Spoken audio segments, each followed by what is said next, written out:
Hi guys, it's Shadow. Uploading high-quality audiobooks for you, it's very time-consuming and hard-working process. So please support me so I can keep uploading for you. This is how. You can donate directly through my PayPal or Ko-fi. You will find links in the description. Or you can join our Telegram channel where you will find all paid audiobooks that we provide. Also, you can make requests and you will find proof of payments from our plus 200 paid members. If you can't support me financially, just like and subscribe our videos. Thank you guys, your support means a lot. And as always, enjoy Shadow. Chapter 251 Black. Please donate through Audiobook Novels PayPal to help me keep uploading for you guys. Since the design phase required a lot of focus, Vez made sure that the company didn't need his presence for the next couple of weeks. He met with the officers and set a couple of goals. The new directors will be installed soon. You'll need to take some time off your project to introduce them to the company. You're wearing the chairman hat as well, Vez. I know. Vez replied in a sour tone. You'll make time, but I trust you can take care of everything else. The LMC only offered a single model for sale, so many employees had little to do outside of dealing with the backlog in administration. There will always be decisions that you have to sign off. I'll present them to you weekly if able. With that taken care of, Vez closed himself in his office and booted up the design suite. It was time to turn an idea into a concrete product. First, the images. The base role received such a substantial boost from Barley's borrowed sentiments that it threatened to break its shackles. It wouldn't be very desirable if the base role gained absolute supremacy. Fight, Phoenix. Survive. Come on, Jake, you aren't the top mech athlete for nothing. Vez distinctively gave the other two images a boost of strength to catch up to the knight. With the timely infusion of energy, the Phoenix and Jackknife Jake started taking the offensive against the base role portion of the triple division technique. The battle took place in an abstract realm where imagination and intelligence formed the principal mode of struggle. This enabled the wily Jackknife Jake to take an early lead, having cut a pound of flesh from both the Phoenix and the knight at once. The battle for supremacy tugged back and forth as none of the three images held their advantages for long. Any moment where one image gained a clear advantage, the other two images ganged up on them. The struggle transitioned into a battle of attrition, where momentary bursts of energy occurred less and less as the images began to ration their remaining reserves. Slowly, the Phoenix gained an advantage in this increasingly lengthy standoff. It came down to which side lasted the longest. The knight possessed a lot of endurance and willpower. As a master of defense, the image relied on its durability to hold out the storm.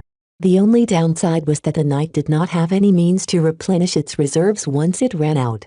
Jackknife Jake typified a top mech athlete in that he treated the battle like a duel. While he started strong from the beginning, his reserves began to flag once it dragged on for a longer stretch of time. Mech duels never lasted longer than half an hour because the audience would get bored by the waiting game. Jake became increasingly more feeble as the attrition dragged down his performance. It was exactly in these circumstances that the Phoenix gained supremacy. It only needed to endure Jackknife Jake's intensive attacks at the beginning. As for the knight, the image acted too defensively to put any significant amount of pressure on the totem animal. By the time the knight realized its mistake, the Phoenix already enjoyed a clear superiority. The Phoenix is unending. Once its superiority reached a decisive moment, Vez started to feel his brain heating up as the Phoenix burst out into fire. A massive inferno swept through his mindscape and swept every corner with cleansing flames. The Phoenix forcibly wiped out everything on the battlefield, including its two rivals. Both the knight and Jackknife Jake could do nothing as the flames disintegrated their unique identities and subsumed their purified essences for the victor. The Phoenix had won. A rich bird cry rang out as the flames turned into a shade of black. The sinister-looking conflagrations whirled like a shrinking tornado that concentrated all of the fire into a single, black egg. Deep, mystical patterns ran throughout the egg, their meaning and purpose unknown. Vez sat wrapped with anticipation as he waited for the egg to mature. The patterns seemed to invigorate the egg as it started to grow hotter to the point it burst into the same black flames that formed it in the first place. This time, the fire seemed more deeper and nuanced than before. The wild, untamed fire had turned into a carefully controlled mantle that tightly protected the egg as it began to hatch. The shell cracked quickly. Among the broken shell, a pillar of black flames rose to the heavens as it announced the rebirth of the phoenix. The Black Phoenix. It had evidently gained a substantial boost in strength. Its cleansing flames enabled it to absorb the essences of the two other images without risking contamination. The Black Phoenix only willingly absorbed the best part of its rivals, such as the Knight's enduring willpower and Jackknife Jake's devious intelligence. Stronger and more intelligent than before, the Black Phoenix seemed to stare at Vez before huffing at him in disdain. It was as if the arrogant bird told him that his mind was an unworthy home for him, and that he should hurry up and finish his design. All right, I'll work on it. While the battle took a toll on his mind, Vez gained a lot of inspiration from the vivid imagery. It's exactly how I envisioned my design. Neither pure aggression nor pure defense triumphed over endurance. Staying power, longevity and recovery ability granted the Phoenix a great amount of superiority in battles of attrition. By all accounts, the upcoming Bright Vision War will definitely drag on for years. This should be the greatest stage for my Black Phoenix Knight. With the conflict between the images coming to a close, Vez focused on the victor and channeled it through his work. He started with the internal frame or the skeleton of his design. Knights usually possessed very robust internal frames, but the thicker the internals, the more it impacted its mobility. It also took up a deceptively large amount of volume, leaving less space for the internal architecture. Vez faced a dilemma at the very start. Should he utilize a thick internal frame that offered strong defense or a leaner frame that left more potential for mobility? An offensive knight should still be able to act like a defensive knight if the situation calls for it. On the other hand, a thicker frame will cripple its playmaking potential by slowing it down too much. Rather than decide by himself, he closed his eyes and channeled the Black Phoenix roosting inside his head. The proud imaginary creature squawked and lifted off into the air, circling around the mental representation of the design in his mindscape. After regarding it with a critical eye, the Phoenix released a burning black feather that landed on the design. The feather burned up once it reached the schematic and started to burn away some of the thickness in the internal frame. Vez got the message. If that is what you wish. He could see the rationale for using a thinner frame. The Black Phoenix depended on its mobility, cunning and amazing endurance to outlast most opponents. Still, it knew when to stand its ground when the situation called for it. The Phoenix did not carry over the noble mission of the knight, but it possessed its own peculiar pride. It's as if I'm designing a knight for mech pilots who hate piloting knights. He muttered, already foreseeing the controversy his Black Phoenix Knight could ignite. I would have missed this issue if I declined to purchase a mastery from the system. The value of his first mastery already exerted itself. Vez consciously knew what to look out for if he wanted to deviate from the standard of a defensive knight. It took an entire day to wrap up his design work on the internal frame. Vez wanted to pursue balance and robustness and mobility. It came down to how much cutting he could get away with. If he thinned a section too much, it risked turning into a twig that might snap at the worst possible moment. Let's move on to the internal architecture. His goals for the internals determined its ultimate structure.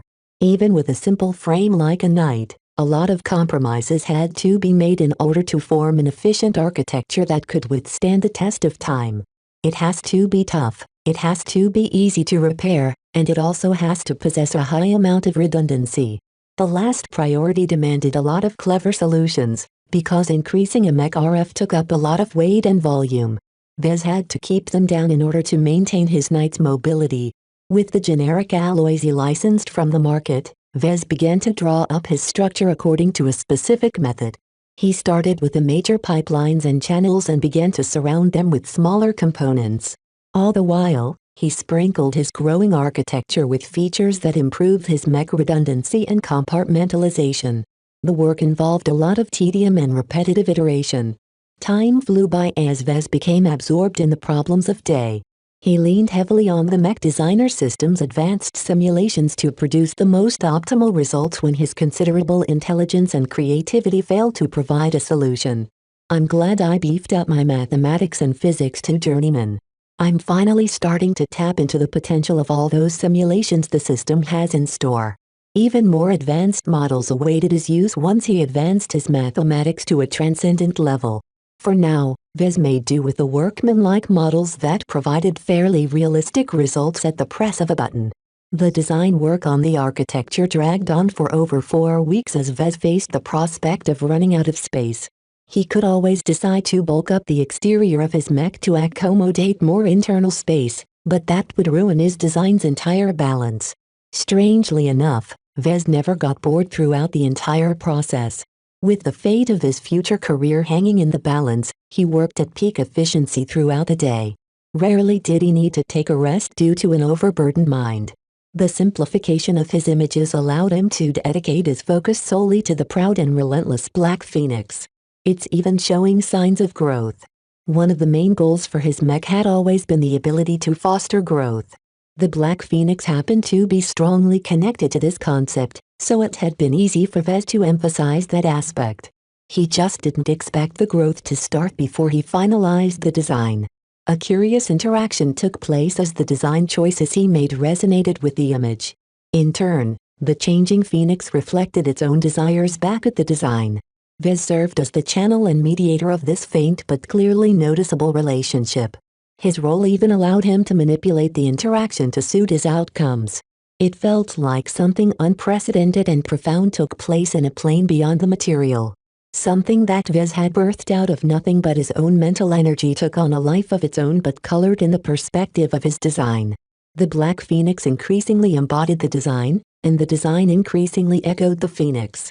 It's as if they are fated to be together.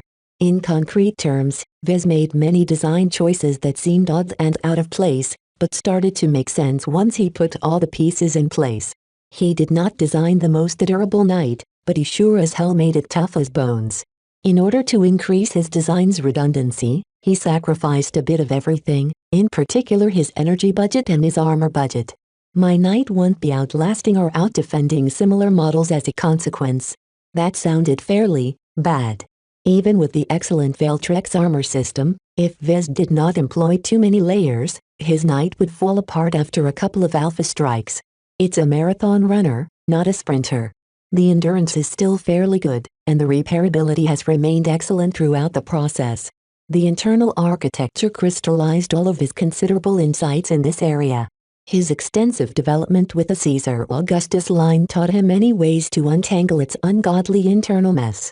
Added with the fact that he designed a pure knight rather than a hybrid knight, the internals had been shaped into a form that hardly any apprentice mech designer could top. During his design work on the internals, Vez left out the layout of the artificial musculature. As knights relied on momentum and force to empower their blows, the question of forming the appropriate structure for his musculature could fill entire libraries. Vez found to his consternation that his battle mechatronics skill left him with an insufficient foundation to design a structure from scratch. Even his mastery sub-skill didn't help that much, because the perspective of a knight only held a narrow perspective on the subject of something as complicated as the muscles of a mech. I'm going to need to read a book. It was a good thing he saved some merit in reserve. It was time to take a break anyway, as Vez pretty much cut himself off from the rest of the universe for a month. Once he stepped out of his office, he quickly wished he stayed inside. Jake arrived up his doorstep almost immediately with a very important message. The newly instated board members are eager to convene the board. If you will follow me to the conference room we've set up, you'll be able to meet them and set some high-level goals for the LMC. You are working with brilliant minds here.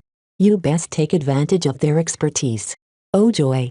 Chapter 252 Sparring. The conference room projected his grandfather and 5 other board members in a lifelike fashion.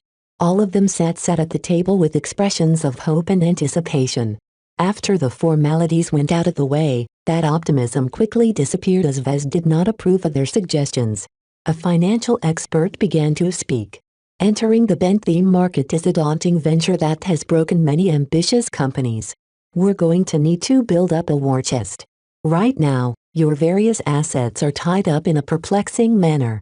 There are ways we can leverage this situation to raise a lot of funds. The man put up a snazzy presentation that entailed issuing stock and piling up debt. All of it sounded great, but Vez wasn't interested in a quick payout. I'm open to issuing a limited amount of stock, but I'm not a fan of complicating the ownership structure to this extent. Vez shook his head. Let's not put the cart before the horse. The LMC isn't short on cash right now. Let me complete my design and figure out how much we have to spend on marketing before we address the need to raise more funds. The financial expert probably had ties to the very same banks and investment companies willing to get involved. The board member would increase his effective control over the LMC if his buddies held a lot of its equity and debt. Vez could tell that people had been eyeing some of the exclusive licenses he obtained from the Clifford Society. If he wanted to maintain his advantage, he had to keep the licenses to himself and only to himself. Our company is running far below its potential capacity. A woman spoke up next. She turned out to be product expert. Many licenses are time sensitive and it will take Hucknows long until you finish your next design. It's best if we hire more mech designers and expand our catalog of designs. I don't wish to dilute my brand with designs that don't adhere to my design philosophy. I'm pursuing quality over quantity, so I'm very exacting in the type of mech I want to sell. Then set up a different brand. It's not that difficult to draw a line between your own products and those designed by others. You can continue to pursue perfection while our other crop of mech designers can aim for mass market penetration. I'm not open to hiring other mech designers. I founded the LMC to provide a platform to develop and sell my own products. I don't want to provide safe haven for a bunch of losers who can't make it in the mech industry on their own. Any external mech designer that the company brought on might be using it as a springboard for their own careers. They'd use the licenses and production facilities that Vez had tirelessly accumulated and hop off his train after they achieve commercial success. Another possibility was that these external mech designers might take over the company's direction. If they developed a lot of designs that collectively earned more, they could diminish the value of his own products. What will it take then for you to accept more mech designers?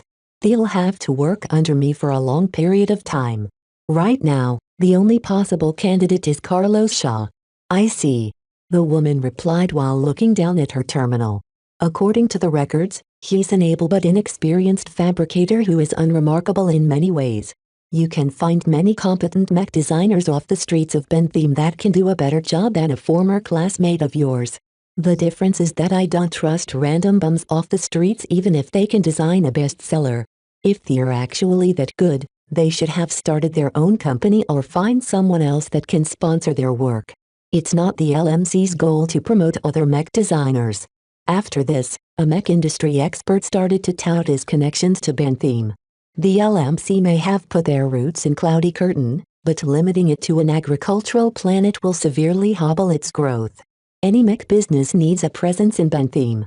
I can put you in touch with some of the regional powers that can facilitate a deal regarding the foundation of a second site.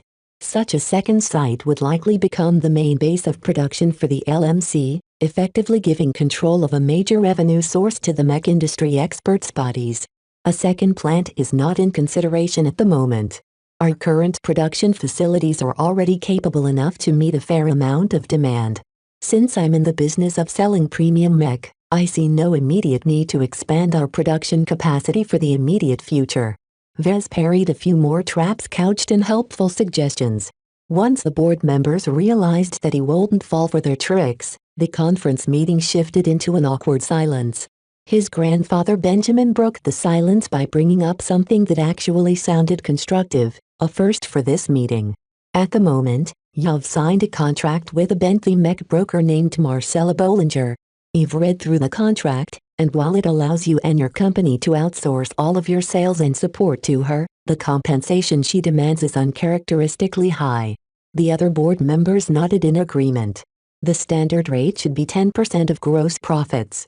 The contract you signed gives her a 20% cut. All of the board members looked at Vez like he got taken advantage of. Which he did, but he needed the extra help. The contract is only valid for 10 years. We can always renegotiate after the current term ends. We can do better. His grandfather added, surprising Vez. Rather than see it as an exploitative relationship, consider the initial contract as an opening for deeper cooperation. Even if we build up our own marketing capabilities from scratch, we'll never surpass Bollinger's brokerage in terms of understanding the market and finding the best customers. A few board members disagreed. I know at least 5 great marketers who can be persuaded to head a marketing division in Bentham. Benjamin shook his head. It's not worth the effort. Consider the amount of money other mech manufacturers spend on their marketing. It can suck up to 1 billion credits a day. That's only for the mass market segment. The premium segments rely more on personal connections to make a sale, something which Bollinger is very adept at. Can we find someone as equally formidable as her in the Bentham market? Someone with so many connections either joined larger organizations or ran their own businesses. Even a medium-sized mech manufacturer didn't enter their eyes. What are you getting at, grandfather? The contract can't be breached without a penalty, but it can be renegotiated if both sides are willing to make adjustments. I think it won't be unreasonable to make a demand to lower your mech broker's cut in exchange for a longer partnership. You've grown significantly since you first entered into a deal with her. Your future prospects is worth too much to risk being ditched at the end of a short 10-year contract. His words sounded persuasive, and some of the other board members expressed approval at the suggestion. On the other hand, the remaining board members thought that the LMC should wait out the 9 remaining years and run their own marketing operation from then on. Marcella has been very helpful throughout my career and I don't like to spoil that relationship. Vez decided after hearing out some arguments for both sides. Even if my contract with Marcella ended, I had already been leaning towards renewing it with fairer terms. I guess we can try to push it forward. It didn't risk much to make the offer. As long as he did well with his first original model, Marcella would have a gold mine in her lap. Thus, her acceptance depended on her estimation of his future performance. The discussion soon turned to overall strategy. You've repeatedly made it clear that you are targeting the premium segment. However, there are only so many rich customers in the market. I think it's prudent to evaluate whether it serves the company to offer a cheaper selection of models. Not immediately, but in the medium term. The Living Mech Corporation's mission is to bring mech to life. I can't do that without a minimum standard of quality. I'm not interested in getting into a race to the bottom. Cheaper mech means I'll have to start cutting corners, which I really hate doing.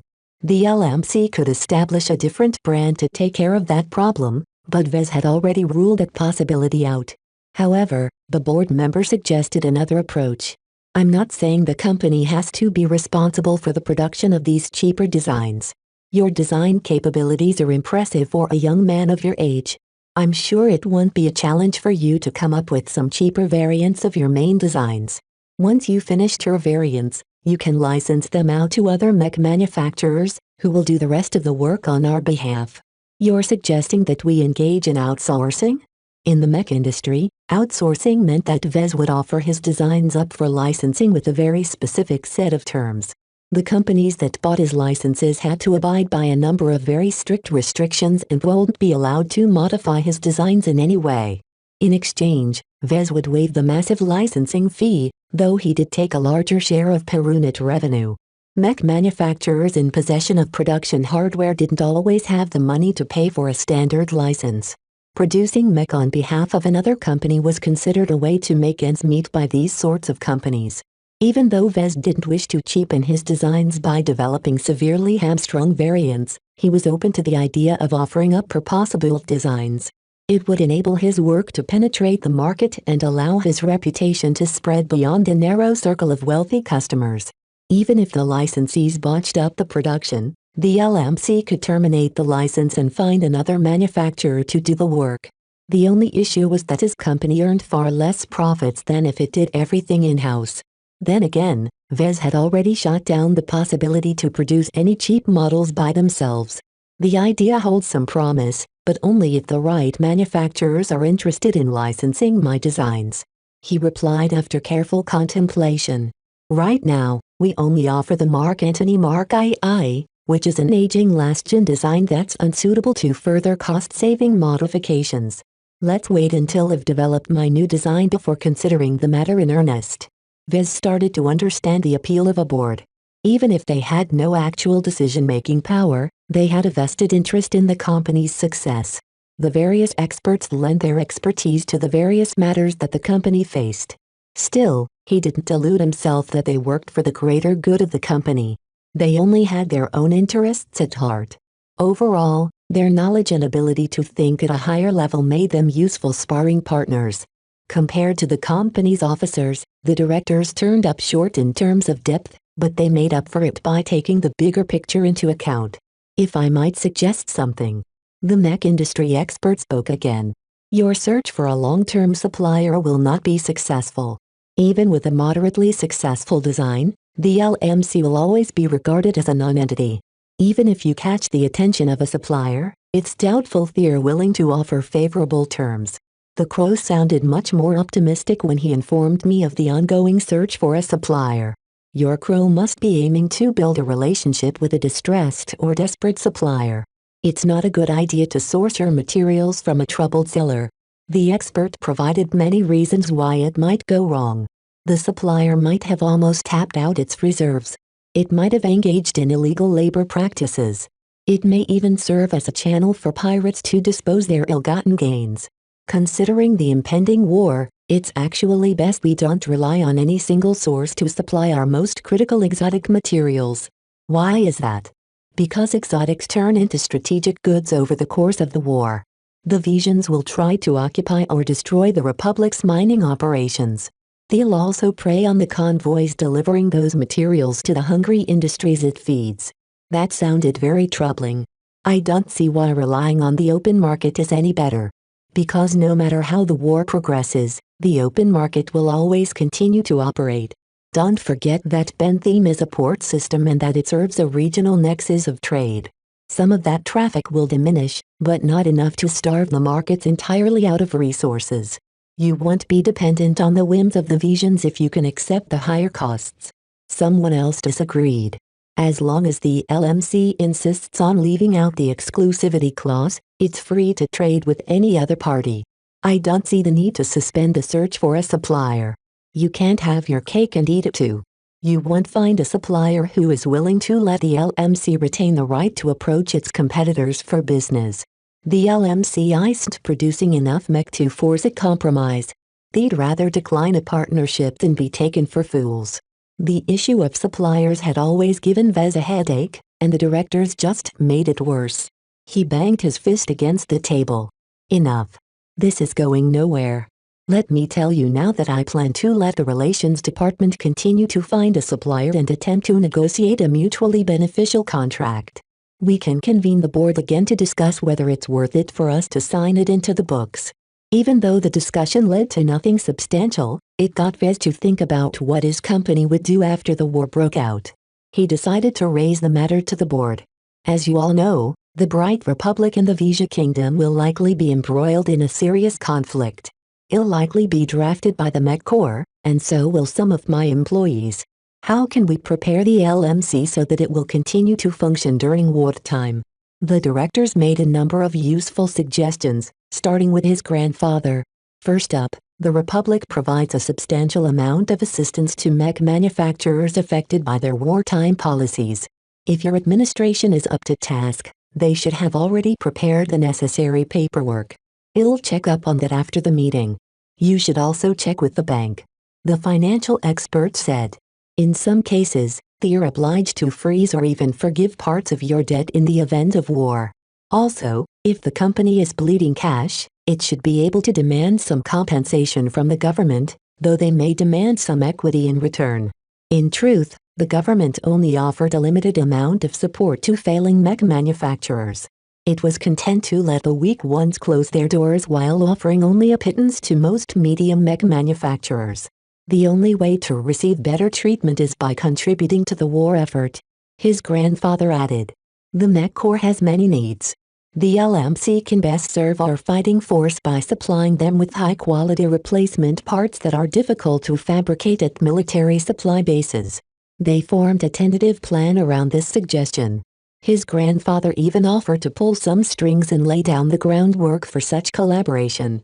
At the end of the horse-long meeting, Vez left the conference room with a moderately satisfied expression. He patted Lucky's head once he entered the lounge. You did good, buddy. The directors aren't complete bastards. His cat meowed lazily at him before turning around to resume his nap. Chapter 253 Blackbeak Chapter 253, Blackbeak. Vez resumed his work on his design after taking a break. The board meeting led to modest changes but gave everyone a lot of food for thought. One thing that struck him was that everyone pushed for mass production. They didn't believe the LMC could deliver the necessary quality to grow into the high-end market. They're right, in a way. He'd have to become a journeyman mech designer to break into the top and most lucrative end of the market. That was still a long way off despite the help of the system. My various skills have reached journeyman level, but I'm barely scratching the surface. I'm still short on depth and experience. Vez vaguely estimated he would have to design at least 5 or 6 original models to gain a minimum amount of experience to advance.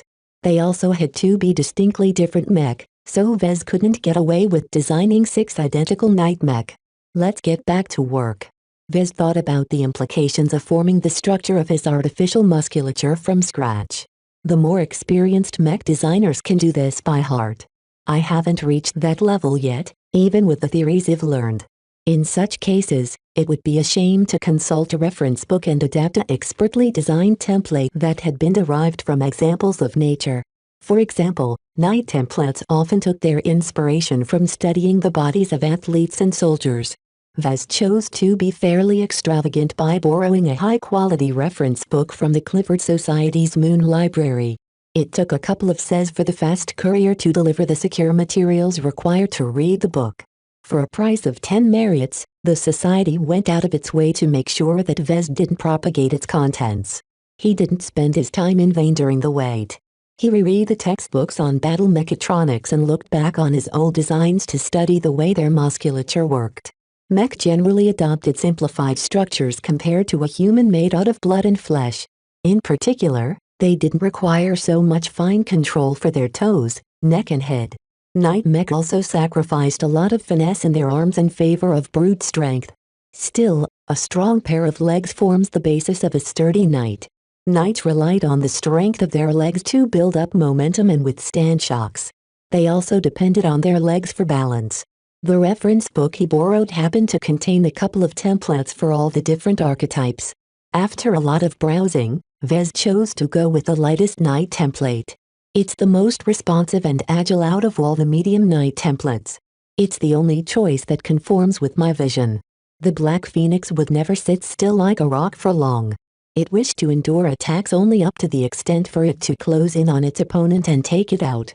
A lighter musculature that facilitated movement over force enabled this choice of battle. Unfortunately, Vez also had to accept a substantial reduction in arm strength. My knight will never match the strength of a purely offensive type like a swordsman mech. He accepted the compromise, since his mech's substantial defense made up for its lacking offensive prowess. It aimed to outlast its opponents by surviving to the end rather than killing them off first. Vez made a couple of tweaks to the standard template. He increased the range of motion of the shield arm to facilitate bashing with the flat or sharp end of the phoenix emblazoned shield. He also strengthened the back and abdominal muscles to ensure they wouldn't overstrain if his mech dug into hardy ground. His inexperience with designing a musculature led to long nights of continuous work.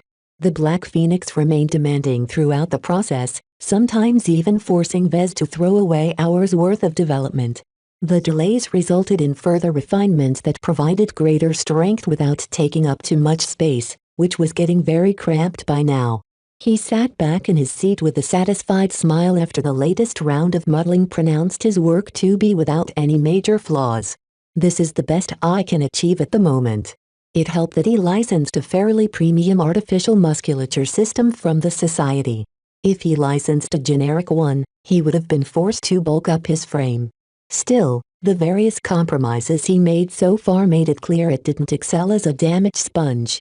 It's leaning a bit too heavily on the offensive side. Vez intended to use the armor cladding process as a way to correct this imbalance. Much like the artificial musculature, the application of the armor system also came with a lot of complexity. Many mech designers either used a reference book or modeled the most optimal layout with sophisticated processors. This time, Vez declined to borrow another reference book.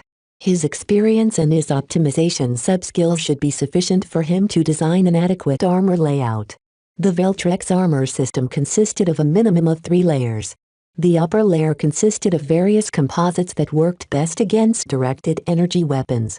The middle layer consisted of heavier alloys that specialized in stopping kinetic weapons.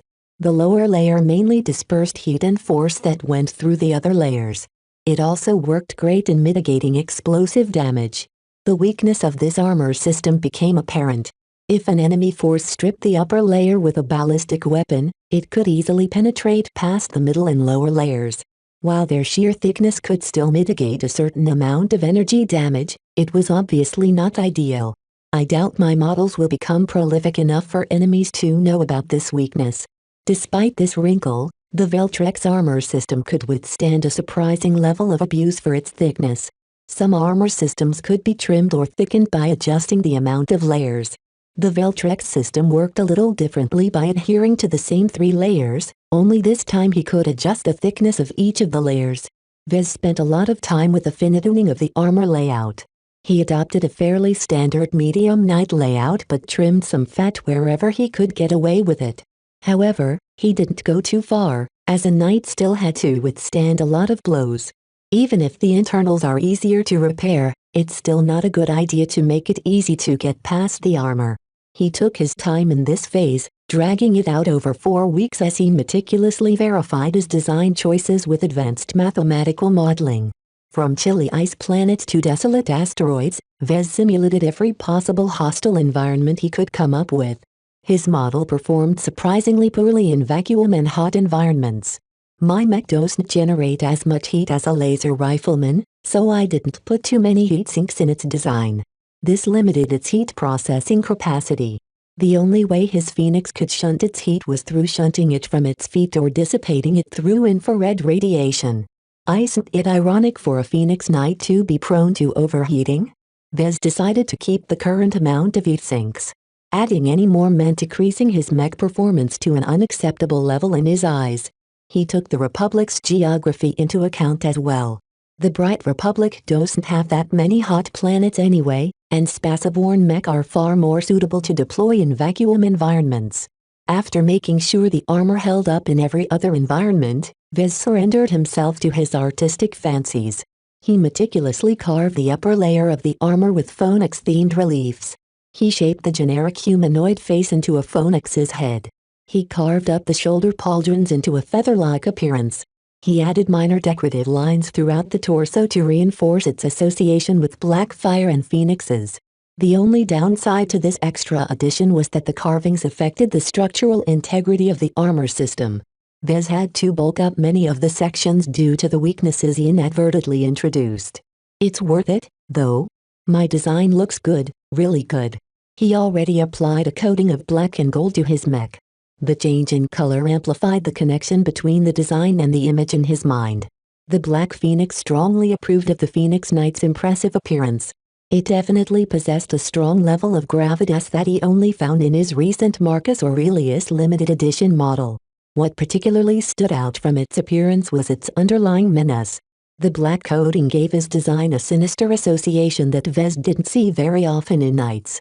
The Mark Antony Mark II radiated aggression as well, but it always had a noble and flamboyant touch to it. The Phoenix Knight decried the brave charge, choosing instead to triumph over its opponent through a mix of guile and speed. This doesn't fit with the knight ethos. Even offensive knights don't go this far. Fortunately, Vez still had to design its shield and armor. He compensated for the menace by adding a slightly wider shield. He spent over 3 days perfecting the Phoenix wing design on its surface. The asymmetrical look caused by the exaggerated curling wing gave it a distinctly exotic moon-like appearance. As for the sword, Vez went ahead with designing it as planned. The winged guards and the Phoenix body hilt gave the sword a fine touch, but besides that he didn't stray from standard doctrine. Together with the use of generic sword alloys, it was clear the sword would never be able to outshine the shield, which Vez had cladded it entirely with premium Veltrex armor layers. His mech came into shape after more than 3 months of design work. The seasons changed and the tension between the Republic and the Kingdom neared the boiling point. Despite the passing of time, Vez hardly noticed any of it as he became subsumed in perfecting his design. He spent the final weeks in subjecting his tentatively functional design through a barrage of tests. Quite often, The simulations revealed a host of flaws in the interaction between the armor and the internals underneath. These flaws hadn't showed up when Vez tested those systems in isolation. Only when he put together every piece in a single package did the flaws come to light. This is still rather sloppy for me. It's taken longer to eliminate all these flaws than I thought. Nevertheless, Vez successfully completed his first iteration of what he temporarily called the Blackbeak. Blackwing sounds better, but it's too bad my mech isn't capable of flight. Perhaps he'd adopt the name for an aerial variant of his design. The base model possessed sufficient space in the back to accommodate a flight system, though he would also have to overhaul the internals to increase its heat handling capacity. That's a problem for later. Now that he finished a solid design with concrete specs, Vez thought about the next step in his design process. I'm going to have to fabricate a prototype and subject it to an extensive amount of grueling tests. This went doubly so for knights that specialized in long-term durability. Vez couldn't trust his mathematical models to reflect the actual truth. His design might still hide a small number of critical flaws. The thing about models is that they reflect a distorted version of reality. No single model exists so far that can simulate our reality with perfect fidelity. Even the system's impressive models admitted defeat in this area. For an existence capable of materialization and time travel to express its inferiority in this area, Vez didn't delude himself that he could trust his models blindly. First, let's see what the others have to say. They must be brimming with anticipation with what have been cooking up all these months. He exited his office, only to encounter a worrying development. What's happening? Vez asked. You should check the mech portals. Carlos replied as he passed him a datapad. One of your competitors is one step ahead of you. Vez glanced at the news article and found to his surprise that another apprentice mech designer debuted an offensive knight design as his first original mech. Could this be a coincidence? Then he recognized the designer. I know this guy. Chapter 254 Competitor Vez first became exposed to other promising talents at the Young Tigers exhibition held more than a year ago. Mech designers around his age showcased their talents in order to achieve fame and recognition in the state they called home.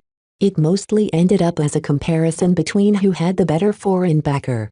Vez performed well at the event, only to be beaten by Edwin McKinney, who for some reason deigned to participate in such a low-class event.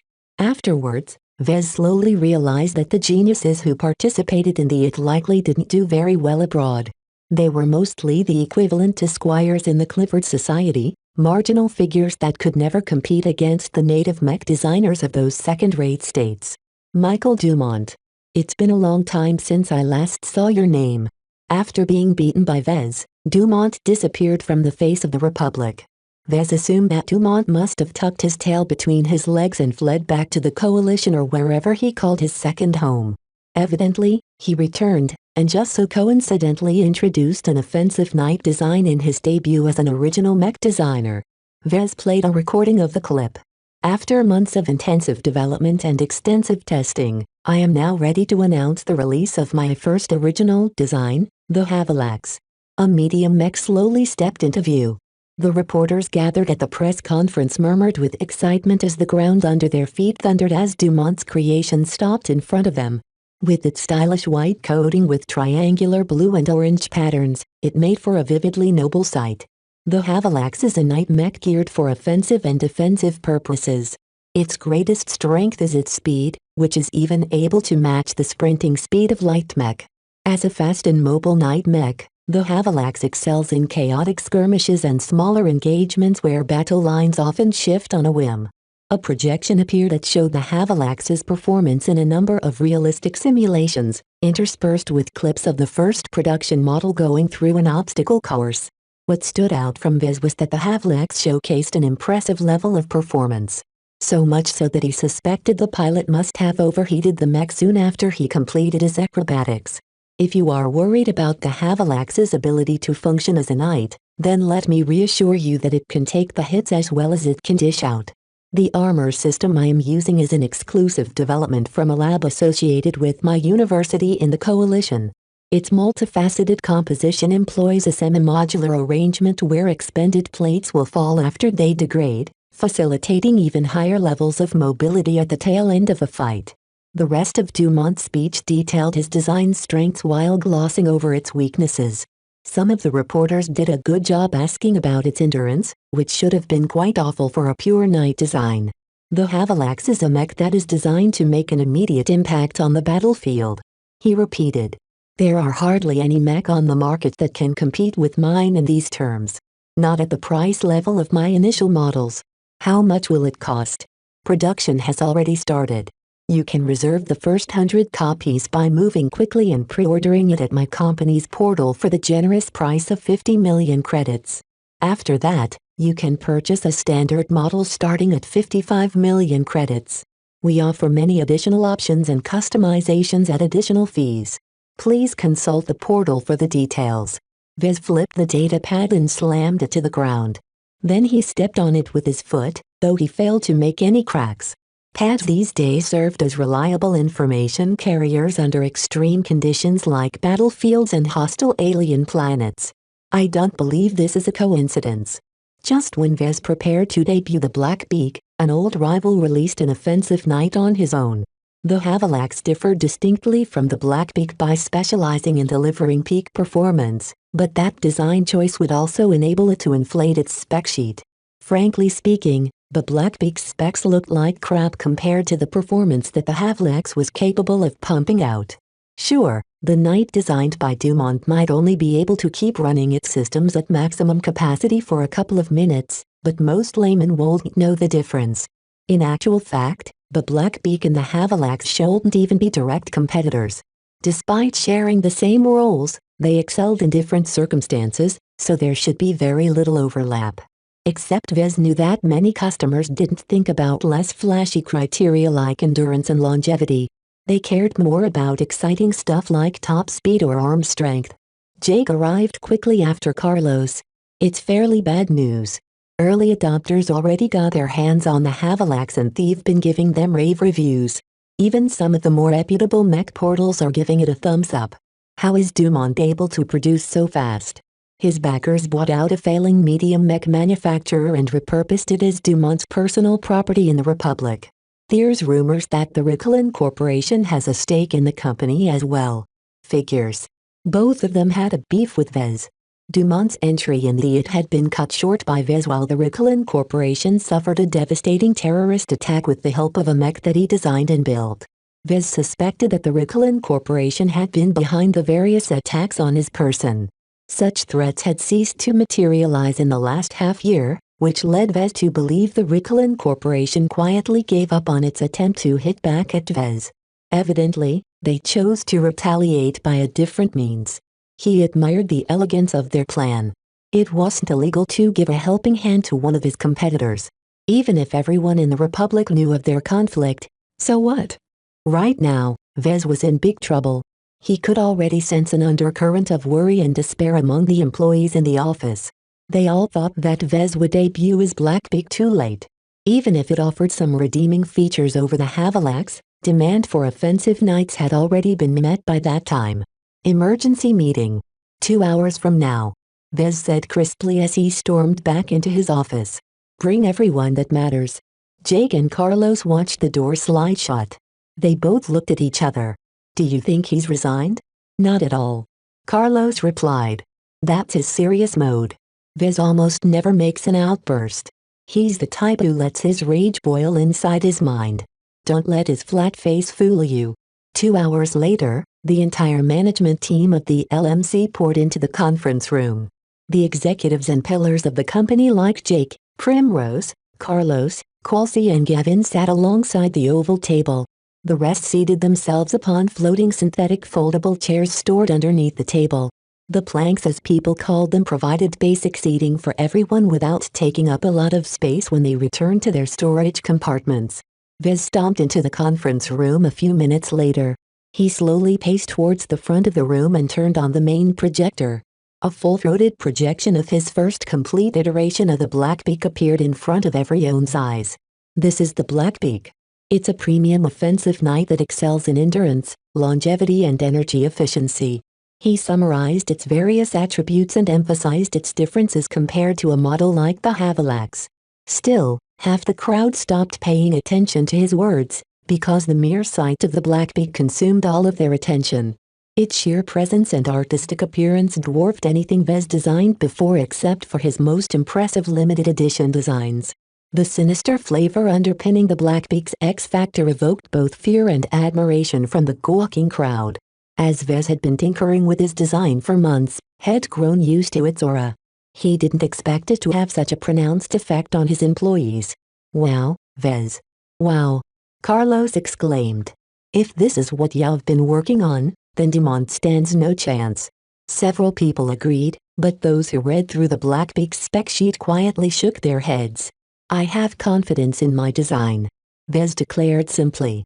It was important to emphasize his belief in his own capabilities. However, that doesn't mean that it's a given that the Havalax can be dethroned.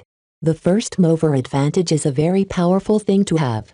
The main issue is that target segments overlap too much. The longer we wait, the steeper the hill we have to climb. Then what are we waiting for? You've already completed your design, so let's release it immediately while the Havalax is at its infancy. Vez shook his head. "I won't rush my design. I've thought it through, and the risk of missing out a critical flaw or two is too great. I can tell that the Havalax is a fairly rushed design as well. Dumont must have designed it when he received word that I had been planning to design an offensive knight myself." Some people looked at each other with suspicion. This was supposed to be kept under wraps. Someone leaked the news. A brief argument broke out, but Vez forestalled any further shouting. "Shut up. I haven't exactly done my best to keep my intentions secret. It's my own fault for letting too many people know. The important thing is that it's already done, so let's move on. As I was saying, the Blackbeak's development will stay on track. I will not rush its development just because a competitor is taunting me to hurry up." "Why not?" "Because the LMC stands for quality. It's in our mission statement. It will be a direct betrayal of the founding principles of this company if I set them aside at the first sign of trouble. That said, in corporate warfare, expediency usually triumphed over principle." Vez merely believed he didn't have to go that far in order to turn the tables against Michael Dumont. "Do you believe in our company?" he asked his employees. "Yes. We believe." "Do you believe in the Blackbeak?" Everyone resoundingly cheered. "Then what's with all of the panic? We are better than Dumont." He succeeded in lifting up their moods. It felt good to inspire confidence in his workers. He needed them to work at their best in order to stand a chance against Dumont's well-funded vendetta against Vez. As long as he could persuade his men, Vez also had a chance of winning over the market. They just had to remain rational and lay out the facts. It's important to note that offensive knight designs already exist on the market. Hundreds of thousands of designs already exists throughout the galaxy, though only a fraction is available for purchase within the Republic's borders. Likewise, demand for offensive knights is not a shallow pool that will drain quickly the moment someone cobbles up a decent design. The threat the Havalax posed to their company distorted everyone's perspective on the market. "I see now. We've been stuck in a tunnel vision. The Havalax is still a competitor though. As long as it remains on sale, it will directly affect our own profits. We can still fight back when there's still time." How much time did they still have? Vez wanted to take his time, but would all of that extra time pay off in the end? It all depended on their hard work and ability to succeed under adverse circumstances. Vez clapped his hands to draw everyone's attention.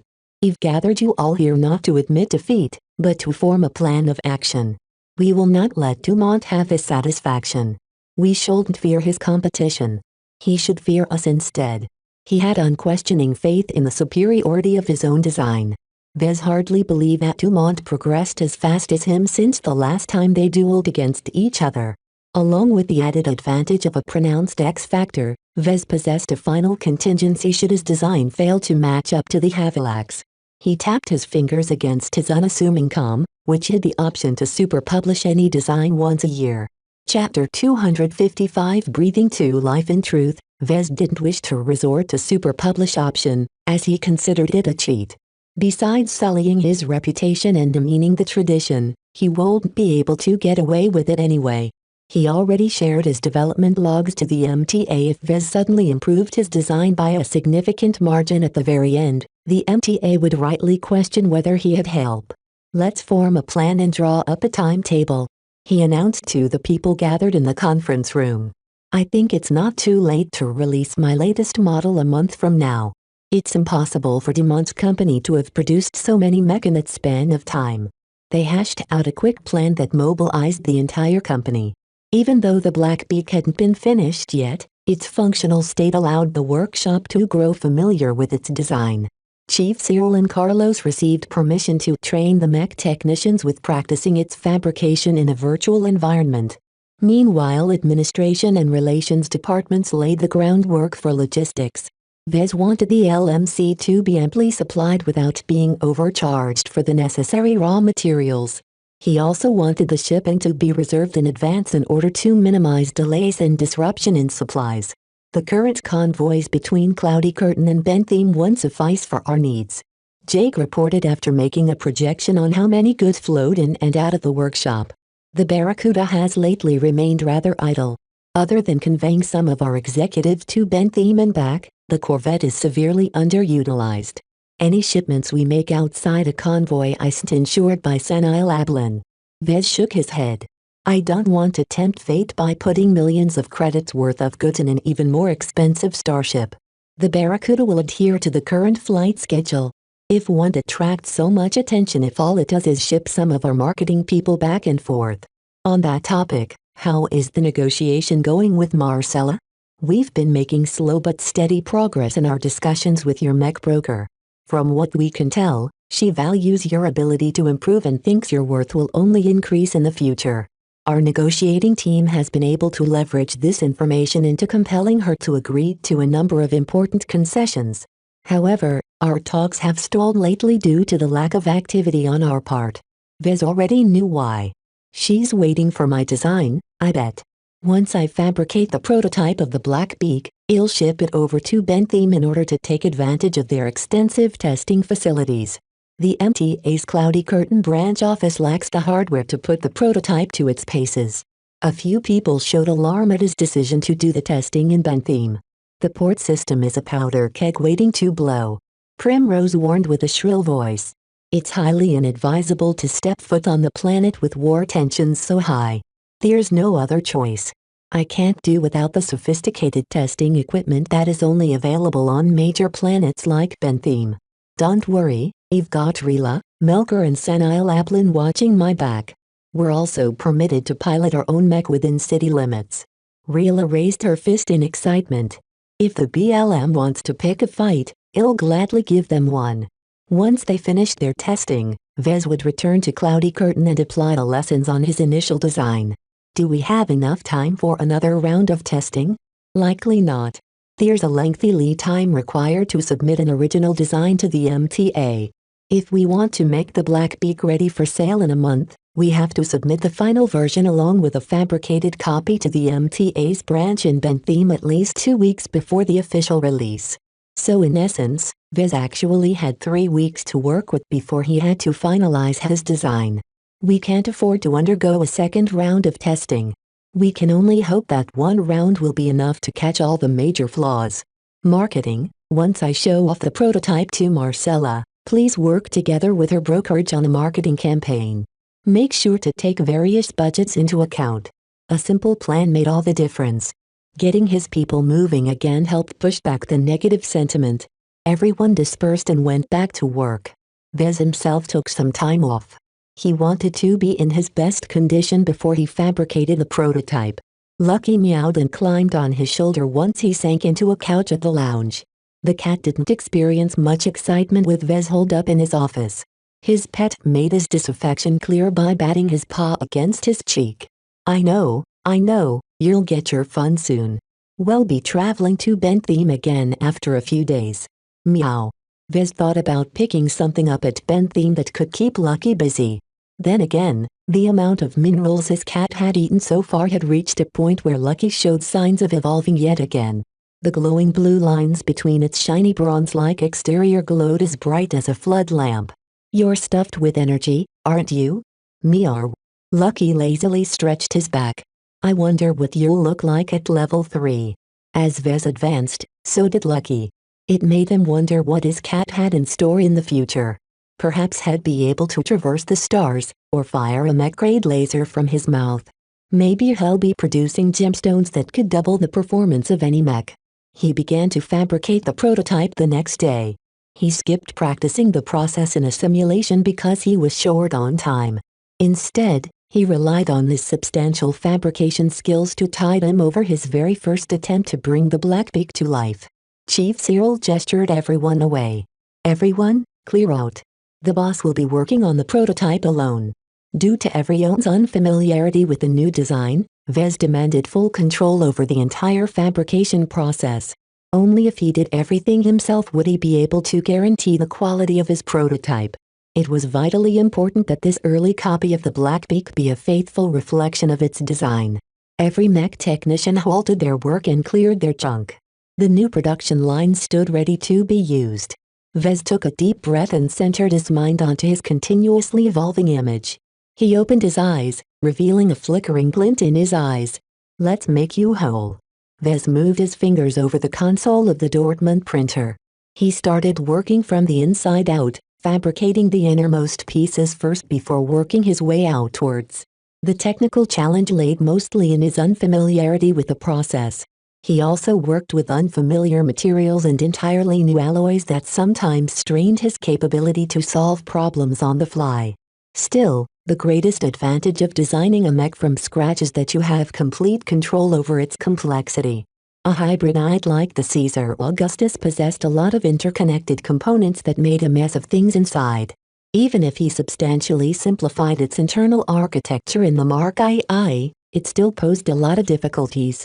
On the other hand, an pure knight with a narrow set of priorities carried a lot less baggage around. Vez prioritized on designing a simple, clean and easy-to-assemble internal architecture because he intended the Blackbeak to be repaired and worked on over many years in the field. Easier to repair also makes it easier to assemble. He only encountered some genuine challenges when he formed the armor plates. Each of the 3 Veltrex layers centered around their own mix of highly valuable exotic minerals that might react unstable if handled improperly. Even with his alloy compression II sub-skill, Vez came across various close calls that could have been avoided if he practiced beforehand. "I can't afford the time to take a trial run. I'm already in the race and there's no way but to proceed." The time pressure actually emboldened Vez to put his full effort in his work. The Black Phoenix also thrived in a crisis and became more active and engaged as the fabrication went on. The two synergized with each other and Vez started adding intuitive touches in his work at the prompting of the picky image in his head. After his first slip-ups, Vez got the hang of working with each different formula. He smoothly applied the correct adjustments to the chemical treatment machine and the alloy compressor to ensure a near-perfect finish for each of the plates. The most difficult work by far was adding all of the flourishes onto the top layers. Vez had to put the pieces back inside the Dortmund in order to utilize its precision carving module to neatly trace out the decorative flourishes. One wrong move risked threatening the structural integrity of the entire layer, turning it from an effective piece of armor into a clunky alloy plate. "I definitely can't add something so elaborate in my silver label version of the Blackbeak," Vez concluded. "Anyone whose assembly skill is below the standard of a journeyman can forget about doing this without leaving flaws." The added difficulty of incorporating these engravings raised the value of his design. Vez put a lot of creative energy in their formation, granting them meaning beyond conveying a simple image. Vez even imagined the Black Phoenix blessing them with its own touch of vital energy. It's like they're acting as reservoirs for the X factor or some other kind of metaphysical energy. By the time he finished decorative engravings, they appeared to glow in his sixth sense. The entire mech turned into something more than a simple machine by the time he started assembling the pieces into place. His consciously simple design allowed him to assemble the various parts with greater speed and ease than with a hybrid knight. The Blackbeak hardly made a croak as its parts smoothly fit into place with the judicious use of bots. "It's like magic." Carlos sighed as he compared the exquisite craftsmanship displayed by Vez with his own output. How is Vez able to make his products with so much presence? "The mech isn't even finished yet, but I can already tell it will be an exceptional work." Cyril chewed on a piece of stimulants as he formed a reply. "I've seen jobs like this a couple of times in my life. They're made by craftsmen in the best sense of that word.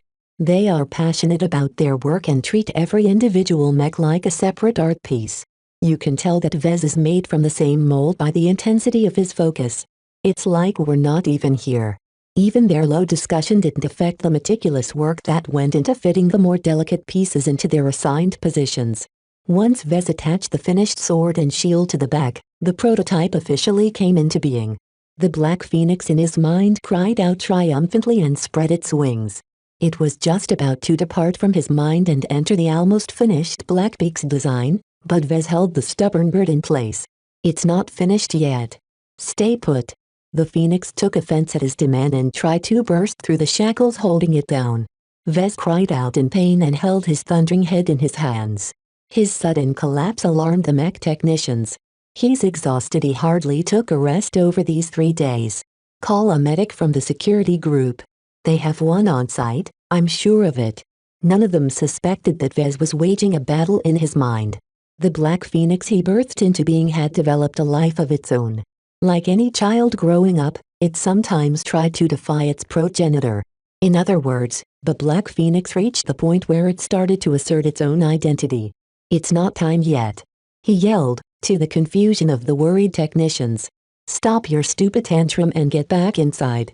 Chapter 256 Responsibilities. His condition became so fierce that the medic hauled him to the tiny clinic set near the wall surrounding the workshop. By the time Vez recovered, he found out that everyone thought he collapsed from overwork. You worked for 3 days straight. Even with your abnormal body characteristics, humans are never meant to stay up for such a massive stretch at a time. I'm okay, Doc. You'll be fine after a good night's sleep. Vez waved away their concerns and hopped off the cot as spry as an energetic child. Let me see the prototype before I sign off. He left the clinic and walked across the open courtyard to the workshop area. Once inside, he waltzed towards the other end of the hall where a crowd of bewitched employees gazed admiringly at the very first version of the Blackbeak. It's beautiful, and it's not yet even complete. The Blackbeak's dark coating gave the mech the illusion of an obsidian statue. The detailed carvings concentrated on its beak, its shoulder pauldrons and its symbolic armaments lent the prototype an air of gravitas. Well, you certainly did it. Chief Cyril slapped his back when Vez approached. The Mark II is like a toy compared to this beast. On the other hand, Jake looked a bit concerned. I'm not so sure it will find its place in the market. It looks almost evil compared to your previous works, Vez. I don't know where you got your inspiration, but as it stands now, your design looks more fit for pirates than for mercs. Vez belatedly realized that this might become a problem. It will look better once the festive cloud generators underneath the shoulder pauldrons turn online. I've programmed them to emit some bright white vapor aided by some conveniently placed lights to add some life to my mech. A knight was supposed to be a protector, a team player. Unlike the Havalax, the Blackbeak boldly bucked that stereotype by taking on an aggressive but subversive appearance. It won by staying alive, and it did so through a mix of grit and dirty tricks. He decided to stick with its current appearance due to that reason. Dumont's Havalax could keep the White Knights while the Blackbeak appealed more to the shadier crowd. Let's prepare for departure. On matters as important as the shipment of a prototype, Vez didn't want to take risks. He booked a berth at the next convoy shipment to Bentham for the prototype and the mech of his cousins. He also called ahead to Sanile Aplin to make the appropriate arrangements for his security detail on Bentham. A lot of prep work went into their upcoming visit.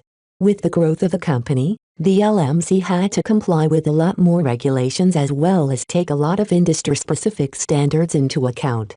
The introduction of an entirely new design demanded even more compliance compared to variants.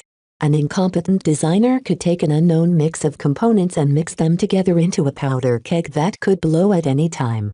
The MTA took no risks with regards to potential hazards to public safety. It was up to the mech designer to prove his new design was safe to use. On the day of the transfer, a couple of executives from the LMC accompanied Vez and his entourage aboard the Barracuda. This time, the corvette joined the slow and lumbering convoy for safety purposes and to ensure their shipment of mech remained safe. As a luxury yacht, the Barracuda easily accommodated the extra passengers, though the executives had to bunk up in their cramped rooms. It elicited a lot of grumbling from the likes of Jake, Primrose and the people who originally came from Bentham. Sorry guys. It's a small ship, so you'll just have to make do. Vez apologized before turning to Captain Silvestra. How's the Barracuda holding up these last few months? The regular exercise has been great, sir. The captain reported with a smile. It's good to stretch our legs by conveying your people back and forth. The frequent travel allows us to become intimately familiar with the gravitic geography between Cloudy Curtain and Bentham. As long as we can keep this up for half a year, we'll be able to develop a fairly complete chart that will allow us to develop fast and circuitous FTL routes. What does that mean? It means we'll stand a higher chance of avoiding blockades and ambushes if the Bentham system is taken over by the Visions. The Visions have never pushed as far as Bentham before. The Republic always fights tooth and nail the closer they get. We can't afford to lose our only port system. Be that as it may, sir, it's best to be prepared should the worst come to pass. The prospect of a disastrous occupation of Bentham weighed down in his mind. Even though the Visions always failed to take the prosperous system in the end, it only took a couple of random mishaps for them to succeed. Besides preparing for the release of a new design, the LMC also had to prepare for the inevitable war. That meant talking with the government, the suppliers, the security companies, the insurance companies and more. Do we have to bring so many people? Vez quietly asked Jake. As his COO, a Larkin Son retainer had been very bold in expanding the company's payroll. We're making a lot of appointments because our company hasn't made any existing arrangements against various contingencies. It's fine if you want to leave it for later, but once the war finally sets off, it's going to be a lot harder to get a hold of important people. The LMC already entered into half-citizen agreements so far that granted them access to military convoys and strategic resource stockpiles. Vez had to admit it sounded like a good idea to be prepared. He hadn't even heard of half the programs in the list that Jake passed to him. I see there are limits to how much insurance is willing to cover us. The entire Bentham region is beset by difficulties in obtaining insurance now that the war is on the horizon. In the eyes of the insurance companies, Cloudy Curtain is even less secure than Bentham, as our only real defense force consists of a single gang. The Visions don't have to allocate too many mech to destroy all our infrastructure. Implicitly, Jake questioned the need to base their production facilities on a poorly defended rural planet. Vez ignored those unspoken thoughts. Is it unusual for the insurance companies to close up like that for our region before a war breaks out? It happened a handful of times throughout the last 2 centuries. It's a rough indicator on how bad the war might progress. The insurance industry is especially spooked by all the pirates and rebels running roughshod over the Komodo Star sector. That gave Vez a lot of food for thought. He spent his remaining time on his ship reading up on the various preparations the company had been cooking up. They even formed an agreement with Walter's Whalers to ship out their most expensive production equipment if the Republic failed to contain the Visions. The convoy touched down upon Bentham more than 2 days later. They'd been delayed by additional security checks and the requirement to adhere to the speed of the slowest transports. A guarded planetary transport waited them at the spaceport. Loaders carefully transferred the prototype in the cargo bay while Melker and Rila entered their mech. Vez didn't expect any trouble, but it didn't hurt to be prepared. He also carried Lucky on his shoulders as an increasingly familiar custom. Jake and a handful of mech technicians and aides accompanied Vez in an armored shuttle. His COO presented him with a secure data pad of the revised agreement between the LMC and Marcella's brokerage. The entire contract looked awfully dense and Vez was not in the mood to decipher them. I don't have time to read through these terms. Give me a summary. We've pretty much come to an agreement on this set of terms. Mrs. Bollinger is willing to accept a reduced commission of 10% of gross profits for any product released after signing this agreement. In exchange, we'll assume responsibility for most forms of mass marketing as well as after-sales support. The latter change is a very impactful one. How so? Mech often get damaged, so they often need to be repaired as well. In extreme cases, the total cost of repairs have even exceeded the cost to buy a new mech, so you can imagine the potential earnings of this industry. Sometimes an outfit wants to modify a mech or add more armaments, and that takes a substantial amount of money as well. I see now. From the tone of your voice, You don't sound that optimistic. Marcella wouldn't have given us this concession without reason. Unless we grow large enough to form our own repair company, it's best to form a contract with an existing repair business on Bentheme. That means we have to form a branch office and hire some liaisons who can keep an eye on them. You don't want the repair companies to work without supervision. They'll rip you off in 1,000 different ways if they think they can get away with it. Even a solid contract won't help that much. So they're as shady as salvage outfits. If you think about it, they're two sides of the same coin. It turned out that the repair industry was plagued with a lot of fraud and pitfalls. A poorly managed repair scheme could easily pile the Bentheme division with a mountain of debt. Frankly, Vez admired Marcella for conducting after-sales support in his stead up to this point. The entire agreement also hinged on Marcella's approval of his new design. Vez had managed to keep it under wraps so far. He wanted to achieve the maximum possible impact for her first impression, so he didn't even send along any documents. The armed procession of transports, shuttles and mech traversed away from Durham and neared the mech hub of Ansel, which previously hosted the Vintage Festival. This time, they skipped the exhibition center and instead arrived at the doorsteps of the Ansel Precision Mech Testing Grounds, or APMTG. Mr. Larkinson. Welcome to the APMTG. A sharply dressed young man shouted over all the thruster noise. The representative of the testing grounds greeted their arrival with a handshake and a smile. Follow me to the labs. Our testing personnel has already prepared for the arrival of your new design. Vez looked upwards at the transport that carried his mech. What about my prototype? We're prepping our secure hangar for spying equipment before we allow your prototype to be transferred in our hands. At the APMTG, we take confidentiality as our highest priority. Our state-of-the-art security systems is able to deter almost any spying methods known to the Komodo Star sector. APMTG is a mouthful. Just call us the testing grounds. Once they stepped inside, they entered a control room that overlooked an empty hall. A duty manager greeted them and showed Vez around. This is our first testing chamber, where we will be measuring the basic parameters of your mech in order to get a baseline. This is not to say we believe your product is defective. Vez nodded. I understand. Before you push my mech to the limit, you need to determine if the mech isn't already wrong from the start. It also helps calibrate your subsequent tests. Thank you for your understanding. Do you have a background in testing mech? I know a thing or two about salvaging them, which does some of the same stuff you do. That could be construed as an insult, as the salvage industry was well known for cutting corners. Fortunately, the duty manager didn't take any offense. Well, our testing process adheres to industry standards and is much more exacting than what can be achieved in the frontier. They better be, because Vez paid over 10 million credits for this service. He could get away with less if he took his prototype to the MTA, but it turned out that they had a waiting list over 2 months long. At least the testing grounds performed a greater variety of tests, so Vez expected to get his money's worth. I can't wait to see how my prototype will perform.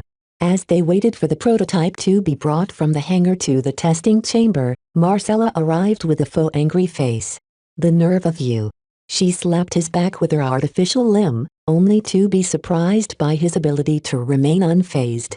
Well, I forgot you went through that ordeal in the frontier. You've grown some balls recently. Hey, we can always stick to the current contract. And risk letting you get away? No way.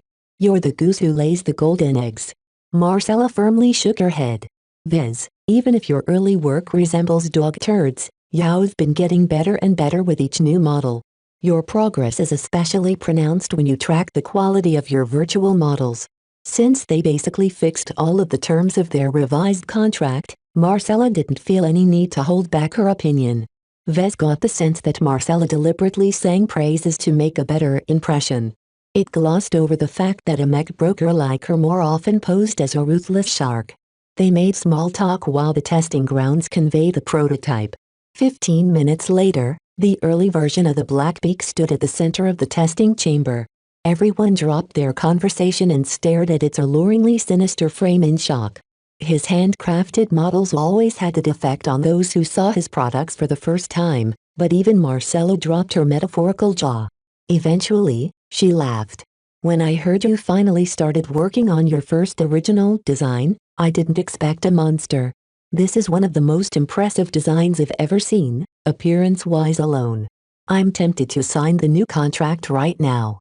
The testing grounds proceeded with their first tests once a test pilot boarded the Blackbeak's cockpit.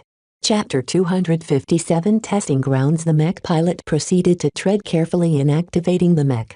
Vez noticed plenty of bots hovering at the sides of the chamber. They carried a number of emergency equipment such as fire suppressants and isolation material should his mech start to malfunction. Fortunately, the Blackbeak turned online as smooth as flowing water. The testing chamber's sensors and the diagnostics conveyed by the mech internals conveyed no red flags. For now, all systems look green. Minor deviances have been reported with the power reactor. They are well within tolerances. Vez had a lot of confidence nothing would go wrong at the start. He meticulously checked the quality of his own work as he assembled it piece by piece.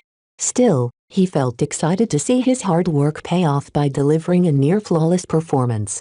The testing grounds performed a rigorous amount of testing in the empty chamber. The test pilot started making simple but meaningful moves. This could be something as simple as leaning forward or backwards, or as complex as balancing on one leg while extending out the remaining limbs. That last move caused Vez to wince. The Blackbeak's leg had not been rated to handle all of that weight for long stretches of time. Still, his mech performed like a champ, taking the escalating levels of stress in stride. By the time the mech ran at full sprint while swinging its sword and shield back and forth, Vez relaxed enough to chat with the people from the testing ground. How large is the testing ground? Oh, we have over 20 testing chambers and more than 40 outdoor grounds and obstacle courses. Many of them are duplicates as we are constantly testing new designs. Our state-of-the-art equipment and galaxy-leading methodologies is praised by everyone in Bentham. We frequently receive the most confidential test models from various famous journeyman mech designers. Interspersed between the somewhat exaggerated marketing speech, the people of the testing grounds revealed a genuine passion of getting their hands on the latest toys in the Republic first. The truly prestigious mech designer sometimes sent out a batch of half a dozen mech for the testing grounds to wreck while gathering as much data as possible. You guys must be wrecking a lot of mech. Oh, it's not that bad. Any destruction is always carefully controlled in a way the remnants can be fully salvaged. Once they finished the basic tests, the testing grounds moved the prototype to a second chamber. This one contained various mechanized dummies and obstacles for the Blackbeak to sink its teeth in. Vez even recognized some cheap exotic alloys that must have been salvaged and reforged a couple of 100 times. The mech pilot slowly moved to attack a basic target made out of wood. The flimsy material split like paper, hardly putting up an obstacle against the alloys built into the sword. That soon changed as the pilot started swinging the sword against a progression of increasingly formidable materials. Vez sighed in relief once they went through the final plate of armor, which mimicked the toughness of a medium knight's chest armor. The sword has largely held up. Certainly, it wouldn't be a good sword if it became chipped or blunted after tearing through the armor of a couple of mech. Still, even the strongest swords could snap like a twig if wielded by an incompetent pilot. The testing grounds spent the next 10 days subjecting the prototype to a variety of conditions. They ran the mech through an obstacle course until it ran out of fuel. They subjected it to a hellishly hot chamber before dropping the temperature to below freezing point. They overloaded the internals to see how much mileage the prototype could extract out of that extra power, but they quickly had to halt their attempts. The mech reached the point of irreversible damage too rapidly to continue this particular test. Most of the time, the tests consisted of hour-long sojourns into waiting for a component to reach its breaking point. The testing grounds left the more destructive tests at the very end, where they finally placed the mech in front of a couple of turrets and fired at it with sadistic glee. The toughness of your mech exterior is really good. The same duty manager praised. What a great armor system. Its compartmentalization isn't too shabby as well. The Blackbeak is still a knight. It's designed to take a beating. The one thing they couldn't test was how easy they could repair it back to full. Vez lacked the time to go through such a round and the testing ground demanded a substantial price for such a service. During his 10-day stay at the testing grounds, he found it remarkable how far they went to keep their confidentiality. The same crop of testing personnel manned two consoles and performed the testing. The various testing facilities had been carefully screened, and even the outdoor grounds had been fenced in by obscuring electric screens. Alongside isolation, the testing grounds also employed a mix of active security that actively swept the grounds for spying devices and unwanted visitors. Considering the clout of their regular customers, such precautions were definitely needed.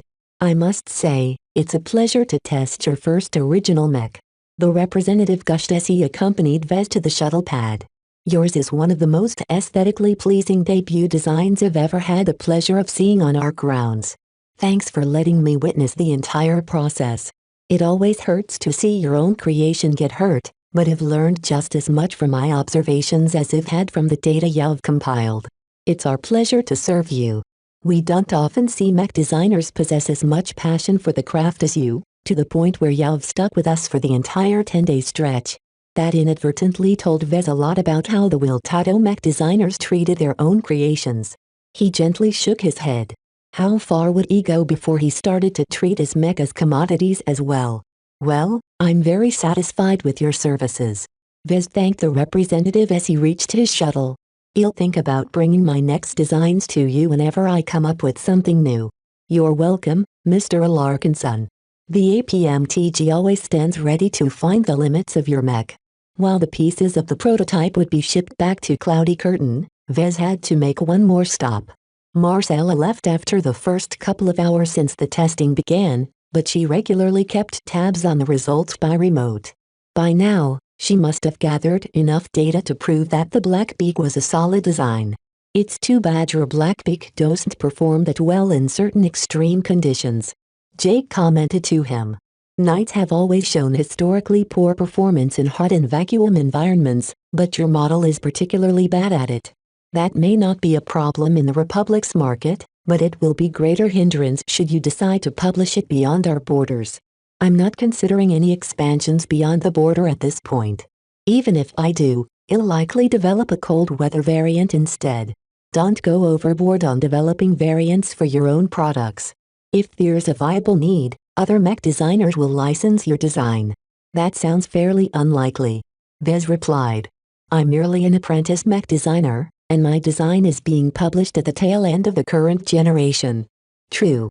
Most mech designers have already given up on the current generation and are waiting for the next one to arrive. They had a fascinating discussion about what mech designers did to stay in business during these trying times.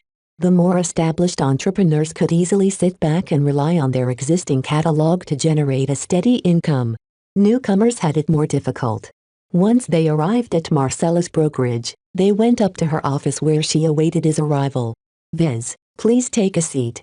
We have important decisions to make. So what did you think about my prototype? Vez asked as he dropped Lucky to the floor to run around while he took the center seat. Jake took the seat next to him and brought up a data pad that displayed the revised contract their negotiators hammered out. I have to admit, I'm impressed.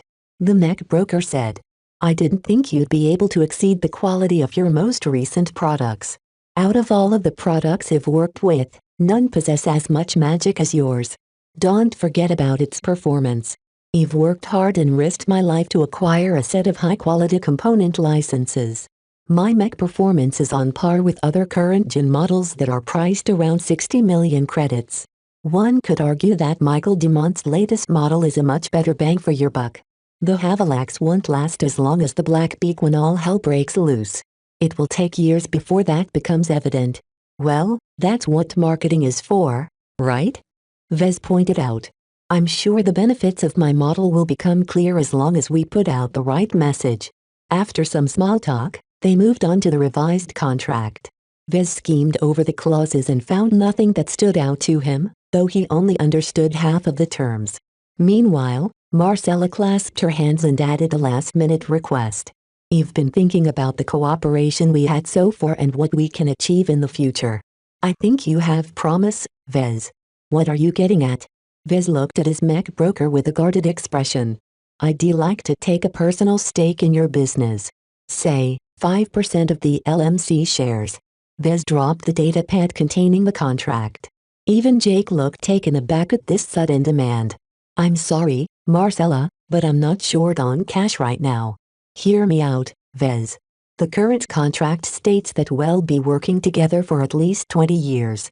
A lot of things can happen during that time, especially considering the Republic will be having their generational spat with the Kingdom. Times may become difficult for us, and that's why we need to forge a stronger bond.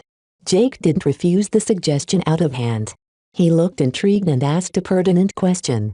What are you prepared to offer in exchange for a 5% stake? It's difficult to determine the LMC's current market cap. You're keeping your books close to your chests, she explained. However, I have my sources, and have also made a projection of your company's future earnings. I think it's fair to offer around 1.3 billion credits. That's a lot of money. Vez immediately replied, but he also revealed his misgivings. But that doesn't sound enough. My growth is extremely fast compared to my competitors. 10 years from now, the LMC will be a completely different animal. Aren't you a little too optimistic? Yeah, I've never lived through the last war, and from what everyone tells me, the upcoming one will be even more destructive. I'm also on the hook if a disaster falls upon your workshop. They negotiated back and forth. Vez truly believed his company had a brighter future than the value that Marcella ascribed to it.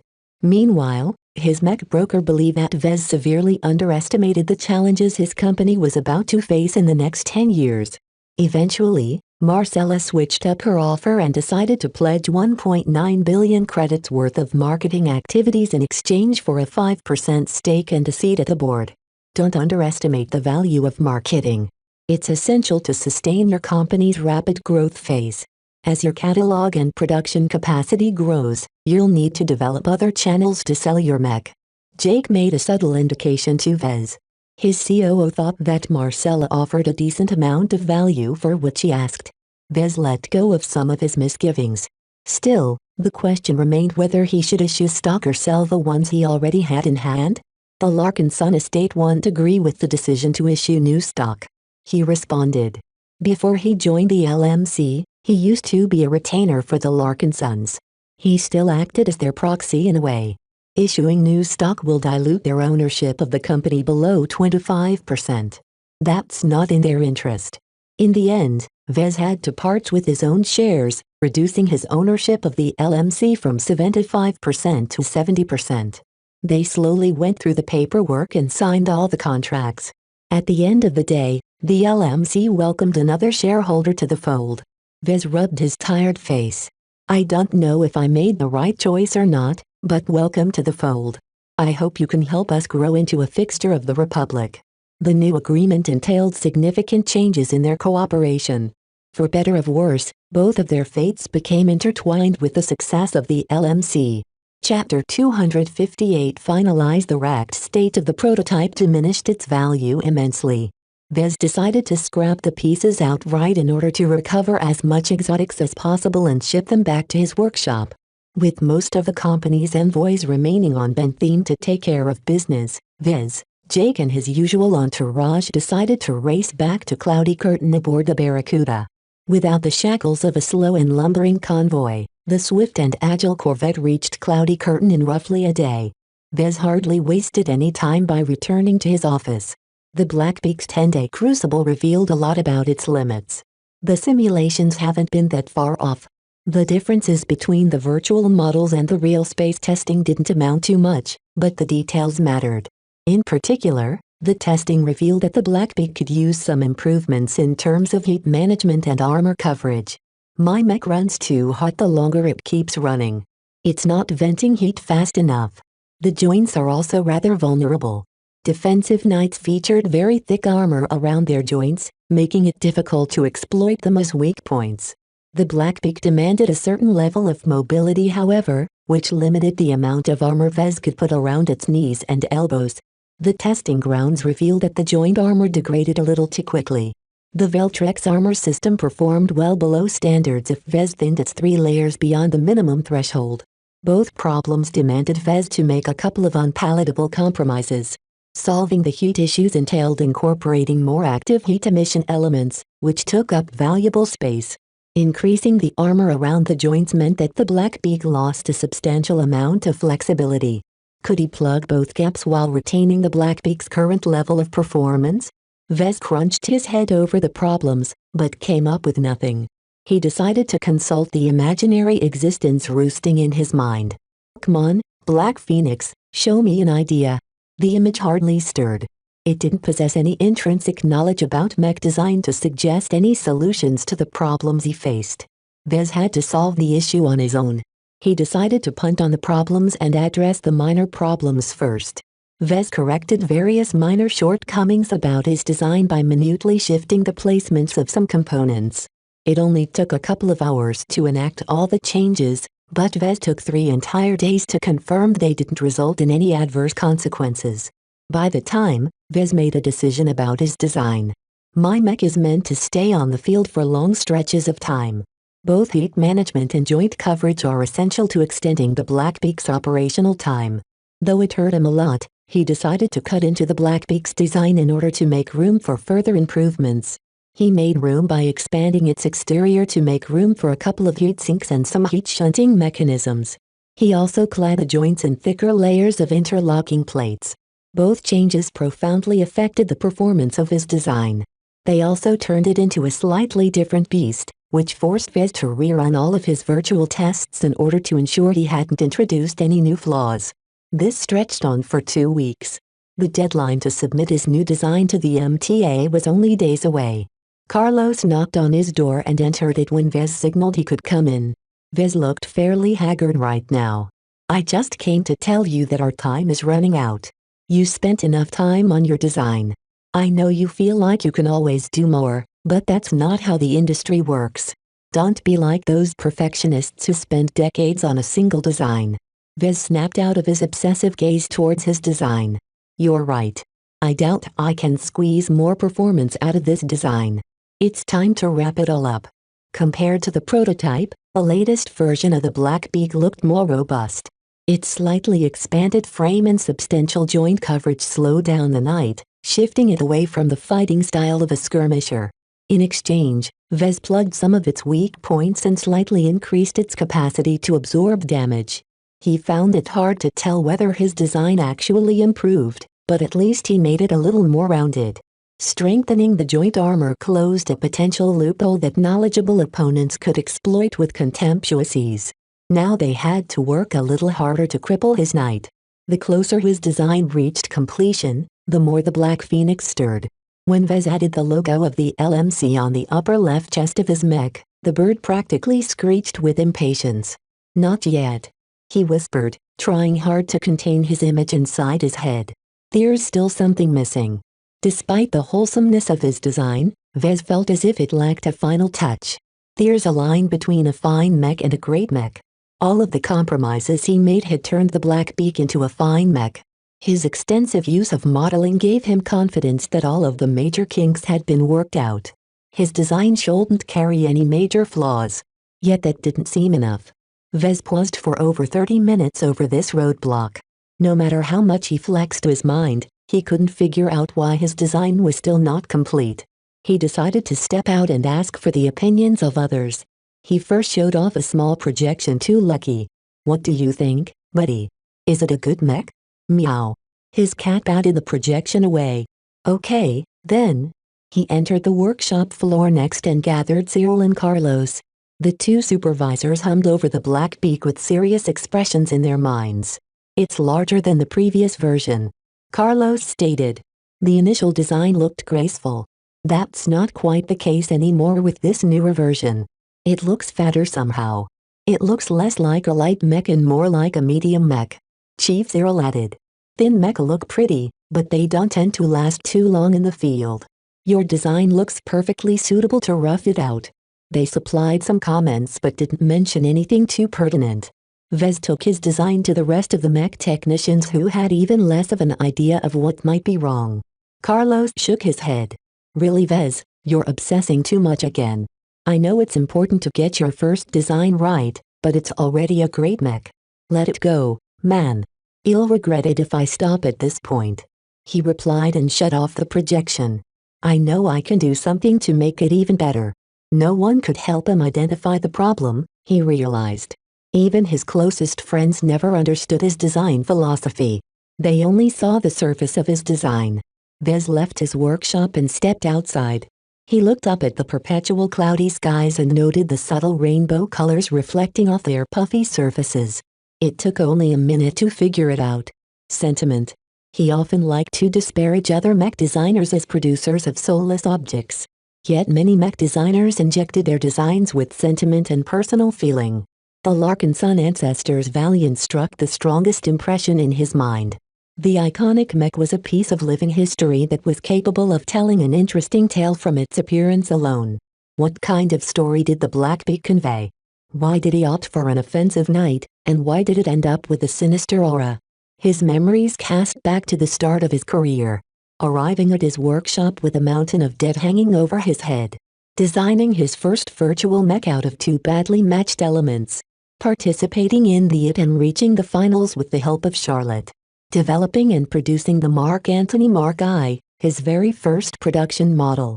Journeying to Lemur and partnering up with Cadet Lovejoy to become one of the finalists of the open competition. Transitioning from novice to apprentice, acquiring the tutelage and patronage of a venerated master mech designer. Improving the design of the original Mark Antony that resulted in the much improved Mark I, which provided a steady amount of income to Vez. Founding the Living Mech Corporation, thereby establishing himself as an entrepreneur as well as a mech designer. Taking part in Lord Kane's treacherous expedition to Groaning IV, harvesting both benefits and misfortune, only to escape by the skin of teeth. Returning home, spending his newfound wealth in merits and credits, and laying the groundwork for his first original mech. The Blackbeak is the culmination of my personal journey up to this point. He whispered to skies. Even if he didn't mean to, his design had been shaped by his past experiences. The Blackbeak, for all its beauty and darkness, exposed a portion that lay hidden beneath his heart. What does this tell me? The Blackbeak represented a subversion of the standard doctrine of employing knights as defensive bulwarks. He emphasized this design choice by applying a predominantly black coating. The Blackbeak represented his response to the darkness of the galaxy. It had already swallowed up his father and threatened to grasp Vez in its clutches. To fight back, he had to bend the rules as well, using something as unconventional as the system to get a head start. He also developed the Blackbeak as a poignant response to the Caesar Augustus. The old last-gen design served as the debut of Jason Kozlowski. Perhaps Vez wanted to avoid the famous business science lack of success by trying to convey the opposite mood. It also expressed his opinion that the next war would be won by survivors instead of heroes. No one knew the depths at which both sides could sink a couple of years from now. In these murky times, you had to think outside the box if you wanted to thrive. My mastery has something to do with this as well. His brief but unforgettable journey into Barley's mind provided him with an essential understanding of a pilot of knights. Even if the Blackbeak looked as if it couldn't be trusted, it still possessed a bone of unyielding will. It could still be relied on to act as a defender if needed. I understand now. The Blackbeak is something that I had always wanted to pilot if I ever became a mech pilot. Sadly, his genetic aptitude ruled out any possibility of piloting his own mech. Only the seemingly omnipotent system might offer a way, but Vez never looked at the option. He had a feeling the price was much more than he could bear. The momentary break helped him reflect upon his work and figure out what he missed. Once he finished his contemplation, he calmly went inside and returned to his office. He summoned up his projection and zoomed in on the cockpit. The interior offered fairly luxurious furnishings for a cockpit. Vez spent a decent amount of time in prettying up the interior and making it more comfortable for pilots in it for the long haul. He also added reliefs of the Black Phoenix. The different carvings conveyed a made-up story about the Phoenix's origins and its eventual transformation into a Black Phoenix. As a final touch, Vez didn't think of changing the functional design of his mech. He merely wanted to add his personal signature to his work. One could argue that the label underneath the front console already sufficed, but Vez thought he needed to add a deeper meaning to his design. A weight imposed on his mind, pushing him towards monumental decision. You're the Blackbeak, but that's more of a name for a design. If Vez considered his creations to be alive, then they deserved an intimate name that they could call their own. He felt like a father who was about to bestow a name to his recently born child. With a couple of controls, Vez engraved the name of his design at the top of the interior of the cockpit. "Your name is Akron." Vez let go of the reins of the image clamoring in his mind. The Black Phoenix screeched triumphantly as it escaped from the prison of its progenitor's mind and dove into the Blackbeak's intangible domain. Even though he only witnessed a projection, Vez had the illusion that his design felt more complete somehow. The Blackbeak exuded a sense of finality and solidity that had always been lacking from the prototype. Ha ha ha ha. He laughed, finally letting go of the tension that had been crushing over his shoulder. "It's finished. I'm finally done." His very first original design was ready to be submitted to the MTA. Assuming everything went well, he would finally be able to advance his career and make his mark as a designer of original mech. He looked forward to competing against his upstart rival. An air of bloodlust momentarily infected his mood. Chapter 259 Completion. The completion of the Blackbeak resulted in a cleansing of the mind. Vez never realized the Black Phoenix's presence took up such a heavy toll on his mind. Its departure freed up space he never knew existed. His design possessed a definite spiritual element. He could feel it in his sixth sense. It distinguished his design from the vast majority of other designs publicly available for licensing. No one would be able to tell why his design drew the eye, but it definitely possessed a seductive allure. It's pretty much a bad boy among designs. The Blackbeak's appearance carried a dark mystique that made it a more natural fit among pirates and outcasts than upright mercenary circles. It was the kind of mech that appealed more to mech pilots with a lot of issues on their plate. Even with these negative connotations, Vez still loved his design like it was his own child. In a certain sense, he indeed birthed it into this universe. After Vez came off his high, he sighed and raised his cum before dropping it.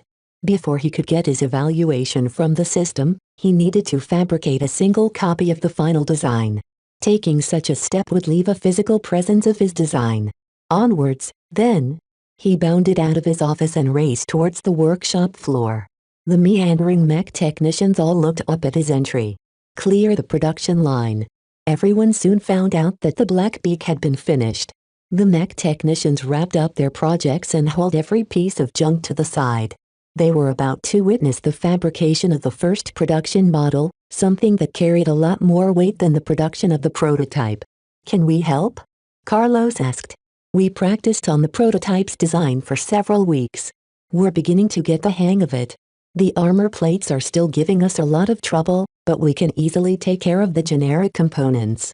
Vez shook his head. "Not this time. It's not that I don't trust you, but my first production model is going to be submitted to the MTA. I can't afford to risk any deviations from the design." His extensive assembly skills made him the most proficient fabricator in the workshop by far.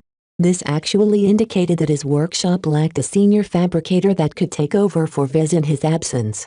Such figures usually consisted of older mech designers who gave up on pursuing a career in design. Their background in mech design and their decades-long experience in fabrication entitled them to fantastic conditions. They easily earned millions of credits a year at some medium mech manufacturers. Right now, Vez displayed the same amount of skill of a senior fabricator in his own workshop. He deftly manipulated the interface of the Dortmund to churn out part after part. His prior experience with the prototype allowed him to avoid many of the pitfalls he stumbled into last time. Vez designed the Blackbeak to be easy to fabricate. Besides the complicated armor system and the elaborate surface carvings, the mech embodied the rule that knights should be a simple mech to make. He even detected a faint resonance between the Dortmund printer and his work. He faithfully reconstructed the impressive machine out of a variety of salvaged parts. He understood the machine and felt connected to it in a way that he would never have with an off-the-shelf device. The more he understood his tools, the better he was able to exert control over the process. Even the armor forging proceeded with little incident. Once he got the hang of it he could reproduce the same steps in his sleep. The differences between the first version and second version of his design didn't lead to major shifts in paradigms, so he applied the same solutions as last time. The Blackbeak's first production model slowly came together. Each bolt and plate had been made with loving care, As Vez channeled his full focus into making the most wholesome representation of his design into a physical presence in this reality. The final step consisted of mounting a custom gem inside the cockpit. Like the Mark II, Vez turned the start button into a placeholder for a gemstone. He carefully opened a pouch and selected a pre-prepared gem that Lucky once produced some time ago. Black Diamond of the Night. Increases the speed and armor of a mech by 10% at low light levels. The dark diamond featured a compelling glint that matched the Blackbeak's mystique. While he didn't think his customers would employ his mech at night, it might provide a surprising result. Well, it's not quite certain my first production model will even see combat. The mech market placed a lot of value on special or unique mech. The abundant amount of money he harvested from the Vintage Festival was a case in point. Wealthy collectors constantly kept their eye out on mech with noteworthy providence. It remained to be seen whether the first production model became a rarity. It derived its value from the overall success of its design. The more copies he sold, the more collectors desired to obtain the initial copy he completed just now. After completing his mech, Vez gathered everyone at work and invited them to gaze at the brand new model. Jake whistled in appreciation at the sight. I don't know how you did it, but your first production model is even more hypnotic than the prototype. I'm only worried that the market might not be able to stomach it. Those who get a glimpse of your mech from a projection won't be able to experience its intensity.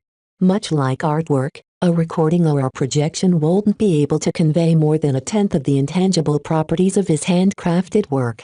His virtual models should have deserved more appreciation, but because of the limitations in simulation technology, his customers only experience a pale imitation of his original intentions.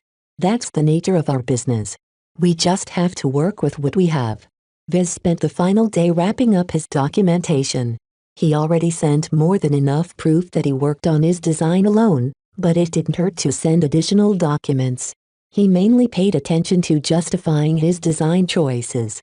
It gave the judges from the MTA a glimpse in his mind. He also assigned the Blackbeak design a model number. Every mech designer adhered to their own rules with regards to these codes. Vez kept it relatively simple in order to keep track of his growing catalog of designs. BPA-01 stood for Black Phoenix, Archon, first published edition. If Vez wanted to update the design, he'd change the code for the Mark II version to BPA-02. If he wanted to design an aerial variant, the code changed into something like BPS-01. In short, every update or variant using the Blackbeak as a base began with BP. While he tidied up his project files, he also sneaked in some time with the system and submitted his design to its discerning gaze. The program spat out its evaluation of the Blackbeak almost instantly. Design evaluation, Blackbeak BPA-01. Model name, Blackbeak BPA-01. Original manufacturer, Vez Larkinson. Weight classification, medium. Recommended role, offensive knight. Armor, A. Carrying capacity, B. Aesthetics, A. Endurance, A. Energy efficiency, B. Flexibility, C. Firepower, D. Integrity, A. Mobility, C+. Spotting, E. X Factor, C++. Cost efficiency, C. Project involvement, 100%. Original component composition, 7%. Overall evaluation, the Blackbeak is a remarkable third-class offensive knight design that excels in lengthy conflicts. Its unusual balance between armor and design enables pilots to employ it in a variety of circumstances with abundant flexibility. However, its lack of notable strengths also demands a high level of skill and judgment to pilot the Blackbeak to its full potential. You have received 1,000 design points for completing an original design that has no other equivalent. You have received 500 design points for designing a mech with a moderate presence of X Factor. Damn it. I got so far and I still haven't broken through my previous record. His X Factor score showed that he had reached the extreme end of the C range, yet it didn't enter into B territory. Vez felt a little bitter about that. Even though the growth element incorporated into the design should strengthen its X Factor over time, it won't be able to show off its potential at the time of purchase. The system's lack of fanfare around his first original design felt a little off. It treated the Blackbeak the same as the temporary designs he slapped together during competitions. This should have been a major milestone for him. He at least expected a present or something. Can't you say anything nice for once, system? User, keep working hard on developing your ability to design mech. You are on the right track. Vez threw up his hands. Whatever. He forgot about the system and turned to his timetable. His administration already prepared the submission procedure. He only had to hand over his first production model along with some hard copy documents to the MTA to begin the validation process. The validation process was mainly a souped-up certification process where his design and his physical copy would be judged according to a very strict standard. Once his design passed muster, Vez gained the right to exploit the design through MTA channels. Some mech designers skipped the entire process. This was mostly the case with more renowned designers or those who worked for powerful entities like the governments of second-rate states. Submitting a design to the MTA entailed revealing all of its strengths and weaknesses to one of the largest powers in the galaxy. For designs meant to turn the tide in a war, such a massive exposure could spell defeat for the design, so under these circumstances, the MTA never got to peek at their inner workings. Quite obviously, Vez hadn't reached that point yet. In order to convince his customers to purchase his mech, he needed to make its details more accessible. Vez even planned to add the Blackbeak's design to Iron Spirit in order to let the public get a taste of its wonders. The design phase formally ended when they loaded up the design aboard a secure transport arranged by Sanil Ablin. The security company would send it over to the MTA's branch in Bentham as soon as the next convoy left from Cloudy Curtain. Vez didn't have to be present at the MTA unless they called for him, so he remained home this time. Vez sank into his sofa at the lounge with a tired sigh. It's finally done. I'm curious. Rila drawled as she sipped on a drink. She recently finished a routine patrol in her Vectrix. When will you develop a skirmisher variant? The Blackbeak isn't a good platform to develop lighter mech. He replied, not even giving it a serious thought. It's a bit difficult but not impossible to develop a rifleman mech out of the base model, but I'm better off designing a dedicated skirmisher from scratch. Oh, I guess you won't be giving me a new mech anytime soon then. Don't feel too bad for yourself. While I'm attracted to the idea of designing a rifleman mech, I'm not sure it'll be up to the task. What's holding you back? I thought you knew a thing or two about laser weapons. That was an understatement considering that Vez even knew how to build a grazer rifle. The weapon isn't the problem. It's the musculature that's an issue. Rifleman pilots demand exact control over the movements of their mech. I haven't taken these priorities into account when I designed the Blackbeak. So again, it's better for me to come up with a new design than try to pigeonhole a knight into a rifleman. All of this went over Rila's head. She quickly got bored of the topic and finished her drink. She threw away the container, which a spare cleaning bot deftly caught in the air before it could soil the floor.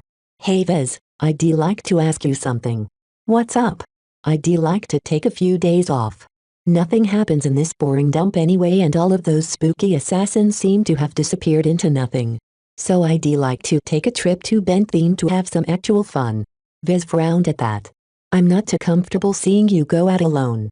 Besides, we just visited Bentham a short time ago. That was for business, not for fun. The only thing I did was sit in my mech all day waiting for someone stupid enough to piss me off. Just let me go, please. Besides, I won't be alone. Is Melker asking for leave as well? Nah, he's a straight shooter who can stand guard at the same post for years on end if needed. Rila shook her head. I already made some plans with someone else. You see, I'm kind of dating Dietrich right now. Vez sat up straight at those words. What? Chapter 260 Spending money like a drunk. He eyed his cousin like she was an alien. You're dating the little boss? He's not a very good influence. I thought you hated lowlives like him. Rila held up her palms in a defensive manner. Hey, he's cool once you get to know him. He's a great mech pilot and not like a country bumpkin at all, unlike most boys I've met on this farm planet. Vez was not in a mood to play the parent, but he didn't want to leave it at that. Relationships with junior gang bosses had a tendency to entangle everyone close into a morass of intimidation and violence. I don't think the family will be glad to hear that. You know how they can get sometimes. We have a reputation to uphold. Screw reputation. The Larkinsons will keep being the squeakily military dynasty without me then. The argument evolved into a mindless back and forth that didn't resolve anything. Vez gave up on convincing Rila, since he obviously couldn't control her movements. Look, if you want to go out with Dietrich, then go ahead, but please don't go off and join Walter's Whalers. Hey, I'm not that stupid. It's just a fling, man. Don't look at me like I'm off to elope with him. Sheesh. Rila flipped her purple-dyed hair and scampered off. He didn't know what to do. While he liked Dietrich as a person, one day he'd be sure to inherit his father's mantle. The buddy he knew may turn into someone he wouldn't be able to recognize anymore. Everyone changes over time. After taking the rest of the day off, Vez returned to work in order to prepare for his upcoming debut. His company had already prepared for his public debut for months, having contacted various news portals and noteworthy experts to attend his press conference. Every important manager in the company gathered in the conference room to report their preparations to Vez. Around 20 different publications accepted the invitation to attend Michael Dumont's debut. Gavin started to report. Our goal is to surpass that number. However, the marketing department has found out that it's very difficult to get them to send out their reporters unless we cut some deals with them. Their demands range from exclusive interviews to free Mech. Some publications even demand we hand over the first production model to them. Vez was not amused. I hope you refuse those ridiculous demands. We put them down as gently as possible.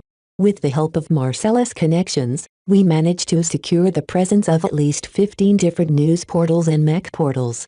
They're regional names, mostly. You won't find any publication on the level of the Rimward Star Herald. They interviewed me last time. Did you send them an invite? We did, but we only received a plain refusal. If I have to guess, they have bigger things on their plate than to cover some random apprentice Mech designer's debut. Thousands of Mech designers around the Rim are holding their debuts every day. It's too much to keep up with unless you already accumulated some fame like those direct disciples. Frankly, Vez thought the RSH was making a big mistake, as his Blackbeak possessed a lot of noteworthy qualities for a third-class design. So do we have to spend more to get more publications to attend my press conference? That's basically what it boils down to, boss. The reporters have to make a living too, you know. Don't think for a second that an independent news portal exists. We either cough up the dough or resign ourselves to parading your new design to a collection of smaller news portals. I've set a tentative marketing budget of 100 million credits. Can you cover the costs from that budget, or do we need to shift more money around? Gavin fell into silence as he weighed the costs against the benefits. It's only worth it to pay off the greedy publications if they have the audience to back up their big mouths. Not all of them have the viewership to support their boasts. I'm sure you can sort that out. Let's move on to marketing the Blackbeak. Fill me in on the plan. His publicist turned marketing manager pressed a switch that called up a projection of the timetable. The Blackbeak is a very compelling design, especially when you see it in person. The goal of our marketing push is to introduce the Blackbeak to public and rely on word of mouth to propagate its existence, hoping to stir up demand in the private market. Our plan is split into 3 phases. Gavin briefly explained what the marketing people had come up with to make the Blackbeak famous. His debut came first.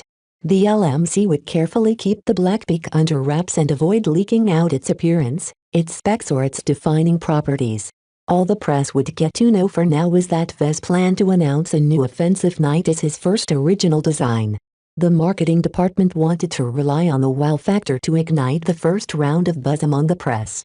The second phase consisted of fabricating 10 gold label Blackbeaks and display them in public at various locations around Bentham.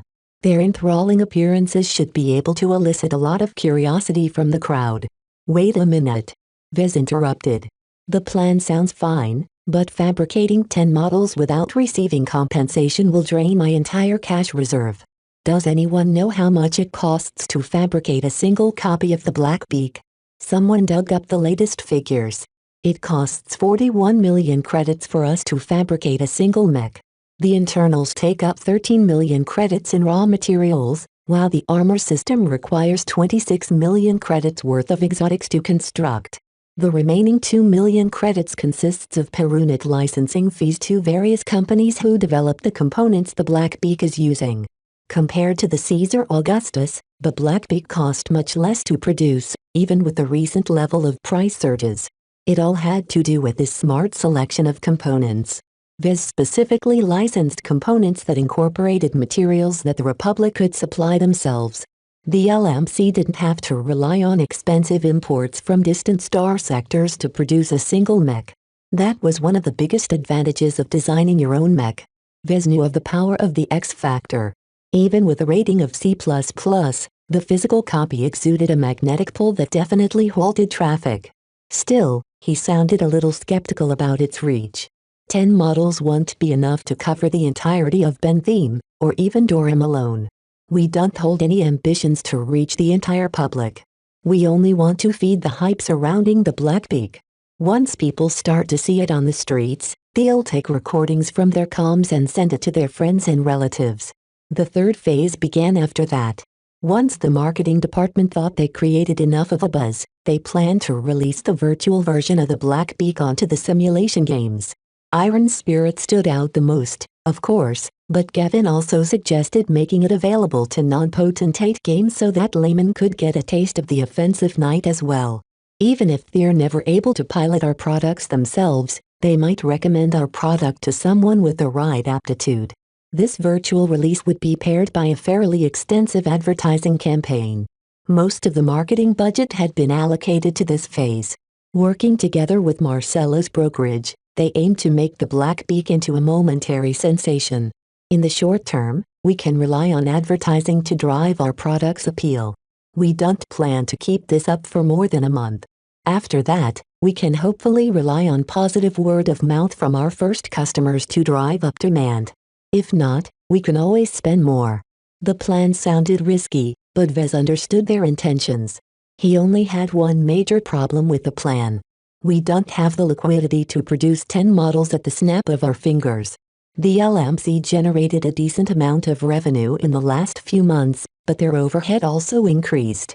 At their current state, they'd come up short if they wanted to buy enough raw materials to fabricate 10 complete models. Why not ask Mrs. Bollinger to lend us the money? Their relations officer suggested. Maisie Duval had been very busy keeping their various stakeholders in touch. She already agreed to pledge 1.9 billion credits in marketing assistance, so she won't hesitate to advance the necessary funds. That's a good idea. Contact her immediately after this meeting. She'll be in charge of selling those mech anyway, so it's not like the money is lost forever. Like the first production model, the couple of mech after that also held a lot of collector's value. With her salesmanship, Marcella should be able to sell the first production run at extortionary prices. The rest of the meeting turned to logistics. Duval worked hard to establish a temporary but stable channel of exotics they needed to fabricate the Viltrex armor system.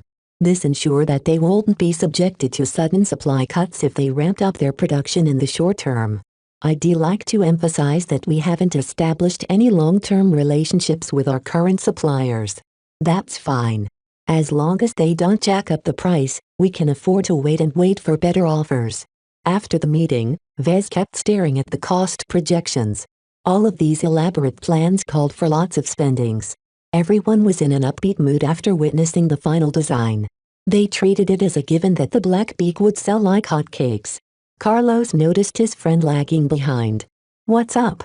Vez didn't feel so confident, however. Will the market accept my design? This again? Vez, at your age, you're one of the most talented mech designers in the Republic. The Havalax designed by the Douchebag Dumont doesn't even come close to the Blackbeak. Besides, even if the market doesn't catch on yet, that's what all the marketing is for.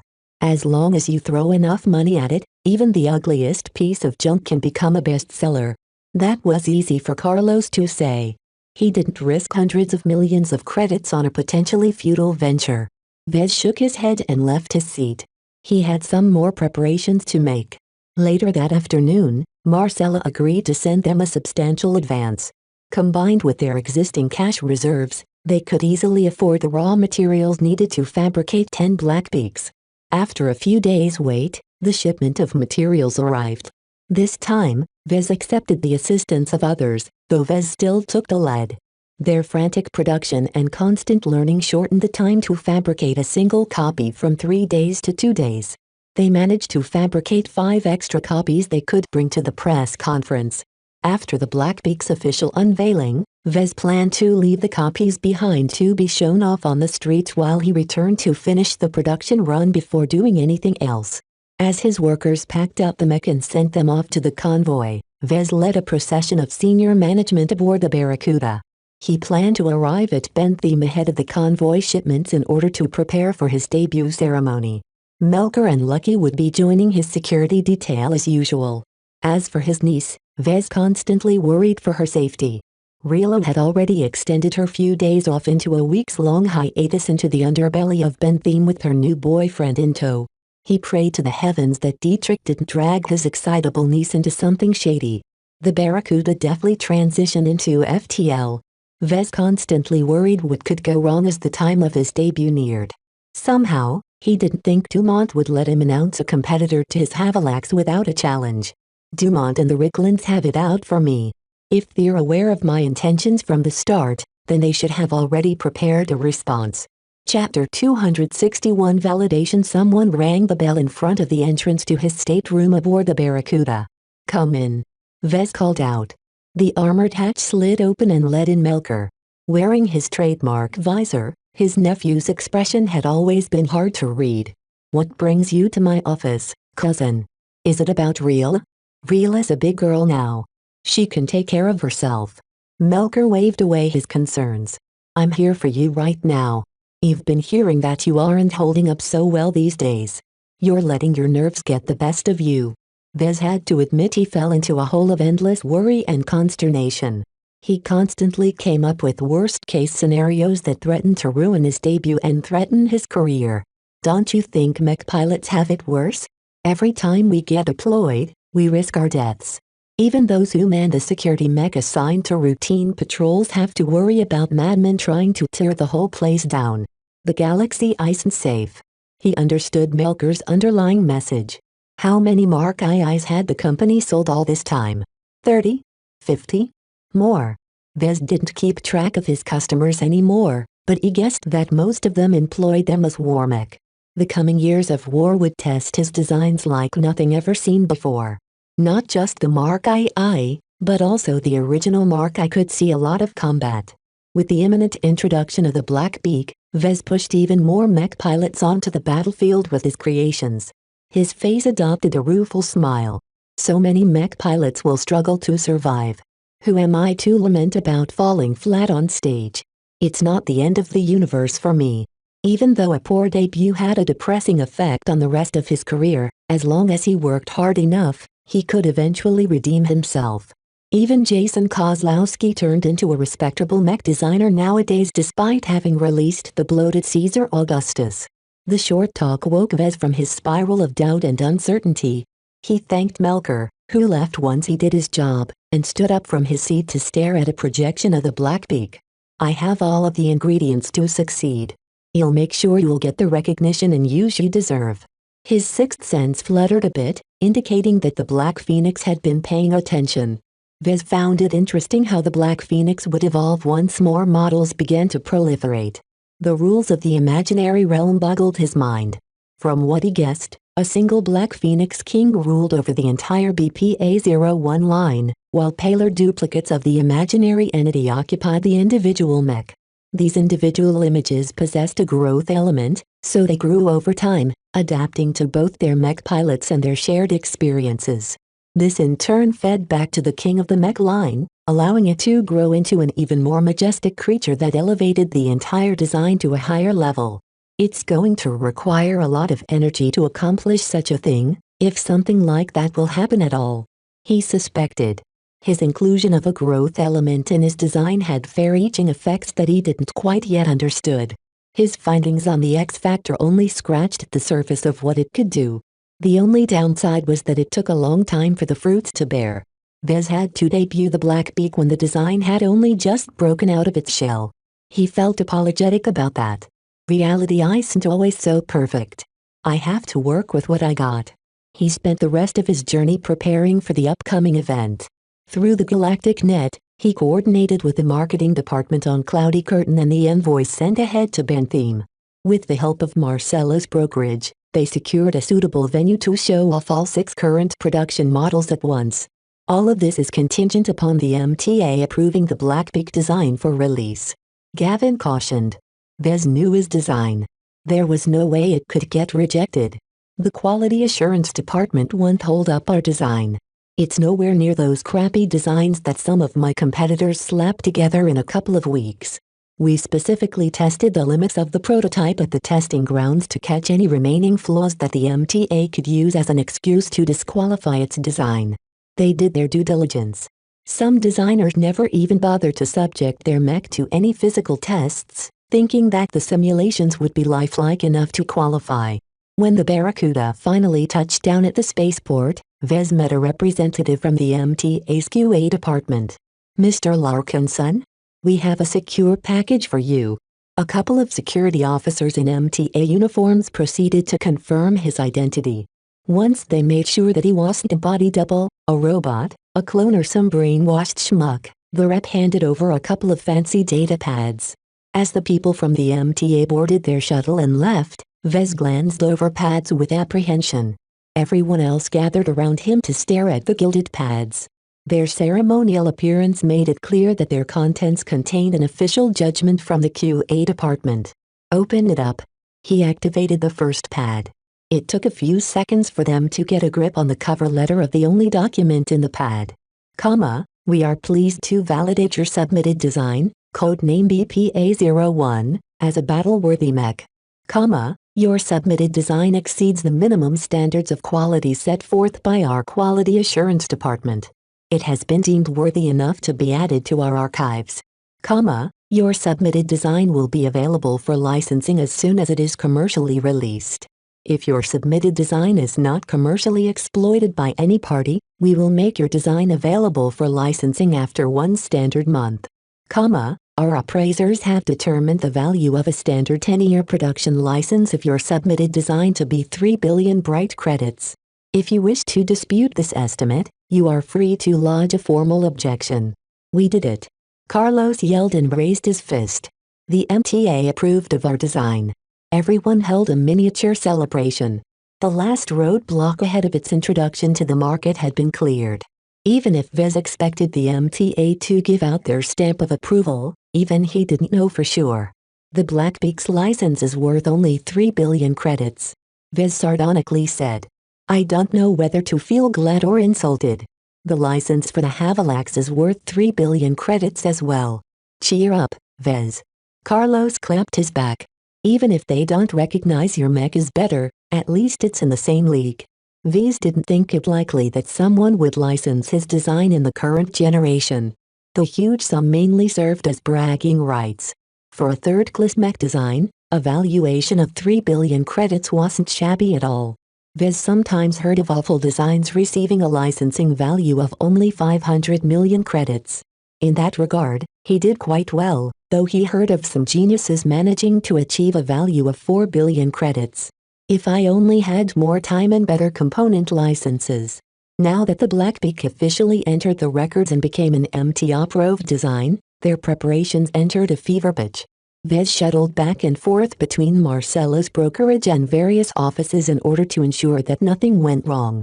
In the meantime, his back office continued to persuade more publications to come and cover the press conference without throwing too much money at them. That had proven to be quite a challenge. Time passed in a blink, and the date of his debut had finally arrived.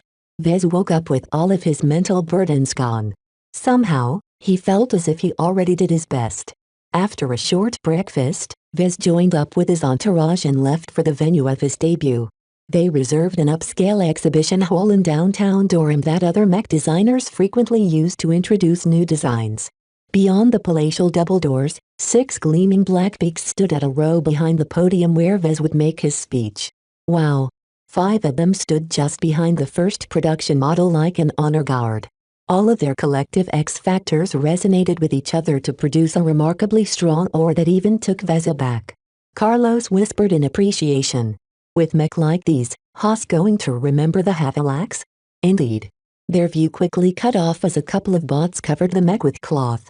The bright white covers allowed spectators to get a glimpse of the silhouettes, which teased everyone's imaginations. All right, folks. This is the big day. Let's make sure it happens without incident. Every preparation had already been made, but it didn't hurt to check. The exhibition room had been spruced up with banners featuring the LMC's iconic logo. Lucky me out at the tall tapestries depicting a stylized version of himself longing atop a cartoonish cloud. That's you, buddy. Meow. His cat didn't seem so pleased at his appearance in the logo. Vez may have gone a little too far in making him appear cute and innocent. Oh come on, just look at that cute face of yours. With such big eyes you'll surely be a hit with the ladies. Lucky hissed and scampered off, not wanting to hear any more nonsense from his owner. Vez merely shrugged his shoulders and went back to his final preparations. He already had a speech planned out which not only acknowledged his achievements, but also laid out a bold vision of the future. Half an hour before the start of the conference, the first reporters arrived with a fanfare of hovering recorder bots. The reporters already staked their places before podium, hoping to occupy the best positions for their bots to transmit the press conference to their employers. After that, security cleared a number of spectators. The LMC sent out a lot of invitations in the last couple of weeks. Those who decided to attend consisted mainly of industry insiders and previous customers. Besides the expected guests, Vez also decided to open up his conference to bystanders. Plenty of people who walked by the exhibition hall must be wondering what all the commotion was all about. This led to a fairly boisterous scene at the rear of the hall. Everyone pointed at the six-covered mech, hoping to get an early peek of what they had underneath. Time went by until it reached local noontime. Conversations faded out as Vez stepped forth onto the stage. Garbed in his anti-grav clothes, he cut a sharp figure as a mech designer. Welcome, everyone. Thank you for attending this press conference. Today, I will be introducing my first original design, a model which will revolutionize the way its pilots will be able to survive the coming battles. Vez waved his hand and a projection appeared of the LMC's logo. Lucky quietly meowed in objection at the back, but no one heard his complaints. Let me begin by introducing my company. Founded on the quiet planet of Cloudy Curtain, the LMC aims to elevate the sleepy rural planet's economy and bring more employment opportunities to its citizens. We already employ a substantial amount of mech technicians and office workers, and with the introduction of my upcoming design, I expect the company to expand even faster. The projection shifted to footage of a large number of decisive historical battles. They all featured a number of iconic mech that enthusiasts could recognize in their sleep. You may be wondering what the LMC stands for. It's short for Living Mech Corporation. I named my company this way because I believe that mech are more than machines. With all the love and passion surrounding mech, we don't always appreciate their contribution to humanity. He raised his hand, pausing the projection to a fateful clash between two top-tier cutting-edge mech. Think about it. How many lives are dependent upon mech? The entire course of the galaxy is constantly shifting due to the tireless contribution of mech of all shapes and colors. They deserve our appreciation, and the LMC is my way setting forth my principle that mech can be alive as well. That's a bold statement, Mr. Alarkinson. A reporter rudely interrupted his speech. But we didn't come here to be lectured about mech. We know our business, so can you please move on to your new design? Vez maintained his smile before the cameras. The reporter happened to be representing the Republican Mech, one of the Bright Republic's most widely read news portals on mech. Instead of snapping back with a verbal quip, Vez snapped his fingers. The cloths clinging over the mech suddenly moved away, revealing the black beaks in their full splendor. Is this what you wanted to see? Chapter 262 Unveiling. No matter how many times Vez showed off his handcrafted mech, he never got tired of their dumbstruck faces. The snappy reporter from the Republican Mech practically dropped his jaw as he experienced the full brunt of their overlapping auras. Nothing prepared his audience for this experience. Even those who witnessed his limited editions models at the Vintage Festival thought that Vezhad could only achieve such results through Herculean efforts. The Blackbeak models right in front of them proved them wrong. Though they consisted of limited issue gold label mech, Their powerful X factor exuded so much impact that even bots might fizzle out for a nanosecond or two. Impressed? Vez asked the silent crowd. This is just the start. He snapped his fingers again, causing the mech to come online. Their eyes glowed menacingly red while the feather-shaped shoulder pauldrons glowed in various shades of gray while leaking out a faint trace of dark vapor. It took a lot of wrangling with the exhibition hall to pull off this stunt, but it had been worth it as the audience received a double whammy. Much like the rolling cape for the Marcus Aurelius, the miasma leaking off the black beak drastically enhanced its visual presence. The gloomy tones of black and gray made it look like the black beak had emerged from the depths of the underworld to haunt the living in an inexorable march. The sword and shield affixed to their arms added an additional feeling of threat, and the phoenix-themed engravings on their surface only reinforced the myth. This is the Blackbeak BPA-01, an offensive night mech designed as the culmination of my experiences and insights into nights. Vez declared in front of the still-stunned crowd. His words served to pull them back from their fascination and hang on to his words. It is a design that embodies the will to survive by any means possible. A new ensemble of projections appeared.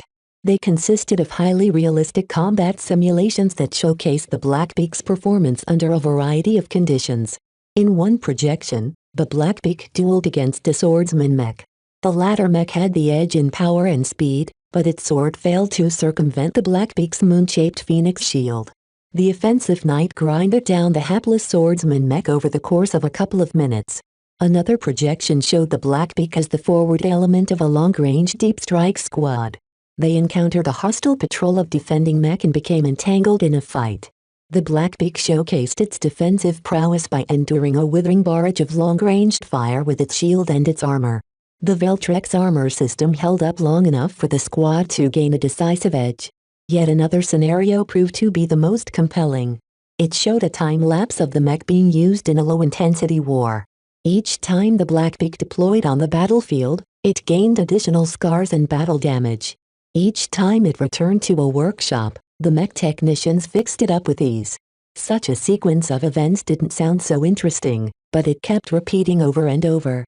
The battlefield changed, the allies it fought alongside changed, but the Blackbeak remained the same, bar a few choice customizations it picked up along the way. Over the years, the frequent cycle of deployments and repairs had morphed the original model into a formidable beast. The Blackbeak evolved over time.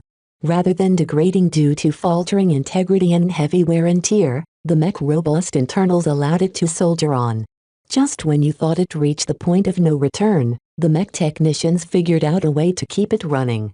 Featuring the leading second-class Keltrex armor system, the Blackbeak is a formidable knight that is capable of withstanding enormous amounts of punishment without flinching. Its lean construction along with the revolutionary Trailblazer engine delivers performance on par with Coalition mech but at the fraction of the cost. The scenarios faded out and a simplified wireframe schematic appeared over Vez. The lines denoting armor system and the engine blinked in green for a moment before he addressed the other components. The full-based power reactor runs on medium-density mech-grade fuel, enabling the Blackbeak to operate on the field for an extended amount of time before requiring resupply. The design's overall energy efficiency is top-notch, and it will take substantial effort to force the Blackbeak to run out of fuel. The energy cells are optimized to carry medium-density fuel and can withstand a lot of punishment before they break.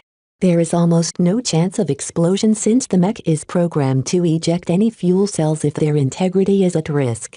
The artificial musculature is of a highly durable make, and is meant to last under substantial abuse.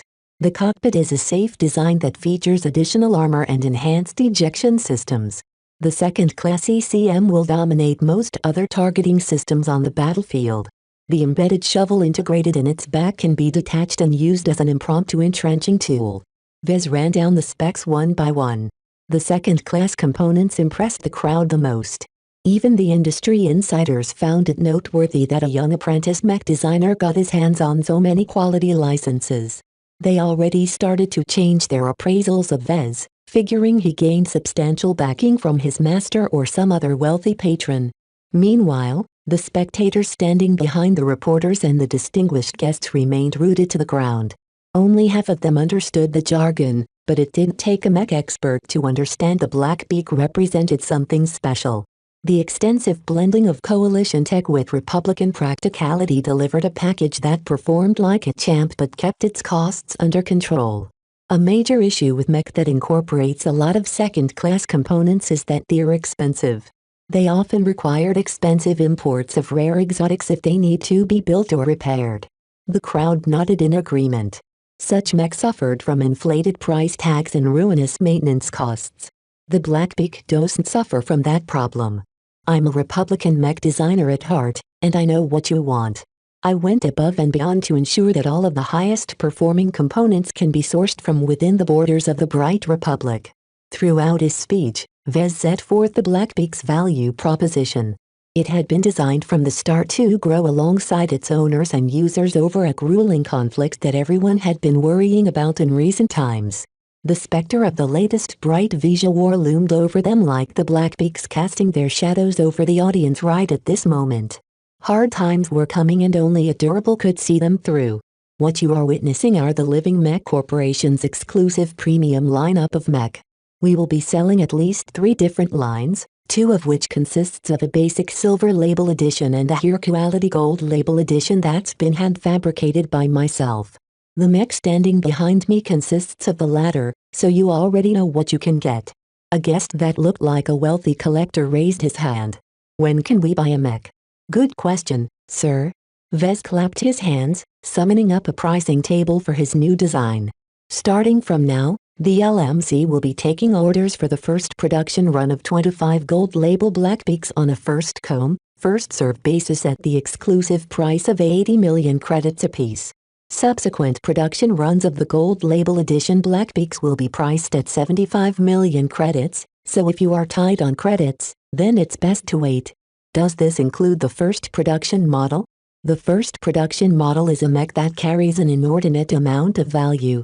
As a result, it's scheduled for auction at a later point in this year. Who was he kidding? Vez wanted to hold on to the first copy because the design had only just started to pick up hype. If he auctioned it out right now, he'd be lucky to get 100 million credits. If he held onto it for half a year or more, he'd likely be able to jack up the price to 200 million credits or more. Vez even considered keeping the model for himself, but he threw that idea away. Besides his display models, each of his mech had been built to serve their purpose in the hands of his customers. Whether they employed them on the battlefield or paraded them in front of guests, his buyers brought meaning to his products. Only in the hands of others did his mech fulfill their intended purpose. When will your more affordable Silver Edition mech be available? They will go on sale as soon as the first production run is finished, which will take a month or 2. The Silver Label Blackbeaks will be sold for 60 million credits. Do note that the Silver Label designs will feature cleaner appearances in order to achieve these cost savings. Are they worse than the Gold mech? They deliver the exact same performance as the Gold Label mech. Both of them are near identical designs and are made out of the same raw materials, so if you are looking for the maximum amount of benefit for the lowest cost, then the Silver Label Blackbeak is a compelling choice. Vez answered a large number of questions from the reporters and the industry experts. Sometimes, their questions cut very deep. Mr. Larkinson, your design looks too good to be true. There's got to a catch, right? What are the weak points of your mech? I have never claimed to have designed the perfect mech.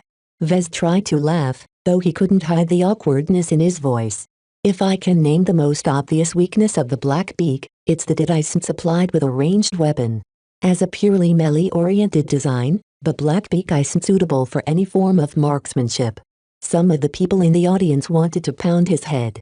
Who couldn't tell that a knight sucked at shooting? Stating something like that was as obvious as telling people that grass was green. When he saw that the crowd didn't take his answer well, Vez relented a bit. Okay, the Blackbeak is a design that's optimized to run all day, but it comes with only average agenting capabilities. We do not recommend the Blackbeak to be deployed in places that limit heat venting even further, such as vacuum or high heat environments. How well will its defenses fare compared to a defensive knight? Can it be employed to replace a defensive knight entirely? The Veltrex armor system covering the shield and the frame is fully suitable to absorb impacts and shocks. That said, the Blackbeak is not intended to be employed as a low-mobility mech. Mech pilots will only bring out its full strength if they take advantage of its considerable mobility. Vez addressed a few other difficult questions like that. He always managed to reply in a similar vein using a circuitous answer that allowed him to avoid leaving behind a record of saying something bad about his mech. By understating the weaknesses and emphasizing the strength that resulted from proper use of his design, Vez painted a rosy picture of his mech as the ultimate high-mobility knight. It could fit in nearly every squad composition and could even serve as a decent solo unit. Just when he thought he could breeze through the rest of the press conference, a commotion sounded out at the entrance of the hall. The double doors slammed open as a young man stampeded past the cowed security guards. "Hey, Vez. What's going on? You're introducing a new design? Why didn't you invite me?" "Hello, Michael. It's good to see you. Shouldn't you be busy selling your own mech right now?" "Oh, my company is already taking care of it. The Havalax is selling like hotcakes. We've sold more than 100 copies so far in the first month alone." Michael Dumont grinned like a shark. "You've got to step up your game, Vez. How can you still call yourself a mech designer if you're only able to deliver half the amount of mech in double the amount of time?" "I put quality above quantity. The first production run is entirely produced from my hand, because unlike you, I'm not too lazy to wander into someone else's party." Michael dropped his grin as he struggled to hold in his fury. "I didn't come here to celebrate with you. I came here to issue a challenge. You see, we both designed an offensive knight, and we both released them in the same market. As far as I'm concerned, the market is big enough for the both of us. Let's say we duel it out." The gauntlet had been thrown, but Michael hadn't been content with that alone. "Let's spice it up while we're at it. Like you, I'm also hanging on to my first production model. Rather than letting them collect dust in some warehouse, why not have them duke it out?" The stakes had been raised. Chapter 263. For want of a house out of several possibilities his competitor could choose to go with, Dumont chose to go with a classic design duel. When two mech designers had a beef, they let the strengths of their mech do the talking. In truth, Vez had brainstormed several ways that Dumont could retaliate against him with his team. They came up with possibilities, such as price dumping, regulatory harassment, industrial sabotage and more. A design duel had been well within specifications. The only snag was that Dumont conditioned his challenge by setting forth his first production model. Considering the brisk sales of his Havalax design, his first mech already accumulated an enormous amount of value. More than risking a huge chunk of potential cash, the duel also put their reputation at stake. Nobody among the crowd could say whether one design was superior over the other. Both the Havalax and the Blackbeak designs had their own merits. Some would argue that they didn't even compete in the same space. Yet the prospect of a rivalry at play triumphed over logic. A few bystanders already started to egg Vez on. "Fight! Fight! Fight!" The pressure mounted on Vez to accept the duel. "I already reserved an arena, so you don't have to go to the trouble of arranging a venue," Dumont added. 5 days from now, there's an open time slot in the match between the Durham Velvet Fists and the Haston Grease Monkeys. We'll get to prove the worth of our designs in front of a full crowd of mech fans." It must have cost him quite a bit of money to arrange such a highlivalued slot. Vez mulled over the offer for any traps. The mech arena shouldn't be able to get away with any tricks, but who could tell if they did? "He'll only accept if there's official MTA representation." Dumont waved his hand dismissively. "Fine." Requesting the presence of an agent of the MTA didn't come cheap, but it ensured that nothing funny went on. If Dumont or the arena operators tried to cheat in any way, then the MTA would come down hard on their heads. As the challenger, Dumont was obliged to pay for it all, which saved Vez a lot of trouble since his company's liquidity didn't look all that great. Vez also had the privilege of setting some additional conditions such as the dual environment and the pilot criteria. Vez chose to go with the most advantageous circumstances for himself. "I want the dueling ground to consist of rocky terrain with plenty of linear off-site breaks." His Blackbeak excelled in dragging out the fight while the Havalax sought to end the duel as quickly as possible. By making the terrain as difficult as possible, the pilot of the Blackbeak would be able to extend the pursuit. Fine, but don't think you can run away all match. I don't think the public will appreciate a mech that can only stand a chance by acting like a coward. As for who will drive our mech, let's set the bar to advanced pilots no older than 30 years old. Agreed.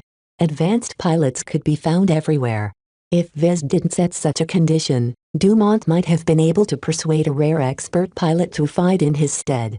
He set a relatively low age limit in order to prevent him from finding some grizzled war veteran who could pull off dozens of tricks in quick succession. By posing all these limits, Vez made the duel more dependent on the machine rather than the person. He had faith in the quality of his black beak and strongly believed in its performance despite the naysayers. They hashed a few conditions before Dumont left in a confident whirl. He already accomplished his purpose, so there was no need to stick around anymore. The impending design duel spoiled the rest of the press conference. Vez noticed that most of the reporters briefly notified their editors about the sudden challenge. The spell had been broken, and nothing could pull them back into his trap. Vez decided to wrap up his press conference. Thank you for attending, and I will see you 5 days from now at the arena. Word spread quickly. The duel between two young promising apprentice mech designers should be one of the more exciting events that took place next week. The constant hype surrounding their rivalry didn't pique the interest of every mech fanatic, but it definitely raised their profiles. Both the Havilax and the Blackbeak received a surge of free publicity. Many publications that had snubbed the invitation to attend the Blackbeak's unveiling must be feeling green with regret right now. News portals such as the Republican Mech published bold-faced headlines accompanied with high-quality footage of the confrontation between the two designers. Even if they went a bit too far with their creative editing, the dramatized retelling of that day served to put their designs to the forefront of the news. We've already sold out our first production run, Gavin exclaimed as he met Vez at a private dining hall in a hotel next morning. Our buyers are practically knocking down Marcella's doors right now. We had to limit our sales to 1 copy per customer. Demand is through the roof. The free publicity is nice, but it's only a temporary phenomenon, Vez pointed out while eating his breakfast. Whoever admits defeat in the upcoming duel will see their demand crater overnight. No one wants to buy a mech associated with failure. The worst thing about the duel was that the format favored the Havilax. The raw specs didn't lie and the Blackbeak's advance in endurance would never be able to come into play in a duel that only lasted 30 minutes at most. In hindsight, the Blackbeak made for a very poor dueling mech, while the Havilax practically thrived in these circumstances. Do we have a pilot lined up? I have someone in mind, Vez leisurely replied as he moved on to drinking his cup of tea. There's a reason why I set the age limit to 30. The door to the dining hall slid open to allow the entry of a familiar face.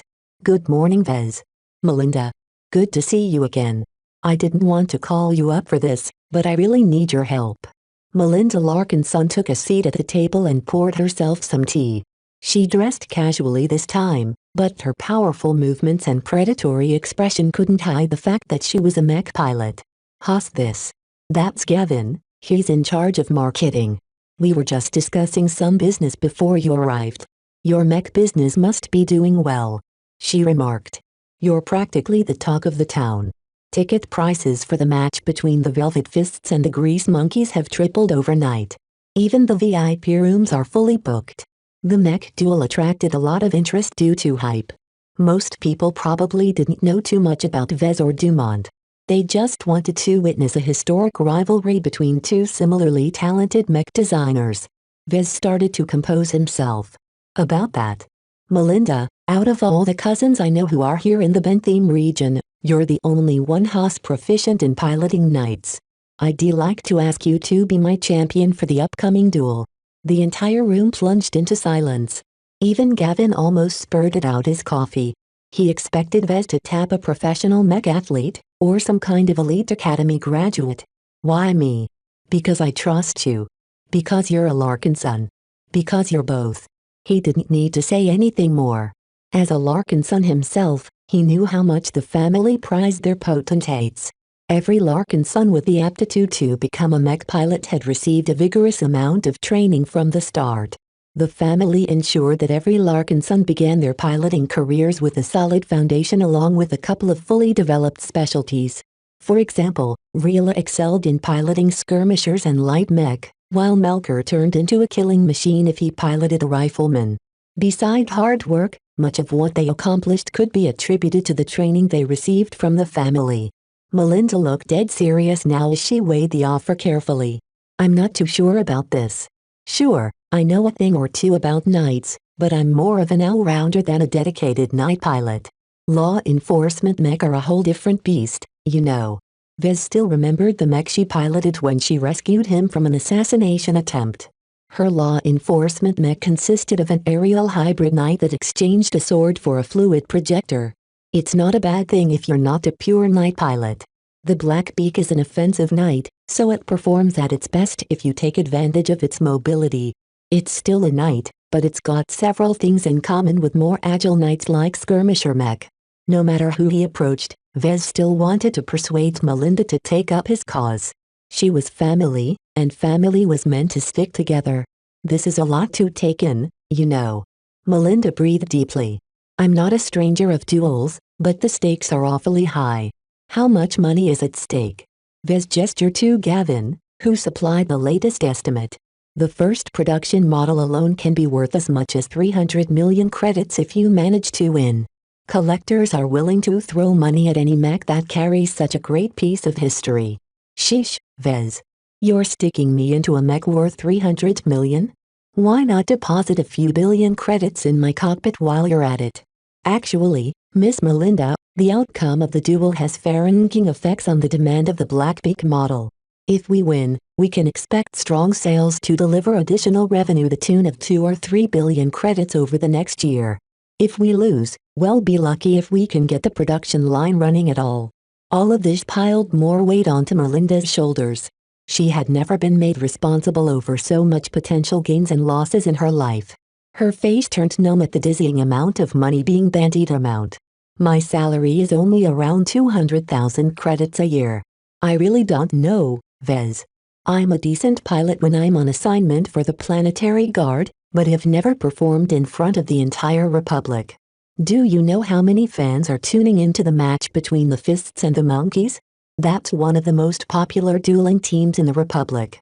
And I'm going to be showing off my skills in their halftime break. Obviously, Melinda couldn't handle the pressure like a seasoned mech athlete. Vez wished that Rila hadn't wandered off with Dietrich, because he could sure use some help in reassuring his cousin. Competing in public is not that scary when you're good. I know you're good. Think about it as an opportunity to wave the flag for the family. Show the Republic what a Larkin son can do.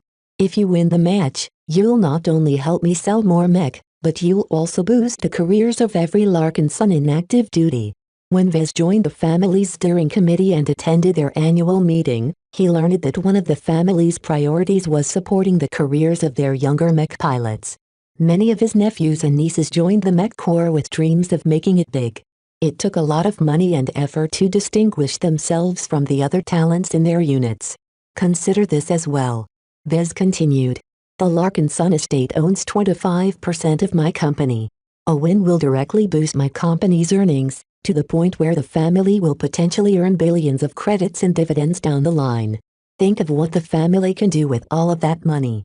We can increase the pensions for the widowers and provide better training for the young. Not every Larkin son prioritized giving back to the family, but Melinda showed signs that she was receptive to the idea. She owed a lot to the family. I'm even willing to give you a fair share of what we gained. Have you ever thought about moving into a glitzy penthouse in the middle of downtown Durham? I can pay for all of that. This time, Melinda didn't hesitate any longer. Okay, deal.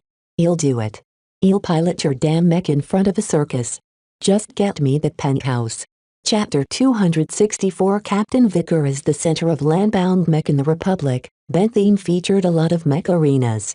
Vez himself had witnessed the famous Leviticus vanquishing over another opponent at a Privitelian mech coliseum.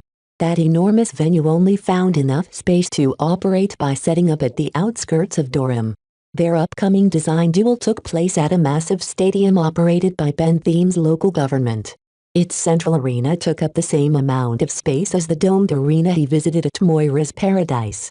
Vez entered the chamber that held the first production model of the Blackbeak. The mech looked as pristine as ever, courtesy of the mech technician scouring over its surface right now. In the days since Melinda accepted to duel in his stead, a lot had changed. The lack of major events at this time prompted many publications to blow up the rivalry between Vez and Dumont. They turned a minor scuffle between competitors into the battle of the century. All of this raised the profile of their mech. Interest in the Blackbeak surged, with many laymen clamoring to pilot its virtual version. Vez vetoed the release of the virtual model, as he didn't wish to let his competitors study his design. Although its specs had already been published, that was different from getting a solid feel for the mech. Any decent mech designer could easily spot a dozen weak points in any design if they spent at least an hour with any random design. Dumont must have gotten a good glimpse already when he issued his challenge, so Vez had already fallen behind. On the other hand, the Havalax had already started selling. While Dumont withheld the virtual version to the public, footage of the Havalax in action already started to appear on the galactic net. This, along with other articles published over the last month, provided Vez with a wealth of information on his competitor's design. While he tried to figure what made a Havalax tick, Melinda trained with the Blackbeak as if her life depended on it. She applied for leave at the Planetary Guard and moved full-time into his first production model. The only time she left the mech was when she had to sleep or wanted to practice her more advanced maneuvers in a simulation. Currently, Melinda sat at a nearby table and held her head in her hands. "Are you ready to go on stage?" Melinda groaned at his question. "How full is the arena?" "It's completely packed. There's more than 500,000 spectators out here. Win or lose, you're bound to become a celebrity." "Yippee," she replied flatly. "You know, my com has been flooded with messages from our fellow cousins. They're all envious as hell that I'm able to display my skills in front of so many people. I bet they'll sing a different tune if they're in my place." "Melinda, it's going to be fine. You've been spending a lot of hours inside the cockpit. Have you gotten a good feel for the Blackbeak?" This time, she released a brief smile. "I don't know how you did it, but your creation is one of the smoothest mech I've ever piloted. It's like I'm donning a second skin, but larger. Best of all, it doesn't have any of the pet peeves that ruin my day." Experiencing the full majesty of a gold label mech was a unique experience. Melinda practically broadened her perspective on how far a mech could go to deliver an immersive piloting experience. The strong X factor in the Blackbeak's frame resonated within her bones each time she interfaced with the mech. In addition, Vez applied everything he learned from acquiring his initial mastery into Knights. Vez noted everything that Barley had grown frustrated about and made sure those elements didn't show up in his own design. This smoothed out the piloting experience and enabled Melinda to focus more on beating her opponent and less on trying to make her machine move as she willed. Vez glanced up at the clock. The last duel between the Velvet Fists and the Grease Monkeys before the break should almost be ending. If you're still having second thoughts, you can still back out now. Some of my underlings brought a couple of replacement pilots, you see. That won't be necessary." She shook her head. "I'm used to the first production model, and it's gotten used to me as well. You can't replace me at this point, not if you want your Blackbeak to perform at its best." He shrugged. "Very well, then. Don't forget that you are risking your life out there on the field. If the duel is heading into an awful direction, don't hesitate to concede. I don't want you to risk your life just to drive more sales for my mech. I can always figure something out if that happens, but there's no way for me to revive you from the dead. I'm not Jackknife Jake, Vez. I know my limits. In the Planetary Guard, we learned how much we can push a mech." Minutes went by until the faint commotion above faded out. The latest duel must have come to a conclusion. An arena guide appeared from a side entrance. "Mr. Larkinson, time is up. Please come with me. Lieutenant Larkinson, please enter the cockpit. Your mech will be lifted onto the arena as soon as we rearrange its terrain." "Roger that." The arena personnel guided Vez up a lifter platform which brought him out in the open. The recorder zoomed in on his face. Up next is one of our Republic's homegrown mech designers, a superstar who emerged out of nowhere. Give it up for the nerdy half of the Larkinson duo, Vez Larkinson. 90% of the spectators had never heard of him before. Even if they caught a glimpse of his designs, the kind of people who attended mech duels cared more about the people piloting the mech than the designers who made the machines. Nevertheless, that didn't diminish the momentary enthusiasm of the crowd. With all the hype surrounding this duel, its anticipation had surpassed the outcome of the match they originally came to attend. The Velvet Fists and the Grease Monkeys had completely turned into sideshow characters at this moment. The lifter platform reached at an elaborate open tribune. Despite its size, only 2 seats had been placed at the center. Michael Dumont already sat at the seat to the left, leaving Vez to take the one on the right. Vez. Michael. They didn't exchange any other words. At this point, no amount of talk would change anything. Both of them let the minutes tick by in silence until Arena finished its reorganization of the dueling grounds. It was a wonder to witness how effortlessly the battleground morphed from a plain tiled surface to a decent imitation of a rocky canyon. Large amounts of rocks, cliffs and other debris carted in from below and cluttered up the field until it became impossible to see the other end of the arena from ground level. Once the arena finished its rearrangement, the mechs started to appear. First to enter the stage is Michael Dumont's Havalax. Coated in resplendent white, this offensive knight can run as hard as it can hit. While it possesses a decent set of armor, the Havalax excels in hacking down its opposition through unrelenting aggression. Armed with both a sword and a hand axe, the Havalax has a plethora of offensive options to dismantle anything in its way. A projection of the mech pilot appeared over the sky. Vez took one look at the man's uniform before his face began to fall. Piloting the Havalax on behalf of Dumont is Captain Jamie Vicker. Captain Vicker is one of the greatest talents to emerge from the Republic in recent times, and he has won a number of prestigious awards before the Mech Corps snapped him up. Nowadays, he leads his own unit as the youngest captain in a homegrown 3rd Infernal Hellhounds Regiment. Captain Vicker's handsome face and curvy blonde hair made him a hit among the ladies, who all started to shriek like they lost all of their intelligence. Vez didn't care about that, but he did grow worried about Vicker's capabilities. The Mech Corps held themselves to a higher standard than the Planetary Guard. They recruited the best of the best, and anyone who reached the rank of captain at such a young age must be someone with a lot of promise. At the very least, the Mech Corps must be feeling hopeful that Captain Vicker had a decent chance of advancing to expert pilot someday. The Blackbeak appeared next. Unlike the Havalax, the Blackbeak's strong X-factor and dark appearance caused the crowd to grow a little muted. Even though they saw a couple of projections of the models in ads and promotions, it was different now that they encountered it in person. Emerging from beneath is the inventively named Blackbeak. It's an offensive knight that's made for war.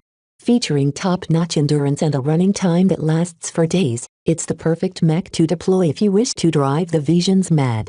Mr. Larkinson has promised that the Blackbeak is a mech that will grow with its pilot and is able to last an entire war. Hyperbole or not, the Blackbeak makes for a striking sight.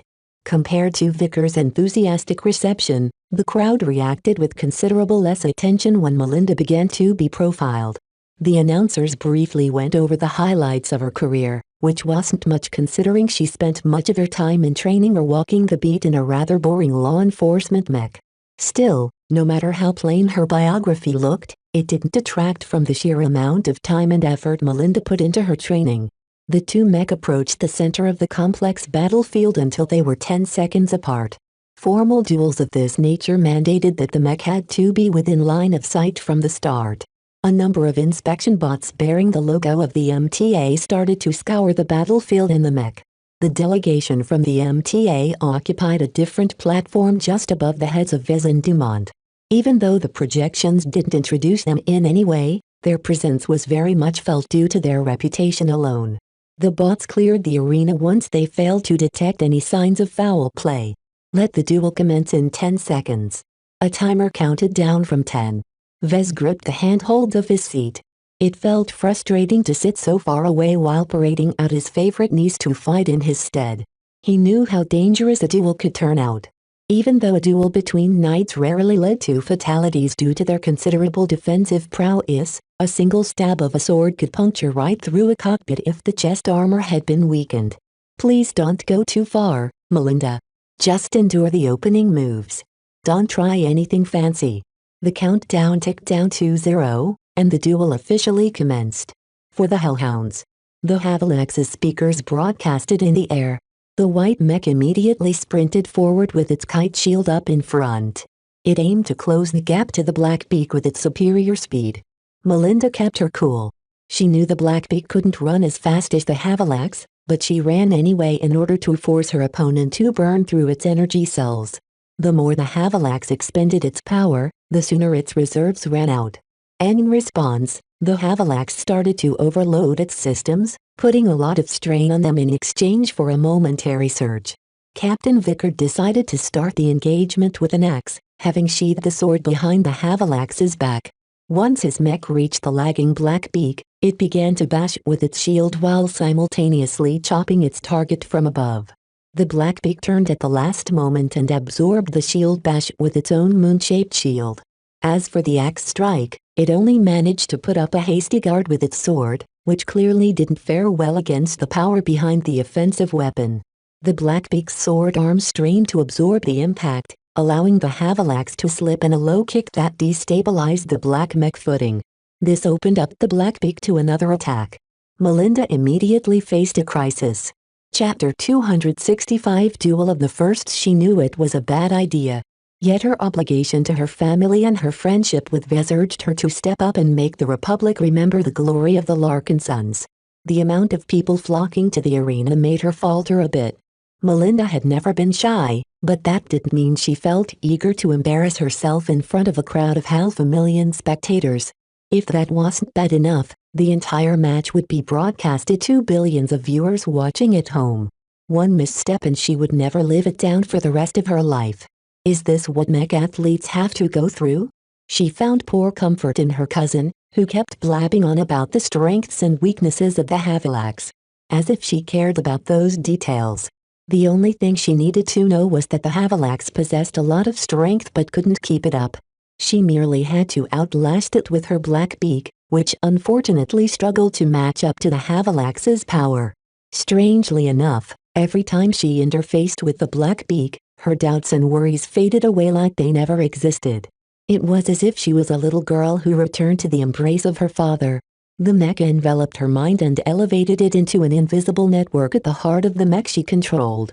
Melinda had never had the pleasure of piloting a mech that treated her like a queen. Most other mech she came in touch with treated her intrusion like an unwanted houseguest. It's as if these mech aren't made to be controlled by someone else. It sounded crazy to hold such an outlandish opinion. Yet the difference became stark when she began to grow accustomed to the Blackbeak's welcoming embrace. Her nephew's mech simply possessed some kind of charm that revolutionized her piloting experience. Are all mech that are worth 300 million credits like this, or is it just me? She felt regretful that she had to bid the Blackbeak farewell after the duel. She had warmed up to the first production model, and wished she was as loaded as her cousin. I should have asked for this mech instead of a penthouse. The floor suddenly started to lift the Blackbeak onto the arena. Melinda cut short her musings and shifted her focus back to her mech. She tested out the movements of her mech, finding the Blackbeak to be as responsive as a second skin. Nothing appeared to be broken. Vez made sure that her mech was in its best state possible. Once her mech arrived at the center of the arena, Melinda didn't even flinch at all of the yelling and namakiling. The crowd meant nothing to the Blackbeak, so Melinda followed suit and tuned them out. Her console chirped as her mech received a private communications request from the mech opposite to hers. Melinda shook out of her mantra and opened the channel. Miss Larkinson. It's a pleasure to meet you. Captain Vickers greeted her with his annoyingly attractive voice. It's a shame to meet as opponents instead of colleagues. I have a lot of respect for the Bentham Planetary Guard. It must have been hard to keep our planet in line. Not as hard as taking the fight to the BLM. Melinda coolly replied. She tried not to let her fangirl instincts get the better of her. Did you participate in one of the assaults? I did. The rebels put up a poor fight in one of their asteroid bases. For a movement that pretends to be strong enough to fight off the Republic, they sure didn't last very long when pressed into a corner. But anyway, I didn't open this channel to talk about old times. I just wanted to apologize to you. For what?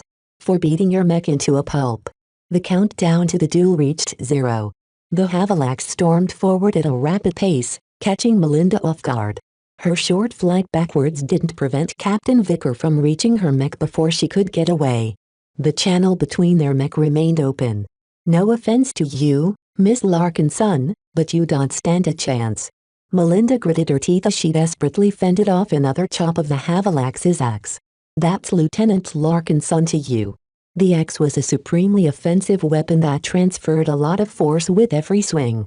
Melinda tried to redirect the force at an angle to prevent her sword and shield from chipping away, but Captain Vicker moved too quickly for her to adjust.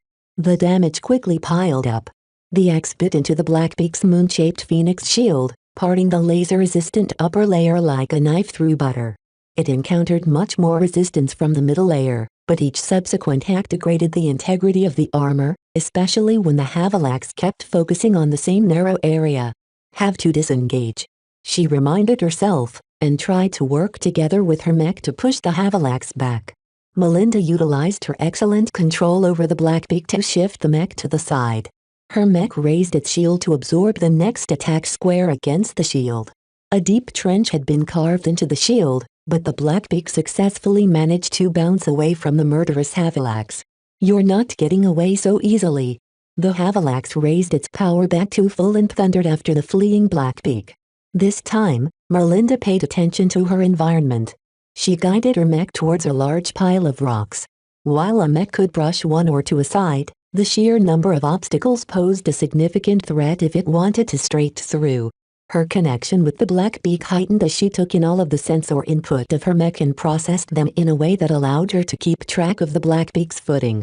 The Black mech possessed enough responsiveness and flexibility to navigate the field of rocks without losing too much speed. The Havilax turned out to be less proficient in navigating this kind of terrain. Michael Dumont designed it with a completely different paradigm in mind. Captain Vicker had to cease his opportunistic attacks in order to struggle his mech past this treacherous terrain. The fundamental differences between their frames became evident. The Havilax was very much a momentum-based mech. It derived its superiority from its high-powered engine and power reactor, allowing it to move faster and strike harder despite being clad in thick layers of armor. Compared to the Blackbeak, the Havilax possessed a higher top speed, but this came at the expense of flexibility. Even a mech pilot as amazing as Captain Vicker struggled to make an elephant dance. The majority of the crowd cheered for the more charismatic Vicker. Even the announcers sounded like they rooted for the mech corps captain. "Look at the Havilax navigate around those boulders. Even with these hindrances, it's hardly losing a sweat. It's a testament of his skill that he hasn't widened Miss Larkinson's lead. He's even closing in." They soon reached the end of the rock field, and Melinda desperately tried to reach the narrow miniature canyons up ahead. However, her mech first needed to cross a small stretch of open ground, and that was when the Havilax began to make its move. A handful of boosters embedded into the back of the Havilax started to burn. Though they chugged a lot of the white mech limited fuel, the extra thrust gave the mech a powerful hop that allowed it to close the distance within seconds. It raised its axe again, prompting Melinda to turn around her mech and raise its shield. Crack. Captain Vicker put the Havilax's considerable forward momentum into the heavy blow. The axe managed to cut through the damaged upper portion of the moon shield and split that portion apart. Melinda hastily ducked her mech to dodge the remaining swing of the axe.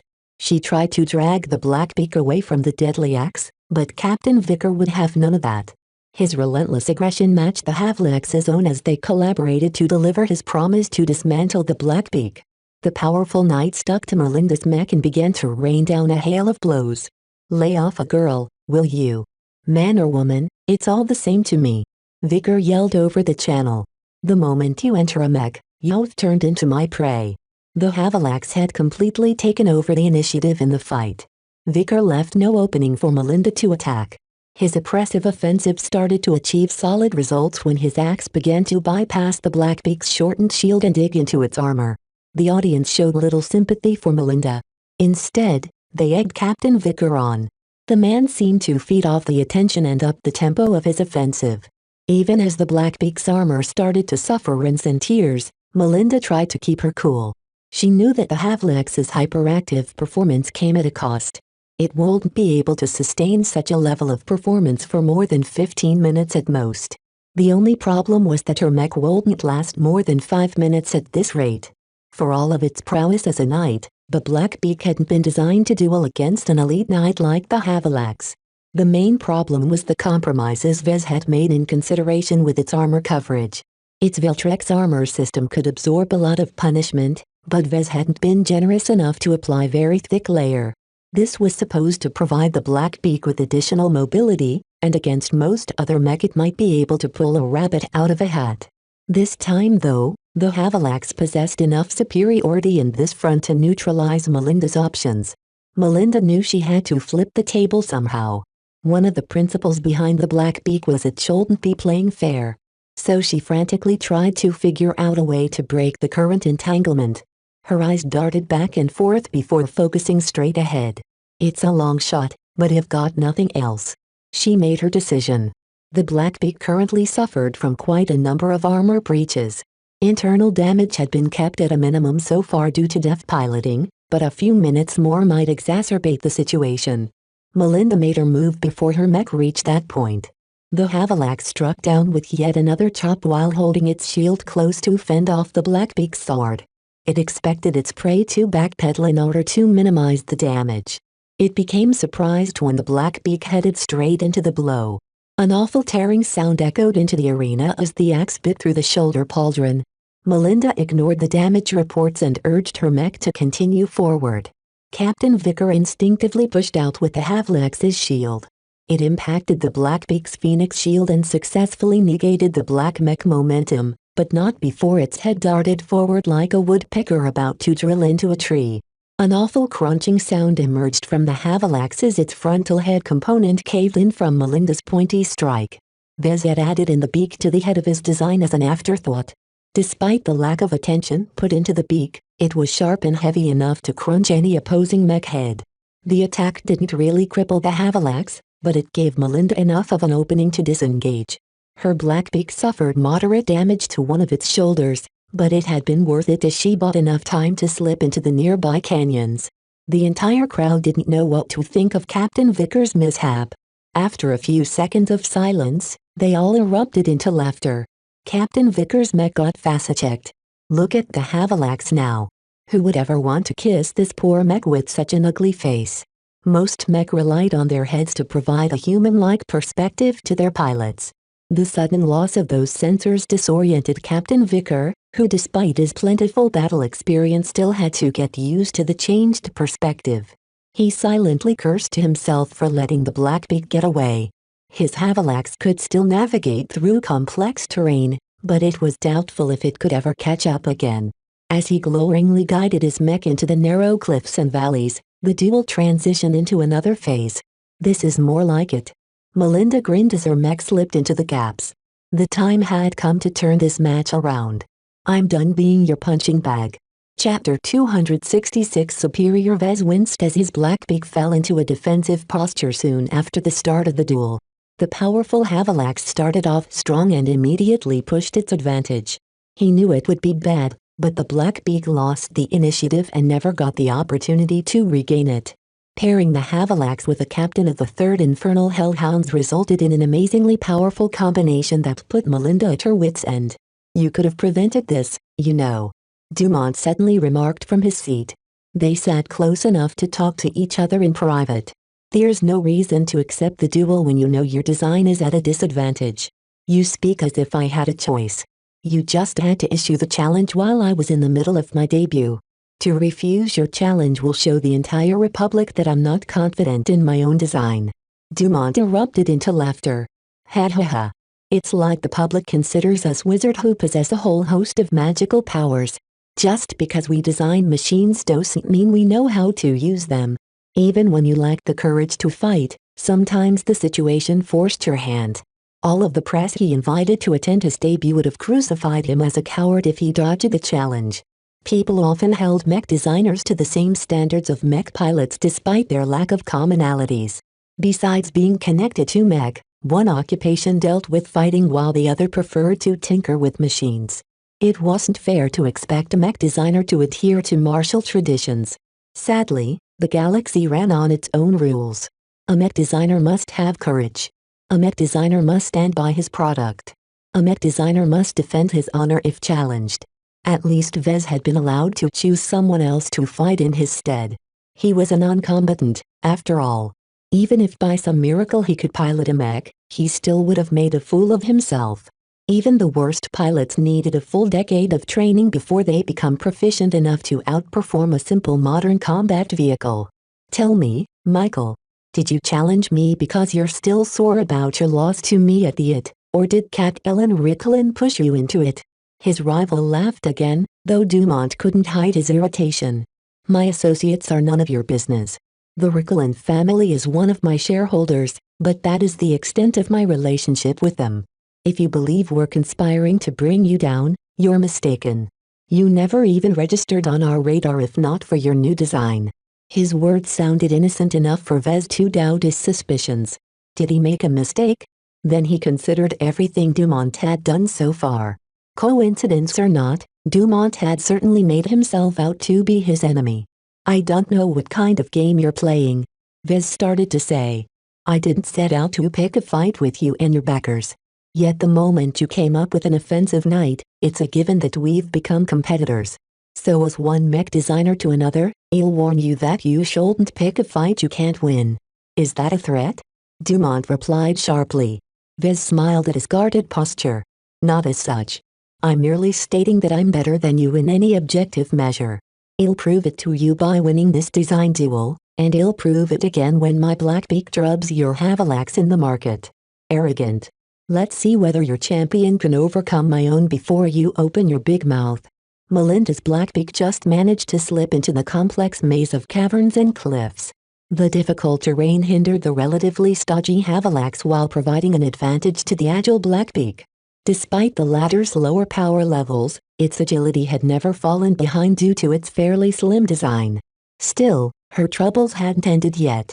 The Havalax maintained pursuit that stayed hot on her heels. If the Blackbeak stumbled even once, then Captain Vicker would be sure to pounce. The final axe strike happened to have bitten deeply into one of the Blackbeak's shoulders. The overall depth and sturdiness of that portion prevented the axe from disabling the shield arm, but it had enormously weakened it to the point where Melinda didn't trust it to hold up against a full frontal body blow. Despite her dire circumstances, Melinda grinned, echoing the predatory anticipation of her mech. Her opponent made a big mistake by letting her slip away. It seemed almost comical how Captain Vicker didn't expect to be pecked in the face by a mech called the Blackbeak. Haha, can't catch up, Captain? She taunted her opponent over the open channel. Don't laugh so soon. I'm catching up. Time was running out for Captain Vicker. If he couldn't catch up to the Blackbeak in the next 20 minutes or so, his mech would run out of steam. His mech only carried a limited amount of energy cells, but before it ran out his internals would already overheat. Pushing the Havalax's limits came at a cost. Vicker gambled on winning on his opening move, but it turned out that Melinda proved more resilient and resourceful than he expected. Why don't you be a good girl and turn around for me to whack apart? Are you kidding, Captain? You're the faster mech here. Come and get me if you're so eager to land a blow on my mech. Standard dueling conventions stated that the mech with the fastest top speed had to take the initiative. If not, it could use its superior speed to stay out of range and run out the clock. Such behavior went against the spirit of the duel, so the rule had been introduced to force the duelists to fight. A peculiarity occurred in this case when the so-called fastest mech proved unable to catch up with the nominally slower mech. The Havalax possessed a higher top speed according to its spec sheet, but in practice it could only achieve those speeds in open terrain. This rendered Captain Vicker helpless for the moment. Though he adjusted quickly and learned to move the Havalax more proficiently, it would take a long time for the gap to close. His mech expended an enormous amount of energy trying to keep all of its bulk on the move. Knights never made for very good sprinters, though an exception could be made for the Blackbeak. Still, Melinda noticed the Havalax gaining on her mech at an uncomfortably fast pace. If she was a better pilot, then she would have been able to push the Blackbeak out of reach. If she wanted to change the odds, then she had to take the initiative and use her strengths. As a Larkin son, Melinda possessed her own strengths. Besides her strong foundation, she also excelled in one other area: her battle sense. Many of her colleagues complimented her for her uncanny decision-making in the cockpit. While Melinda had never excelled in swordsmanship, marksmanship and other flashy skills, she always managed to pull off a win by making the right decisions in the heat of battle.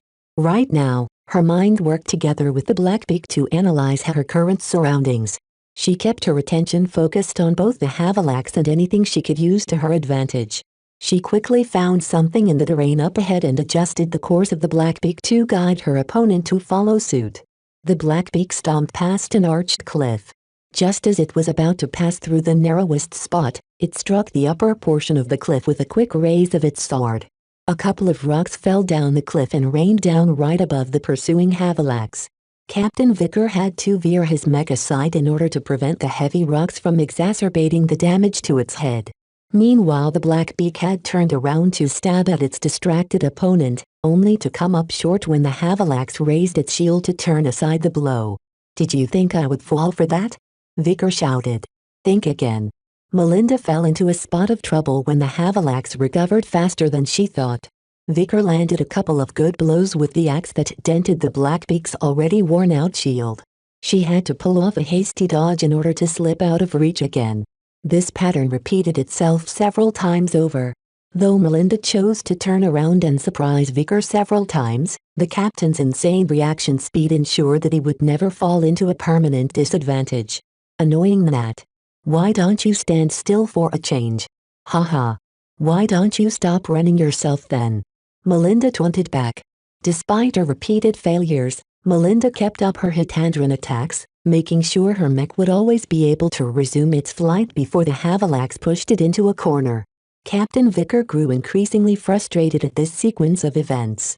Even as he grew more adept at navigating the terrain, so did Melinda begin to master the art of Hitandran. Her sword even managed to slip past his guard, though it only ended up scratching the Havilax's chest coating. Still, his mech began to feel the toll. The running battles accelerated the Havilax's energy consumption and heated up the mech.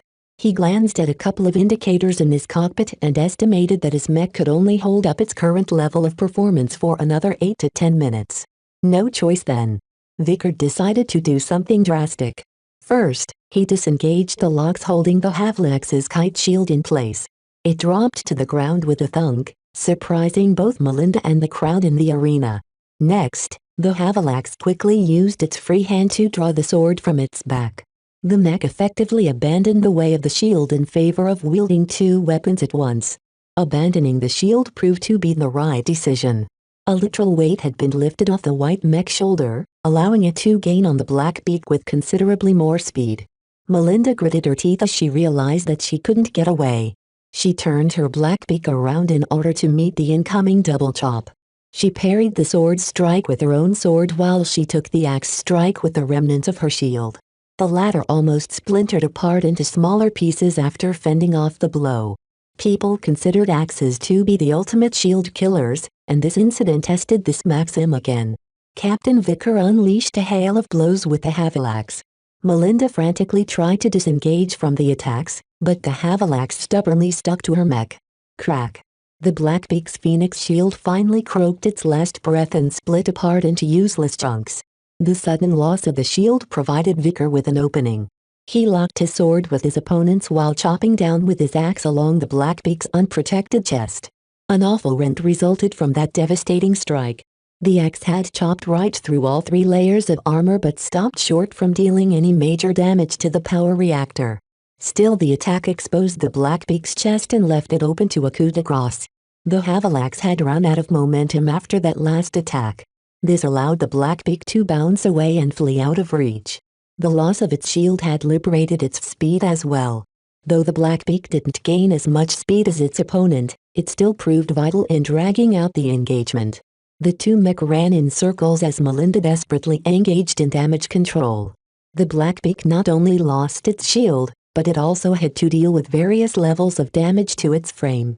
Even if the Havilax started to run out of steam, Melinda wouldn't be able to put up a decent fight if she had to watch the rents in the Blackbeak's frame. The main issue was that her shield arm had become exposed. Without another shield, Melinda would be hard-pressed to survive against another barrage of swords and axes. Although, didn't this mech come with a shovel? Chapter 267. On a roll. Despite the battle damage the Blackbeak incurred, its shield arm remained somewhat functional. Melinda managed to retract the spade integrated in the back of her mech and hold it like a makeshift axe. "Is that a spade?" Captain Vicker asked with amusement. "Your arm is already falling apart. It won't do you any good." "That's for me to decide." Melinda spat back as she moved her mech to meet the Havalax in battle. The crowd turned ecstatic at the visceral exchange of blows. Both mech duo wielded their weapons with a varying amount of proficiency. Unfortunately, Melinda fell into leeward due to her mech-damaged shoulder and her relative lack of experience in fighting with two weapons at once. The Havalax showed off its might by batting away the spade with its axe. The Blackbeak barely held onto the spade and recovered just in time to deflect another swing. Every time the Blackbeak seemed pressed, Melinda always managed to recover in time. Sometimes she even hit back in unexpected ways by lashing out with a low kick in between another swing. "You're better than I thought." Captain Vicker grunted in frustration as he tried to peel away Melinda's defenses. The problem for him was that he pressed his mech too hard for too long. All of that running had especially stressed the Havalax's power reactor. To prevent his mech from overheating, Vicker reluctantly dialed down its power levels and therefore the amount of power his machine could exert. He had no other choice. If he kept operating his mech at its maximum power level, then he had to be able to end the match in the next 2 or 3 minutes. Ordinarily, Captain Vicker wouldn't have hesitated to take the most aggressive option. Yet after trying and failing to take out the Blackbeak several times, Vicker developed a modest amount of respect for Melinda. "I always heard you Larkinsons are tough as brass, but this is the first time I've seen it for myself. You should have joined the Infernal Hellhounds." Melinda often received such compliments in her career. "Sorry, Captain, but all of that traveling and military discipline isn't for me. I'm happily serving with the Planetary Guard." Even though the Havalax dialed down some of its power, it still managed to hold the advantage due to the difference in skill. Captain Vicker's mech sustained little damage so far. Any blows Melinda got past his guard landed squarely on the Havalax's thick chest armor, which easily blunted glancing blows.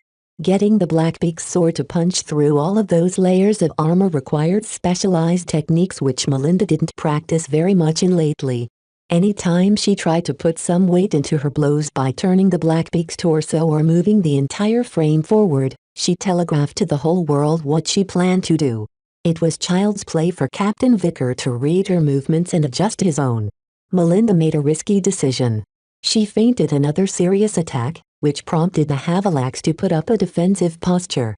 The Blackbeak quickly interrupted its original movements and instead continued its turn while stepping away from its opponent. "It's been fun, Captain, but a girl's gotta do what a girl's gotta do." "Coward." The Blackbeak ran at full throttle through the narrow gaps between the cliffs. Even though it exerted quite a bit of strength and suffered from a few more telling blows, the mech mobility hadn't been affected. It ran as fast and spry as in the beginning of the match. In contrast, the Havalax suffered relatively little damage but exhibited the largest decrease in performance so far. For all of its upper body strength, when it came to the engines and legs, the white mech didn't enjoy a substantial edge over its adversary without resorting to its boosters. Captain Vicker bit his lip as he grappled with a dilemma. The Havalax didn't incorporate a lot of high-powered boosters in its back, and their fuel capacity left a lot to be desired. He engaged them once already, which meant the Havalax only carried enough fuel to boost it one more time. He decided to bite the bullet. His mech would only start to degrade from this point onwards. All of that time spent chasing and fighting hadn't weakened the Blackbeak to its limits. Heat and smoke started to emit from the overstressed Havalax as it began to run on fumes. The limited amount of boosters installed in its back flared with white as they pushed the offensive knight forward. Melinda noticed the elevated heat signals emanating from the mech of her opponent, and she knew she was in trouble. Her eyes darted back and forth, but she found no way to exploit the terrain to her advantage. Her eyes drew down towards the weapons the Blackbeak currently wielded. Her spade hadn't been very useful so far.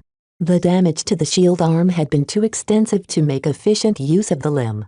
She decided to throw it at her opponent.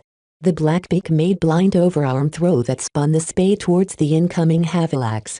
Captain Vicker managed to cross his mech armaments in time, which deflected the spade over the head of his mech. The move momentarily slowed the Havalax down while allowing the Blackbeak to run a little faster. Still, the interruption didn't change the fundamental equation. The Havalax would be upon its prey in seconds before its boosters ran out of juice. Melinda considered throwing away her sword, but changed her mind fairly quickly because she still needed a weapon to finish off her opponent. She needed to pull another trick if she wanted to survive this latest crisis. "If you want a piece of me so bad, then here I come." The Blackbeak turned on its heels and ponderously halted its momentum. It faced the incoming Havalax with only a single sword in its hand. Captain Vicker didn't expect his opponent to make a stand, but he welcomed it anyway as he pushed the Havalax to collapse upon the seemingly vulnerable Blackbeak with a double overhead chop. Just before the Havalax landed the blows, Melinda abruptly jinked her mech into a ball. The Blackbeak hunched forward and began to roll, something which few mech had been built to withstand. Vez practically stood up from his seat when he saw the move. Wonder above wonder, the Blackbeak didn't collapse on itself during its rolling motion. Its armor largely held up, aided by the fact that the mech sustained most of its damage in its frontal areas. What didn't help the mech was that the Havalax suddenly tripped over its frame. A messy impact had resulted from the sudden roll as Captain Vicker failed to adjust his mech in time. All of that boosting had forced his mech to rocket forward and fall into an undignified heap. Both mechs suffered serious impact damage as the Blackbeak's back collided against the Havalax's legs. The entire arena fell into silence as they wanted to find out which mech recovered first. Despite the collision, the Blackbeak managed to keep on rolling until it stopped in a crouch. Melinda carefully straightened up her mech while she suppressed all of the error messages. A couple of fuel cells suffered catastrophic damage. Some of it had been ejected by the Blackbeak, but the deformities on its back prevented some of the cells from vacating their slots. Besides the ruptured fuel cells, the damage to the Blackbeak's torso also affected its internals in other ways. Some of the delicate power channels turned inoperable, which affected the Blackbeak's already meager peak performance. It could have been worse. Melinda muttered as she brought her mech to an upright position. "How's it going, Captain? Who the hell rolls a mech? Don't you know how dangerous that is?" Vicker indeed had much to complain. The Havalax's legs suffered major deformities from the collision. The damage didn't cripple the limbs, but disabled enough systems to severely hamper its movements. The captain guessed that his Havalax would only be capable of jogging at most. He let out a cry of frustration. Melinda's stupid roll managed to cripple his mech to the point it had no hope of continuing the chase. It was an abrupt and ignoble end to his chance of winning the duel. Landing the death knell, Melinda tested the Blackbeak's mobility. Despite the earlier collision, the Black mech overall toughness allowed it to shrug it off with only a moderate loss of performance. It could still continue to run at a fair pace, which was a lot better than what the Havalax could manage with its health-crippled legs. Melinda started to grin and began to stroll away from the Havalax with her mech. Even though it was a bumpy ride, the Blackbeak's integrity ensured it wouldn't fall apart anytime soon. Meanwhile, Captain Vicker still hadn't given up. The Havalax's legs looked bad, but he hoped that the collision had affected the Blackbeak as well. With shaky movements, his battered mech climbed up to its feet. It then started to chase after its opponent yet again. The next few minutes turned into a rather sad affair as the Blackbeak easily teased the lumbering Havalax along the battlefield.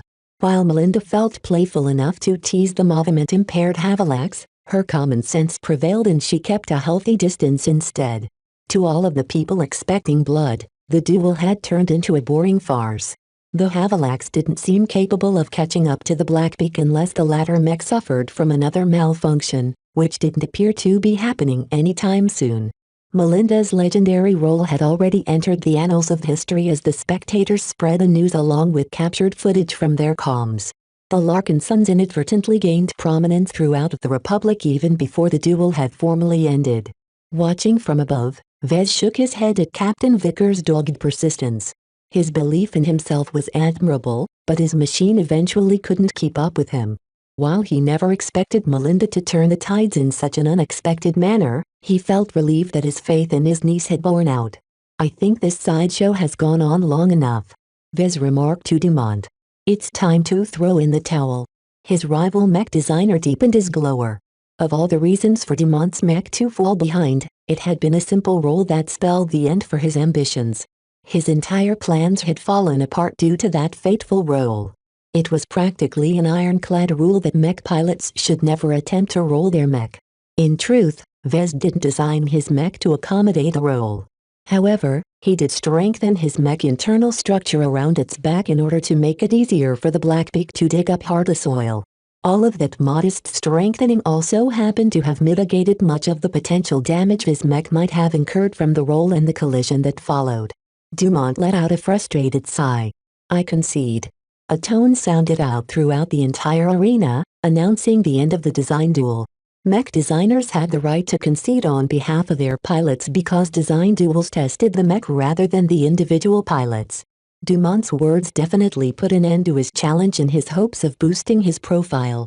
From now on, Vez could brag that he designed the better mech, and most people would believe him at face value. The public might not understand a highly technical spec sheet, but they definitely understood the outcome of a duel. For all of its advantages, the Havalax hadn't managed to prevail against a competing design.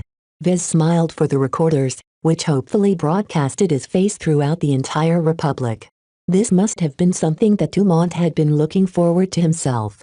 Vez reaped all of the rewards, while Dumont had to contend with social and financial ruin. Chapter 268 Emergency Meeting. The manner in which Melinda achieved victory looked comical, but it happened to have worked out in the end. Nobody knew whether she decided to roll the Blackbeak on a whim or with calculation. Even Melinda didn't know how to answer that question. At the time, she had entered a highly immersive state where the boundaries between herself and the mech had blurred.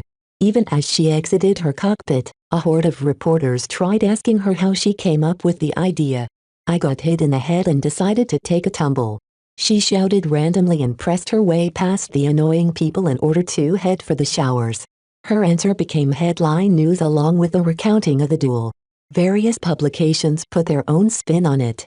Some saw it as a classic David versus Goliath struggle. Piloting a lower-performing mech, Melinda did her best to hang on to the end where she found an opportunity to upset the balance between the Blackbeak and the Havalax. Others saw her victory as a cruel joke. Both her mech and her overall skill as a pilot couldn't compare to the qualities of Captain Vicker and the Havalax he piloted. In any objective measure, the latter combination should have won against Melinda and the Blackbeak. One factor that played a big role was the terrain. The rocky terrain and the various obstacles played to the Blackbeak's advantage in agility. As the slightly lighter mech, it had been able to neutralize the Havalax's edge and speed by leading it through narrow terrain. This delayed Captain Vicker's own-sided thumping and sufficiently expended his mech reserves. The disparity in their performances led the pundits to take a closer look at the designs. They not only compared the spec sheets, but they also took a look at the publicly available schematics, hoping to figure out what made the Blackbeak hold under pressure while the Havalax faltered in the end. The Havalax is a top-heavy design. It's the nature of a knight to be clad in thick layers of armor, but Mr. Dumont strangely decided not to strengthen the legs. That's not a fair characterization of his decision-making. The Blackbeak's legs are almost identical, but I don't see you raising any alarms about their lack of strength. What really happened was that the Havalax had run headlong into a stumbling block and crippled itself as a result. And yet would wreck its legs at those boosted speeds. That just shows how short-sighted Mr. Dumont really is. He piled up all of that sprinting capacity onto his mech without implementing enough safeguards. His design would have been better off without those boosters. All of this discussion became moot, as the only thing that really mattered was that Vez had won against Dumont. The boost in credibility that he received could not be underestimated. All of the extra media attention that came with his victory also helped profile his design. The Blackbeak had become an iconic sight. Its amazing appearance and its stubborn refusal to collapse had become etched in the eyes of the spectators of the match. Even if most of the Republic didn't witness the duel, word of mouth ensured that a lot more people started to hear about the design. Vez decided to strike while the iron was hot and answer some questions from the media down at the press area. He left the elevated platform to allow Dumont to wallow in his pity and took a lifter platform down to where the reporters congregated. "Mr. Larkinson, how does it feel to be a winner?" Fantastic, although I always expect to win at the start. I never doubted my mech and my cousin could prevail in the end. In truth, Vez bit his lip and clenched his fists plenty of times throughout the duel, but he didn't admit to having doubts. He wanted to portray absolute confidence in front of the press in order to enhance his design's mystique. How did you come up with the Blackbeak's striking appearance? Did you hire a sculptor to shape its external armor? That's all me. Vez proudly declared. The distinctive appearance of the Blackbeak denotes its premium status as the Living Mech Corporation's gold label product line, which are available in limited quantities as they are all handcrafted by me. More accessible versions of the Blackbeak will be released at a later date. He answered a few more inane questions from the media before he sought refuge at the backstage. Even then, a lot of people who managed to get in wanted to have a word with him. He finally pushed past the throng with his strong body and reached Melinda's restroom. Melinda, are you okay? I'm fine. She waved away her concern as she lay sprawled onto a sofa, looking to the world as if she was a dead pig. I'm just exhausted, that's all. That duel took a lot out of me. No offense, Vez, but I never hope to parade myself in front of the entire Republic again. Vez took a nearby seat and turned to gaze at his fellow Larkin son. Melinda looked sweaty and drained in her piloting suit. Even though the duel only lasted less than 20 minutes, the import of her decisions took a toll on her psyche. How did it feel to pilot the Blackbeak into battle? It's sublime. Melinda responded as she struggled to find the right words. It's an unforgettable experience. I already got a taste of your mech during practice, but bringing it into an actual fight is something else. All the other mech I've piloted in my career have never responded as smoothly as the Blackbeak. It's as if I reached a higher state of being. It's probably why I delivered my best performance as a pilot up to this point. The Blackbeak worked as intended, then. Vez smiled at her. That's the kind of product I've been itching to design from the start. I wanted to design a mech that can work together with its mech pilot. Too many designs out there promise to be the fastest or strongest mech in their class, but ultimately lack too much balance to make them live up to their potential. Can I have a mech like that too? Not yet. He shook his head. I can't give them away like candy, you know. Ask me again a few years later. Vez left Melinda to recover on her own and entered an armored shuttle that brought him back to Marcella's brokerage. He already received a number of important notifications on his comm, including a request to attend an emergency board meeting to discuss the imminent future of the LMC. He found it kind of annoying that the board decided to convene without his permission, but the circumstances really did call for a major shift in direction. Vez walked past the foyer and entered the elevator up to the mech broker's office. Marcella. Vez. You're here. The board is already waiting. Let's enter the conference room. The conference room in her office looked swankier than his own. Various precision models of past models adorned the crevices in the walls. Vez paid little attention to those details and took his seat at the head of the table.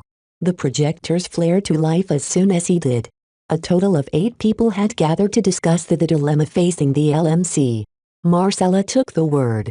As you know, Michael Dumont issued a challenge to Vez. She began. Unless you've been living under a rock, then you already know the outcome. Right now, both the Blackbeak and Vez have gained prominence throughout the Republic, but that won't last for long. With how fast the media works, any attention directed to us will fade by the end of the week. How are our sales faring so far?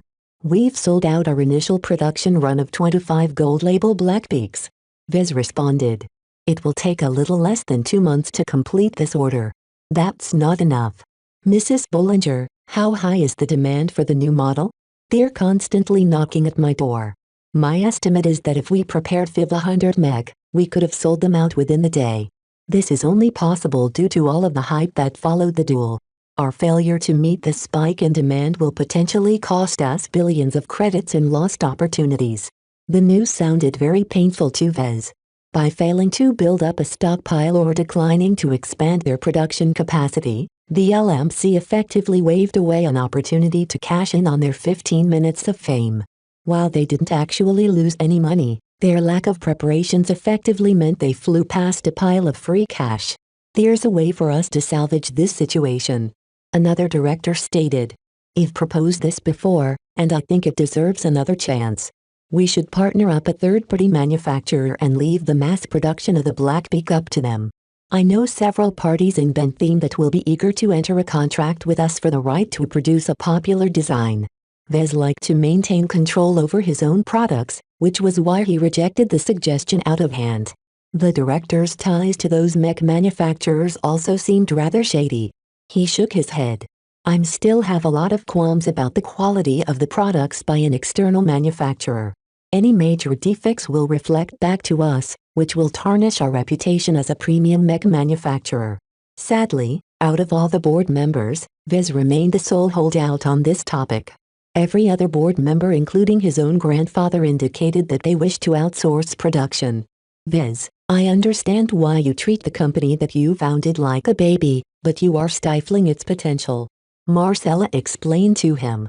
There is nothing unusual about contracting out the production of a design. That's why the license model exists.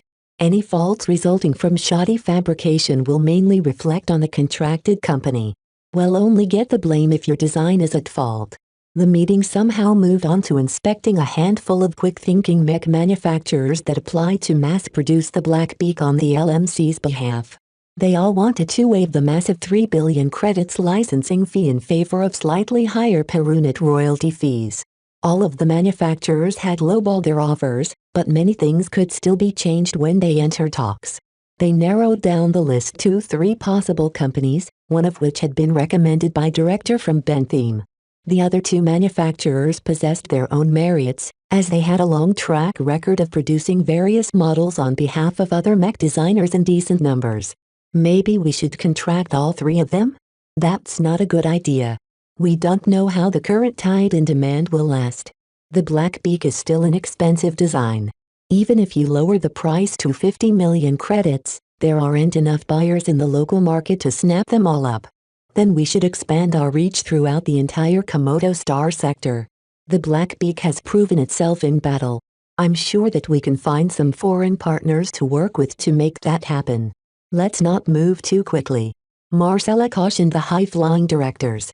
First, we have to solve our problems close at home before we can think of entering another market.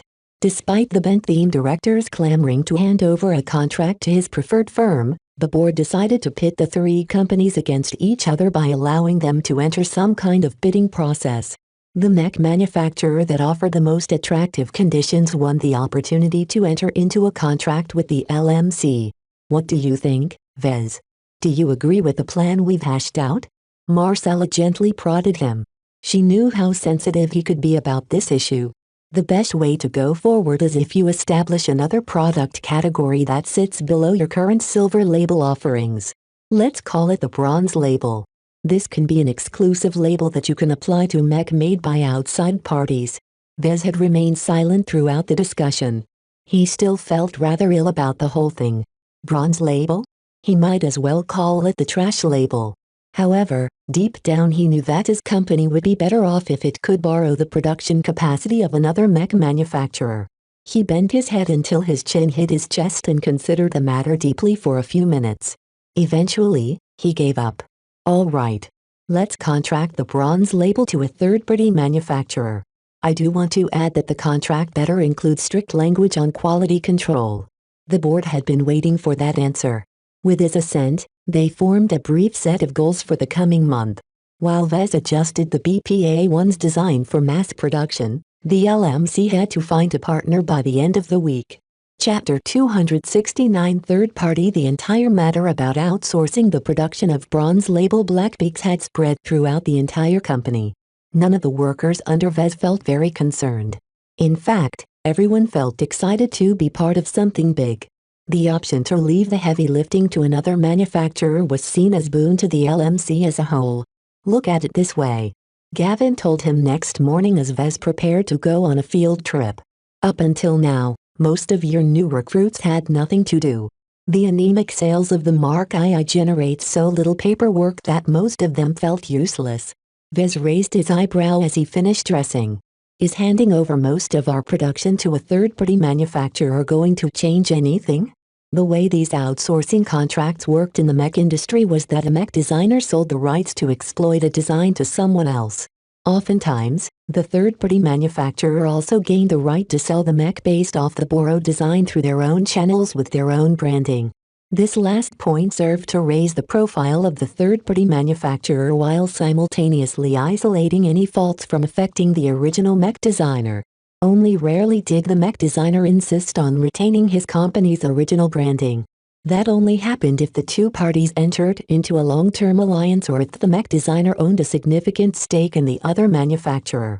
Essentially, it came down to control. Viz. Just because the third-party manufacturer is going to do their own thing doesn't mean we're left in the dust. A strong surge in sales of the bronze label version will affect the popularity of the silver label and gold label versions as well. We aren't competing against our own partner for the same group of buyers. Those that wanted to acquire more distinguished mech could afford to wait for the LMC to produce their premium copies. Meanwhile, those who only wanted to buy the Blackbeak for its performance could order a cheaper copy with much less wait time from a third-party manufacturer. I admit, I'm not entirely sold on the idea. We don't actually get that much money from our partner as well. It's only a couple of millions of credits at most. Gavin shook his head. That's money that we basically earned for free. It doesn't cost us anything to extend a license to someone else. Sure, we need to keep an eye on them to ensure they don't make shoddy mech, but as long as they follow the agreement, we can sit back and relax while the money rolls in. Some mech designers made their living licensing out their products. They set up design studios and focused solely on coming up with the best designs they could make. As for turning them into actual mech, the third-party manufacturers handled all of that. They just went back to inventing newer designs while enjoying the steady stream of licensing fees. Vez couldn't imagine working like that. He valued his designs and wanted any mech built according to his schematics to be wholesome products that added genuine value. To that end, Vez planned to go on a trip. Gavin? Yes, boss? Please arrange an appointment with the 3 manufacturers we've entered talks with. I want to take a look at their production facilities. Why would you do that? The manufacturers have been very forthcoming with informing us of their available production capacities. It's not enough to know how fast and how efficient they can pump out mech. I want to see whether they put their heart into their mech. Gavin scratched his head. If you say so. The LMC's various departments had been working at full tilt since yesterday. Marketing brought forward their advertising plan as soon as they secured a third-party manufacturer. They also released the virtual version of the Blackbeak onto all of the popular mech sims in order to ease some of the pressure that had been building up. The public is getting their fix for the moment. First impressions are very positive. Gavin reported as they sat in an armored shuttle. Vez was already on his way to the company's first potential partner. We're hoping that will translate to persistent demand for the real thing. That will definitely happen. Vez nodded with a confident smile. Even though the virtual interface muted much of the Blackbeak's appeal, it should still convey some of the magic of its X factor. Tell me about our destination. Who are we visiting first? His employee pulled up a datapad and browsed through its contents. We're on our way to a major mech manufacturer called Vaughn Industrial. Vez remembered that company. The director from Bentham always pressed the others to enter a strategic partnership with Vaughn. It made Vez suspect that the two shared some sort of connection. Vaughn owns 3 production complexes and produces a range of heavy vehicles and equipment. Still, 2 out of 3 of their complexes are devoted solely to producing mech en masse. Their last public report states that they've been contracted to produce a number of models for 7 different mech manufacturers. They sounded like big players.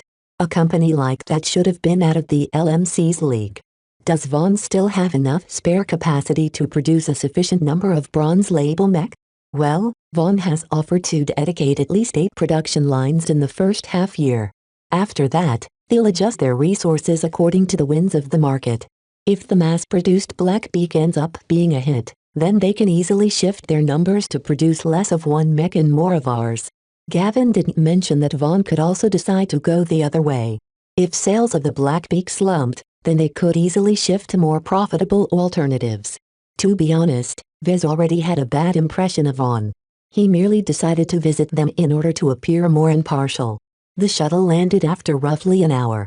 Vez spent his time on tweaking a copy of the Blackbeak's design for mass production. He saved his current progress and stepped out of the hatch to the side of a vast complex of factories. Welcome to our third and newest production complex.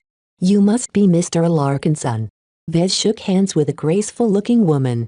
My name is Melody Vaughan, and I'm the director of this complex. Please follow me. They walked towards one of the enclosed production facilities while Melody narrated the history of the company. Like many mech manufacturers, Vaughan Industrial started out when my grandfather achieved a lot of success. He excelled in both mech design and business, so his company grew fast. What followed next sounded similar to the stories Vez had heard before. Her grandfather became increasingly proficient at designing mech, but his children proved to be a disappointment. They all grew up learning how to design a mech and how to run a business, but they pretty much only cared about money. This gave Grandfather Vaughan a lot of grief, and due to some incidents that Melody quickly glossed over, he died an early grave. His death presented a crisis for the company, which had expanded to the point where they operated 5 whole production lines for mech. Without any new designs, Vaughan would quickly fall into irrelevance. His children frantically sought another mech designer to take over in their grandfather's stead. We managed to enter a number of short-term contracts with various people and organizations that need things done. They never lasted more than a year or two, but it kept our company afloat. Vaughan Industrial never managed to find a mech designer good enough to produce as much sales as their late founder. A few years passed while the heirs kept accepting contracts, until they suddenly realized that Vaughan Industrial didn't need to appoint another lead designer to survive as a business. When times became hard, we started cutting costs. Melody spoke. We eventually became quite good at efficient mass production, to the extent that our company was able to reinvest our profits into expanding our production line. 50 years later, Vaughan Industrial ended up as a large manufacturer of mech and other heavy gear that worked with multiple mech designers every year. Melody bragged that the secret to their success lay in their pursuit of efficiency. Our production lines are some of the fastest on Bentheme. She claimed, though Vez doubted their veracity. We're able to maintain some of the highest rates of production. What about defects? They're barely noticeable. You just reminded me of their existence. They finally reached the closest facility. After Vez went through a thorough inspection, he followed Melody inside a cavernous white hall filled with lots of white production equipment. He immediately turned his gaze to the 3D printers, which appeared to be smaller but faster than the Dortmund in his own workshop. Vez immediately noticed that all of the machines had been dedicated to fabricating the same components over and over again. Melody walked over to the nearest machine. The printer worked so hard it emanated a lot of steam. We utilize a batch production system where we fabricate enough parts to assemble hundreds of mech at a time. These printers are highly efficient and self-sufficient at their jobs. They detect most defects on their own and scrap their current progress as the deviation is severe enough to impact the quality of the end product. That meant that Vaughan retained the components with only minor deviations. Vez would have tossed them out regardless, but Vaughan obviously thought differently. After admiring the largely automated fabrication process, they moved on to the assembly area. Large amounts of half-built mech stood at a row. Parts were being lifted into place by a combination of advanced anti-grav technology. This prevented the assembly area from being cluttered by a sea of lifter bots. Similar to our fabrication process, our assembly process takes advantage of the automation processes that we've developed in-house. Incidents are rare enough that only a single person is needed to look over the assembly of 30 mech at once. What kind of incidents can happen? Oh, screw-ups that our bots have difficulty processing. She explained. Sometimes, the bots mix up the parts for one model for another. Other times, the anti-grav system acts up and drops a couple of components. This doesn't happen more than a few times a year, so don't worry about our capabilities. We never fail to meet our production targets. Vez wanted to talk with some of the mech technicians that worked on the factory floor, but Melody strongly denied his request. He frowned at her. Why can't I have a simple talk with them? Our apologies, Mr. Larkinson, but we've already been generous to you by allowing you to take a look. Much of our success lies in our proprietary methods and we can't ensure that our technical staff will know what to say and what to withhold. In order to maintain our trade secrets, it's company policy to never let anyone speak with our experts. As an apology, Melody guided him to an office in which he could view a variety of different designs they produced over the years. Many of the designs came from promising apprentice mech designers or newly advanced journeyman mech designers who hadn't expanded their own facilities yet. Vez didn't doubt Vaughn's competence as a mech manufacturer. They worked with so many different designs that they required no adjustment time to master the production of a new design. Vaughn ran a tight ship. They could be trusted to take his design and produce hundreds of bronze label Blackbeaks without any sweat. Out of the 3 possible candidates to entrust his Blackbeak design, partnering with Vaughn appeared to be the least riskiest option. He still disliked them, though. Beyond the disconcerting level of automation, Vez hadn't been allowed to talk with the mech technicians or supervisors who operated the production equipment. The only person from Vaughn he really talked to was Melody Vaughn, who mainly tooted her company's horn. Mentally, he already crossed them out of consideration.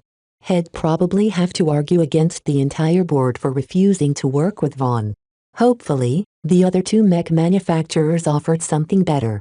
Chapter 270 Charity Dumont had been drowning his sorrows in his private mansion. He sent most of the staff away, allowing him to avoid the scornful gazes of his own men. Here I am, a drunk and a failure. Despite setting up the board in his favor, he failed to secure a crucial victory. Dumont put his own reputation at stake when he pitted his Havelax against Larkinson's Blackbeak.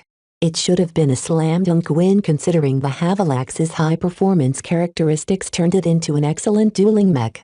Nothing was ever set in stone. He learned that lesson in the most painful way. Even a captain of the mech corps failed to account for the treacherous terrain and the bewildering decisions made by his opponent. Dumont raised a glass at Melinda Larkinson's resourcefulness.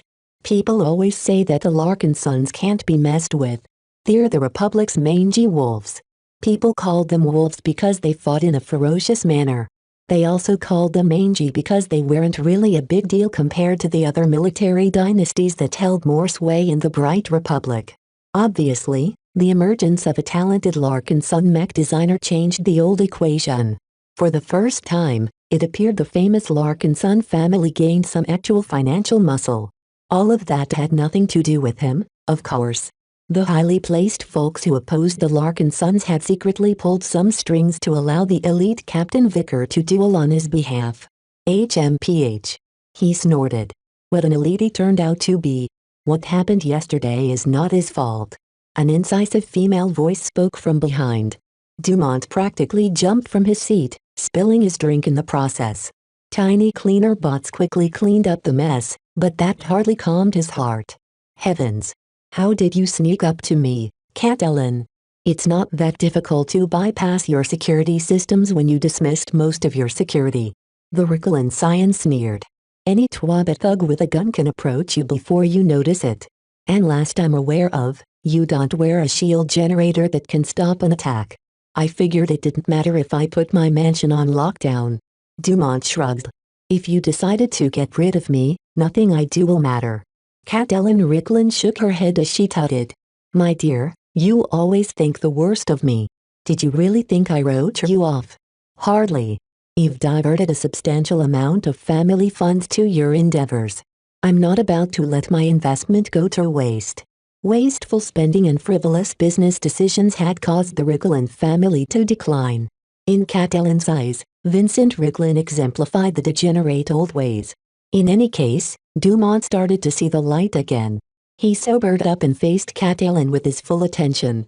You want to continue to collaborate? Even after half of my customers cancel their orders? You're a businessman as well as a mech designer, Michael. It's not the end of the universe if you lose a duel. Certainly, all of the sensationalism surrounding your very public loss will depress your sales, but will anyone still remember you after a month?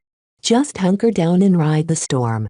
Your prospects will surely improve after talk about the duel dies down. That still leaves an irremovable stain on my record. I'll hardly be able to climb back out of the pit I dug for myself. The Havelax is a tainted design. Then design a new mech. You shouldn't be pining over the fate of a single design. You should be expanding your catalog instead of putting all your eggs in a single basket. In the meantime, your company can muddle through if you sell the Havelax model at a discount. As long as your company stays afloat, There are plenty of opportunities to make a comeback. Dumont nodded at her words. Earning an ample profit was a luxury at this point. I get it now. As long as the price is attractive enough, buyers looking for a bargain won't care about the bad press. The Havellax was still a fundamentally good design. Although its endurance didn't amount to much, the performance it delivered at the start made it suitable to be used as an elite mech. And despite the unexpected outcome of the previous duel, it still held a significant advantage in most situations. Offensive knights couldn't display their full strength by themselves. They worked best if paired with other mech, preferably riflemen or artillery mech. The Havellax would really start to shine if it could do its job as a protector of other mech. You've regained your senses now. Good. Cat Ellen nodded and turned around to leave the room. For now, you should weather this crisis. We can make new plans after you stabilized your company. As Dumont dreamed about reviving his prospects, Vez continued his tour of the potential partners he'd be working with to mass-produce the Blackbeaks.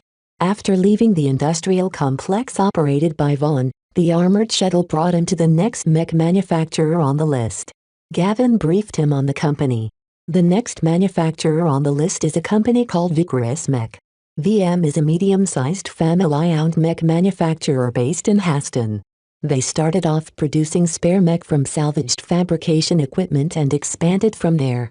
Nowadays, they've grown to the point of running 10 production lines. Also, starting from a decade ago, they entered into a long-term partnership with a big journeyman mech designer. Vez frowned at that news. Sounds like a great deal for VM.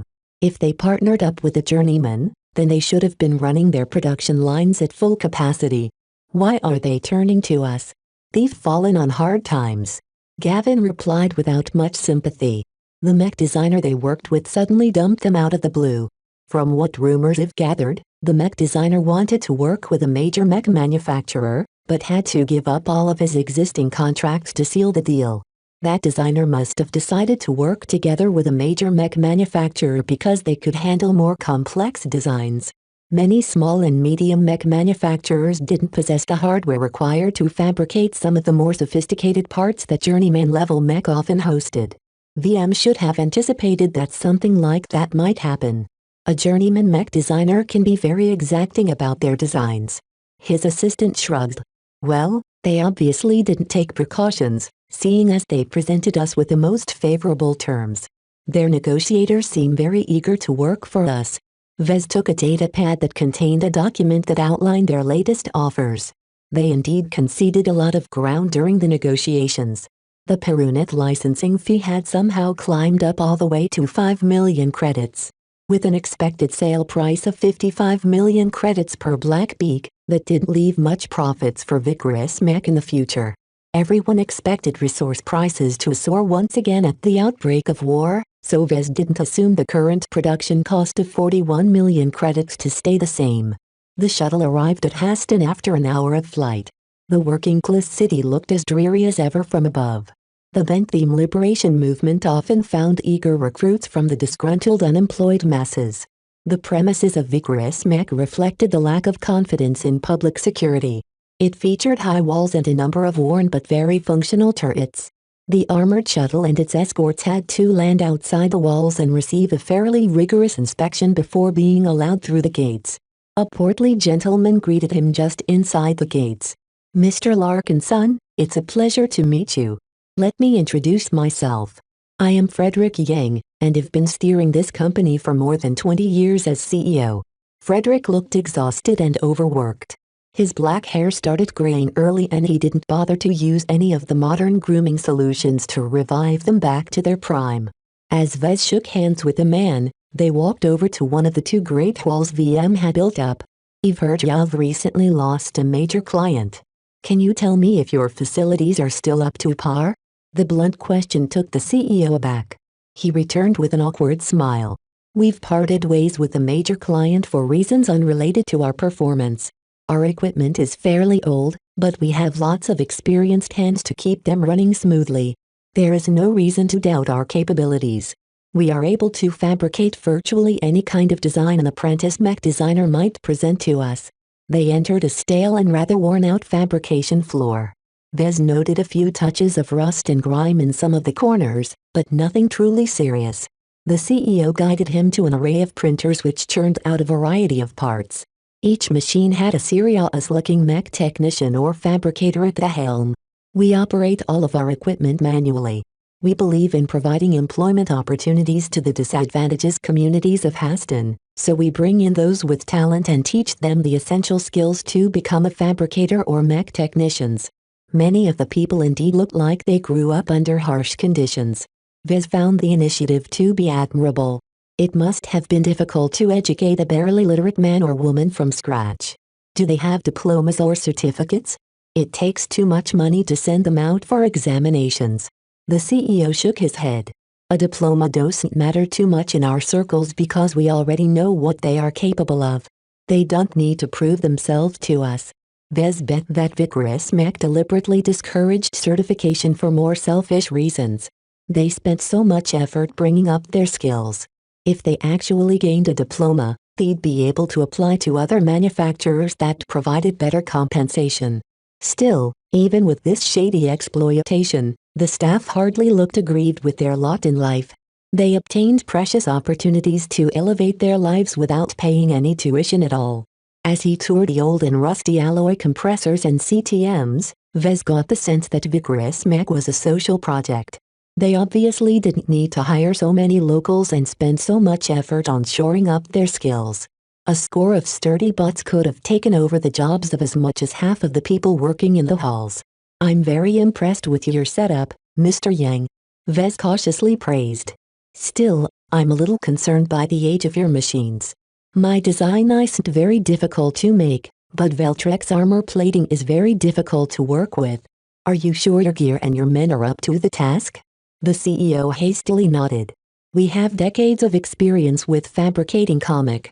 We can handle the majority of current-gen compressed armor systems. There is no cause for concern at all. Vez nodded politely to him. From what he saw with his own eyes, the CEO didn't lie. As long as the alloy compressors didn't fall apart, they should be able to meet his needs until the next generation arrived. Without a substantial investment, they won't be able to keep up with the latest armor systems. He wrapped up his visit by talking to a few workers. The CEO seemed unafraid the unsophisticated mech technicians would slip up. They probably didn't know anything important enough to matter. Indeed, Vez didn't learn anything strange that could change his view on the company.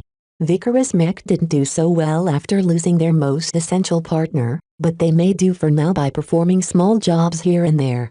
The workers appeared hopeful that their company would recover its pride. After bidding farewell to Yang, Vez and Gavin returned to their shuttle and left Haston as fast as possible. Gavin appeared to be glad to get away from the murky town. Ugh, all of that industrial smell is getting to me. Please let me stay in the shuttle if you want to visit Haston again. Cloudy Curtain boasted exceptionally clean air, so it wasn't a surprise to Vez that Gavin disliked stepping foot into Haston. What do you think about Vickers Mech? It's a charity case more than a business. I don't know if the owner is a bleeding heart or not, but you can hardly step forward without bumping into another worker. All of their gear also seems rather dated, but I'm not an expert on those things. The most I can say is that they don't look nearly as professional as Von Industrial. At least they knew how pathetic they looked, because Vickers Mech offered the most attractive contract terms by far. Vez told Gavin as much. They're cheap and they're dedicated. I think we can rely on their sincerity because we'll be their only major client for the time being. You get what you paid for.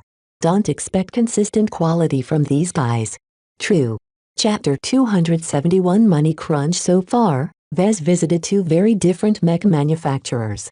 Von Industrial prioritized efficiency above all else while Vickers Mech possessed an abundance of heart.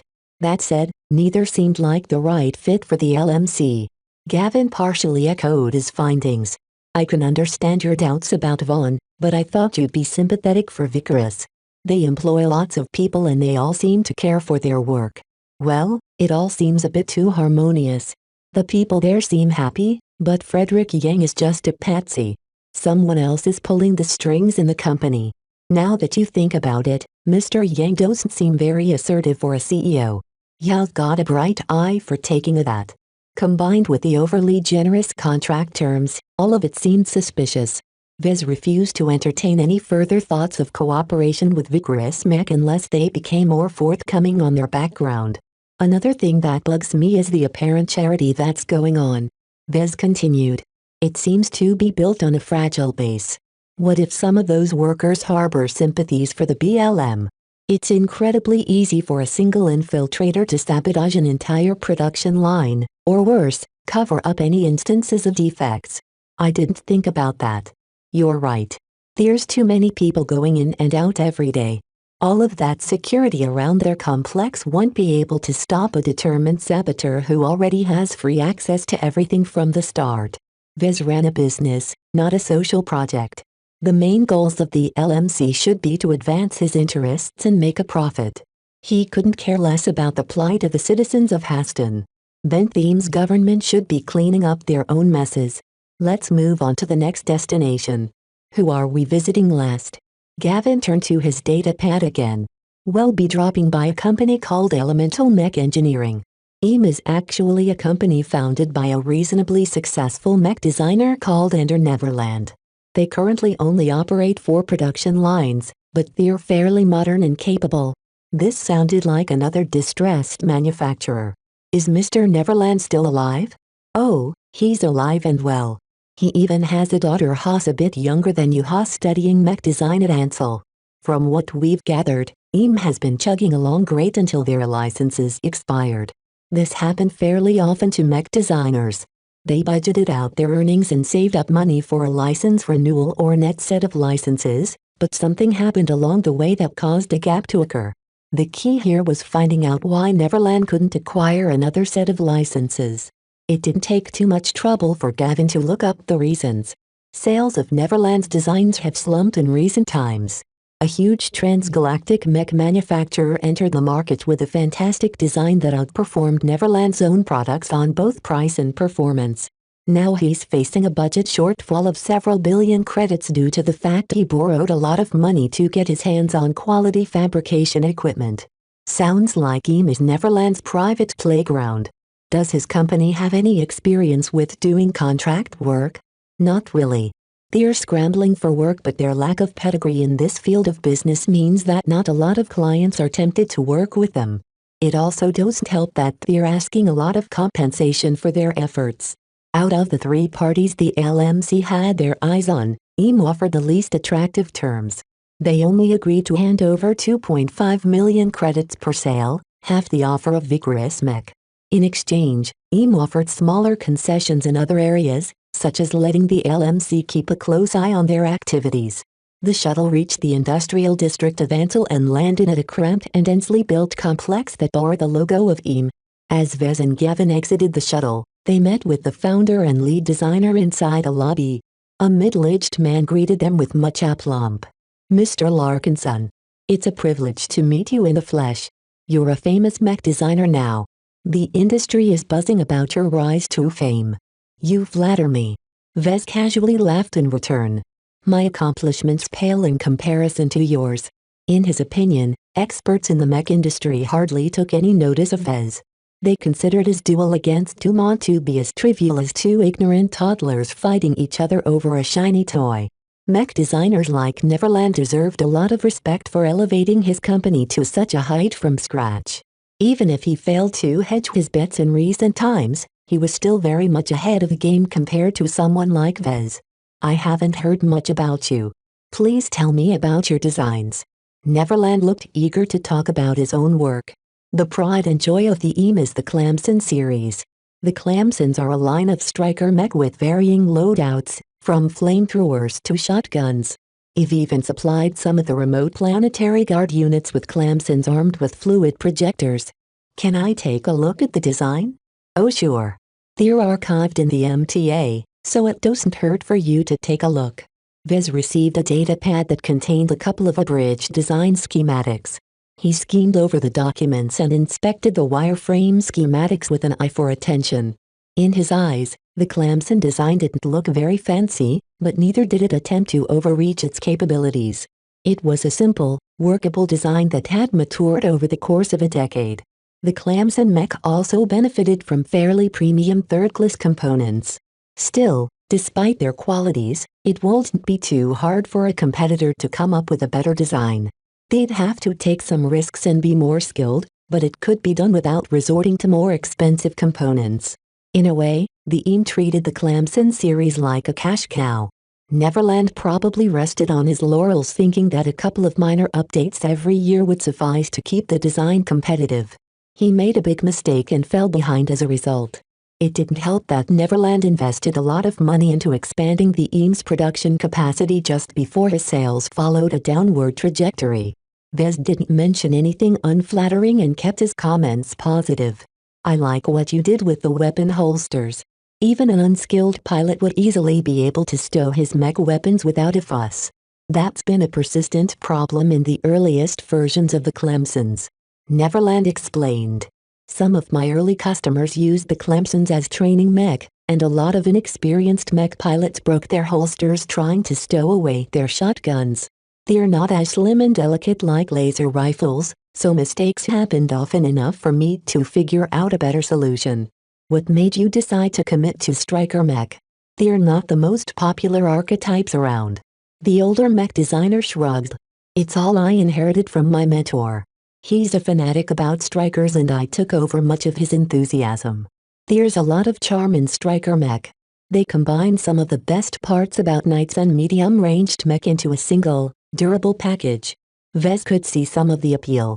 Still, it must be hard to design a striker. Oh, not at all, actually. People who approach the archetype with the mindset of designing a knight or rifleman in a different form will come away disappointed.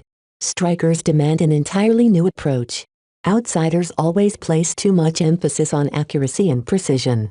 They weaken the frame too much in order to chase after a dream.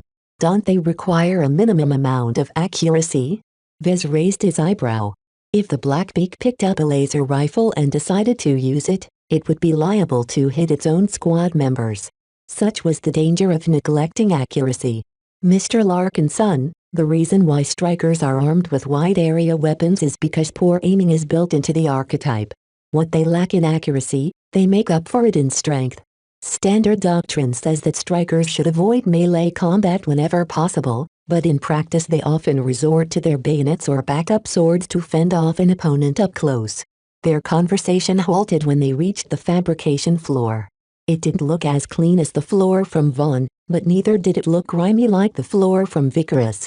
The look and feel of Eames' floor resembled an upscaled workshop, much like the one owned by Vez. Recent expansion has left the floor a little cramped. An abundance of shiny new production equipment sat idle. With the lack of demand for the Clemsons and no other contracts to fulfill, the expensive machinery sat dormant. As for the workers, most of the mech technicians walked back and forth in a daze. They counted their inventory for the umpteenth time or simply sat back and played some games over their comms. As you can see, our state-of-the-art production equipment will be able to handle anything you can throw at it, including your wonderful Blackbeak design. Neverland bragged, who willfully ignored all of his idle personnel. Don't think we are worse than others for maintaining only 4 production lines. The production speed of these machines will surely be a feast for your eyes. Vez didn't recognize the individual production models, but all of the printers, compressors, CTMs and assembly systems looked impressive enough to back his boasts. The EAM should be able to produce enough bronze label Blackbeaks to meet demand, if only just. As Neverland kept boasting about his production capabilities, Vez formed his own judgment on the man and his company. The EAM must have landed in fairly dire straits. The fact that his negotiators insisted on retaining as much money as possible should be because the EAM's creditors must be knocking on their doors. If Vez looked closely, the personnel looked like they had already given up. They expected the EAM to fold in a month or two, upon which they'd be free to work for someone else. They only stuck around because it would look bad on their records if they quit on their own accord. Thank you for allowing me a visit. You've been very candid to me. I appreciate that. Vez said to Neverland when they came to the end of their tour. Neverland wiped some sweat from his brow. I figured I wouldn't be able to hide anything from you. The EAM is down on its luck, but we only need to shore over this difficult time before we can pick ourselves up. I hope you entrust the mass production of your Blackbeak design to us. Striker Mech and Night Mech have a lot in common, so we can instantly start production. I'll consider it carefully. Viz and Gavin returned to their shuttle. Now that they finished their field trips, the shuttle turned around to Durham so that they could return to the hotel near Marcella's brokerage. Mr. Neverland is a desperate man, Gavin remarked after a moment of silence. He's extremely eager to enter into a contract with us, more so than Mr. Yang of Vigorous Mech. At least Vigorous had been able to stay afloat by accepting a bunch of tiny short-term contracts. Eames' vacant track record in this business segment made it much more difficult for it to do the same. Still, that might change once people find out about their modern production equipment. Eames just had to get past their acute dearth of liquidity. Mr. Neverland comes off rather fishy as well, but in a different way from Mr. Yang, Viz stated after thinking back on his visit. He's a little too sincere, if you know what I mean. Do you think it's a calculated ploy to arouse your sympathy? No, nothing like that. It's just that he genuinely loves the craft. His eyes light up whenever he talks about the Clemson or the Blackbeak. Then what are you apprehensive about? I feel like Mr. Neverland wants to steal the secrets to the Blackbeak design. Viz concluded. He'll come up with something identical or apply what he's learned from me to his own design once the Eames is done with the contract. Oh, that sounds plausible. We probably shouldn't give them the opportunity to steal your hard work, then. Viz shook his head.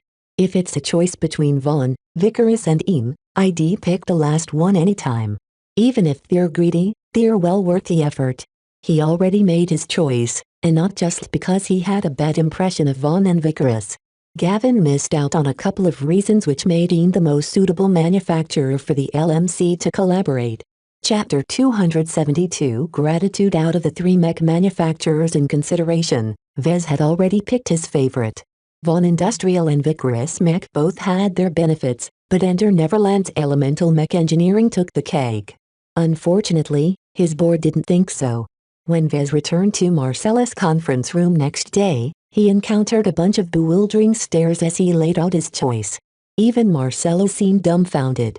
Viz, Eames is the least attractive partner by far. They have the least amount of production lines and they pay out the least in terms of credits. It doesn't make any economic sense to go with the worst offer.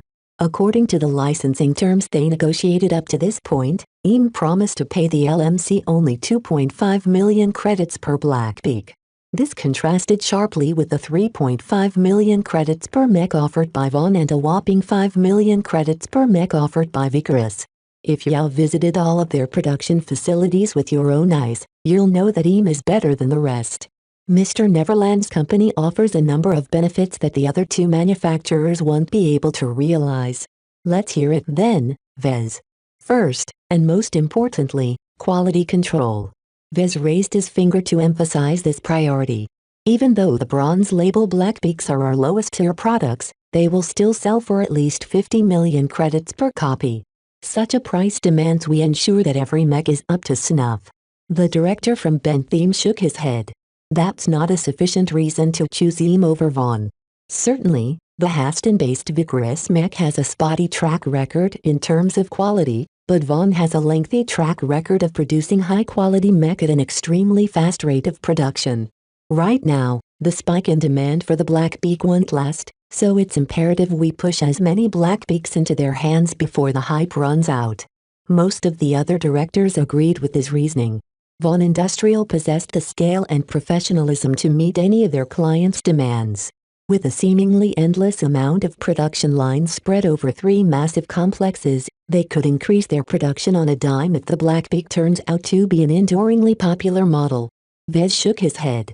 Is Vaughn able to maintain a consistent output? No doubt. Yet their production lines aren't configured in a way that brings out the best qualities of the Blackbeak. I designed my Night to be assembled one by one, which is the production method that Eames used for their own mech. It's a bit slower, I can admit that, but it preserves some of the craftsmanship the Blackbeak is intended to convey. Nobody really understood his point. The goal of mass-producing the Blackbeak was to produce as many copies as possible at the lowest price for a given level of quality. That Vaughn used a matrix of production equipment to assemble their mech should be to their benefit.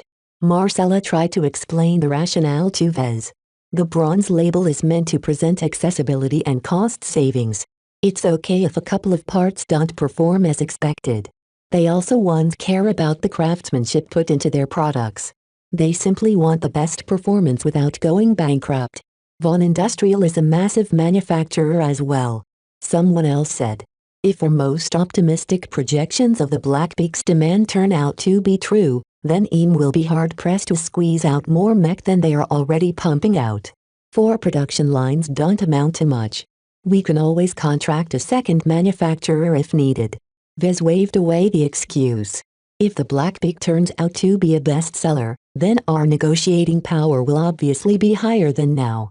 We'll easily be able to impose a higher licensing fee on our next partners. His grandfather added a rare word of support. Vez is correct. Right now, nobody is able to determine for certain whether the Blackbeak possesses any mass appeal. It's a mech that sells for a premium price, so even with all of the heightened interest in the model, we won't be selling thousands of copies at an instant. Someone with a marketing background echoed those words. A high level of attention doesn't automatically translate to a high number of sales. A new model like the Blackbeak still has to prove its worth in the field.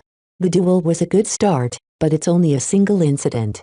At this price level, many buyers will be reticent on purchasing an expensive mech without a substantial track record. Not everyone agreed with that assessment. The board split in half whether the Blackbeak would sell the most at the start or down the line. Marcella turned back to Vez. You haven't finished laying out your reasons for choosing EAM. Thank you, Marcella. Let me tell you the second reason. He activated a projector and showed them all a summary of Ander Neverland's biography. At first glance, it didn't contain anything of interest, mainly due to the mech designer's continuous obsession with improving his Clemson Striker design. He had never expanded his catalog with anything other than variants of the original Clemson. What are we supposed to look at? When I visited him and talked to Mr. Neverland, I noticed that he doesn't spend much time talking about his roots. He only briefly mentioned that he got his passion for Striker mech from his mentor. Look at this biography. Can you spot who his mentor might be? It's the Honorable Elazar Crux. The senior mech designer? It's him. Everyone took notice of the illustrious name. Officially, the Bright Republic didn't retain any master mech designers, so those at the rank of senior pretty much called the shots. In the hierarchy of Bentley mech designers, Elazar Crux pretty much sat near or at the top. In turn, it was a big deal if the Honorable Mr. Crux mentored Ander Neverland. To be honest, I got the feeling that Mr. Neverland is only a passing student of Mr. Crux. A mentorship isn't as intimate as an apprenticeship. Vez cautioned them all. Still, a definite link exists between the two. I can feel the subconscious pride radiating from Neverland whenever we spoke. If Neverland only possesses a loose relationship with Crux, then how does that affect us? The reason why Mr. Neverland is rather stubborn about the licensing fees is because he doesn't actually feel much urgency to go into bed with us. If worst comes to worst, he can go back to his mentor and beg for a bailout. The only reason he hasn't done so yet is because it would be a humiliating stain on his record. And that matters because... Vez raised his palm. It matters because if we're able to tide the EAM past their liquidity crisis, we'll be doing both Mr. Neverland and the Honorable Mr. Crux a favor. Don't forget that a failing former student also reflects badly on Crux. After all, couldn't he have brought up Mr. Neverland in a better fashion? The mech industry judged mech designers who started their own businesses with a different standard than eccentrics that only pumped out designs all day. The success of a mech company reflected well on a mech designer. After all, if his designs generated a lot of sales, then that meant the mech designer must be good. Vice versa, if sales plummeted for some reason, then the mech designer must be awful. In a sense, Ander Neverland wasn't a good mech designer because his Clemson design couldn't compete against the mainstream models in the same class. Vez took what happened to Neverland as a cautionary tale of depending too much on a single design line. Someone asked the critical question. Will the Honorable Mr. Crux actually acknowledge our efforts if we aid Mr. Neverland? Nobody truly knew the answer. Perhaps the old man never took notice of the troubles his former student accrued. Still, Vez believed that Crux cared a lot about his reputation. especially since he had reached the zenith of what a mech designer could achieve in the Republic. Don't forget that Mr. Crux is highly influential in the upper echelons of the mech industry. His grandfather added. He's not only a professor emeritus of the Ansel University of Mech Design, but he also sits on the Bentley Mech Court. A couple of people nodded seriously. Even though the MTA oppressively interfered with the trade and use of mech, the Bright Republic also maintained their own regulatory systems. The Bentley Mech Court was the ultimate arbiter of disputes between mech designers and mech pilots in the Bentley region. Beyond issuing rulings between quarreling parties, the Bentley Mech Court also worked closely with the government and the Mech Corps in other matters. Most importantly, the Mech Court decided who to draft and where to allocate them in the event of war. Thus, having Cruxov as a favor might contribute to a cushy assignment once the latest Bright Vision War broke out. Even if the board didn't care about his posting, they did care a lot about the future of the LMC in the event of war. The Mech Court also worked closely with administration to determine which mech manufacturers deserved support and which companies should be left out in the lurch. The discussion basically ended at that point. Opportunities to establish a connection with a senior mech designer didn't come very often. Vez wanted to seize the moment and sign a contract before anyone else heard about the hole the EAM had fallen into. They lucked out that Neverland approached them first. Certainly, not everyone agreed to the decision to rule out Von Industrial, but the board could squawk all they wanted. Even without his grandfather's support, he could make whatever decisions he wished as long as he held a majority of the LMC shares. Vez left the conference room with an upbeat pace. Marcella followed him out with an expression of doubt. "I'm not sure you made the right choice there, Vez," she said. "It's rather optimistic to expect gratitude from Crux. The man can be a bit of a codger. It's doubtful whether he'll bother to return the favor at some later point in the future at all." "You're right, but remember that's only one of the reasons why I chose to go with EAM. Out of all the manufacturers in consideration, only EAM has the heart to appreciate mech. The other two manufacturers merely see their production as a means to an end. That's not compatible with the LMC's philosophy." Marcella blew out her lungs in exasperation. "Philosophy doesn't mean anything compared to cold hard cash. Don't get caught up too much in your marketing speak. Make sure your company is able to earn a profit before you chase after unicorns." Her words reflected a vast amount of experience seeing many mech designers fail due to trying to fulfill a fanciful goal, to the point of running their businesses to the ground. Vez was aware of those examples, but he had his own principles to uphold. A mech designer has to be flexible sometimes, but those who go too far and abandon all propriety end up as outcasts. "I don't want to become a person who mindlessly chases after profits." He bid goodbye to Marcella and left the brokerage with Gavin. He relayed a number of instructions through his assistant. The LMC had to conclude its negotiations with EAM and finalize a contract at the end of the week. Vez wanted production to start as fast as possible and he didn't see any point in dancing around the issue any longer. "I'll deliver my design for the bronze label Black Beak as well. I want every formalities to be done by the time we sign the contract." The LMC had a lot to do. Vez still needed to fabricate 19 gold label Black Beaks in order to fulfill the orders he received during his debut. Vez hoped to proliferate his best mech as widely as possible so that more people would hear about its strengths. The war also isn't very far away from breaking out. The Visions can begin their invasion at any time. Once the Visions pulled the trigger, all hell would break loose. Chapter 273 Calcard and the LMC moved quickly in the next couple of days.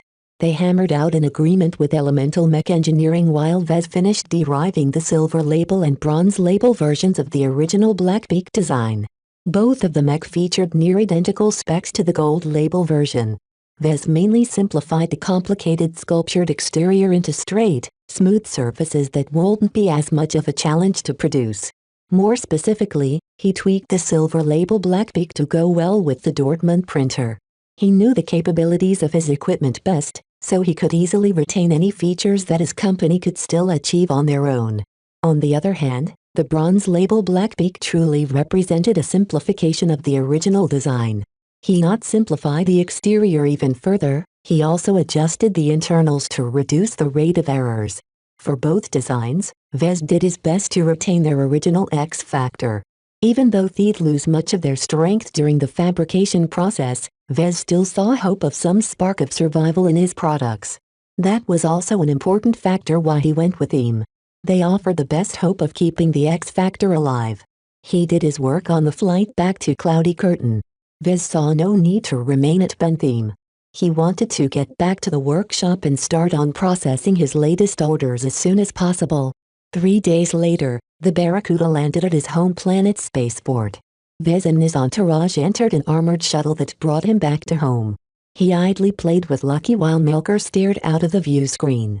Meanwhile, Gavin quietly corresponded with the office the LMC recently established in Bentham. For now, the branch in Bentham focused on marketing and liaising with him.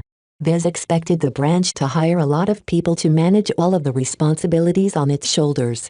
That reminded Vez of Rila's lengthy absence. Where is Rila now? She's having the time of her life, I bet.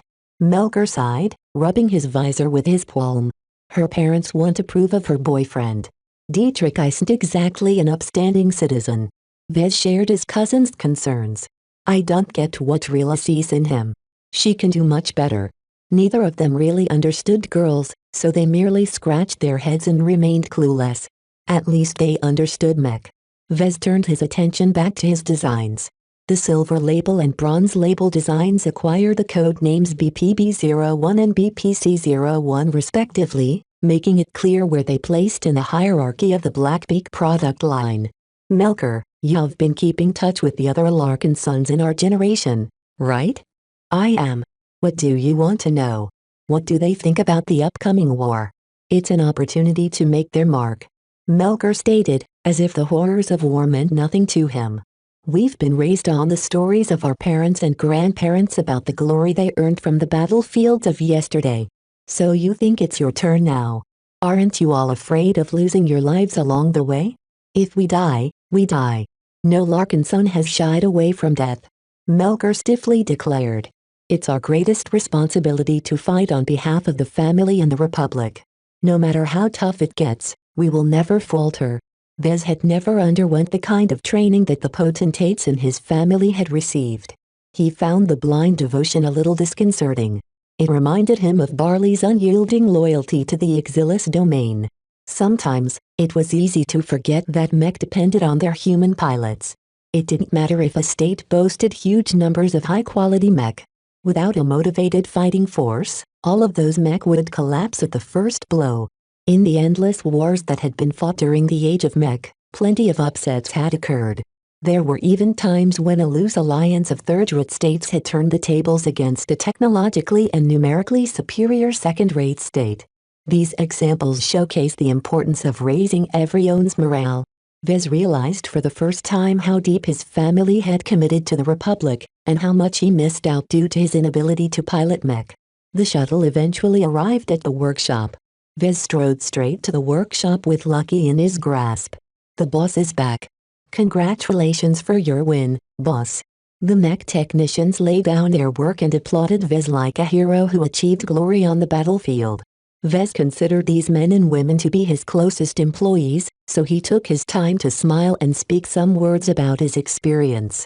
Eventually, he sent them back to work, called over Carlos and Chief Cyril. I heard about the licensing thing from administration. Chief Cyril spoke first. Are you truly willing to let the Blackbeak be produced by someone else? Missing out on those potential sales is even worse. It's best if we can do everything in-house, but if not, then there's nothing wrong with leaning on a third-party manufacturer. These kinds of arrangements happen all the time. Chief Cyril shook his head. They happen all the time, all right, but they don't always end well. Mech are highly complicated products that require the right equipment and the right people to produce. I can tell you a dozen horror stories at the top of my head where Mech designers got duped by unscrupulous manufacturers. We've done our due diligence. Vez replied.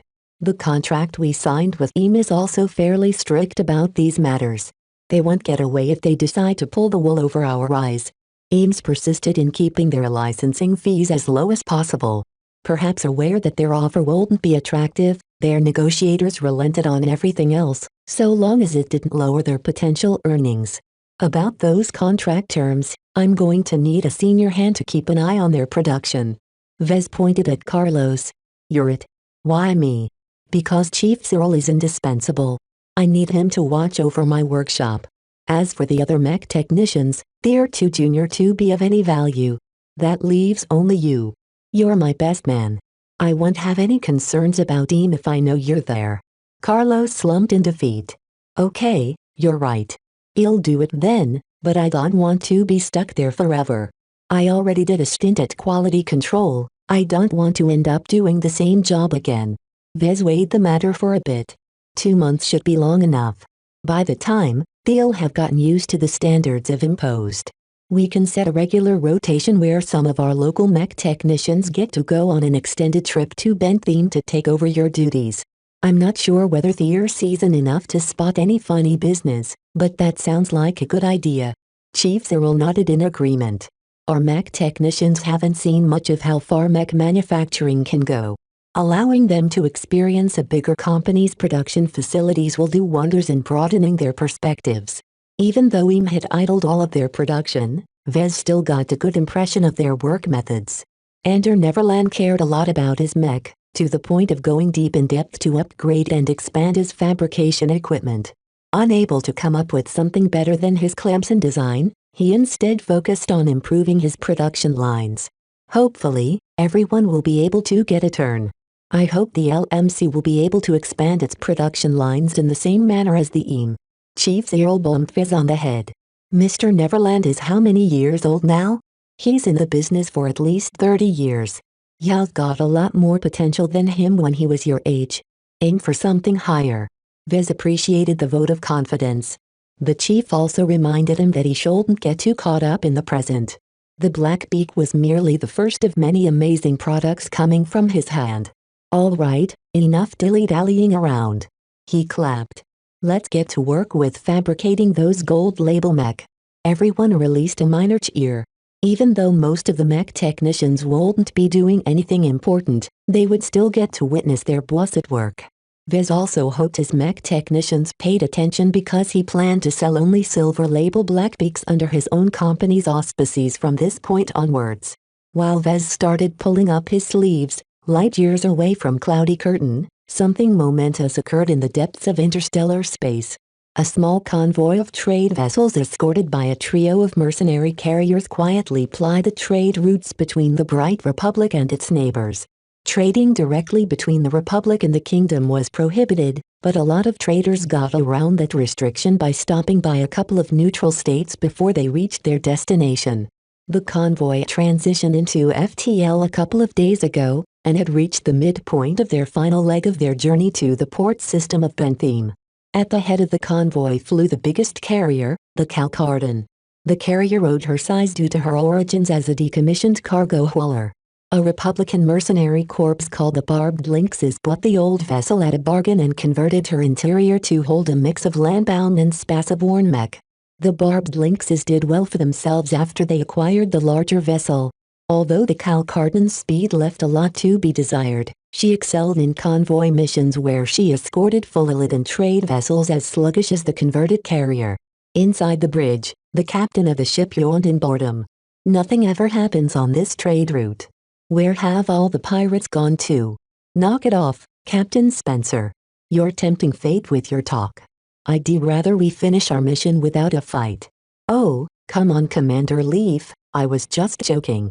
It's just that you hear about the pirates stalking the trade routes and ambushing anyone who emerges into a remote system. It makes my hair stand on ends for months now. The old gray-haired commander crossed her arms. I'm close to retirement already. I'd like to get out of this business by the end of the year and leave the Komodo Star sector before everything sinks into chaos. I'd appreciate it if you don't test our luck. Aye, Commander. The captain saluted her in a lazy manner. Not a lot of officers manned the bridge right now. Nothing ever happened to the Calcardan during FTL unless the crew messed something up. Half the consoles faced empty seats. An alert sounded out from one of the consoles. The officer in charge of sensors and communications woke up from his daze and blearily looked at the alert the Calcardan sent out. Skipper, the gravitic sensors are glitching out again. They're telling me that we're about to enter a planet's gravity well. Captain Spencer adjusted his captain's hat and sat up straight from his seat. He pulled up a projections of the sensor readings in front of him. Goddamn those yard monkeys. I told them to replace the sensor modules. They must have polished up the old ones while billing us the cost of installing some new ones. Those scam artists. Skipper? What do I do about the sensor readings? Should we drop out of FTL as a precaution? Out of the question. We'll have to halt the entire convoy as a result, and we have to wait for hours until our FTL drives go through their cycles. We'll also waste an enormous amount of fuel in the process. Remain in FTL. There aren't any planets or star systems on this route. The junior officer reluctantly dropped his caution, but his console suddenly lit up as the Calcardan received a number of messages from the other ships in the convoy. Skipper. The other ships report that they're detecting a gravity well in front of us too. We're getting dangerously close now. This finally woke the captain up. Damn it. Some kind of stellar mass must have wandered into our route. Commander Leaf, our FTL drives aren't calibrated to swing past that gravity well. Then stop the convoy. Pull us out of FTL. After the commander passed the word, the entire convoy lurched out of FTL and transitioned into real space. They drifted about aimlessly, half clueless why they had to interrupt their sleepy journey. Inside the bridge of the Calcardan, the captain called the entire crew to battle stations. Officers poured in from the hatch and hopped behind the empty consoles. They all furiously worked to figure out what happened. Skipper. An officer called. We've analyzed the sensor readings. According to our calculations, we're 5 light hours away from a rogue planet. The captain cursed for a bit. Rogue planets basically consisted of planets that had been knocked away from their solar systems for some reason or another and traversed a wandering path, sometimes interfering with FTL travel. Most of the time, these rogue planets consisted of frozen rocks of gas giants. Sir, new readings have come in. The planet is glowing. If our analysis is correct, the entire planet is riddled with exotics. That single announcement changed everything. Chapter 274 The Glowing Plane. The entire convoy went up in arms about the sudden discovery. Cargo ships and carriers converted from cargo ships generally didn't possess great sensors. If they all detected strong readings of exotics at a distance of 5 light hours, then the planet up ahead must be riddled with highly active exotic substances. So high, in fact, that it must be worth as much as the gross domestic product of an average third-rate state like the Bright Republic. Commander Leaf, the woman in charge of the convoy, convened a hasty conference among the ship captains and senior mercenary officers. She gazed at the eyes of Captain Spencer before glancing at the various projections of the other men and women. Almost every ship belonged to a different owner, complicating her efforts to rein in their impulses. She reserved the most wary looks to the other 2 mercenary commanders in the convoy. Both of them rode in medium-sized carriers that would be able to overwhelm the Calcardan if they teamed up against the barbed lynxes. First things first. You all shut off your quantum entanglement nodes, right? It's not enough to flip a switch. I hope you all disconnected the hardware from the rest of your ships. All of the captains nodded seriously. They all knew that as soon as they discovered something valuable, the first thing they had to do was to prevent it from spreading all over the galactic net. Turning off their quantum entanglement nodes had been their first or second actions upon receiving word of the momentous discovery. All right folks, we all know why we're here. Let's talk about the glowing planet. They called it the glowing planet, for its very visible luminescence that lit up the planet like a star. At this distance, it could be spotted from the naked eye, which was very rare for a rogue planet drifting in the middle of interstellar space with no nearby star to reflect its surface. It was as if a juicy pheasant decided to put on a coat of bright lights to make it more attractive to another predators that wanted a taste of its flesh. Captain Spencer began to summarize the estimates the entire convoy had made so far. The glowing planet is about the size of a small planet or a large moon. We're not quite sure if it started off as the former or the latter before it got pushed out of its star system. Whatever the case, the trauma of the event has warped the planet to the point of tearing up its entire shape. A projection appeared of the glowing planet in question. The planet took on a slight egg-like shape as if it had been stretched by a pair of god-sized hands. The stretching caused the entire crust of the planet to crack, which inadvertently revealed rich deposits of exotics. A mercenary officer rudely interrupted the briefing. Let's skip all of the nerdy stuff and get to the real question that matters. How valuable are those deposits? Not as much as you'd think, Captain Spencer cautioned. The planet likely originated from the galactic heartland instead of the galactic center, so it mostly contains junk exotics. Everyone's faces started to fall. So-called junk exotics referred to valuable materials that ranked at the bottom of the hierarchy of exotic materials. While they held significant value in even smaller quantities, they couldn't be relied on to construct a quality mech without pairing them up with other, more valuable exotics. That said, the planet still represented a floating mound of cash in space. Captain Spencer passed around a list of exotics they detected so far. There isn't anything exciting in this list, but what's notable is that all of these exotics are getting harder to import from the other star sectors. This means that the Friday Coalition and the Hexadric Gemini will be sending out a massive fleet to secure the glowing planet as soon as they hear about its existence. That sent much of the people present in a tizzy. The two dominant second-rate states of the Komodo star sector often took what it wanted by force. Commander Leaf already made her decision. Considering the spotty history of those two states, I suggest we don't sell the coordinates of the planet to either of them. The planet is valuable, yes, but not so much that they will feel obliged to thank us for the tip. None of them objected to her decision. The Hexadric Gemini was famously hostile to outsiders while the coalition was too fractured to present a united front. Some of the more despotic partners might even decide to kill them all off in order to keep the coordinates under wraps.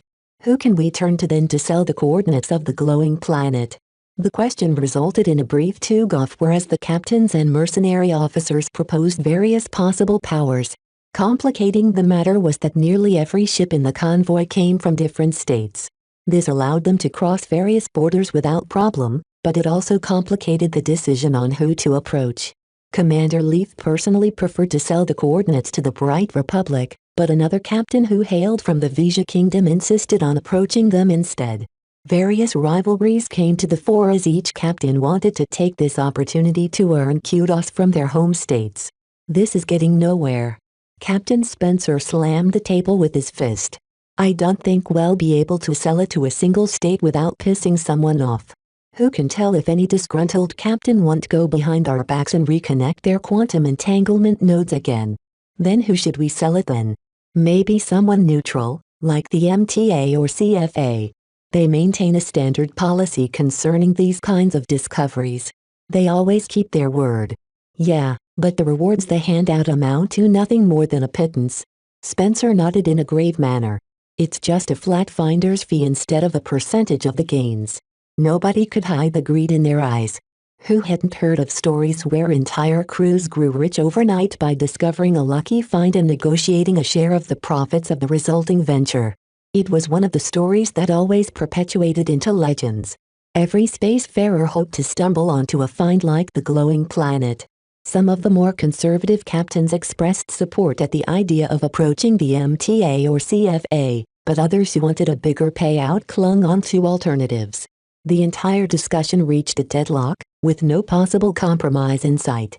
Commander Leaf tiredly rubbed her eyes. She knew as well as anyone present that if they tried to impose a decision, that there'd be rebels who would secretly try to sell the information behind their backs. None of the mercenary corps in the convoy maintained any significant security officers aboard the cargo transports to maintain sufficient control. All right, this is clearly getting nowhere, she said, interrupting the latest argument between two rival ship captains. Instead of picking one state over the other, why not sell the coordinates to as many states as we can? Heck, it doesn't even have to be a state. Sell it to a major corporation or a pirate group, I don't care. That's a great idea, a rival mercenary commander remarked. We can all earn our paydays because the people who we are trading with want to let the other states know about the coordinates. We can't keep selling the same coordinates over and over to anyone we approach. The people who are negotiating on behalf of their states aren't stupid. They'll force us to sign a non-disclosure agreement. Then make it clear that you're only selling the coordinates on behalf of your own ship or mercenary corps. That will surely hasten their urgency, since the longer they try to stall, the sooner their rivals will send out a fleet. That last bit proved to be a little bit controversial, but eventually everyone adopted the idea. Without a central leader to impose total control, it was best to let the individual leaders try to earn their own paydays.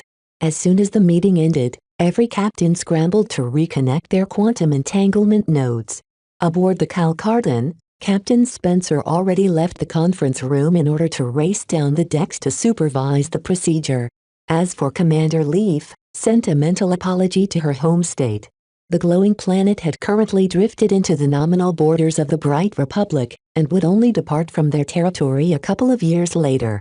With the heightened state of tension between the Republic and the Kingdom, she suspected that this discovery might end up being the spark that blew up the tentative peace between the two. She felt as if she betrayed her home. "I'm sorry, but I just want to earn a fair share." While the convoy started to sell the valuable coordinates of the glowing planet, back at Cloudy Curtain, Vez proceeded to reduce his backlog of orders. He wiped the sweat from his brow as he left the cockpit of his latest Blackbeak. He fabricated it in record time, having managed to reduce the time needed to complete a copy down to 2 days instead of the 3 he needed from the start. Of the entire fabrication process, Vez always loved the very end, where he entered the cockpit in order to affix the gold labels underneath the center console and affix one of Lucky's gems in place. He could have left the job to a simple bot, but Vez enjoyed the personal interaction between himself and his mech. Every machine he completed in this manner solidified the direction of his nascent design philosophy. Slowly but surely, Vez began to lean towards a lifelong quest to maximize the value out of every single mech produced from his hand. "How many mech have I made so far?" "This is the 10th copy out of the current batch," Chief Cyril answered as he arranged to transport the newly completed mech from the workshop. "You've got 9 more to go before you're done." Less than a month had passed since the duel. Much had changed since the time. The outcome of the duel had far-reaching effects for the LMC. First, the Blackbeak proved to be an enduring success. When mech portals managed to get their hands of the rare and exclusive gold label Blackbeaks, they gave out universally positive reviews. Even if their price leaned on the higher side, the gold label mech remained consistently in reasonably high demand. Unfortunately for Vez, the bronze label versions received a mixed reception. The first copies of the Blackbeaks fresh off the Eames production lines proved to be rather rough. Neverland's company faced a stiffer learning curve than they expected due to the difficulty of working with the alloys used to form the Viltrex armor system. Eames actually lost more money than they gained due to being forced to replace the defective armor plating after they already sold the mech. Vez silently cursed the greedy Mr. Neverland. If the third-party manufacturer had caught the defects before they sold the mech, they would have been able to recycle the faulty plating and recoup the majority of the costs. But no, Mr. Neverland schemed on the quality control in order to cash in as quickly as possible. "How is Carlos doing at Eames? Has he finally managed to get a grip on their quality control?" "He's been trying," Chief Cyril replied. He regularly kept in touch with Carlos in order to mentor him about how to enact changes without being too direct. It's difficult to suggest any meaningful changes without stepping on their toes. Neverland is very self-absorbed for a mech designer, but what works for his Clemsons doesn't always fit with the Blackbeaks. Their armor systems are just too different from each other. Vez considered laying down his work to take another trip to Bentham. Carlos has to find a way to get Mr. Neverland to listen. That's a tall order for Carlos. Neverland isn't inclined to listen to a failed mech designer. The man should know that Carlos speaks on my behalf. I expressly insisted in the contract that the Eames should seriously consider any suggestions made by any liaisons we send out. Good luck trying to enforce those terms without pissing Mr. Neverland off. Despite his grumbles, Vez was reasonably content with the arrangement. He already expected some hiccups at the start. The Eames already managed to produce a total of 30 mechs since the LMC extended the license to them. That was already far more than what the LMC could achieve at its best. The third-party manufacturers for production lines pumped out enough mech to satisfy the most urgent demand for now. Quality went up with each additional mech they produced as well. Reviews started to turn positive again, to the point where demand for the model increased. It would have been better if Dumont didn't come back from the dead. Chapter 275 Money and Money. Vez took a small break after finishing up the latest mech. After that, he stopped by the office to speak with Gavin about the competition. How is Dumont doing these days? He's very aggressive in trying to sell the Havilax. Gavin replied, and called up a projection of the ads that had popped up recently. If you look closely, most of the ads emphasize the Havilax's amazing price-performance ratio. The standard price has dropped to 50 million credits, but a number of buyers are taking advantage of discounts that can go as deep as 10% off. The aggressive promotion coupled with the heavy discounts and price cuts serve to slow the bleeding of Dumont's company. After losing a whole bunch of orders after losing the duel, the rival mech designer actually gained enough new orders to sell as much mech as he could produce. I guess a month is long enough for memories of the duel to fade. If you leave out its recent history, the Havilax is a pretty decent design, so I shouldn't be surprised that it's starting to sell again. Vez disgruntledly concluded. Still, its production costs should be higher than the Blackbeak. I'm nearly certain that he's making a loss if he sells his mech for 45 million credits. It's not about making a profit at this point. Dumont is trying to make everyone forget about the duel by putting as much copies of his Havilax in circulation as possible. All the stories his buyers spread as a result will slowly push away the past into obscurity. Clearly, Dumont's strategy worked. He had essentially overwritten the collective memories of the public with a more positive message about his mech. The revitalized competition forced the LMC to up their game and boost their marketing. They already coordinated with Marcella to flood the Bentham region in all kinds of promotions that raised the profile of the bronze label and silver label Blackbeaks.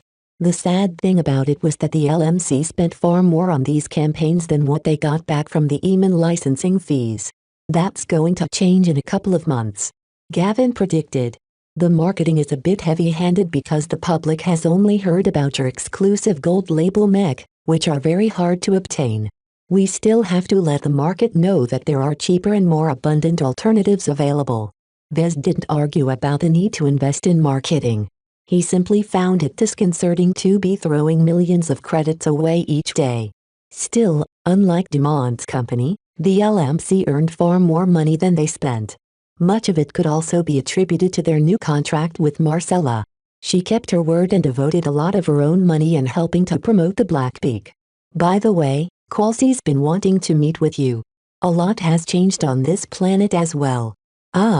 With all of his attention directed to Bentham, Vez forgot about his backyard. He did hear a few things from his employees on how Cloudy Curtain felt a lot of pride for his recent achievements. Still, he didn't hear too much beyond that considering he holed himself up in his workshop trying to finish his batch of orders as quickly as possible. He nodded to Gavin. Send her to my office. It's about time I received an update on the situation on the ground.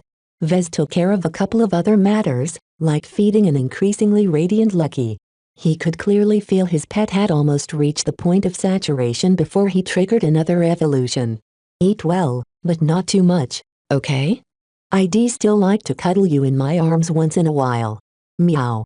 Lately, there hadn't been many threats for Lucky to take care of. The security detachment from Senile Ablin easily took care of the occasional fans and crazies trying to sneak into the workshop. They also caught and disabled most of the microscoping spy drones sent in their way. Fortunately, Lucky possessed keen enough senses to sniff out the remainder that proved to be too advanced for the workshop's current security suite to detect. Vez held off on upgrading his security package until the company moved to a larger site. Vez winked at his pet before heading to his office. The cramped office attached to the workshop building became increasingly more crowded lately as the company started to do more than making and selling mech. It gladdened him to see he built his company up to the point where it could be called a genuine medium mech manufacturer.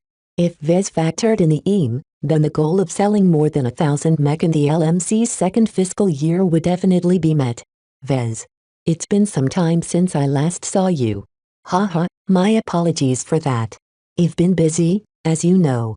Have you finished your studies yet? Yup. I wasn't able to rush my courses as fast as Gavin, but I'm all done now. That's great to hear. Even if Maisie Duval has taken over much of your duties, I still prefer to deal with someone I trust like you. I'll be depending on you to keep an eye on our home planet. Vez rarely talked to his managers these days. Jake and Primrose kept everything running smoothly without his input, just as he intended.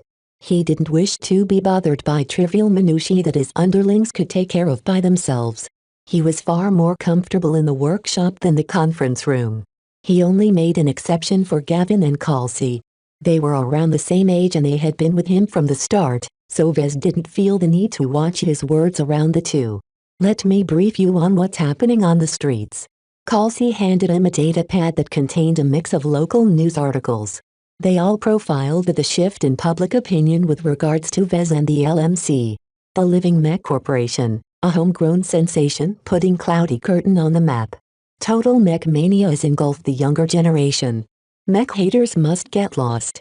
Freslin has overtaken Orinoco as Cloudy Curtain's trendiest city. Mech fanatics flock to the hometown of Vez. The political winds have turned. The Greens and the White Doves are at wit's end. That last headline seemed especially important. Tell me about the people at the top.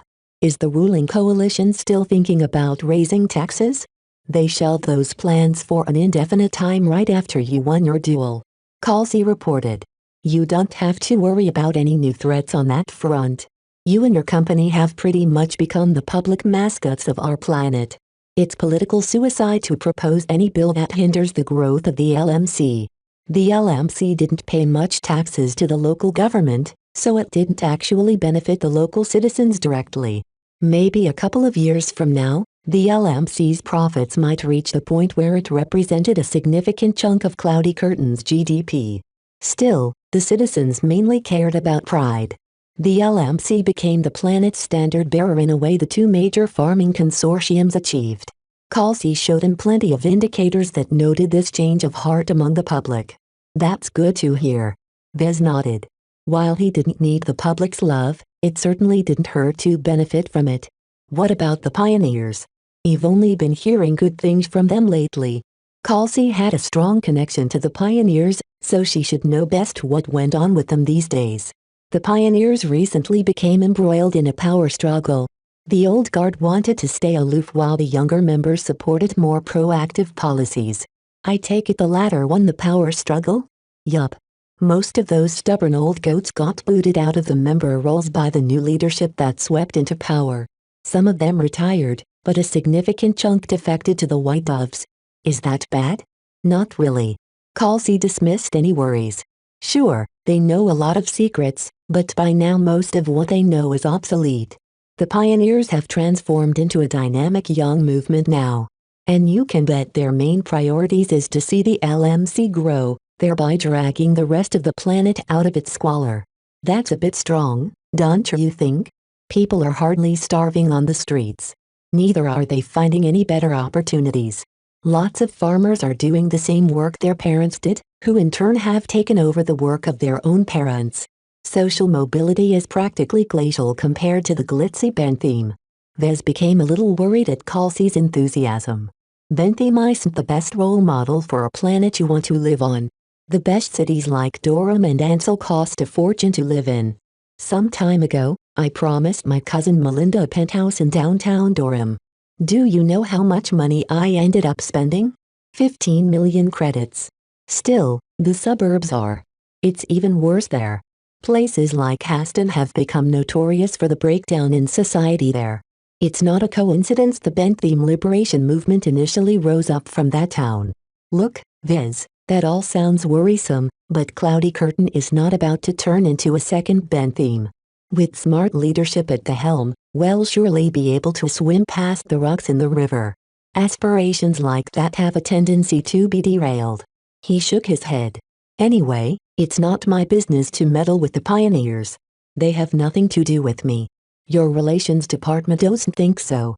They've been cautiously discussing some cooperative initiatives with the pioneers. Vez forgot about that. He ordered the relations department to maintain friendly ties with the local power players. Mrs. Duval must have taken that as an order to move towards an informal alliance with whoever was willing to play ball. Look, no offense, Calcy, But I don't trust the pioneers, even if they have a new coat of paint. It's not in the LMC's interests to get in bed with someone who can have a change of heart the next day. If you say so, sir. This discussion went nowhere as well, so they quickly changed the topic. Still, Viz reminded himself to check with his chief relations officer and make it clear he wanted the LMC to remain neutral. What else is on the agenda? There's the plans to expand to a new site. Several architects in collaboration with Sanil Aplin have selected a suitable site further away from Freslin and drew up a final architectural plan. Calcy handed out another data pad, this time a thicker one with more enhanced security features. Viz actually had to authenticate his identity before he got to look at the drawings of the new manufacturing complex. If Viz had to describe it, he'd call it ambitious. The schematics of the exterior defenses reminded him of the star-shaped walls of the forward base on Groningen IV. Sanil Ablin's influence could be felt throughout the architectural drawings. Everything had been designed to survive and repel a minor planetary raid. I see that much of the most important production occurs underground. That's correct. Calcy nodded. As per your wishes, the surveyors have scanned and tested the terrain and found a site that provides a decent amount of buffer against limited orbital bombardment. It will hold out for a week at least. Much of the construction above the ground consisted of gleaming office buildings that Viz intended to serve as the LMC's headquarters. Viz wouldn't have to deal with cramped corridors anymore by the time they moved into this new place. Viz nodded in satisfaction after a couple of minutes. I'm fairly satisfied with these plans. Still, it's obvious that he'll be paying a premium for all of this safety. What's the price tag? Well, the architects have loosely estimated that it will take at least 500 million credits to construct the bare-bones version of the plans. 500 million credits. His teeth already started to ache when he heard that sum.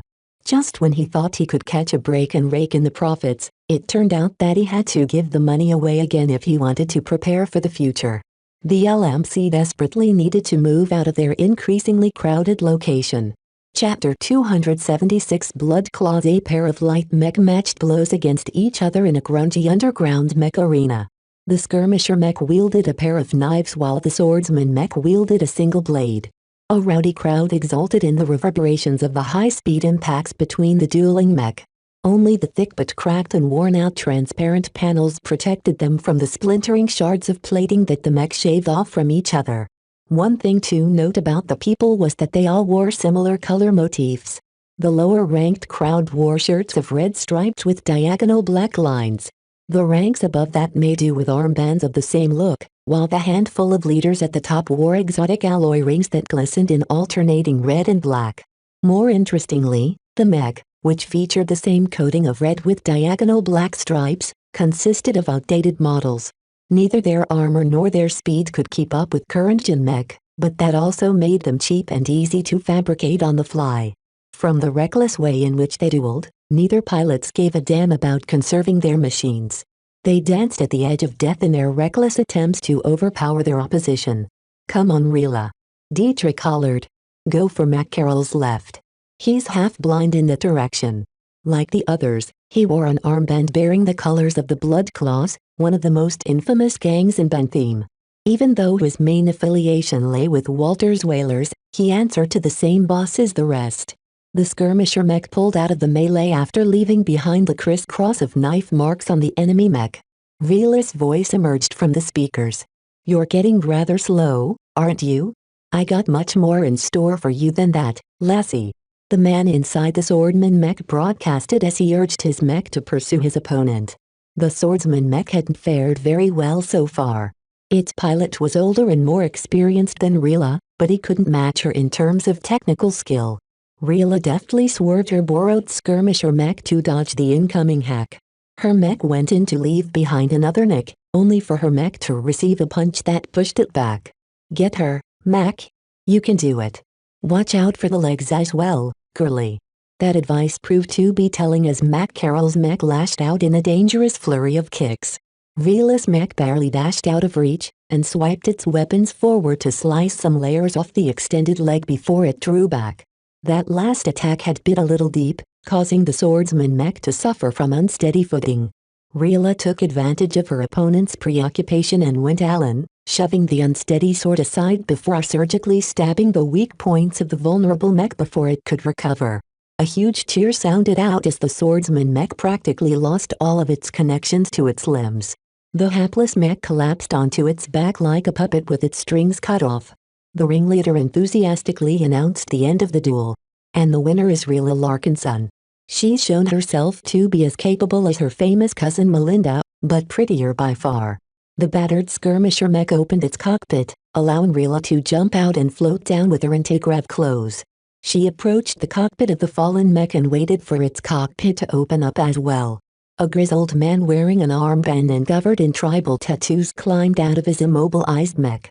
He shook his head, trying to recover from the trauma of being inside a mech that fell onto its back. If all the Larkinsons are like you, no wonder your family's so renowned. If you think I'm a big deal, you should see my Uncle Lark. They shook hands, showing no hard feelings for each other. The hierarchy of the Blood Claws largely revolved around strength. They respected any man or woman who had the skills to back up their talk, and Rila proved herself in spades. The young woman quietly shook her head. Even though she trounced a cadre of the Blood Claws, she'd still be known as Melinda's relative. Her cousin in the Planetary Guard had become a planet-wide phenomenon recently after she somehow made it through a grueling duel against a captain of the mech corps. Rila returned to the stands while the arena operators hauled away the mech. Once she reached Dietrich's side, he held out her hand. "Gimme my cut." Even as he handed over a credit chip, Dietrich swept the woman in his arms and engulfed her in a kiss. "Get off. I'm sweaty." Rila punched her handsome boyfriend away with her strong physique. "I don't care, babe. The more sweat, the better." Dietrich kept grinning at her as he attempted to keep the feisty woman in his embrace. Rila didn't appreciate being treated like a doll and forcefully punched his stomach until he finally let go. The Blood Claw members sitting beside them laughed at the spectacle. "Can't control your woman, Dietrich? Oh, shut up, Tamra. I don't see you with a girl anywhere." "That's because I have a different one in my bed every night." Despite the crude talk and occasional roughhousing, Rila enjoyed her time with the Blood Claws. Even though she knew the Blood Claws did a lot of shady stuff out of sight, Dietrich's presence opened up a lot of doors, while her strength earned her a lot of respect. The pair remained in the arena and watched the other fights that followed. Not all of the pilots consisted of Blood Claw members. A fair amount used to be mercenaries or mech athletes who fell into debt. The only way they could earn back their pay was to fight in an arena without rules. Sometimes, the pilots played rough to the point of targeting the cockpits of their opponent's mech. The underground arena operated by the Blood Claws didn't care about fatalities as long as it didn't involve their own members. In fact, Rila already witnessed 3 fatalities so far. Compared to her initial revulsion at the sight of death when she accompanied Vez to Moira's paradise, this time she had grown hardened enough to shrug off any sympathies. As the night went on into the wee hours, Rila started getting sleepy. She stood up and wanted to drag Dietrich back to their accommodation, but a sudden broadcast stopped her in her tracks. The ongoing duel between a pair of fist-fighting light mech halted abruptly. Everyone dropped their conversations and no one moved a muscle as they recognized the voice. The gruff, hoary voice of Monty the Beheader himself broadcasted in the arena and everywhere else the Blood Claws reigned over. "Are you having a good time? Are you enjoying yourselves? Then cut your vacation short, because we have a job to do. There's word out on the streets that there's a fabled rogue planet is coasting along near the border of the Republic. They call it the Glowing Planet, and it's named that way because it's filled with so much reach that we can dine like kings until the huge death of the universe if we harvest it all." The sudden news landed like a bomb. Like any gang, the Blood Claws loved nothing more than to acquire more wealth, by any means possible. The only downside is that every power in the Komodo Star sector got their hands on the coordinates of the Glowing Planet. The Bright Republic, the Vija Kingdom, hell, even the uptight Coalition and Hegemony are aware of its location. Could they even compete if that had been the case?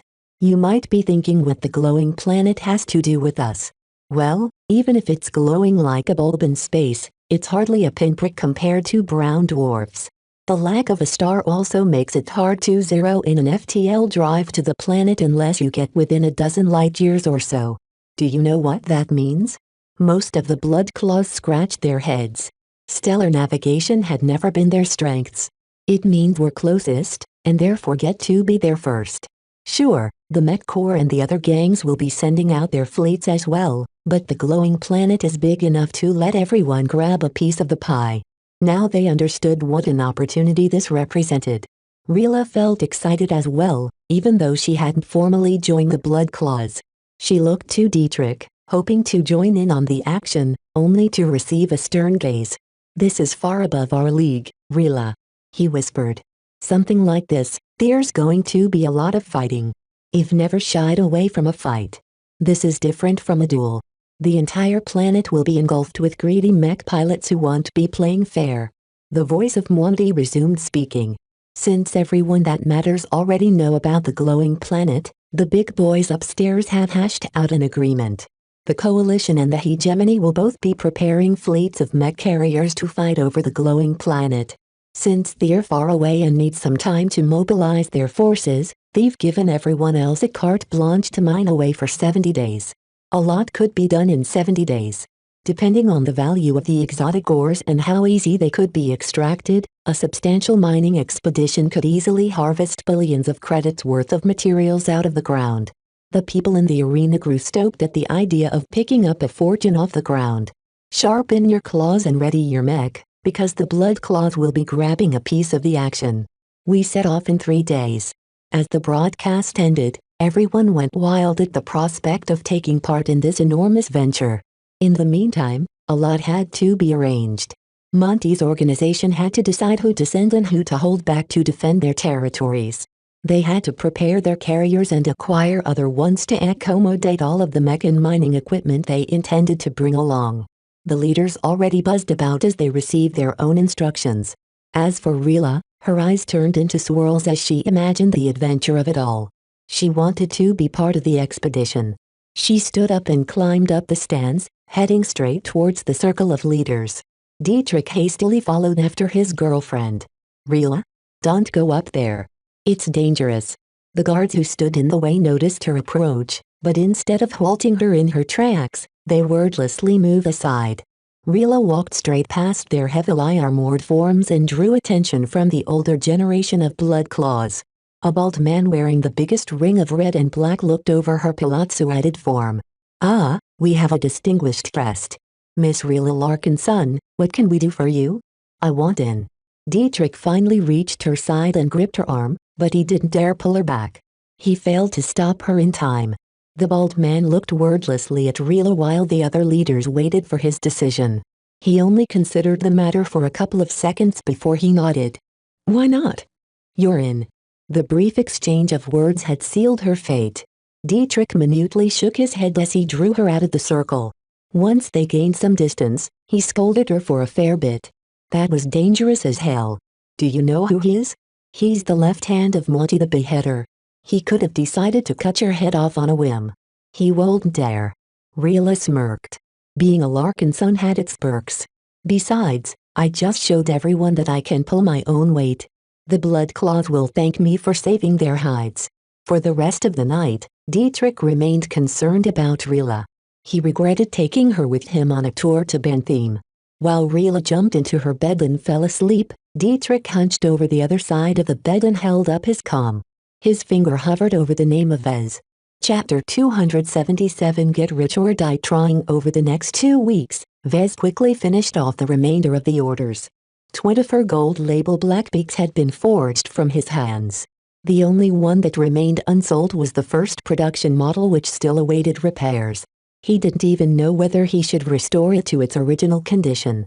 It might hold more value in its damaged state as a piece of mech history. With each delivery they made, the money started rolling in.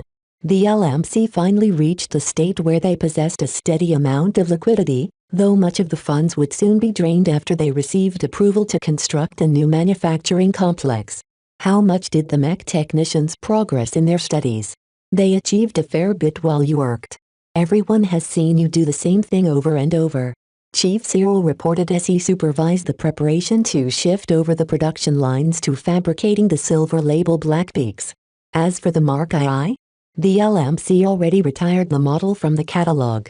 Its cheap price and outdated components didn't fit in the company anymore. What's their success rate? The average results hover around 9 to 3% in the simulations. Most of them stumble when they have to fabricate those finicky armor pieces. The margin of error is too slim, but it helps that you don't hide your methods. Lots of mech designers can be rather secretive. With the ample amount of recordings we've made, I don't think they'll have any excuses if they botch those parts. The real secret that distinguished his gold label mech from the cheaper labels was the X factor. The interaction between Vez and any of his mechan design occurred entirely within the mental planes. Unless someone stuck him in a neural interface, no one would be able to figure out what went on in his mind when he worked on a mech. The gold label Blackbeaks in the hands of his customers already led to rave reviews. Even if few if any of his mech had been tested in an actual battle, the piloting experience was almost unsurpassed. Both the X factor and the insights he applied from his mastery led to a small but decisive advantage. Last I heard, your design is even up for nomination for some awards at the end of the standard year. The only problem is that most copies in the wild consists of bronze label Blackbeaks. Vez pressed his lips. I truly hope they don't take the bronze label version as the standard. Has the EAM shored up its quality by now?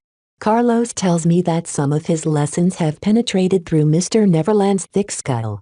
The quality of EAM's latest output has reached the bare minimum, more or less. More or less? It's good enough for the buyers, but you'll probably claw your eyes out if you take a deep look at the mech. Then you'd better not let me see one in the flesh.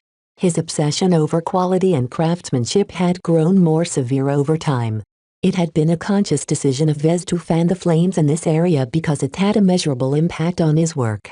He started to understand why design philosophy held the key to advancing to a higher grade of mech designer. Vez hung around the workshop and kept an eye on the mech technicians, who started putting their learning into practice.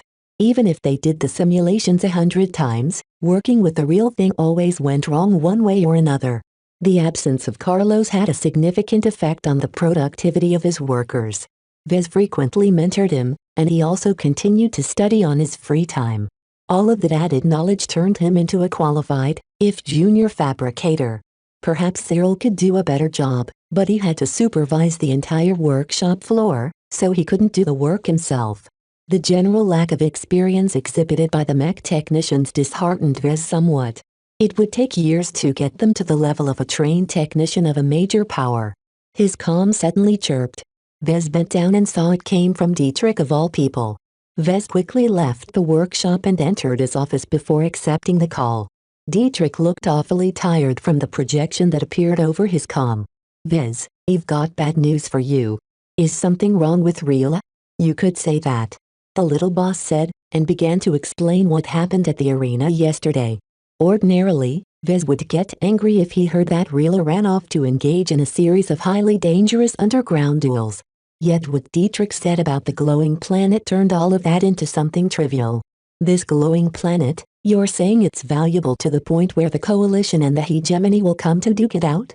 Not immediately. It takes a lot of time to gather their forces and prepare them for a lengthy occupation. I reckon that the route where the glowing planet is zipping past will turn into a no-man's land when they arrive. That sounded very serious. A long occupation by the Friday Coalition or the Hixadric hegemony or both meant that the war between the Bright Republic and the Vija Kingdom could become collateral damage. Complicating the matter was that both the Bright Republic and the Vija Kingdom maintained some ties with the Coalition. That might be enough of an excuse for the Hixadric Kingdom to steamroll over both Third states if they believed the Coalition benefited from their continued existence. This is turning into a storm of epic proportions, Vez remarked while he rubbed his head. His brain threatened to overheat from all of the predictions he made. Okay, have you tried to get Rila to change her mind? That's the problem. She can't back off. She personally went up to a big shot and demanded to take part in the Blood Claws expedition.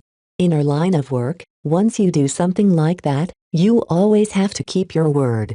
Vez closed his eyes. He didn't grow angry. He was already past that point. A sense of fatalistic helplessness emanated from his body as he thought about the huge numbers of mech the glowing planet would host. Each and every one of them would very likely fight to the death for Rish and honor. Vez understood what it was like to fight over a portion of an untamed planet's vast mineral wealth. He already went through a harrowing ordeal at Groaning Ivy. What will the whalers do? My father's been called up as well. Monty wants to bolster his numbers and our gang recently came into possession of a lot of carriers. That sounds dangerous. It is, but Monty's always been good to those who answer his call. Well, get rich, or die trying. Vez had the sense those latter words applied to everyone else who set their sights on the glowing planet. Truly, the allure of an entire planet of exotics was sufficient to throw any star sector in the galactic rim into a tizzy. What should we do, Vez? I'm sure if you run up to your family, they can get something done. No. That won't work. He shook his head. Rila always held dreams about going on an adventure in the stars. She won't agree to back out on embarking to one of the most hotly contested planets in this star sector. A small part inside Vez faintly hoped that Rila would see for herself how awful actual war looked like. Once she disabused her romantic notions of what a treasure hunting expedition should be, she'd surely return to her guard assignment without complaint. Dietrich and Vez bandied about a few possible course of actions, but nothing seemed remotely helpful. I'll go with you guys. Say what? Family should stick together, he said.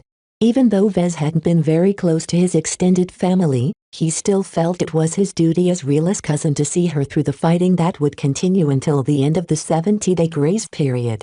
Besides, I'm sure the whalers could use a mech designer. Planets with high concentration of exotics usually exert a destructive influence on machinery.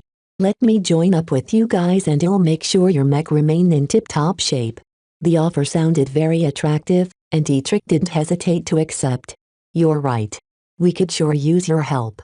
I figure my father planned to take up guard duty in space, but if we have you with us, then we can help the Blood Claws capture more territory. That will really increase our share of the profits. The main issue with Rila was that she pledged to fight alongside the inner core of the Blood Claws.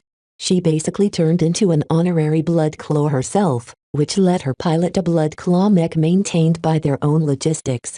Meanwhile, Vez lacked the familiarity to help out the Blood Claws directly. He hadn't proven himself in front of one of their leaders like Rila did. Therefore, Vez could only hitch a ride with Walter's whalers. Tell your dad I'm joining their fleet with my Barracuda. He'll do that. He'll surely welcome you with open arms. In the meantime, I'll send you some files about the people we can expect to meet at the glowing planet. They cut off the call after Vez received the files. He skimmed them over, but quickly became overwhelmed when the amount of local power surpassed 100. And that's not even factoring small fries like Walter's whalers. The glowing planet attracted so much greed that the local states wouldn't be able to hold back their citizens from having any ideas. At the very least, both the Republic and the Kingdom didn't even attempt to rein in their gangs and mercenary corps. There must be over 1,000 different outfits looking to fight over a bunch of rocks. Vez predicted that the smaller outfits would seek refuge under the umbrella of a major power, such as the Bright Republic's Mech Corps or the Vija Kingdom's Mech Legion. Larger outfits like the Blood Claws possessed enough strength to stand on their own. While they wouldn't fight directly against the military of another state, they'd surely attempt to occupy a less attractive piece of land. Too bad that there were too many mech and not enough land to go around. Conflict was bound to happen. Before Vez prepared for his impromptu journey, he gathered his closest circle of friends and workers. Melker, Cyril, Jake, Primrose, Gavin and Calcy all streamed into the conference room, which already projected the busts of Marcella and his grandfather.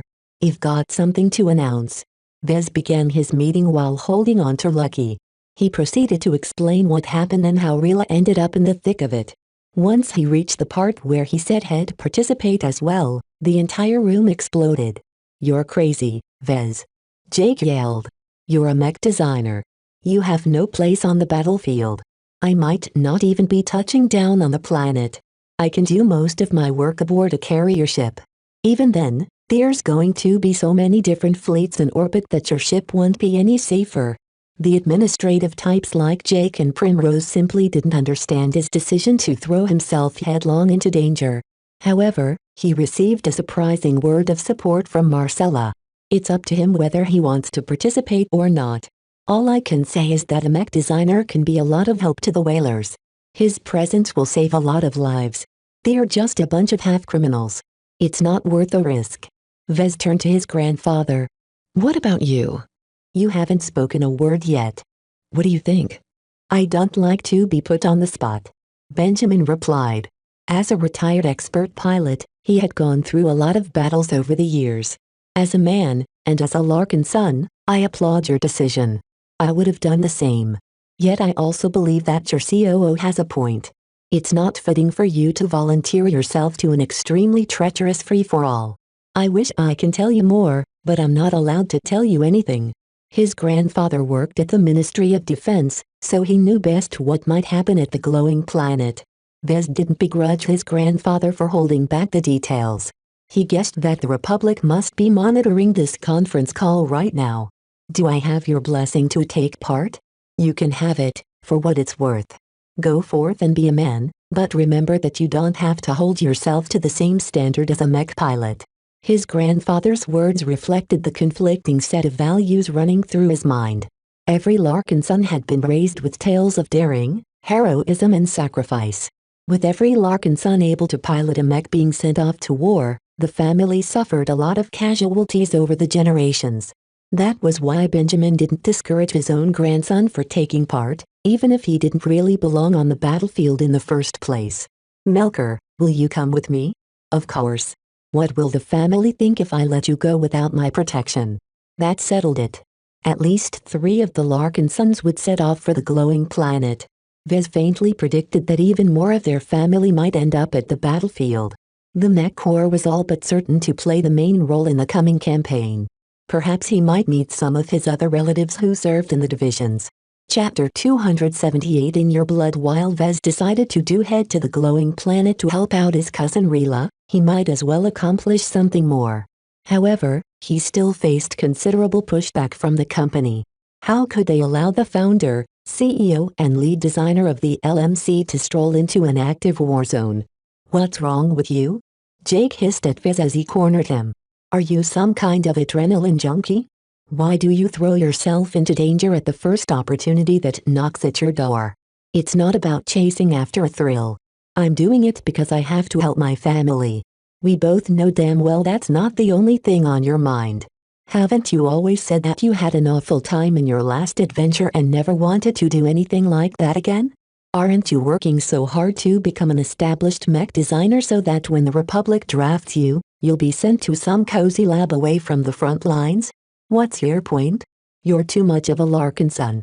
I've witnessed this behavior of yours plenty of times with the other Larkin sons who don't have the aptitude to pilot a mech. They're so inured in the warrior ethos of the family that they feel they have to prove their courage even more.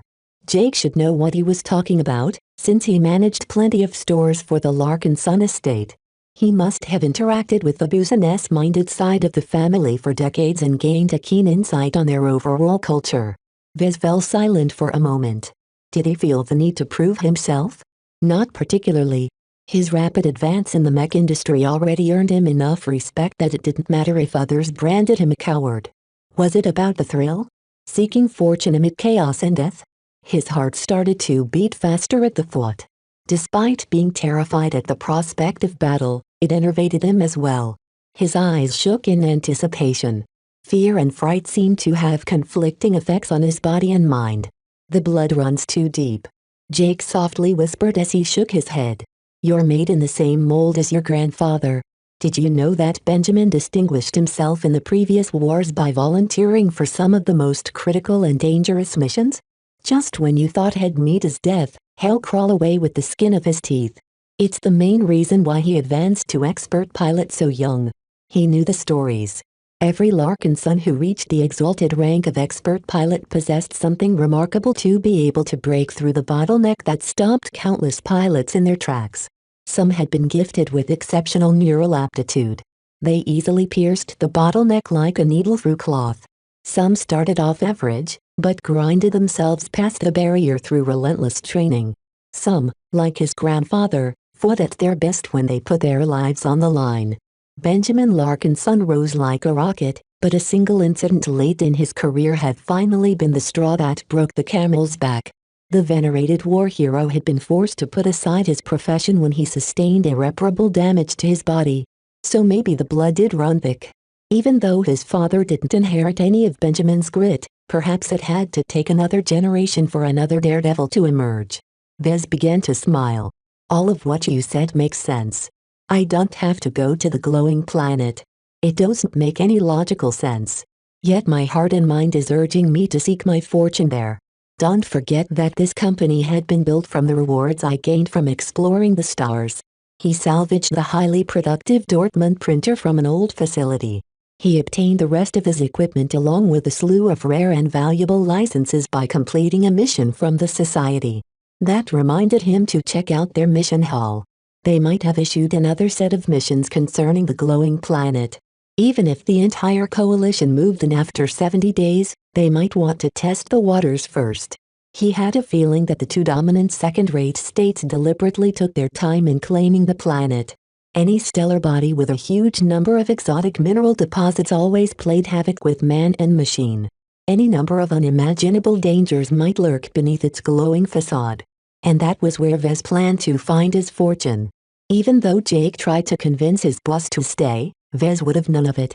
He was dead set on being among the whalers as they attempted to obtain a slice of the glowing planet's many riche. He moved quickly that day. Vez hurried up with loading the Barracuda with Melker's packed Stanislaw along with a set of high-quality tools and critical supplies.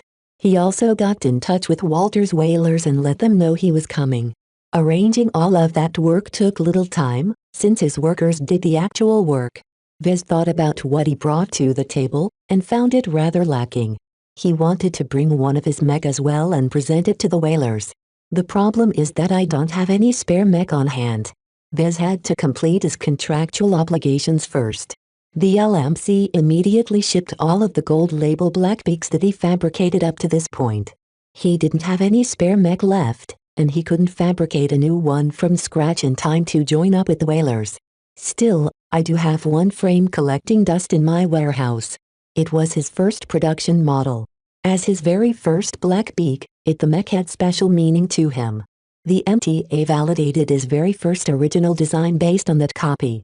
Melinda also piloted it to victory in the duel against Captain Vicker. Many mech designers treated their first production models like a piece of art. They cherished them like children and waited for the right time to auction them off for an incredible sum of money, perhaps multiplying its value by hundreds of times in case of extremely successful designs. Vez didn't want to risk the loss or destruction of his first production model, but circumstances forced his hand. If he worked quickly, he'd be able to repair the damaged mech in less than a day, which gave him sufficient time to catch up to the whalers. Let's do it. Once he gave out the orders, the mech technicians went into action. Even if they never repaired an existing mech before, they all knew the basics, courtesy of Chief Cyril's training. They brought the damaged mech out of storage and placed it in the assembly system, which carefully catalogued and disassembled the damaged portions of the mech. Meanwhile, Vez cleared the production line again and started fabricating replacement components. In order to save time, he decided not to replace the lightly damaged components, but handed them off to his mech technicians so that they could attempt to repair the parts themselves. Not all of them proved capable of doing so, but he expected some fumbling. Any successes went right back in the mech. Parts that proved more difficult to restore passed on to Vez, who put it in the Dortmund and used some of its more advanced functions to restore the component. Not everything could be recovered to their original state.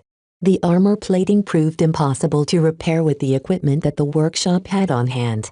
Vez had no choice but to fabricate new ones from scratch. At least they'd be able to sell the broken plating to a professional recycler, allowing them to recoup the majority of the costs. As Vez started making progress in the repairs, he constantly focused on the image of the Black Phoenix. Even though the mech had already gained a solidified mental presence, Vez used some of the insights he learned before to overlap its existing traits with a higher emphasis on toughness and endurance. From what little he learned, the battle for the glowing planet would be fought over many battles under extremely hostile terrain. Supplying the mech on the ground would be a huge challenge since all kinds of carriers vied for orbital supremacy. His Blackbeak had been designed to excel in wars stretching for years. This presented a problem for him because he initially assumed the Blackbeak would fight a lot of skirmishes but only a couple of full-blown battles over the course of its service. Thus, Vez consciously deviated from his initial design in order to harden his mech against a succession of intensive battles. He didn't take the time to form a new design and test whether the changes introduced new flaws. He eagerly modified his mech on the fly, relying nothing on intuition and some invisible guidance from a changing Black Phoenix. Ultimately, the changes only led to minor differences, but Vez found the experience to be worthwhile. Acting on another whim, Vez decided to coat the feather pauldrons in a shade of red. He also changed the settings of the cloud generators to emit red vapor instead of varying shades of gray. The added color looked spectacular, and gifted his mech with character. "It's a damn shame you're sending it off to battle." Chief Zero whistled in appreciation at the newly enhanced mech. "It's practically an heirloom of the company, you know. It's a piece of living history." Vez sighed with regret. "I know, but when I'm short on mech, I'll grab the first thing that's available, living history or not. What it can earn us down the line is not as important as satisfying an immediate need." He knew that despite his good relations with Dietrich, he never really built any ties with the rest of the whalers. Vez wanted his first meeting with Walter to be on good terms, and nothing expressed his sincerity better by gifting him one of his company's pride and joy. A hauler arrived at his workshop and picked up the mech. Vez entered an armored shuttle as well and rode it to the lair of the whalers. He brought no one else along but Lucky. A few hours later, the hauler and the shuttle and its escorts touched down an expansive but haphazard base on the outskirts of Orinoco. It looked like a half-abandoned shell of its former self, as the whalers already shifted much of their mech to the carriers orbiting above the planet. Vez stepped outside with Lucky following close behind. The cat meowed in confusion as the smells bombarded their noses. The smell of rust, alcohol and urine blended together in a unique ensemble that forced Vez to pinch his nose. He hurried forward and met with some guards, who guided him to a gathering of senior whalers. They looked at him as he approached. "Vez Larkinson, at your service." A bushy white-bearded man with a barrel of a chest and kegs for arms stepped forward. Vez recognized him at an instant. This was nothing less than Walter himself, who reigned over the whalers since before he was born. The man eyed him with a critical eye. "You've got guts. At least you look tough enough." "Good, but you need more than that to make it out alive." "I came bearing gifts, Mr. Walter." The hauler unloaded the recently modified Blackbeak at that point. All of the whalers around Walter gasped in surprise and admiration at the sight of the striking mech. "Is that your new mech?" "It's the very first production model, in fact. It's the strongest and most finely tuned copy of my original Blackbeak design. It's the mech that Melinda Larkinson used to beat Captain Vicker." The whalers might not be fully aware of what the Blackbeak brought to the table, but they all knew about the duel. The veterans erupted in a flurry of whispers. "And you're giving it to us. It's all yours from this point onwards." Walter's face cracked into a smile. "I can't say no to a free mech, especially one of this caliber. You're in, Vez. Welcome aboard." Vez successfully cleared the first hurdle. Chapter 279. Walter is the leader of the biggest and only gang on Cloudy Curtain. Walter ruled over his men through strength and restraint. Unlike most members, Walter grew up in Bentham rather than Cloudy Curtain. Nobody knew about his background and what he experienced growing up, but it must have been a difficult childhood, seeing as Walter never showed any inclination for higher education. From what Vez could gather from his initial meeting of the man, Walter exhibited a slight Haston accent. He imagined Walter as something of a bully who stole food and earned respect on account of his sturdy body and his ability to master the art of intimidation. Whatever Walter had endured, he obviously did well enough to be noticed by the local gangs. Nobody knew which gangs he previously ran with, but at some point Walter got in touch with the Blood Claws. History got a little spotty here.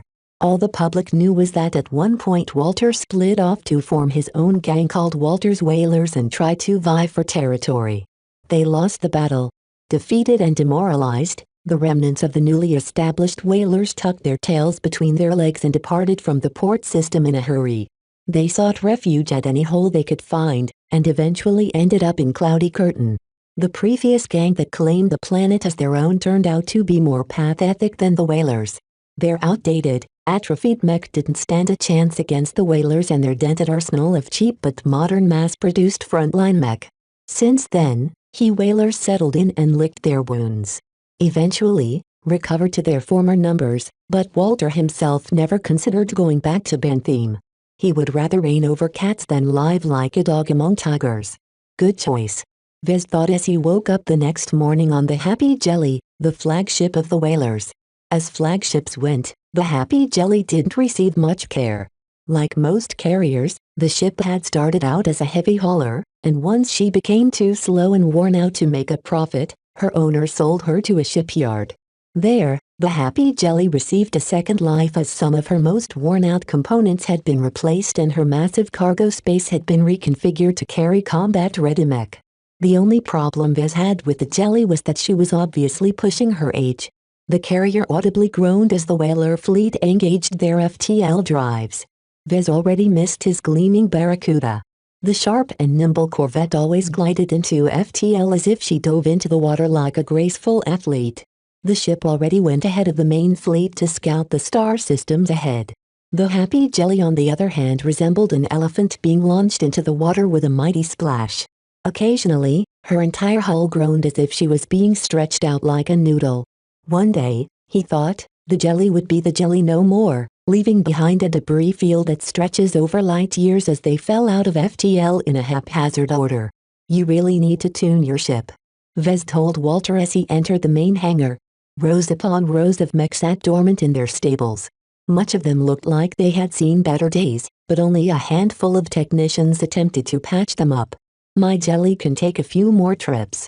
Don't worry about the old lady, Walter remarked as he stood in front of the red-shouldered Blackbeak. Let's talk about business, shall we?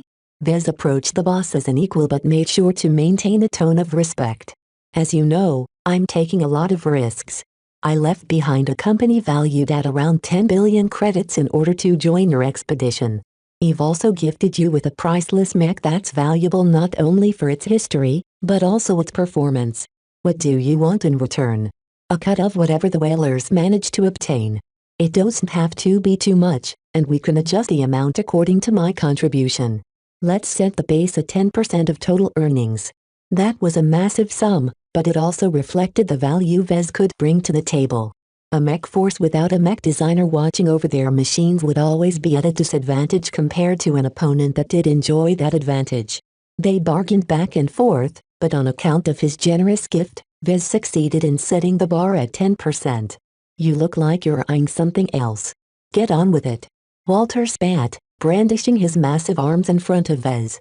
There are two more things I'm on a lookout for. First, if by some means the whalers ever get their hands on something that originates from the core of the planet, I'd like to receive a hand-sized chunk. Fine.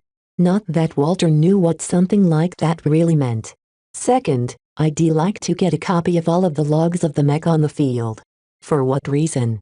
A client of mine wants to map out the environmental hazards your mech might encounter in the field. It's for the coalition. I see. Walter obviously didn't appreciate sending off those logs to some stranger in the coalition. Even if they'd never be able to use it against them, it still felt awful to air all of your dirty laundry. In truth, Vez accepted the mission to submit the logs on his own accord at the Clifford Society. The mission dangled out a reward for 200 merits, which seemed too good to be true. The mere mention of the coalition had the desired effect, even if Vez played a trick on the boss. Walter acceded to the demand with gritted teeth. In an effort to find something pleasant to talk about, Vez quickly moved past their discussion and walked over to the Blackbeak. Have you decided whether you'll adopt this mech as your own? Walter shook his head. My Ermine has served me well so far. Only youngsters and fools chase after the latest toys. Your mech is a fine machine, but not a mech that's suited to lead the whalers. Vez glanced at the so-called Ermine standing quietly to the stable up ahead. The mech turned out to be a brawler, an exotic archetype that basically fought with its fists. Like its pilot, the brawler looked like it could withstand a lot of punishment. Vez estimated that all of its armor had actually pushed the mech over the medium weight class. Normally, that was bad, as mech like this didn't possess the level of protection enjoyed by genuine heavy mech. However, some pilots simply made it work, and from Walter looked like he was one of them. Vez imagined their shared body types helped a lot with establishing a deeper connection between the two. I can see why you're attached to your mech. The Blackbeak is a mech that's suited for long-ranged patrols and lengthy battles of attrition. It can't deliver an immediate impact like your Ermine. Walter probably had ways to get around its sluggish speed and its subpar pseudo-heavy armor. If the Ermine ever got close to a mech, it could punch a mech apart through sheer brute force with the help of its large-powered gauntlets. Another man stepped forward. He looked to be from the same generation as Walter, but thankfully his body wasn't so wide. Walter, you called? Come over here. Fata, this is Vez. Vez, this is Fata. He's my fourth in command of sorts. Fata snorted. More like 8 or 9th. You always change your mind. It's a wonder the whalers are still in one shape. Huh? As long as everyone gets a taste of power, they'll know how much grief they have to deal with. That helps cut down the potential mutinies. As if we don't fear you. The skinnier whaler shook his head. Anyway, why did you call me over? I was in the middle of sorting out our roster. It's a real mess, you know. I called you here because you'll be piloting that black thing over there. You've always been nagging your ears about your piece of junk of a mech. Well, hey, Ray's a brand new machine, and a unique one to boot. It's all yours. But I'm a scout pilot. I pilot light mech. Light mech, medium mech, what's the difference? When you get down to it, they're both fast and hard to catch. They just differ in the amount of armor they're willing to carry. Besides, you're my most resourceful pilot. Only someone as hard to kill as you will fit this beast. Walter didn't take no for an answer, and quickly walked away, leaving Vez and Fata to stew by themselves. Is he always like that? Yeah. He seems like he doesn't care, but he doesn't want to be bothered with managing anything. Then why do the whalers stick with him? The older man grinned at him. You won't understand. The best I can describe it is, it's like a brotherhood. Walter's whalers might not possess the ruthlessness to survive in a place like Bentham, but that's because Walter never pushes us beyond our boundaries. Vez didn't really understand what he meant. He shook his head and turned back to the matter at hand. For better or worse, you're saddled with my pride and joy. The Blackbeak is a fine machine. It will run as smooth as butter, I can guarantee you. Whatever you say. It's not a scout. Far from it. It's a knight. Fata didn't appear to be taken in by all the hype, but he tried to make the best of it. Let's get to work, then. Any mech pilot that adopted a new mech had to go through a period of training and adjustment. Normally, a couple of mech pilots would be sufficient to tweak the mech to the pilot's preferences. Allowing Vez to do the adjustments on a design he knew on an extremely deep level was an extravagant privilege. Fata came from a light mech background, so the man mainly demanded ways to enhance the Blackbeak's mobility. In particular, Fata harped on improving its response time and its range of motion. A light mech relies on agility to survive up close. The more you shave off a mech response time, the better it will be able to respond to an opponent's move.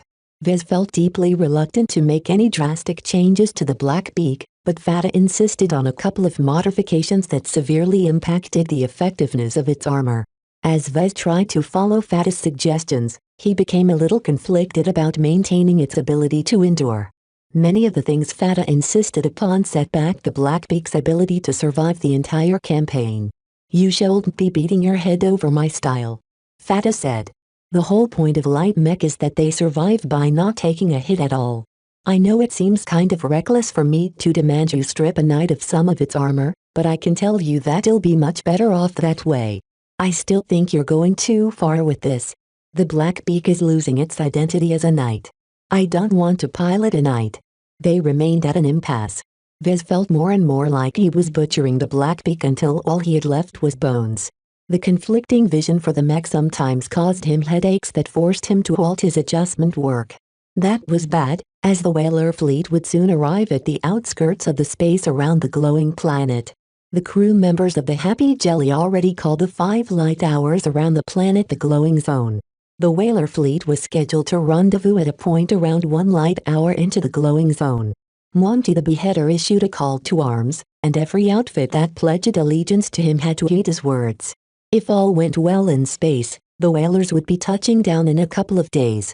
Vez had to finish the Black Beak and inspect some of the other mech before that happened. He urgently had to find a way to solve his current logjam. What will it take to reconcile my mech with its pilot? Chapter 280. Briefing. His interaction with the crew of the Happy Jelly and exploring its compartments gave Vez a decent impression of Walter's whalers. Put simply, they lacked discipline and professionalism. If Vez wanted to be blunt, had used the words lazy and stupid to describe their motley crew.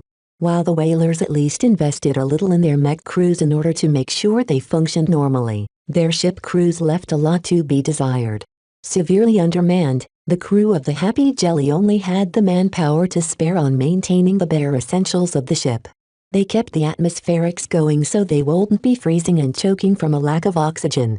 They kept the aging bridge and engineering running past their prime with a mix of ad hoc solutions. Sometimes, they replaced faulty parts with illegally fabricated copies of dubious quality. It all looked ugly to Vez. Having seen a professional combat crew at work with his stint on Ark Horizon, the whalers should be thanking their lucky stars the carrier hadn't blown up yet. Even the aging complement of bots had been affected by the lethargy around them. All of them looked old enough to be present on the Jelly when she started off as a brand new cargo hauler. Lack of attention had degraded at least half of them into scrap, which forced the remainder of the bots to pull double duty to clean the ship and take care of smaller duties. They obviously failed in that. Many low-priority corridors and compartments featured a buildup of grime and crusted vomit. If the Jelly had any cleaners on her crew, they obviously didn't bother cleaning these sections. Right now, Vez had to pass by some of those filthy corridors in order to reach a released conference. Walter summoned everyone important on the ship to attend a briefing. Around 30 old whalers seated themselves on the hard, cheap chairs. I think everyone's here now, so let's get this started. Walter announced and turned on a flickering projection of the glowing zone. The Blood Claws have been scouting ahead and made some plans. This is how it's going to look like. The whaler fleet would emerge at the edge of the glowing zone and make its way inwards until they reached the position of the Blood Claws. Once every outfit with a connection to Monty gathered in a massive fleet, they resumed their journey towards the deepest part of the glowing zone, eventually approaching the outer edge of an enormous armada made up out of several divisions of the Mech Corps. As you know, the glowing planet has landed within the borders of the Republic. The Mech Corps, in all of its wisdom, figured that since the Visions and all kinds of scum will arrive in a couple of days, it's best to set aside our rivalries and form a common pact. Does that mean the three tyrants of Bentham won't be duking it out? Of course not, you dummy. The old chap won't be blamed for thinking that Monty the Beheader might choose to attack his other rivals. They constantly warred against each other in the shadows. The glowing planet is big enough for everyone, at least in the first couple of days. The Mech Corps has mapped out the planet from orbit and carved a generous slice of territory for each of the major players to claim as their own. A map of the planet showed up on the projection. Much of its intricate and dangerous terrain features remained unknown, but the Mech Corps somehow determined that the areas with the highest level of fluctuations probably contained deposits of the most valuable exotics the planet had on offer. These red areas are first-grade danger zones. They're extremely dangerous, as all of those wild exotic minerals are constantly changing the laws of physics around them. Time might stop, gravity might reverse, in short, all kinds of freaky stuff will happen around them. We can forget about mining those deposits ourselves. Only the Mech Corps has the means to extract those juicy exotics. What about us? I'm getting to that. Around the red zones are the orange zones, which consists of the second-grade danger zones. The exotics there are much less destructive on their environment, but there's a lot of them, so the entire area will be blanketed in a low-level freaky effect. These are great places to mine junk exotics in bulk, and that's where the major powers of the Republic have divvied up for themselves. The area allocated to Monty the Betrayer sat far away from any other claimed areas, and took up as much space as Durham, Bentham's capital city. That's kind of small. There's lots of free space on the planet. This is only the first phase. Do you really think the Blood Claws will be able to protect this stretch of territory once the ducal legions of the Visions make landfall? Even a fraction of a legion is enough to wipe the floor with Monty and his men. The map changed now. Before, all of the Republicans' powers had spread out over the planet. Now, They concentrated around the red zone occupied by the Mech Corps. In the second phase, every force from the Republic will work together to present a united front. Every major outfit like the three Tyrants of Bentheme will be placed at the edge of the red zone occupied by the Mech Corps. It kind of looks like we'll be placed at the front lines. They're using us as shields. It's true, Walter said. The Mech Corps isn't hiding the fact that they want us to be placed at the perimeter of their territory. Anyone who wants to attack the Mech Corps has to go through the Blood Claws or some other outfit depending on the direction of the attack. Seems like a crappy deal. What do we get out of it? Protection, basically. The Mech Corps won't stand by if any of us gets attacked. They've promised to send out a relief force to repel the attack. No one really took the Mech Corps at their word, but none of them had a say in the matter. Monty had already agreed to the deal. Vez strongly suspected that a couple of trades had been made on the side to secure everyone's agreement. Our precise role will vary. We brought plenty of mech, but they're not really impressive, aside from Myerman and Fata's new toy. The Blood Claws will likely put us on guard duty. It's going to get increasingly dangerous once the Visions and the scum of the galaxy arrive. Walter proceeded to assign his officers to various tasks. Vez took on the duty of leading a small team of mech technicians in charge of maintaining and repairing the so-called Fast Reaction Squad led by Fata. The Fast Reaction Squad acted as the troubleshooters of the whalers. Walter basically gathered up some swift and mobile mech and tasked them with rescuing any whalers that had fallen into trouble. That's all we can plan for now. I still don't know if we'll actually be able to hold a chunk of territory of our own, but you can bet that we'll have to fight for every piece of ore the Blood Claws extract. The Mech Corps made use of the Blood Claws, while the Blood Claws made use of the whalers. Life was tough at the bottom of the totem pole. Once everyone dispersed, Vez wandered back to the main hangar. While he hadn't figured out a way to reconcile the Black Beak with a mech pilot eager to subvert the strengths of its design, Vez reflected on his previous choices. A mech won't always be matched with the right pilot. Its design might favor a defensive style of fighting, but if it's matched with an aggressive pilot, then something has to give. He always assumed that his Blackbeaks would be matched by mech pilots that could bring out their brilliance. Yet this time, he gifted the Blackbeak out for free to a leader who never really stood out as a brilliant decision-maker. In turn, that leader handed over the Blackbeak to a pilot who obviously desired to pilot something else.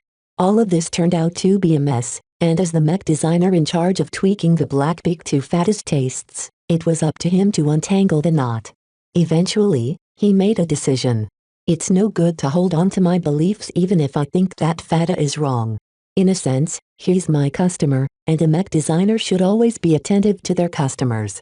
If he reframed the situation into a relationship between a service provider and a customer, then the answer became clear. He had to set aside his narrow view of what was best in favor of accommodating the wishes of his client. Sticking to my guns obviously won't please Fata. Fata wanted his mech to fit his style instead of the other way around. If the Blackbeak remained a sluggish semi-defensive bulwark, then the pilot would never be able to mesh with it as deeply as Vez and Fata wished. Even though Vez thought that Fata made the wrong decision, it was better to follow his wishes, since at least the pilot had a chance of making it work. In short, Vez had to believe in Fata and his claims. The realization came as a welcome relief to Vez. While the solution to the dilemma didn't truly eliminate every problem, the reasoning behind it gave Vez enough of an excuse to set aside his instincts. With grudging acceptance, he worked together with Fata to finish slimming down the Blackbeak. Vez let go of its original conception as an offensive knight and treated it as a fluid entity with no discernible role as of yet. Thinking in terms of categories is a trap in itself. Not all mech have to fill into a single predetermined role. That had been the other lesson he learned. The concept of roles and archetypes emerged after the first generations of mech soon after the age of mech came into being. It provided the nascent mech pilots and mech designers with a common understanding of what the new mech had been designed to do. It succeeded in bringing order to the mech industry. Both designers and pilots experimented with hundreds of different concepts, throwing away the more impractical ideas while embracing the most effective ones like Knight Mech, Rifleman Mech and more. Yet sometimes those neat categories failed to adjust to the demands of the pilots. Walter's unusual ermine was but one example of a design that should not have worked according to contemporary standards. Yet Walter obviously managed, since he never lost a battle since he fled to Cloudy Curtain. Vez had the sense that he was doing something similar to the Blackbeak. He shaved away a significant amount of armor, drastically reducing the mech encumbrance until its weight reached a point below the minimum standard of a medium mech. Now, the highly modified Blackbeak had become a mech that straddled the gap between a light and medium mech. In most people's eyes, such a mech would be an abomination. Yet Fada found the result to be a marvel when he tested it out in a simulation. Fantastic. This is fantastic. The Blackbeak is so responsive now. It's still not as fast as I would like, but it's enough for me to pull off all of my moves. In the end, Vez had satisfied his client. Whether this ultra-skinny Blackbeak could actually put up a fight, he didn't dare to speculate any further. He just hoped that Fada had been somewhat truthful about his supposedly awesome skills. The work took way more time than he thought. Vez originally planned to make a pass at every mech on the Happy Jelly, but their impending emergence at the edge of the glowing zone cut that short. Vez settled for taking a look at the other mech of the Fast Reaction Squad. When he finally visited their stables and looked at their frames, his mood tumbled to the bottom. How the hell do they still work? Had seen junkyard scrap in better conditions than the light and medium mech that consisted of the Fast Reaction Squad. Vez had a lot of work to do if he wanted to ensure they could survive the rigors they'd usually be going through on the surface of the glowing planet. Chapter 281 Convergence Chapter 281 Convergence. Thousands, if not tens of thousands of ships converge upon the glowing planet. Much of them consisted of cheap converted transports, but some of them boasted enough tonnage to overrun a small planet in a day. The glowing planet's fate was sealed as soon as the trade convoy led by the Calcardan had stumbled upon it. Even if every crew member aboard every ship swore an oath of silence, word of the miraculous planet's existence would have still been leaked. Now, a horde of locusts descended upon its virgin lands, the trade convoy first among them. Driven by rapacious greed, all of the haulers and mercenary carriers ignored their contractual obligations in favor of descended upon the planet. Even if they lacked the specialized mining equipment to get at the most valuable ores, they still thought they could get their hands on some valuable chunks. Even if we can't find any rocks, we can still use the weapons equipped on our mech. The hasty approach didn't end well for them. They underestimated the anomalies such active planets induced upon their environments. Even their orbit suffered from its chaotic wrath. It took only a single day for the Calcardan to fall. Her hull stretched to pieces as she suddenly fell into a swirling tide of gravitic pressure. None of her crew and mech survived. Some of the other vessels in the former trade convoy could have pulled away from the planet, if not leave its vicinity altogether. Yet in their haste to harvest the glowing planet's treasures, they ignored the Calcardan's fate and dismissed the incident as a low-probability occurrence. The barbed lynxes had it coming. There's no way the same thing will happen to us. They vastly underestimated the hazards. By the second day, no more ships remained in orbit. Random spasms in the fabric of reality had rent most of them apart across time and space. Some pieces of debris had even crossed back into time, not that it mattered since they largely floated in the humongous void of interstellar space. Meanwhile, the glowing planet continued to drift away in space. Soon its journey would bring it outside the borders of the Republic. At least, that would have happened if humanity hadn't gotten word of its existence. Aboard the flagship of the Blood Claws, Rila relentlessly trained her physical body in preparation for the hard slog ahead. She had locked herself inside a hard light simulation cage, which presented a variety of projected thugs and beasts for her to dance around and knock them out with her arms and legs. She dexterously weaved between the savage imitations of life and dismantled them with ruthless efficiency. Once the simulation ended, she exited the cage while letting a bot wipe away her sweat and freshen up her body. "Whew. I broke my record. Great job," Dietrich said from the side. He already finished his daily marksmanship training. "Let's go eat some chow." They walked over to the mess hall a few decks above the massive fleet carrier. Unlike Walter's whalers, the Bloodclaws knew how to keep their ship running. Hardly any speck of dust marred its gleaming corridors. That might soon change once the campaign heated up, but for now, the Bloodclaws looked prime and ready to go to war. Once they sat down at a table, a pair of bots automatically delivered a meal tailored to their tastes and their bodily needs. Rila eagerly grabbed her drink and gulped down half of it in an instant. "You've been talking with Vez a few times. He's eager to meet you again once we make landfall." Rila pressed her lips. "It's touching to hear he cares, but he didn't need to travel all the way here. He should have stayed back on your miserable little farm planet." "Hey, Cloudy Curtain isn't bad once you get to appreciate its charm." "Whatever you say, farm boy." They paused their discussion to eat. Both had become famished after finishing their training. The food easily slipped down their throats as they devoured their meals. "You know, it's not going to be easy to survive down there." Dietrich started up again. "You've been hearing some news that the anomalies around the planet has already claimed the lives of an entire trade convoy. If it's already so bad up in orbit, it's surely going to be worse on the surface. Even if that's true, the Blood Claws or the Mech Corps will figure something out. They're not going to let a bunch of unruly special effects ruin the harvest of the century." Dietrich hoped the people upstairs remained clueless. As long as they didn't figure out an answer to tackle the anomalies, Rila wouldn't get the opportunity to descend with the rest of the Blood Claws. He discreetly shook his head. Since when did he care so much about a girl? He had plenty of flings in the past. Why did Rila catch his heart? As he stared intently as she tackled her dessert, he figured he became attracted to her strength. A dump like Cloudy Curtain couldn't have produced a woman so skilled at piloting mech. Dietrich loved her exuberance, but did Rila love him back? Perhaps she treated him like he treated his former flings. It didn't help that her abrupt decision to join this expedition had introduced some friction in their relationship. "Babe, I won't argue about your desire to make landfall. I know how much you crave action. Just let me be with you. I'll back you up as best I can." "Oh, you're so sweet, Dietrich." Rila laughed. All of the boys at Rittersberg would have been too busy turning up their noses at the sky to think about protecting me.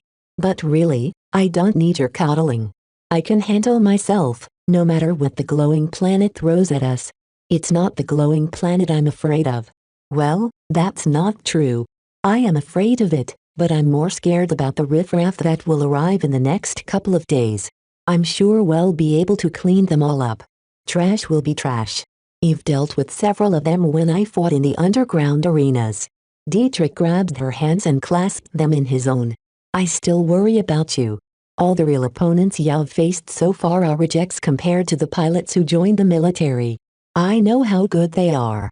I'm a Larkin son, remember? Even if they can kick my butt, I'll make sure to kick theirs in return, just like what Melinda did to Captain Vicker." Her tone betrayed a hint of envy. Why did Melinda get to show off the black beak in a crowded arena?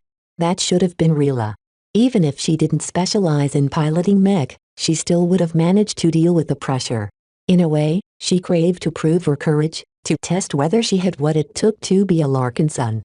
She couldn't wait for the war to erupt, and she didn't think she'd see any action anyway if she kept patrolling some stupid workshop. The Blood Claws presented an opportunity for her to make her mark.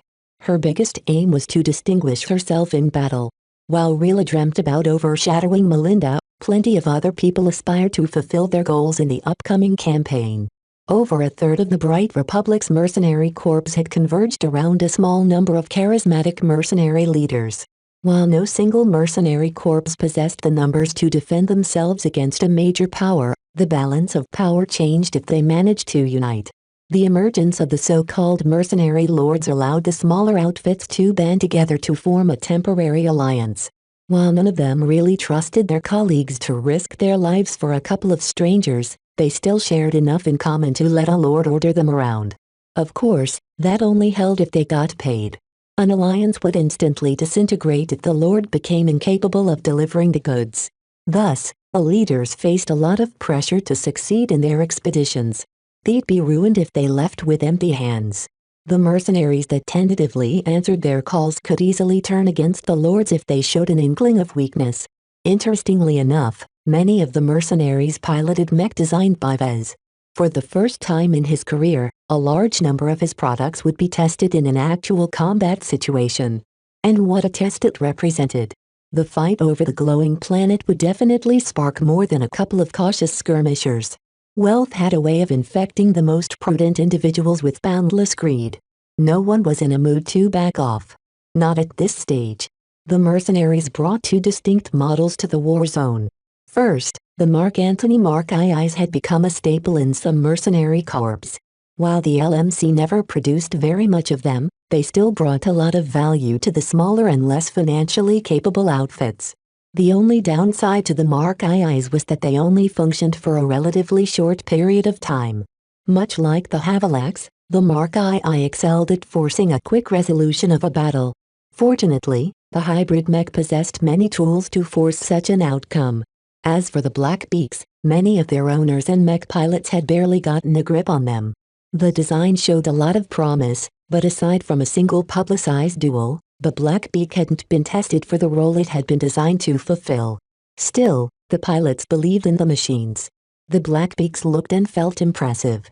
Actually piloting the wondrously crafted machines proved to be a sublime experience, especially for the limited number of gold label mech. EAM actually produced most of the Blackbeaks in the hands of the mercenaries going to war. The affordable and more easily available silver label mech didn't match the quality of the original version, but that didn't lessen their value by much. The guts looked the same no matter their labels, and their pilots readily entrusted their lives to their impressive machines. It could be said that a lot of eyes kept an eye on the Blackbeak. They wanted to see whether Offensive Knight had what it took to fight a war. Many professionals with money to spare eagerly awaited the final verdict on the design. As for Vez, he faced a much more pressing priority: getting the sad excuses of his mech technicians to work. "Come on, Mr. Alarkinson," a sleazy-looking fellow whined.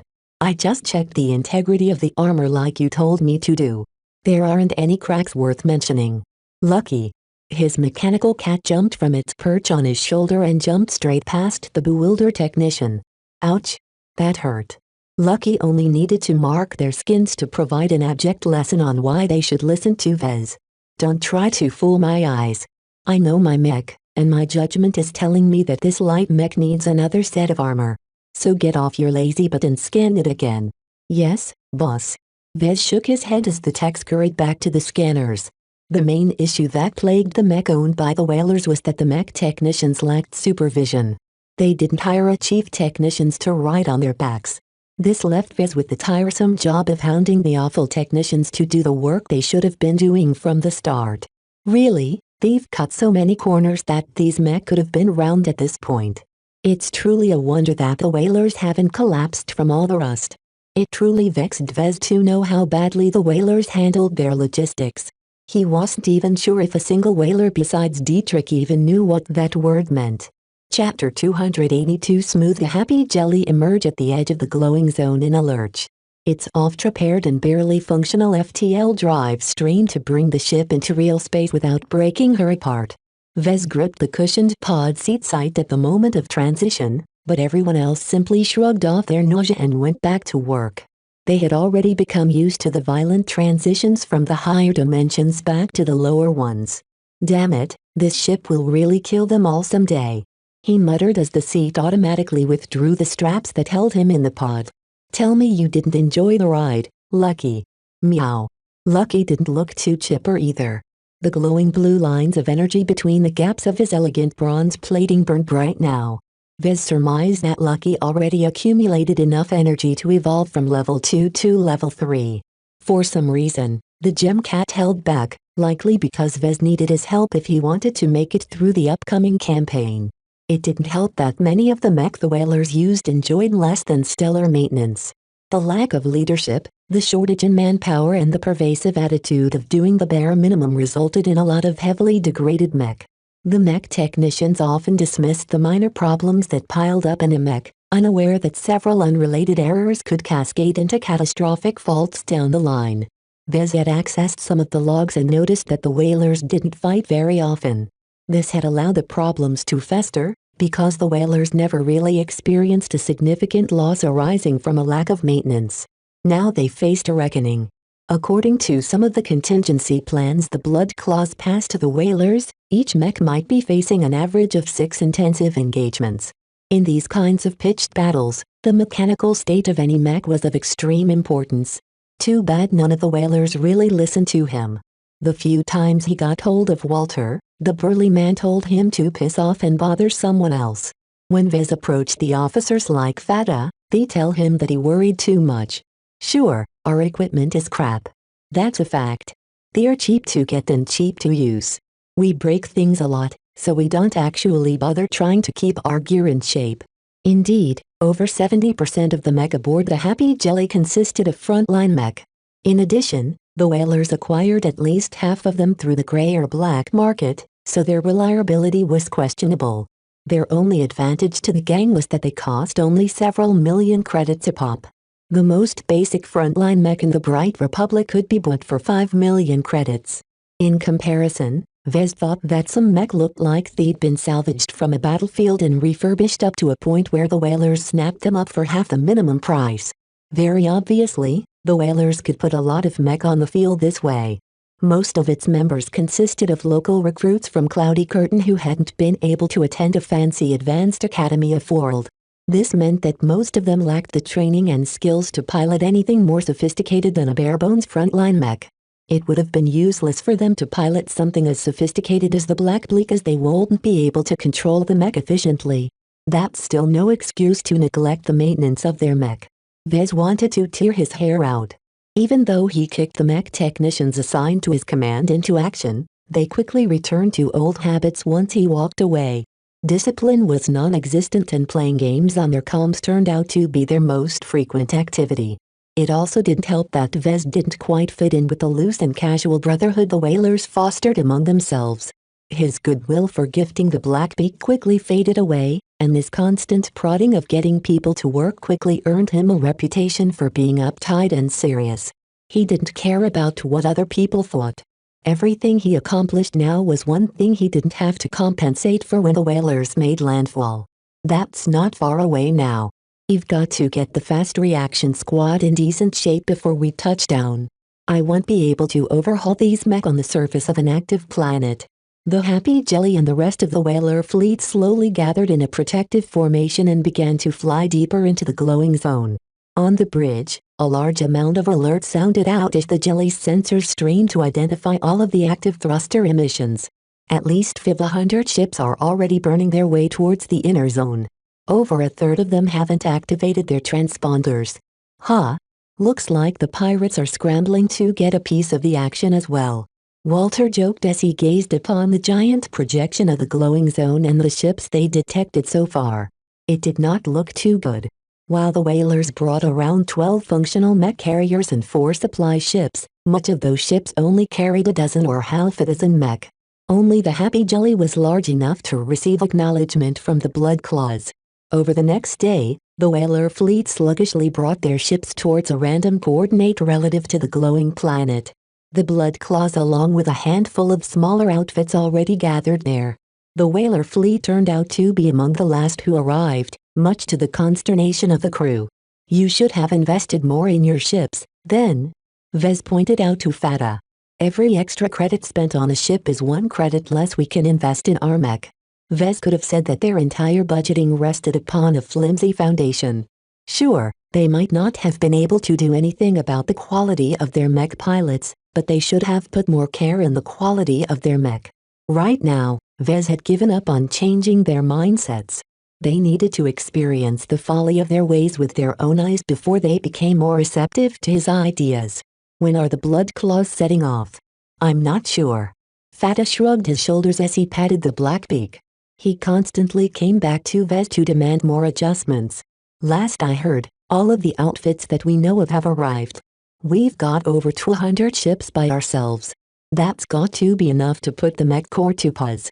I don't think so. The mech corps always goes for quality over quantity. The Republic doesn't have the mech pilots to spare for them to throw their lives away so easily. Just one of their carriers can accomplish the same things as your entire whaler fleet. That's a lie. Fata, even a single fleet carrier outmasses your entire collection of ramshackle converted transports. I can tell, because I've been on one. There was no getting through Fata's thick skull. Practically all of the whalers except Walter only possessed a limited perspective on how the galaxy truly looked like. Walter could have disabused them of their notions, but the gang leader didn't seem to bother. The delays annoyed the whalers and much of the other outfits that answer to Monty. Several other fleets such as those led by the mercenary leaders already flew past them as they made their way to the juicy planet. It cooled the impatient gang members to see others getting ahead. That was until one mercenary transport randomly erupted into pieces. At first, the mercenaries aboard the ship around them thought that someone had sabotaged the vessel. The mercenary commanders quickly acted to stop any trigger-happy mercenaries from firing back. It turned out the transport had fallen into an invisible curl in space-time. That quickly halted the vanguard of the fleet. Who could tell if the space ahead did something else? The transport met its end at a fairly significant distance of 3 light hours away from the glowing planet. Such a distance should have been more than enough to ignore any possible emissions from the active planet due to the inverse square law. That's why the blood claws haven't gone ahead. Vez realized. They're waiting for something that can mitigate the glowing planet's hazards. Do you reckon it's the Mech Corps we're waiting for? I don't know if the Mech Corps even understands what is happening with the glowing planet. My gut tells me they'll borrow the technology from the Coalition or the CFA. They only had to wait a couple of hours before their answer arrived. The 4th Division of the Mech Corps arrived with massive splendor. Their large, specialized carriers had no trouble recovering from the transition and quickly formed into smaller elements before they soared into the glowing zone. Hundreds of carriers built for war escorted a smaller number of essential transports. Vez estimated that the 4th Division's fleet brought over 10,000 mechs spread over 5 unique regiments.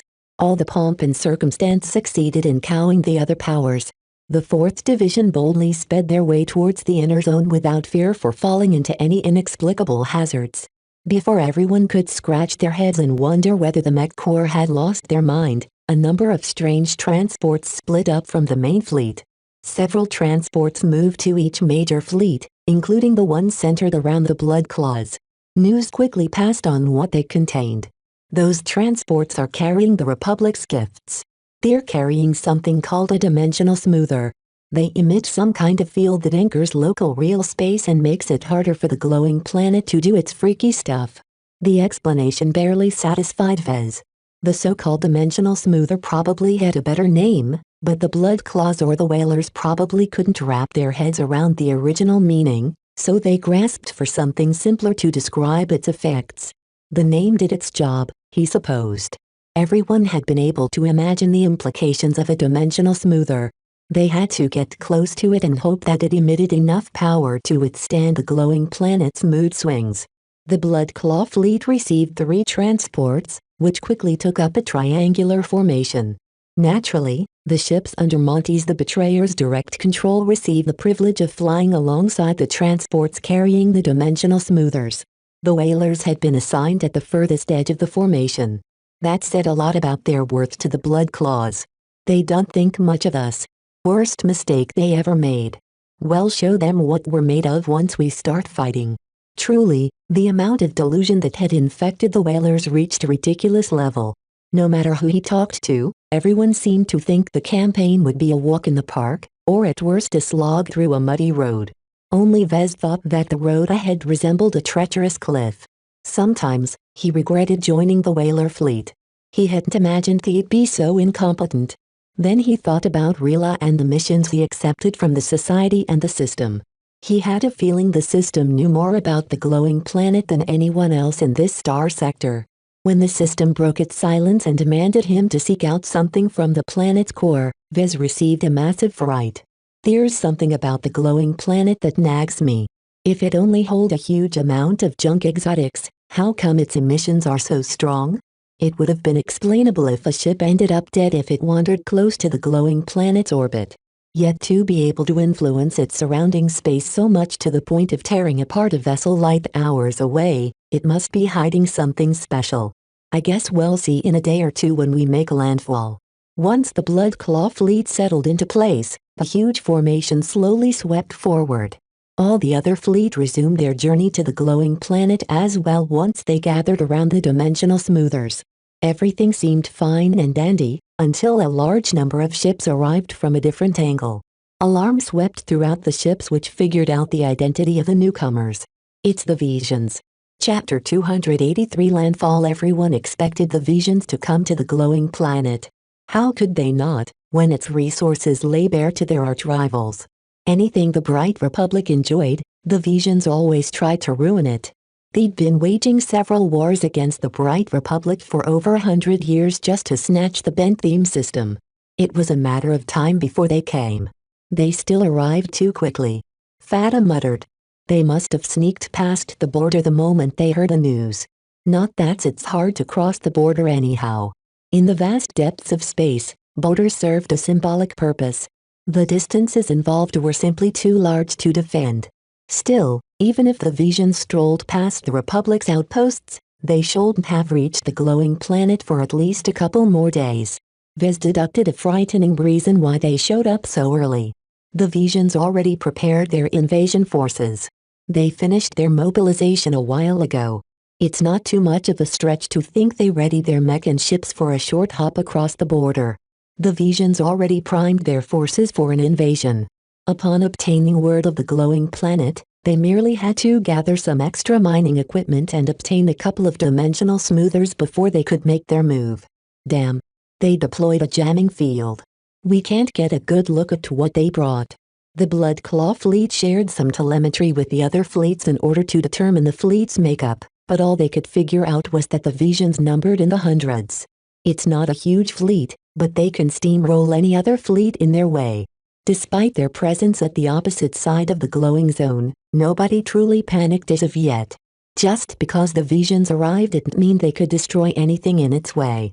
As long as any fleet built up enough relative velocity, they'd be able to evade any pursuit. Still, that didn't help too much if a fleet wanted to support their mech on the ground. Only the most powerful fleets possessed the strength to contest for orbital supremacy. All of that remained a concern for the future, as the Visions didn't appear to be in a hurry to move. I think the Visions are waiting for reinforcements. They don't have the numbers to match the 4th Bentheme Division. It's likely the Visions have spread out their forces along the border. The ones who came first just happened to be nearest to the glowing planet. Despite the interruption, the Mech Corps and the other fleets aligned with the Republic resumed their burn to the glowing planet. Covered under the protective embrace of the dimensional smoother, none of the ships had to worry about being torn apart by a freak gravitic storm. Still, some of the ships at the edges occasionally shook, as if the planet attempted to pound past the field emitted by the smoothers. The Happy Jelly suffered 3 major impacts, in fact. Vez didn't know whether the transport was unlucky or offended the glowing planet in some way, because they all suffered from continuous turbulence. This is ridiculous. It's like the glowing planet has it out for us. Vez approached the lazy technician from behind and kicked him from his perch.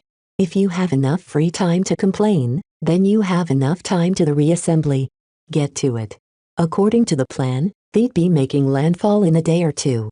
Vez did the best he could with the limited amount of manpower and resources available, and he succeeded in increasing the longevity of the mech under his purview. It's all band-aids compared to what they really need. Half of the mech in the Fast Reaction Squad are nearing the end of their service life. At least learned a lot out of this experience. He witnessed many ways in which a mech started to degrade. The most typical cause of failure was when a mech processors and delicate components started to falter first. Those were easy enough to replace. Unfortunately, when larger components showed some signs of giving up, the mech technician simply shrugged and went back to sleep. That left many mech with a dangerous buildup of fragile components that could break as soon as something gave them a little push. Vez had already prepared himself for massive casualties among the whalers if the Blood Claws didn't give them an easy assignment. Over the next 2 days, the whalers finally turned a little serious. More ships arrived. Hundreds more. Thousands more. An uncountable amount of ships had gathered in the glowing zone, and many of them had never been seen before. Very likely, the ships that tried their best to obscure their identities came from murky backgrounds. The thought of competing against hordes of pirates and other scum forced the ships from the Republic to move quickly. The transports carrying the dimensional smoothers picked up the pace, forcing many outdated transports or converted transports to stress their thrusters to their limits. All of this had been worth it, because the Blood Claws and their allies arrived over orbit with hardly any opposition as of yet. The 4th Benttheme Division arrived first, of course. Their modern, combat-hardened ships could muscle through anything, and the abundant number of dimensional smoothers in their fleet ensured the planet wouldn't be able to stop their approach. A number of mech had already been deployed to the surface. They scouted the terrain and made sure the dimensional smoothers sent alongside them worked as advertised. The Blood Claws didn't wait for the tests to conclude. They sent down their own mech to secure the juicy territories allocated to their fleet. Right now, not a lot of ships had neared the glowing planet as of yet, as none of the opportunists had access to a dimensional smoother that could grant them safe passage. While the pirates and lone wolves are figuring things out, well beyond the surface picking up credits from the ground. Walter announced at the main hangar. Now, the gravity of the planet is only 0.7 grams, which is enough for some of our lightest transports to shuttle or mech down. That said, I'm not feeling confident they'll hold up very long if we do that, so we'll stick with our newest ships. The whalers acquired a decent amount of ships in the last couple of years, but none of them possessed clean histories. Walter tentatively picked out 2 reasonably intact transports to bring their mech down to the surface. Fata and the Fast Reaction Squad had been assigned to the second wave after Walter and his closest men arrived first. Vez had been assigned to the second wave as well, along with some supplies and some technicians. He stared at the projection of the glowing planet. Now that they arrived in orbit, Vez got to enjoy a beautiful picture of a planet in chaos. For some reason, the planet predominantly glowed green. Its scarred and broken land masses showed that it had suffered enormously from the event that threw it off into space. Further exotic activity had further damaged the continents until they became an ugly manifestation of the raw forces of the universe. How rare are treasure troves like this? Planets like these are come from the galactic heartland. Vez explained to Fata as they boarded the passenger compartment of the transport. They're not exactly common, but they're abundant enough that it won't alarm an entire star sector. It's just another Tuesday for them as far as they're concerned. I guess that's why they use the work junk exotics. As if any exotic is as plain as sand. The entire incident showcased the disparity between the galactic rim and the galactic heartland.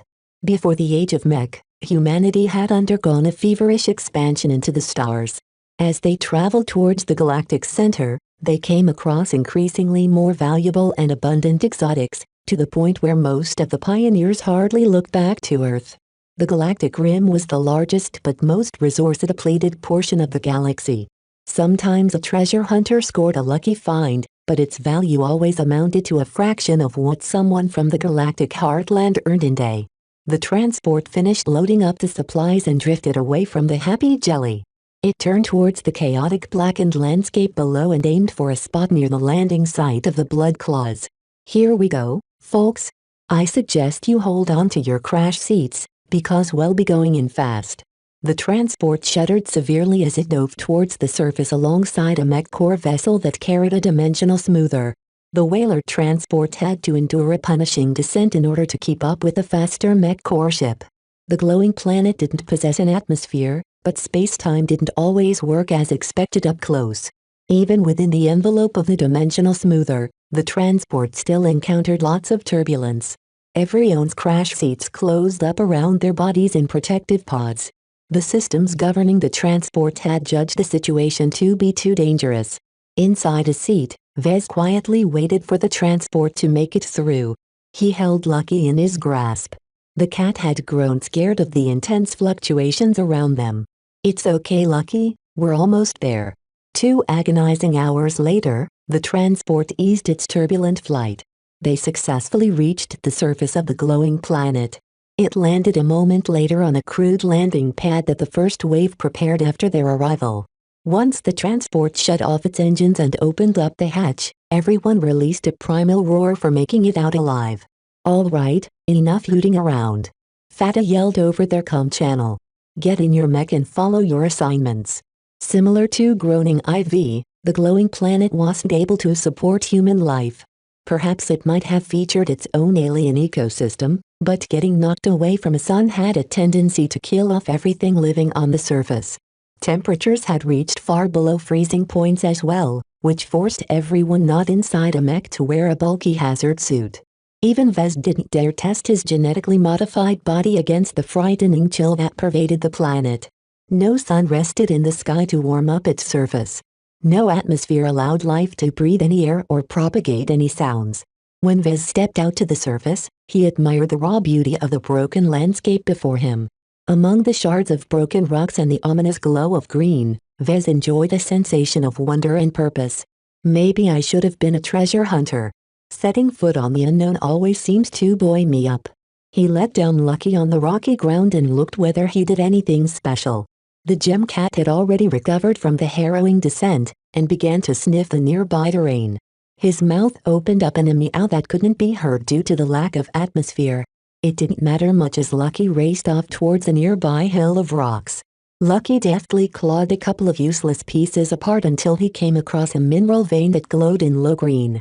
The mechanical cat sliced a generous portion from the rock with his energy claws and began to chop it into finer bits before beginning to gobble them all up.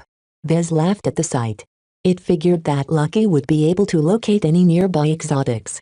Lucky loved to eat exotics, though Vez never brought him much due to the expense involved. The LMC would have to go bankrupt in order to satisfy his pet's rapacious appetite. Looks like that isn't the case here. The minerals also aren't as tough and hard to find as those found in Groaning Ivy. While that made it easier for the whalers to extract some extra wealth, it also presented an irresistible draw to unsavory people. The pirates wouldn't be content to watch on while the rest started pulling reish from the soil. The whalers could celebrate for now, but once the riffraff moved into action, they'd be hard-pressed to keep their lives. Chapter 284 Overcharged. The first set of mining equipment went up within the hour. The whalers didn't bring much gear, and much of what they acquired must have been third-hand equipment at best. As predicted, the machines quickly broke down. Vez. Someone called out over the local channel. Come over and help us fix this piece of junk. With quiet resignation, Vez stopped his inspection of a mech that hadn't been able to start up and jogged over with his bulky hazard suit. The mining gear in question consisted of an anchored drill meant to dig its way into the ground in a slanted angle. It didn't cost very much due to its load-etch principles, but the drill bits often wore out quickly. What's the problem? The machine crashed right as it was about to get past the top layer. The techie in charge of the gear complained. I kicked the control box a couple of times but it isn't doing anything. Maybe it will help if you refrain from kicking the control circuits. Vez grumbled to the man. Let me take a look at this rusted junk.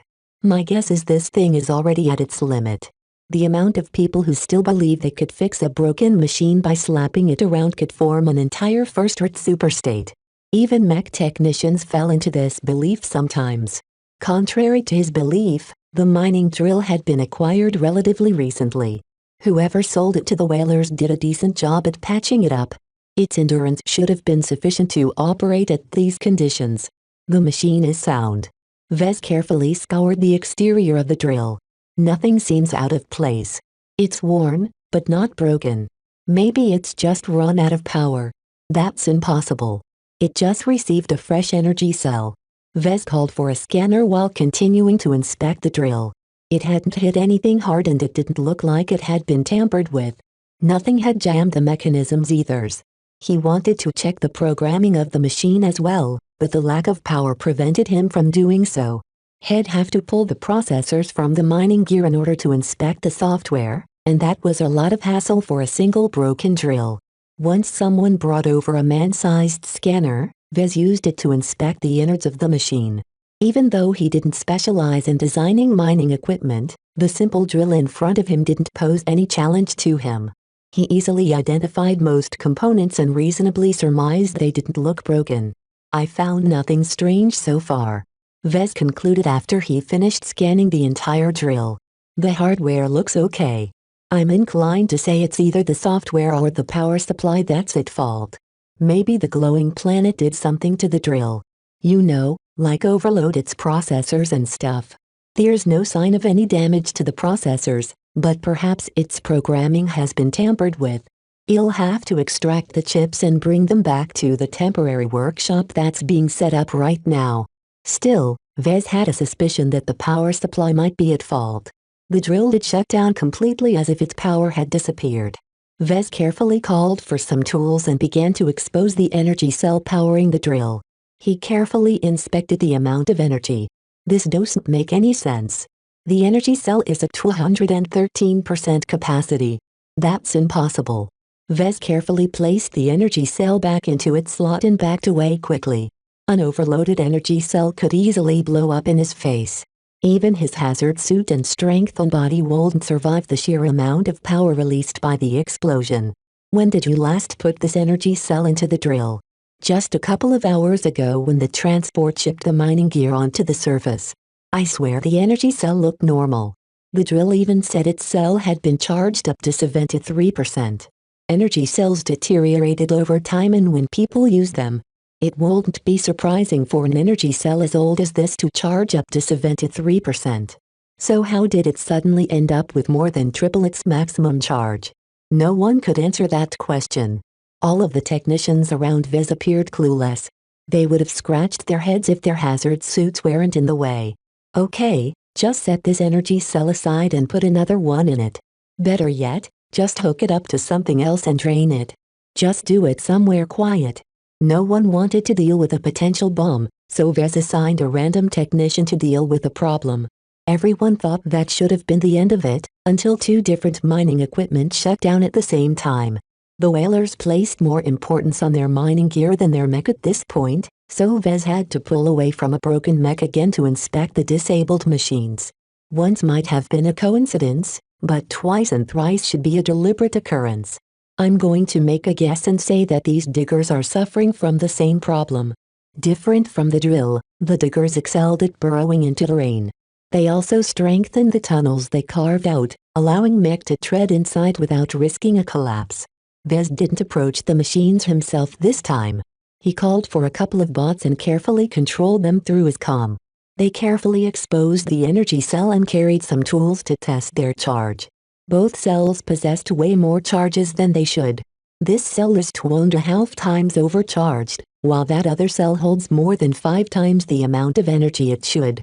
Everyone backed off even further from the digging machine that held that remarkable energy cell.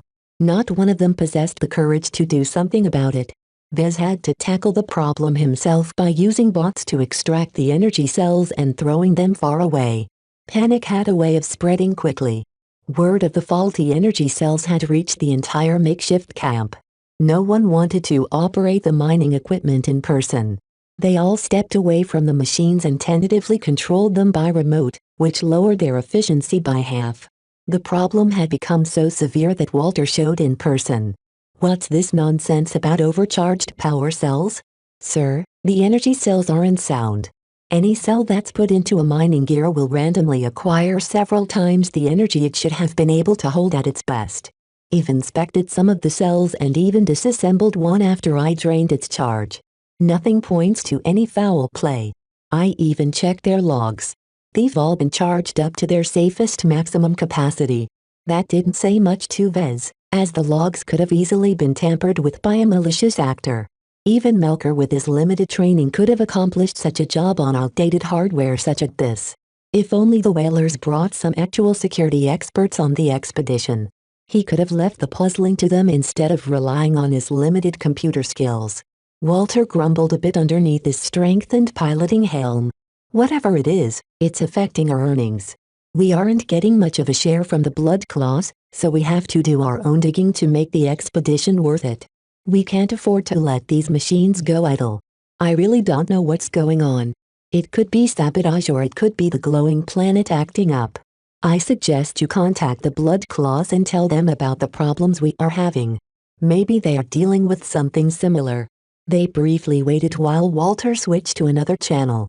All of the interference outputted by the glowing planet made wireless communications almost impossible, but the blood claws extended hardline connections to each peripheral group. The guy I spoke to wants us to send them all the relevant data. Walter gruffed after he switched back to the local channel. He seems really pushy about it as well. Makes me think they're dealing with the same problem. That ruled out sabotage as a possible cause. His hunch that the glowing planet might be responsible for the faulty energy cells grew stronger. Vez wordlessly passed the logs and other files he gathered to Walter, who sent them on to the blood claws. He shut the channel. I don't think the blood claws can give you answers at this time. If the problem turned out to be widespread, then that changed the entire equation. Both mech and mining equipment had to be used with care. Vez specifically included mech into his consideration because they use the same type of energy cells that powered the mining equipment. What about fuel-based energy cells? A tech suddenly spurted out. They should still work fine, since they don't contain any pure energy. The idea had a lot of merit. Vez couldn't believe a whaler actually made such a keen observation before he came up with it himself. That's a brilliant idea. Let me check something out. Don't do anything stupid while I'm gone. He left Walter and the clueless technicians behind and raced off towards where the fast reaction squad had holed up. Fata. Yeah, Vez? The old man yawned as he tried to sleep inside his bulky reinforced piloting suit. What's the hurry? Get inside the black beak and do some exercises. Why the hell would I do that? My mech needs to be in tip-top shape in case any trouble arrives. We're already in trouble. Haven't you heard about the overcharged energy cells? It's not only affecting us, but the blood claws as well. I need you to get inside the black beak and expend its fuel. We need to test whether fuel-based energy cells are affected by this phenomenon as well. Even though Fata grumbled about missing his routine afternoon nap, he knew that Walter would get on his back if he continued to refuse. He reluctantly climbed into the cockpit and activated the mech. Okay, just find a place where you won't be disturbed and try to drain its fuel as fast as possible. Huh? I can do fast. Once he stepped inside his mech, it was as if Fata turned into an entirely different pilot. He enthusiastically brought the black beak forward and found a nearby empty valley to practice some advanced techniques. While the complicated movements should cause the fuel cell to drain faster than usual, Vez designed the black beak to last for an extremely long time. Its low-burning power reactor and highly efficient engine didn't give the black beak any means to drain its power quickly, unlike a Cannoneer mech that could easily drain its energy reserves as long as it paid attention to its heat management.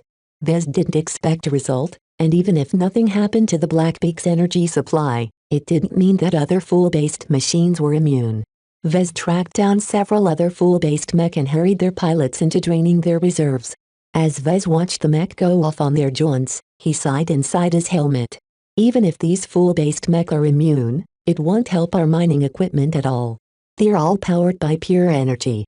He guessed that even the more sophisticated mining equipment in the hands of the blood claws in the mech core operated on energy as well. It was safer, more compact and easy to slot into a variety of machines. Right now, the entire whaler mining operation had ground to a virtual halt. Hardly any operator pushed their machines. They feared setting off the energy cells inside of them should they draw a lot of power. Vez figured that the best miner in their camp should be lucky. His gem cat behaved like connoisseur who sneaked into a top-class banquet. Trash exotics didn't interest him anymore. Only the choicest of exotics deserved consumption.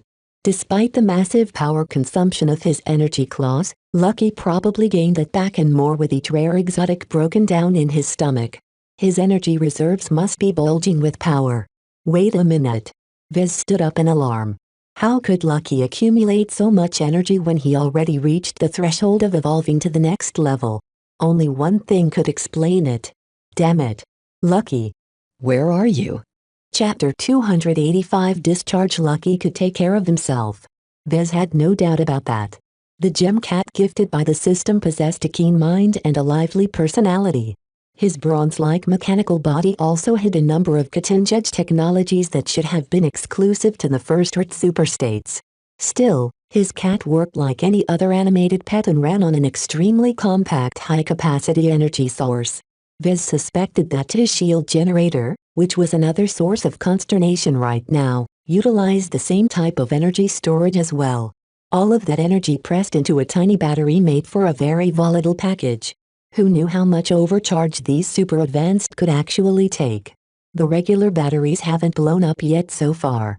That should be a good sign. Vez didn't want to contemplate the sight of scattered bronze-like parts. He quickly activated his comm and activated the tracker, only to come up with an error message that stated that it couldn't find a signal. Damn this interference. He ran around asking people if they saw his cat. Lucky became a known figure during their stay with the whalers, so everyone recognized him on sight. Your fancy cat? Oh yeah, he just raced towards the right an hour ago. Lucky dug up something near the mining drill over there before turning around to go the other way. That little critter stole my shiny ore. I was holding on to it when he swiped it from my fingers and ran off over the hill over there.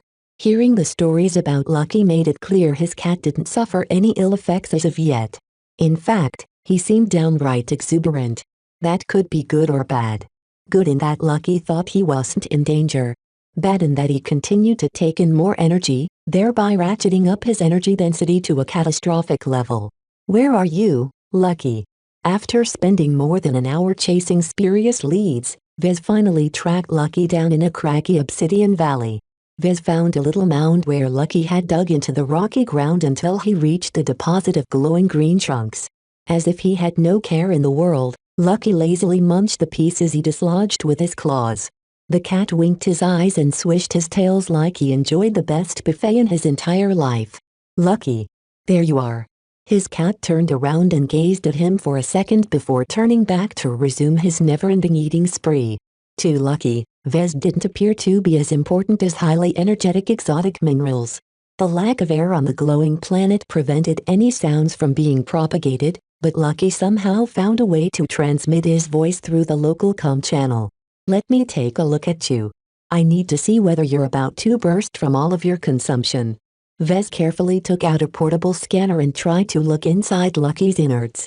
Unfortunately, Lucky's extraordinary exterior blocked any scans, not that Vez understood how Lucky worked in the first place. He could only judge his cat's exterior for signs of any danger.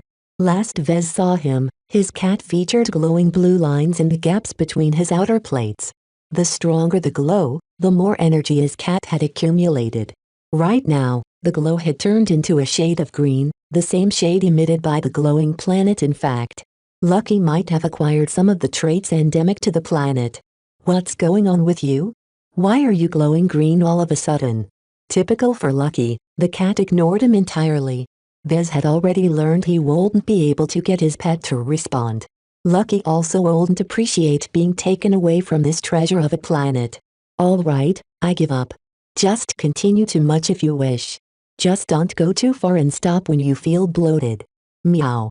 Even though the overcharge phenomenon concerned Vez a lot, he slowly started to suspect that the energy cells might not be as unstable as he thought.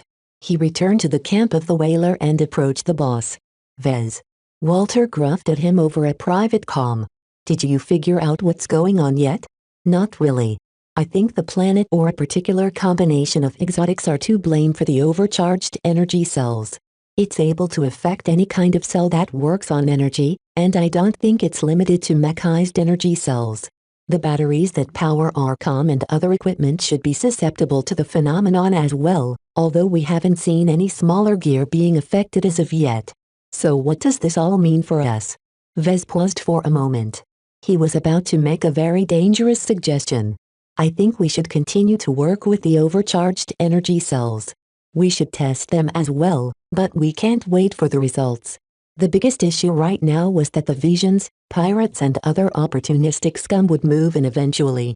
When that happened, the Mech Corps shifted to Phase 2, retracting most of its mining operations around the planet to fortify one single red zone. The Blood Claws and Walter's whalers would also have to abandon this promising mineral-rich area and move towards the edge of the perimeter set by the military. As expected, Walter gave in to the suggestion. You're right. This is the best time to be mining exotics. We can't afford to sit around and wait for a miracle to save us. They announced their decision to the whalers, which stunned them into a stupor. I ain't gonna work with these bums. It's suicide. It's not safe to pilot any mech. Shut up. Walter yelled over the channel, overriding everyone else's complaints. We came here to make our fortune, and we always knew that we'd be facing danger. Compared to fighting other mech, what's so scary about a few supercharged energy cells? While his words made sense, it didn't reassure them at all. Enemies haven't shown up yet, so it was easy for them to dismiss those distant threats. In contrast, they sat right next to those overcharged energy cells. Vez left the job of motivating the men to work to Walter, since it directly affected the earnings of his gang. For once, Vez didn't have to kick around the whalers by himself, leaving him free to investigate the overcharged energy cells. He ordered the technicians to gather a couple of the cells in question. "What do you want to do with these cells?" a techie asked as his bot delivered the cell to a pile of other affected cells. None of the technicians went close to those cells. "The first thing I want to find out is what happens if we blow it up." To prevent any panic among the men, Vez decided to conduct his experiments far away from the camp. He brought a cell to an open depression behind a massive jagged hill and moved behind cover. He already affixed an explosive to the cell in question. After setting up some sensors and scanners, Vez detonated the charge.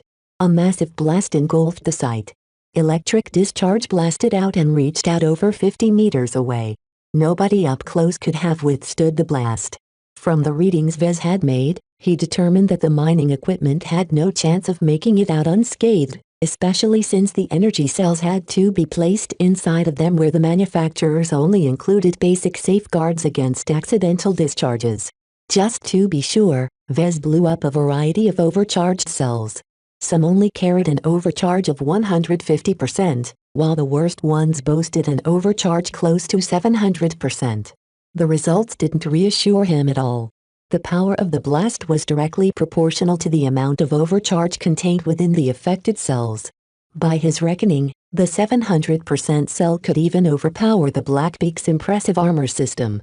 Vez used his last cells to test whether they had become more volatile. He controlled a couple of bots to heap abuse on the poor cells. From throwing them from above, to dropping increasingly heavier rocks on them, Vez didn't spare any mercy for the devices. Surprisingly enough, the cells held up. Their designs came with many safeguards that prevented them from blowing up, and all of these measures worked as advertised despite their lackluster quality.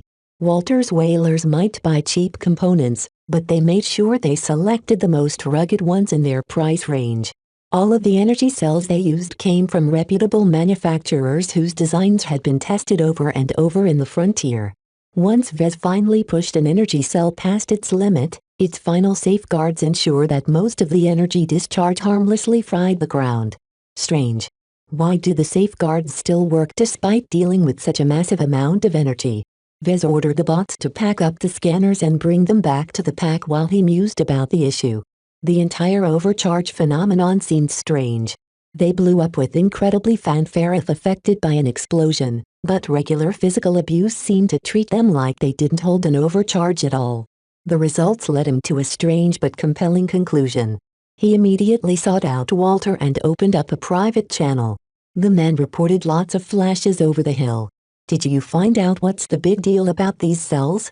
I think I figured out what's going on. It's not that these energy cells suddenly received an injection of excess energy. In the perspective of the energy cells, they always contained the same amount of charge." Walter couldn't wrap his head around the explanation. "So it's an illusion? It's all fake. If the overcharge phenomenon is an illusion, then it shouldn't have forced the mining equipment to shut down. You see, the energy cells think they contain a normal charge, but the mining equipment detect they're dealing with an overcharge. This triggers their safeguards and forces them to shut down." That still didn't illuminate the issue to Walter, so Vez dumbed down his explanation even further. "Look, imagine a bottle of water. The bottle thinks it's filled to the brim. There's nothing unusual about that. However, when someone picks it up and is about to take a couple of swallows, he sees the bottle is under an immense amount of pressure. Somehow, the bottle is carrying thrice the amount of water than it should have fit. If that's the case, then the bottle shouldn't be able to fit that much liquid at all." Walter replied. "Your example is rubbish." Vez shrugged off the complaint. "Actually, it's possible if you use extreme pressure, but forget about all that. Just assume that the bottle is carrying 3 times as much water than it ought to. Now, you have a bottle that thinks it contains a normal amount, and an outside observer who sees that it holds an excess amount of water. Then who is right? Both of them. Neither of them." That really got Walter lost again. Vez sighed and palmed his head, only to bump his helmet with his hazard suit's gauntlet. "It's complicated, I know, but just bear with me.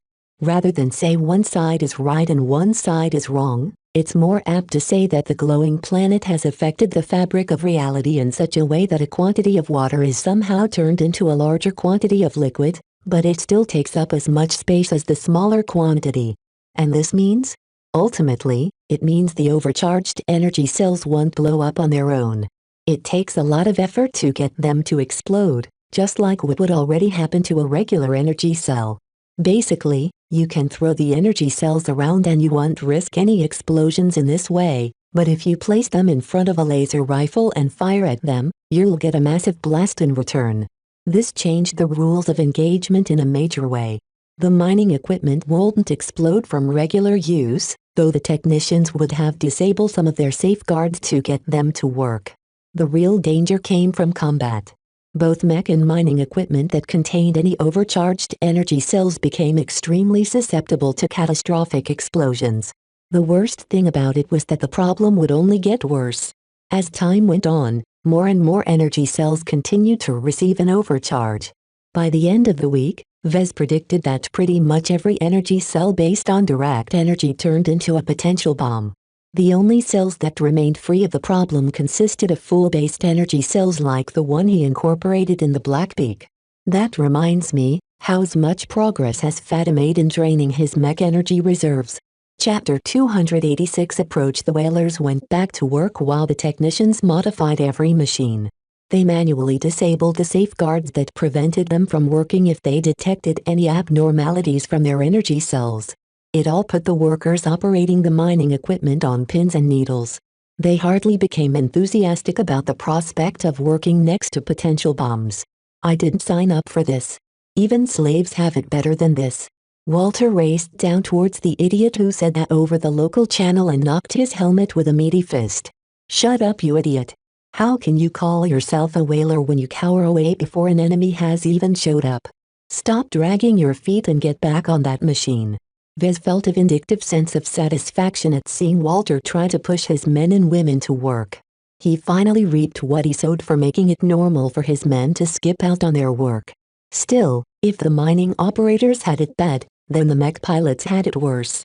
Their high-powered mech burned through energy as fast as Lucky munched through minerals. Not only did mech carry lots of energy cells, they also used more potent types that crammed as much energy in as little space as possible. While they came with the latest and most advanced safeguards available to their manufacturers, it still didn't detract from the fact that they blew up under certain circumstances. Now, all those energy cells slowly turned into portable bombs slotted straight into the spines of every mech. Vez estimated that around 80% of all mech ran on energy cells. Mech that ran on fuel cells typically enjoyed less popularity due to the difficulties involved with resupply.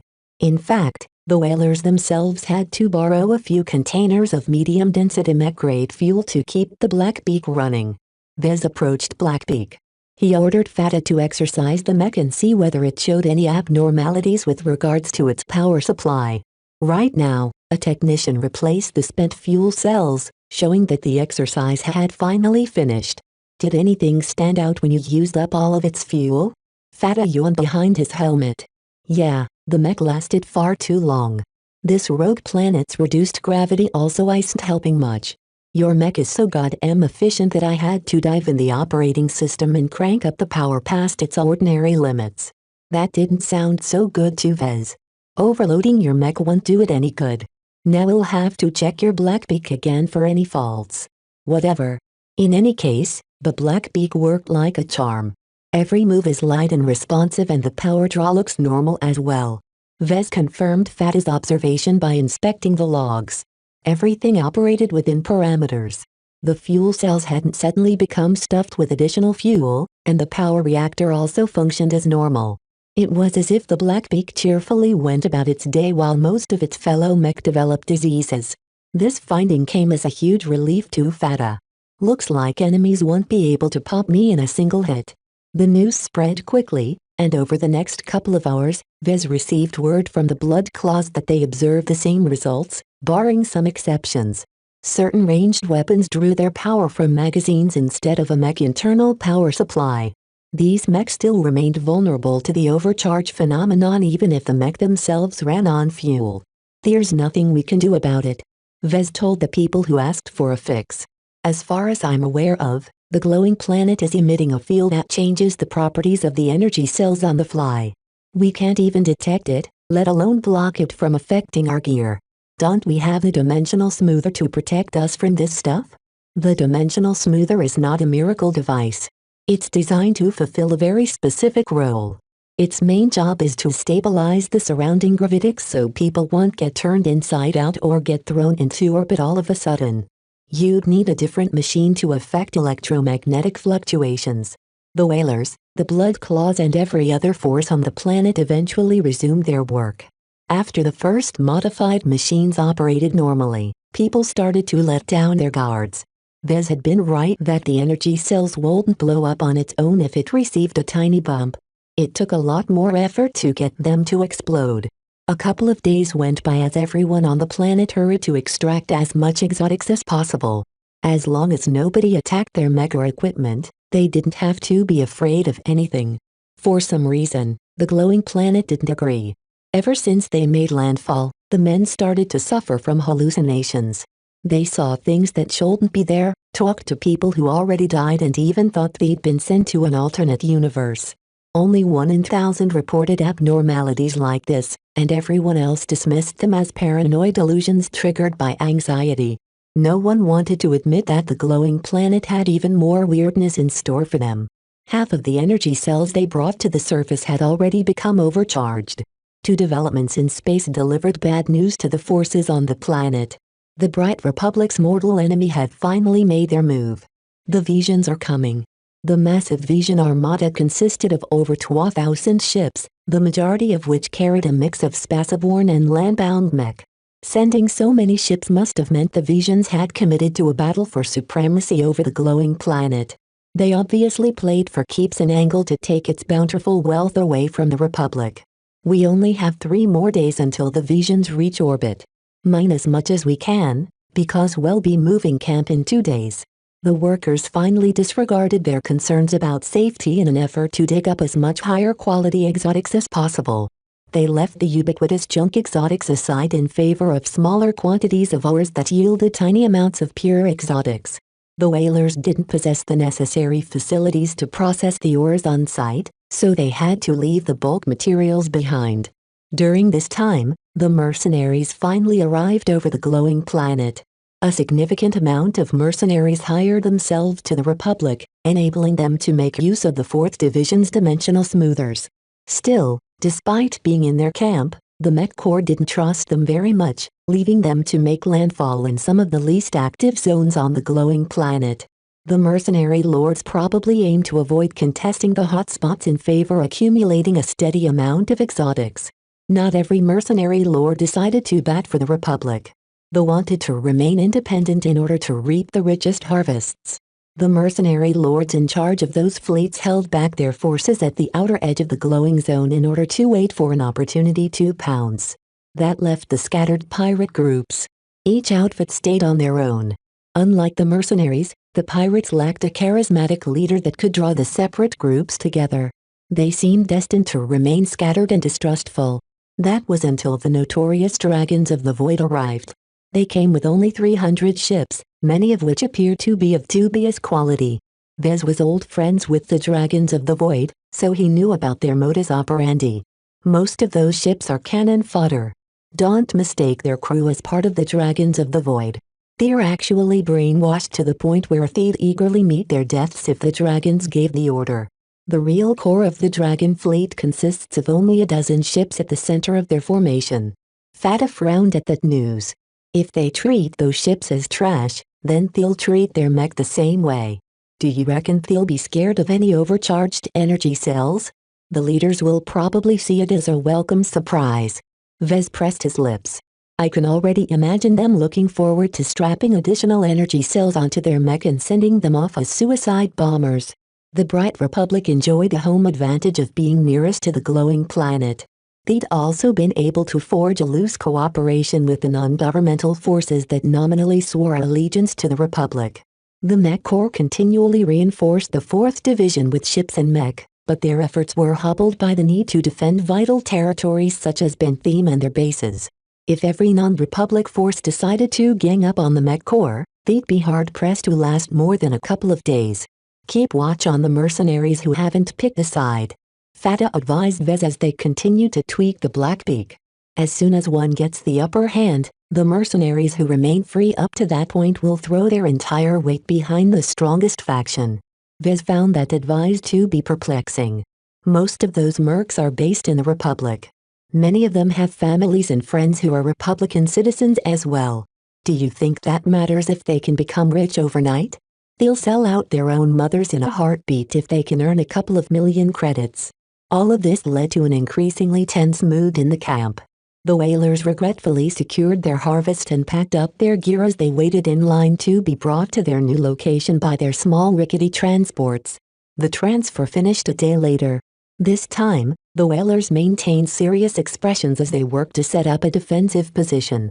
Using prefabricated structures provided by the Blood Claws, they built a tall but easily erected set of walls.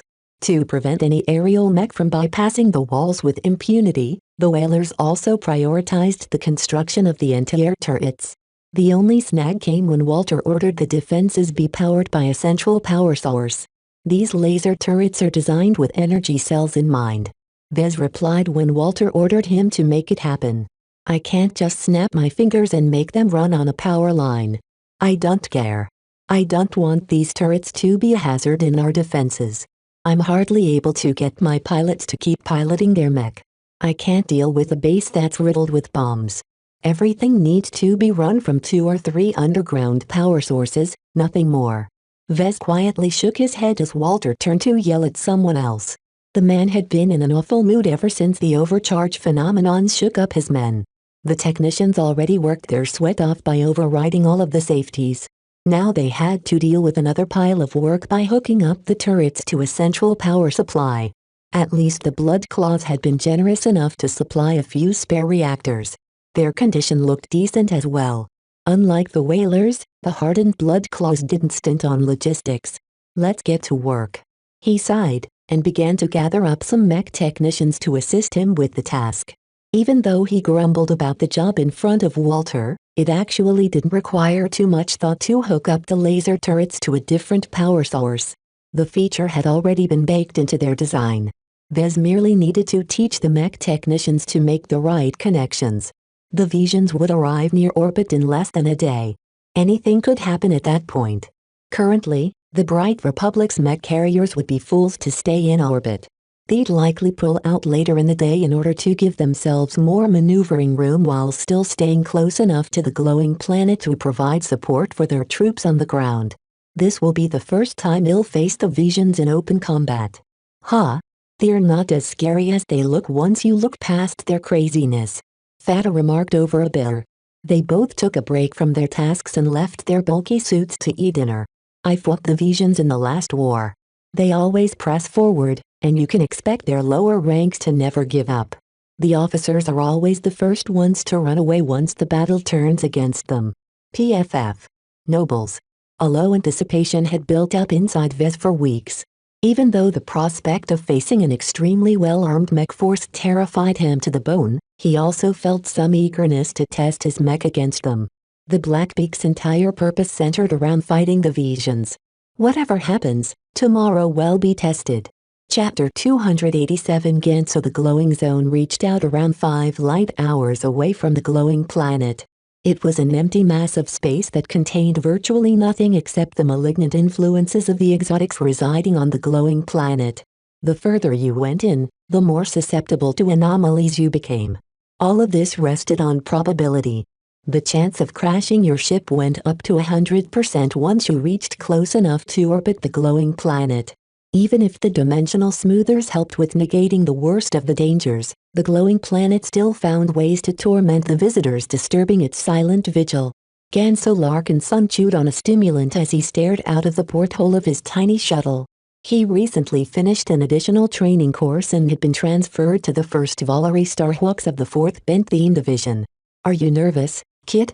An older mech pilot casually asked from the seat next to Ganso's. The big bad Visions are less than a day away. If you want to back out from the fight, you best pull out now. I'm a Larkinson. Fighting the Visions is in my blood. A Larkinson, are you? Then I hope you don't fumble about like Melinda Larkinson. I would have hooped Captain Vicker within 5 minutes. Gansel believed the older pilot, but that comparison wouldn't have been fair, considering that Captain Vicker was still in his early 30s. The shuttle slowly entered the belly of the fleet carrier and parked itself on a busy loading platform. Every transfer debarked from the shuttle and followed the navigational guidelines projected by their military-grade comms. Ganso and the old man happened to be assigned to the same unit. When it became clear they walked to the same destination, the man introduced himself. "Looks like we'll be putting our lives in each other's hands." The man casually laughed while scratching balding gray hair. Unlike most other men, the pilot didn't bother seeking any treatment for his baldness. "You can call me Alex Dirge. I'm a tried and true space night pilot." That garnered some respect from Ganso. In the vast distance of space, most battles occurred across very long distances. Lasers and missiles formed the bedrock of a spaceborne mech squad's armaments.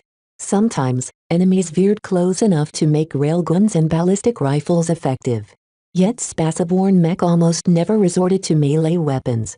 Mech in space possessed too much mobility for them to be pinned down. A rifleman mech always massed lighter than a night mech, so it could easily dash away from any knight that tried to approach it from afar. This fundamental disparity relegated the Space Knight archetype to a purely defensive role, whose only job was to absorb enemy missile fire that would have otherwise struck their allies. There was nothing wrong with that role, but the sheer amount of firepower being exchanged made it very difficult for Space Knights to remain relevant throughout the battle. "I should be thanking you for covering my back," Ganso said sincerely. "I'm a laser rifleman, so I'll be counting on you to block the Vision missile volleys."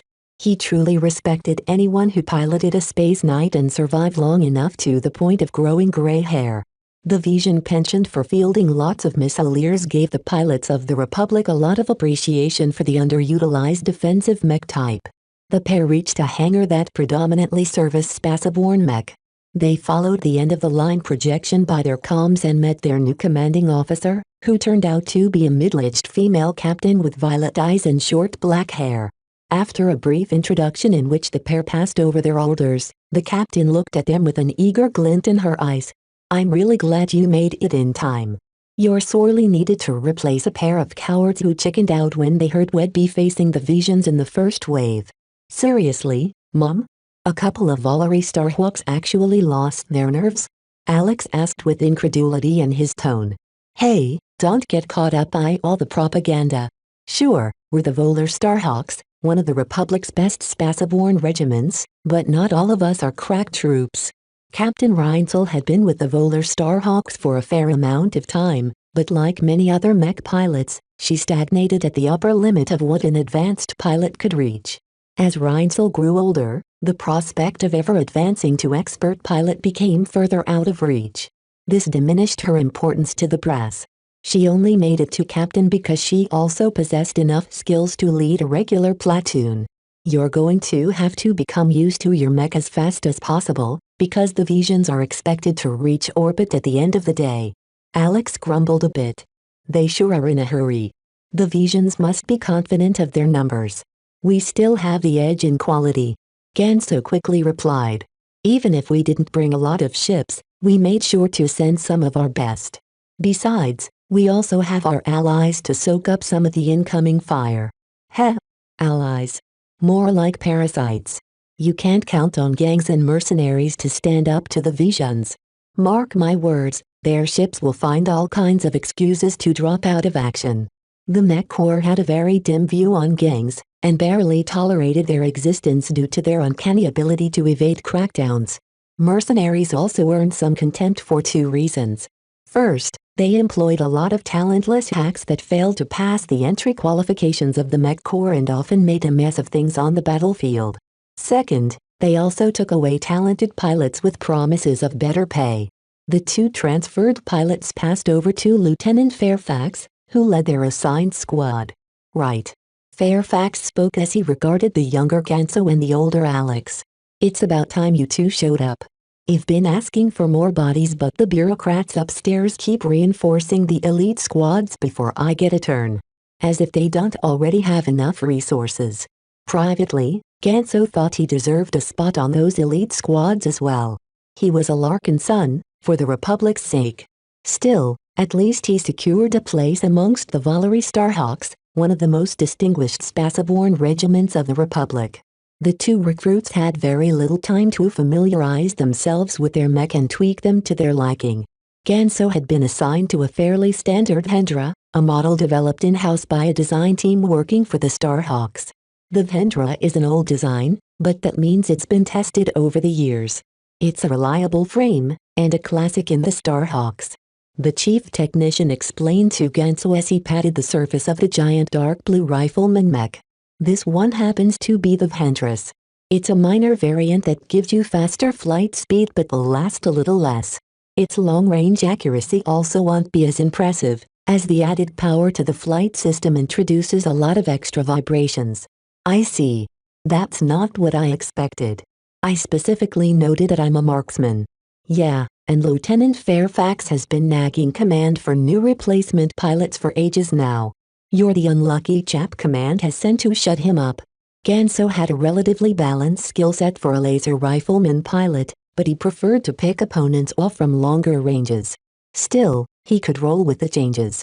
His mech just had to get closer to the enemy in order to land a sure shot. Let's take a look and make some quick adjustments, Ganso said.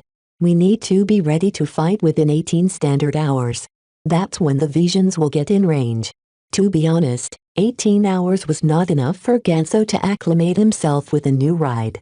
A mech pilot always required weeks of practice, immersion and tweaking in order to make a mech entirely his own. The visions wouldn't give them the time. The hours went by quickly, and besides a brief but necessary rest, Ganso worked frenziedly to get the Vendras to behave a little more like its base model. A red light flashed through the hangar and throughout the rest of the fleet carrier. It's time. The visions are here. A surge of fear and anticipation swept the mech pilots and the crew of the ship. They realized that this might be the outbreak of the latest Bright Vision Wars. The Valery Starhawks happened to receive the dubious honor of blunting the first charge. Mech pilots, get to your mech. Captain Reinzel hollered as she swept up her piloting suit. We've received orders to deploy within 10 minutes, so chop chop. The mech technicians had already wrapped up most of their maintenance work, so every mech under Captain Reinzel's command came online in record time. Alex opened up a private channel to Ganso. Hey, little Larkin son. Is this your first deployment? I'm not a rookie. You've fought over 6 separate engagements against pirates. Well, the visions are nothing like those ruffians who can't coordinate their mech to save their lives. We're playing in a whole different league right now. Don't lose your breakfast in the next fight, little Larkin son. It irked the young Larkin son to be treated like an inexperienced recruit. He was a Larkin son. He grew up hearing stories about fighting the visions. And unlike his crippled cousin Vez, his genetics gifted him with sufficient aptitude to fulfill his dreams. Don't worry about me. Focus on doing your best in your own mech. Ganso went back to finishing his preparations. His Vendras boasted fully charged energy cells and a robust cooling system to vent and store the rapid buildup of heat. This came at the cost of its armor and stealth. The Vendra series had always been particularly vulnerable to getting locked on by Vision heat-seeking missiles. He only hoped that Alex would be able to shield him from the impending attacks. Captain Reinzel spoke over the platoon channel. Command is ordering us to stand by along with the rest. Only the scouts are deployed so far. We're still waiting to see if the visions want to commit to the attack. A general rule about space combat was that if both sides wanted to avoid combat, they had a million different ways to make it possible. Space was too big, and relative velocities sometimes reached absurd amounts that made it difficult for two different fleets to exchange a single volley. Most times, a battle in space would only ensue if one force happened to be immobile and therefore vulnerable to attack. This generally happened in 2 instances, when a fleet just transitioned from FTL to the edge of a star system, and when a fleet wanted to maintain orbital superiority over a planet, moon or any other object in space. This time, the Mech Corps had to make a stand near the glowing planet. If they yielded control of the planet's skies, the Visions would be able to bombard their ground forces with impunity. While the groundside forces already made some headway into digging underground fortifications, They needed a lot more time to set up an effective, bombardment-proof bulwark. Over the next 2 hours, the two fleets slowly danced around each other. Ganso stared at the projection like a hawk, tracking the movements of the various fleet elements. The visions had finally come close enough to identify their makeup. The vanguard consists of the Grand Chasers. They're fast buggers. The Grand Chasers had accrued something of a reputation, and was recognized by both the Visions and the Briders as one of the fastest Spaceborne mech regiments in the region. By putting out the Grand Chasers in front, the Visions signaled that they wanted to test the waters first. The Republic's fleet moved in response, putting forth its lighter elements while keeping its heavier ships and mech around the transports carrying their dimensional smoothers. They're deploying mech. Over 100 heavy mech poured out into space. They arrayed themselves in a neat formation before readying their launchers. Detecting torpedo launches. Each mech launched a dozen torpedoes, all of which took up so much space that the heavy mech became useless. In any case, the sole purpose of their existence was to circumvent the MTA's taboo of incorporating ship-grade weapons onto ships. The sight of over 1,200 torpedoes burning towards the Vision fleet sent a chill through Gance's back. "Deploy now," Captain Reinzel ordered. "Command wants us to help bring those torpedoes down. Don't wait for my orders once you get out. Just start shooting." "Ha ha ha ha." Old Man Alex laughed. "What a way to start the war. I hope your aim is decent, Larkin son, because the fleet carrier survival is in your hands." Chapter 288 Grand Chasers Visions had a penchant of starting off any engagement with a massive missile barrage. The Bright Republic's pilots called it the Vision Welcome Package. At certain times, the massive Vision opening salvos disintegrated their targets if they didn't bring enough countermeasures. Even if the defenders did bring enough guns, the chance of a couple of projectiles slipping through could never be eliminated. Gance's Vedris hastily emerged from the launch bay of the fleet carrier and flared its powerful flight systems forward in order to catch up with the formation of his squad. Even under these dire circumstances, the mech pilots of the Valerie Starhawk still maintained their discipline. The high levels of discipline, coordination and logistical support that underpinned the mech corps enabled it to wipe the floor with any gang or mercenary corps. The pilots of the Starhawks followed their training and entered into a predetermined matrix formation that maximized each ranged mech coverage so that they could spread out their anti-missile capabilities. Damn it. Why did they send torpedoes this time? Captain Reinzel passed down word from command on the comm channel. The incoming torpedoes are all old stock. They're using up their aging reserves first, so cheer up folks, because their ECM won't be as sophisticated as the newer ones. How old are we talking about? Old Man Alex asked. Are they like old, like last war surplus? They're using a mix of torpedo designs from the interwar period, so they're not as obsolete as you think. Ganso took that as a serious warning not to rely too much on his targeting systems. A rifleman mech pilot like him didn't rely too much on outside aid anyway. While the Vendris variant lacked a bit in extreme range precision, it should be able to make up for it when the torpedoes approached into terminal range. Larkin son, don't forget we're facing torpedoes, not missiles. Lieutenant Fairfax spoke to the side as he brandished his ballistic rifle. The Visions designed their torpedoes to be tough as hell. They can take a lot of hits and are practically impervious to low-intensity laser fire. It's best to switch to full-powered beams. He already knew that, thank you. Ganso already switches his rifle's mode before he even launched from the fleet carrier. He looked through the optics of his Vendris and stared at the black void of stars. In the distance, he saw nothing but the void, but his mech conveyed hundreds of approaching carriers from the Visions. Once he switched the mode of his HUD, the empty void of black lit up in a flare of pinpricks as his mech conveyed the sharks lurking far beyond his range of vision. The eternal night disappeared in a dazzlingly enchanting confluence of light and motion. The torpedoes are 2 minutes away. This is it, lads. Give them all you got.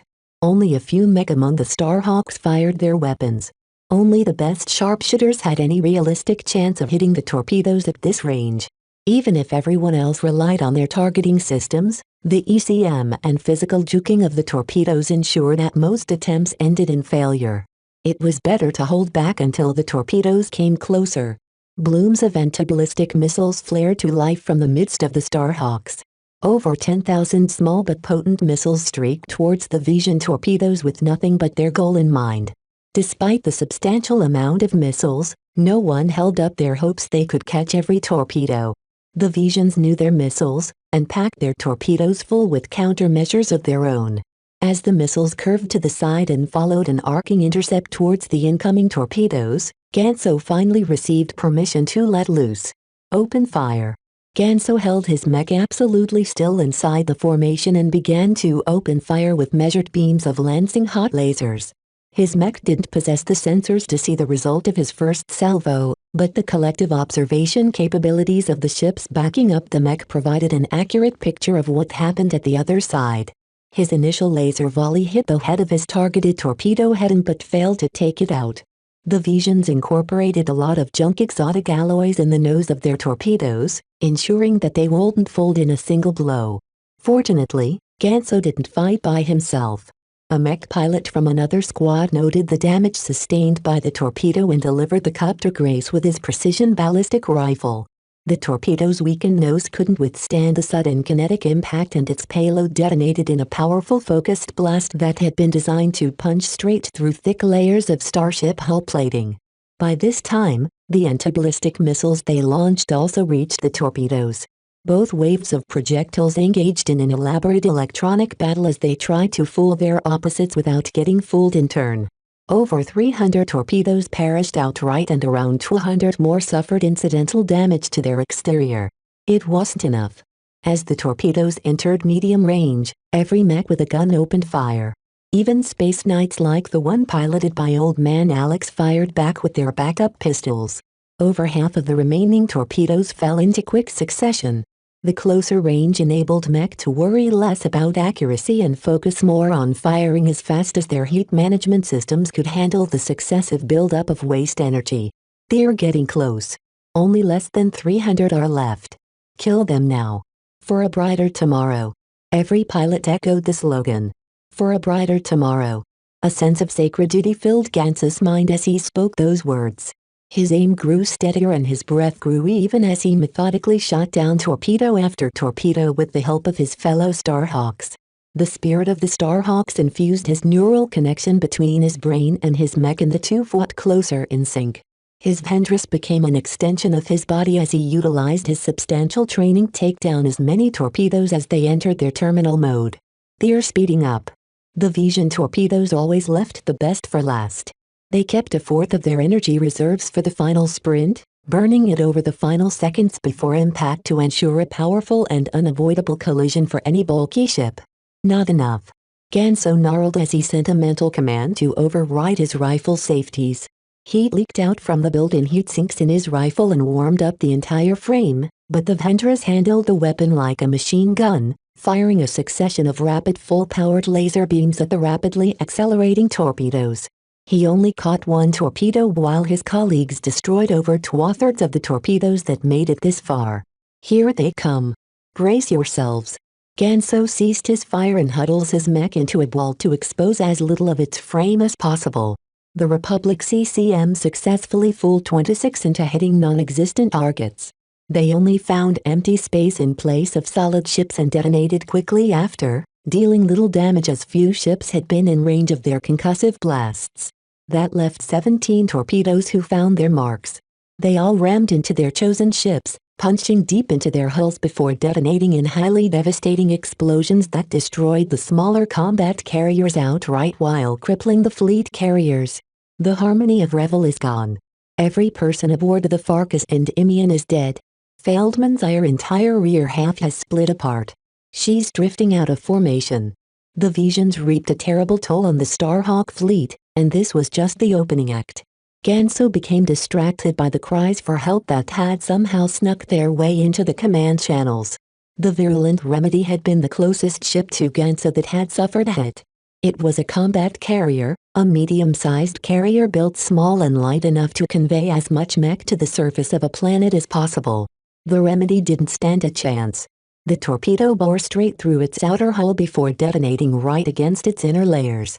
The blast ripped through a quarter of her compartments and outright tore apart several critical systems such as the bridge and life support. A cascade of critical failures piled up in an instant that riddled the virulent Remedy's tortured hull with scores of secondary explosions. Some of them reached her reactor and damaged its robust but ultimately helpless containment, causing the entire combat carrier to be lost in a massive blast of exotic and radioactive fury. At least 8 thundered spacers lost their lives aboard the virulent Remedy. While a number of mech and smaller vessels started rescue operations, the rest of the Starhawks readied themselves for the second round. The Grand Chasers hadn't been sitting idle while they launched all those torpedoes. Captain Reinzel shook the younger pilots from their horror. "I know it looks bad, but the battle isn't over yet. Let the damage control teams take care of the mess. Focus on the enemy in front of you." In the next couple of minutes, the Valerie Starhawks and the Grand Chasers shifted their formations in response to each other. The Grand Chasers followed an oblique trajectory that aimed to pass the flanks of the Vision formation. To be honest, they won't be able to do much damage, but it told the mech corps to remain passive when the Visions made their firing pass. Thus, the Starhawks boosted away from their damaged ship to intercept the incoming chasers. "All right folks, Command wants us to make a single pass." Captain Reinzel spoke through the channel. "Stay in formation and hit the bastards straight in front of you. Don't get bogged down in dogfights and don't let your squad mates drift off in space if they're immobilized." Neither the Chasers nor the Starhawks wanted to get entangled in a muddy dogfight at this stage. Any fight that got bogged down in space turned into vulnerable targets to both sides. Gans's Vhedrus boosted in line with his squad as he worked to cool his mech for the upcoming firing pass. His mech suffered substantial internal damage at the final moment due to all the excess heat and energy running through its systems. He faced a minor dilemma on whether he should keep pushing his mech or conserve its integrity by holding back some power. This is merely the start. It's too early to go, Alan.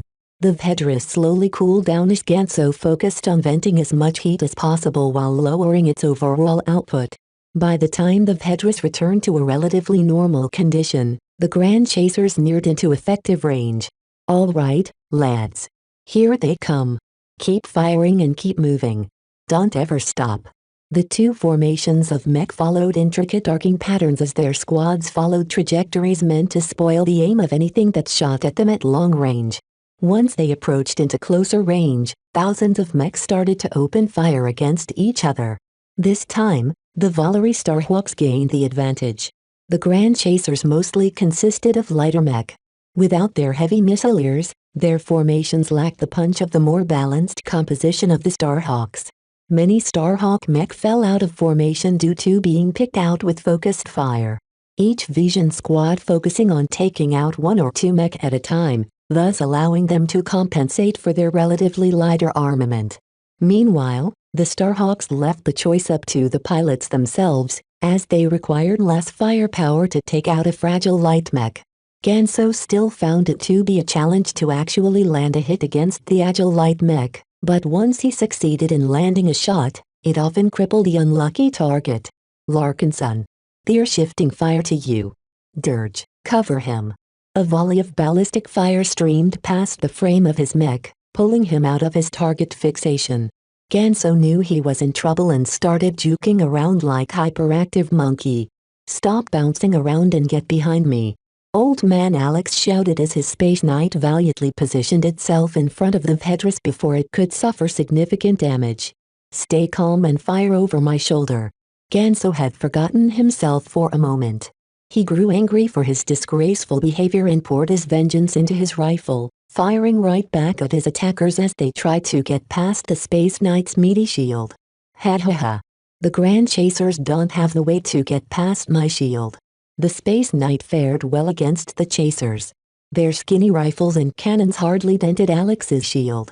"They're getting close," Lieutenant Fairfax reminded everyone. "Watch your angles and don't get hit from behind." Seconds passed as the two formations meshed through each other. A chaotic flurry of shots and hits exchanged in rapid tempo as the Starhawks and the Chasers merged together before breaking apart in the opposite directions. "I got hit." Ganso gritted his teeth as his mech spun away from formation. "My flight system is inoperable." It got hit by debris from the rear. Chapter 289 Apparition Ganso Larkinson suffered from an unlucky sequence of events. The Visions hadn't been able to get past Alex's Space Knight, so they turned their firepower to an unprotected mech from a nearby squad. The Starhawk mech in question hadn't expected to be targeted by an entire Vision squad. The Knight in his squad was already shielding another squad mate, so the targeted mech lacked any form of support. The mech blew up as soon as its pilot ejected into the distance. Some of the shards of the exploded mech happened to have hit Ganso's mech from behind, thereby dealing significant damage to its fragile flight system. The damage hadn't been extensive, but it took a long time for the flight system to regain its functionality. As Ganso halted the uncontrolled spin, he looked back to the Starhawk formation to see how well they fared. Overall, they held up better than the Grand Chasers. The Starhawks suffered relatively few casualties, but most of the affected mech had to be written off due to the intensive amount of firepower they sustained. Even Alex's Space Knight had its shield chewed up at the end, causing his mech to endure the final volleys on its frontal armor. "Don't look at me. I'm fine. This is all in a day's work for a Space Knight." As the Grand Chasers arced their way back to their own fleet, the Valerie Starhawks started to police the battlefield. They turned their formation around and methodically recovered the racks while rescuing mech pilots from both sides. No matter how heated the war between the Visions and the Briders got, they quietly maintained a couple of basic rules of conduct. The most important of which was to take prisoners whenever they could and exchange them with each other at a later date. It helped the two sides conserve their most precious and limited resources, which were trained and capable mech pilots. Such agreements hadn't always been the norm, but after several generations of endless rivalry, both sides saw the need to civilize their conflict in order to prevent their neighbors from casting their aspirations upon them once they exhausted most of their manpower at the end of another war. Eventually, Ganso's Vendress had to be hauled back to the fleet carrier. Her hangars had become stuffed with mech as she welcomed an influx of homeless mech who lost their original berths aboard the ships targeted by the torpedoes. Ganso felt a little bad about the engagement. Any excitement about being a part of the first formal action between the Bright Republic and the Vija Kingdom had disappeared. "Did we lose the battle?" "It's hard to say." Old Man Alex replied as he zipped down from the cockpit of his beaten mech. The Space Knight looked like it had taken a stroll through a micrometeor storm. Its frame showed off lots of smaller impact marks. "The Grand Chasers underestimated us. We took out more mech from our firing pass, and we've been able to capture every living Vision trapped alive in their cockpits." "Yeah, but we lost so many ships. It could have been worse. 1,200 torpedoes is nothing special. Wait until they gather an entire division and throw out a wave of 10,000 torpedoes. You'll really taste despair at that point." In terms of war materiel, the Visions clearly won the exchange. They took out 17 ships at the cost of a lot of expensive but ultimately disposable torpedoes. Yet all was not in vain. The Grand Chaser ships and mech had to extend past the Vision lines in order to perform their attack, which made them vulnerable to pursuit. After expending so much torpedoes and mech, the exhausted chasers had suddenly become the prey as another regiment of the 4th Division initiated pursuit. Both sides started to maneuver for control over orbit. Regiments shifted around like chess pieces across a large and intricate three-dimensional chessboard. Orbital mechanics played a critical role in the defense of the glowing planet. The 4th Division took advantage of their proximity to the gravity well by slingshotting their fleet elements to hasten their maneuvers over the glowing planet's orbit. The battle turned into a murky slog. Its outcome still remained in question. Down on the surface, Vez didn't know one of his cousins experienced combat against the Visions for the first time. The lack of bandwidth of their ground-side cams limited communication between the forces on the ground and the forces in space to a handful of often repeated codes. Personal correspondence had no chance of making it through. Right now, Vez oversaw the final adjustments to the mech that enabled them to operate despite carrying bundles of bombs inside their frames. The last batch of normal energy cells had fully turned into overcharged ones by the capricious energy field emitted by the glowing planet. After their initial horror passed, a sense of resignation overtook the whalers. They pretty much accepted that they had to continue piloting their mech and hope nothing struck their energy cells. One of the mech that had been affected happened to be Melker Stanislaw. Melker hadn't made much waves ever since he touched down on the surface. Rather than enter the cockpit, Melker instead aided the whalers by shoring up their feeble electronic systems against enemy intrusion. How's their information security coming along? Well enough that they'll hold against pirates. Melker replied as he leaned against the foot of his Stanislaw. I don't think it'll last more than a second against any vision hacking attempts. The whalers are better off pulling the plugs from their connected systems. Sounds awful, but not unexpected. If you've seen the kind of mech the whalers are using, you'll realize that the visions don't even need to bother with hacking their systems. They can just overrun the entire base. It felt refreshing for Vez to talk with someone other than a whaler. Every member of the gang somehow fell into the delusion that they could put up a decent fight against a trained military mech force. So what did you do to my Stanislaw? I added some compartments to the Stanislaw's internal architecture. Your energy cells are placed in a separate box, as it were. It won't prevent your mech from being wrecked if they happen to blow up, but it will increase the odds you'll survive. I've beefed up the armor of your cockpit to make sure you'll make it out alive. Melker nodded in satisfaction. That sounds good, but I know my Stanislaw. It doesn't have much space for all of those things you mentioned. That's right. I opted to remove a couple of energy cells and some redundant components. Your Stanislaw won't last as long in the field, and it's also a little more fragile to being crippled. Regardless, I think it's better to trade these off in exchange for not getting killed in an instant if an enemy happens to hit your energy cells. Vez only had time to modify one mech at once. The mech technicians lacked the extensive body of knowledge to develop their own modifications. A few of them had already tried to do so behind his back, and every mech that suffered from their ministrations had turned into safety hazards. When Walter demanded that Vez modify the whaler mech to be less susceptible to abrupt explosions, he demanded he start first with his cousin's mech. At the very least, he won't be worrying about Melker while he sat in the makeshift workshop trying to turn a bunch of rotten ingredients into serviceable meals. You know, you told me once that you entered into the mech corps after graduating from an advanced academy. Why did you leave? I didn't leave. I was forced out of their roles at the end of my orientation. Melker's tone made it clear he didn't want to talk about it, but the issue had always been nagging at Vez. Did you get into a fight, or did you piss off a superior or something? Let's just say I found out something I shouldn't have when I took my hacking hobby a little too far. Melker could have uncovered anything from classified documents to illicit dealings from his superiors. Vez had an imaginative mind and ran through dozens of possibilities in quick succession.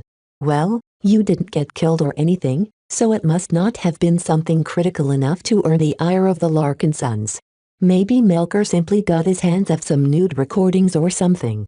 Vez tried to stifle his laugh as he finished putting the Stanislaw back together.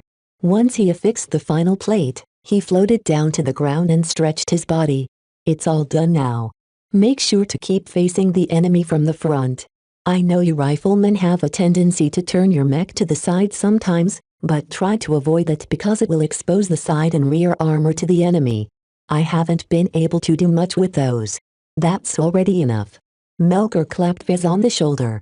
I'll get back on patrol to get used to the modifications. You stay safe, Vez. He had a whole line of mech waiting to be modified, starting with Walter's incredible Ermine. As a mech designer, Vez enjoyed digging into the guts of any remarkable designs, and the Ermine offered plenty of excitement. Yet he also harbored some reservations about going through every mech one by one in order to make them more impervious against incidental damage that could set off their energy cells. It's going to be an awful slog. Vez had no one to blame for himself for signing up to this expedition. He got exactly what he wanted, and he already earned a significant share from the income the whalers expected to earn from their mining gains. It was too bad that their current location didn't offer as much reach as their old location. The mech crops chose to establish their groundside fortifications in the middle of the most defensive terrain within the red zones. They dragged their allies such as the Blood Claws with them, and in turn the Blood Claws forced the whalers to take up one of the most awful locations at the flank. The ever-present green glow had been covered by a gray, soot-filled smoke cloud. Small but annoying vents littered the jagged cliffs and ancient hills that made up this portion of the glowing planet. Merely moving from one side of the camp to the other posed a significant challenge due to the substantial amount of deep cracks in the ground. One careless pilot even fell into the gap with his mech. Its legs had been flattened to pieces while the pilot sustained significant impact injuries. Everyone learned their lesson from that point and made sure to cross the gaps from the ramps placed on top of them. It all seemed tentative and fragile to Vez. Where is Lucky? He hadn't been paying too much attention to Lucky lately. His mood turned grumpy ever since Vez took him away from the leash laying on the ground at their old location. This time, Vez installed a powerful tracking device around Lucky's collar, so his cop picked up the signal from further away. Vez donned his hazard suit and left the protected confines of the workshop. He followed the directional markings until he came across his gym cat who had just finished gorging on a lump of valuable exotics. There you are. Let me take a look at you. Vez carefully handled his cat and took a closer look at Lucky's exterior. Over the past couple of days, his pet had undergone a metamorphosis of sorts. While he still remained level 2, his overall quality had went up quite a bit. Physically, that came into being by shifting his energy lines from blue to green, which matched the shade of the planet's glow. Once Lucky's glow had reached its saturation point, his exterior plating started to change as well. Your plates are paler than last time. Are you turning into a silvery substance? Meow. Lucky behaved awfully nonchalant despite undergoing fundamental changes in his physical makeup. It worried Vez a bit that he didn't know whether the changes benefited his pet or not. He currently leaned on the changes being beneficial because he didn't think that Lucky's remarkable design could be brought down so easily. So have you been turning your senses to sniff out the core of the glowing planet? Meow. Lucky bobbed his head side to side in a very clear no. Damn. Do I actually have to find a way to dig past the crust of this planet in order to get my hands on a so-called core? The system's mission put a sense of urgency behind his stay with the whalers. He doubted the gang possessed the hardware to dig that deep into this dangerous planet. He'd have to find a way to attach himself with a more capable force, such as the Blood Claws or the Mech Crops. The whalers won't last long enough to maintain their own camp anyway. He already planned his exit from their midst.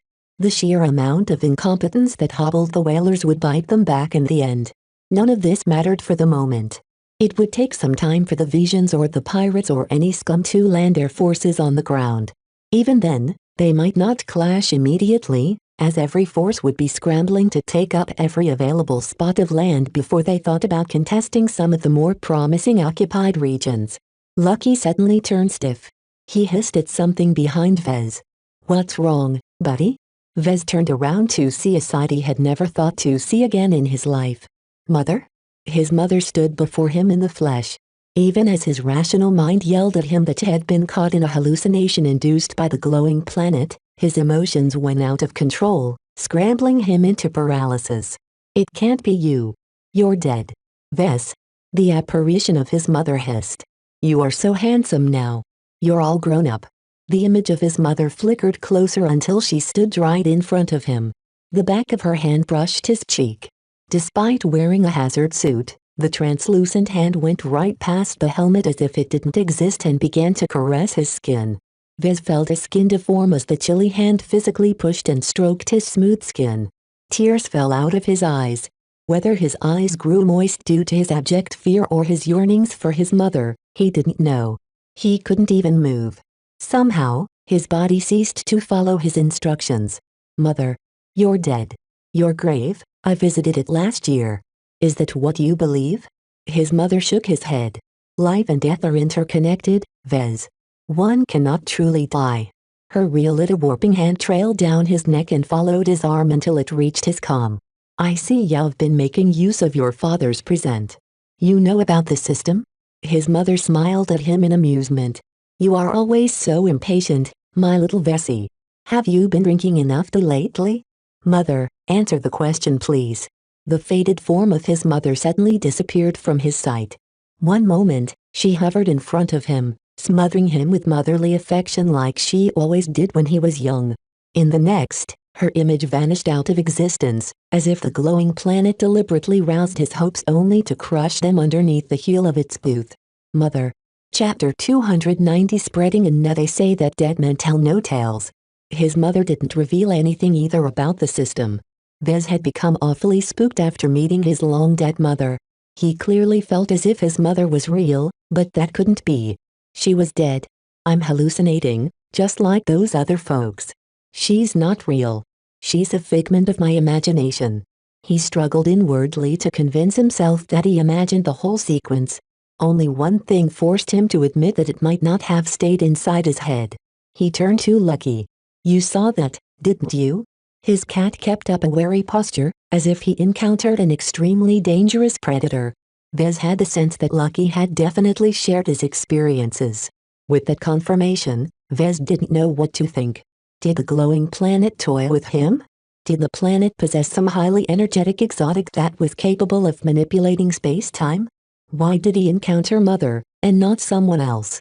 Too many questions swirled in his mind, but without a solid understanding of what happened to him, it was useless to speculate any further.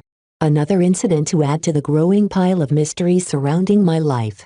With a harried mind, Vez returned to the fortified camp with Lucky in his arms. His cat had been so spooked by the encounter that he didn't resist being picked up. Apparently, he lost his voracious appetite, which was a first.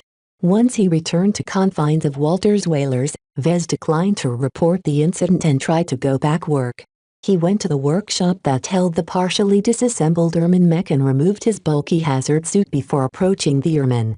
The mech looked huge and strong as always. Vez admired its robust construction and how much care its designer had put into strengthening the arms. Walter approached from the side. The Ermine's been with me for more than a decade. While I don't know how the fiddly stuff works, I can tell you that there's hardly anyone who's more familiar with the Ermine than me. I don't think there's more than 40 of these mech in circulation, and I'm sure that most of them have been scrapped by now. Is it because it's difficult to fight with a brawler mech? Oh, more than you can imagine. The only way the Ermine can withstand a sword or a spear is to block them with its heavy gauntlets. While they're powerful and open up a lot of options, they also slow down your arms and they're really expensive to maintain. Vez already figured out the Ermine came with such a trade-off. Those disposable gauntlets weighed as much if not more than a typical mechanized sword and shield. This gave them an amazing amount of thickness and endurance, but it didn't help the brawler mech speed.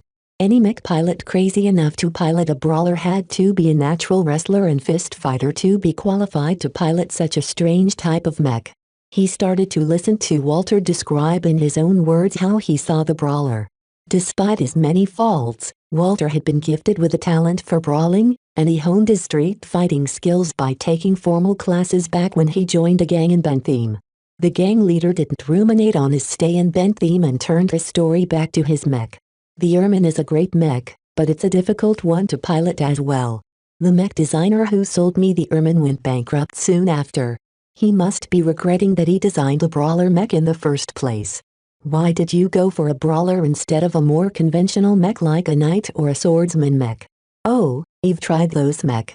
I've tried to find the right mech plenty of times. They didn't click me. It's like I'm being stuffed into the wrong body. Those knights are useless without their armaments and the swordsman mech rely too much on their swords. All the time I've piloted those standard mech, I always felt less of a man. Walter's discussion about his mech was fascinating to Vez. Hearing about his experiences successfully cleansed his fright and allowed him to forget his brief but frightening encounter with the apparition of his mother. All right, I think I've gained an understanding of your Ermine. Vez nodded in satisfaction. Let's move on to what you want to change.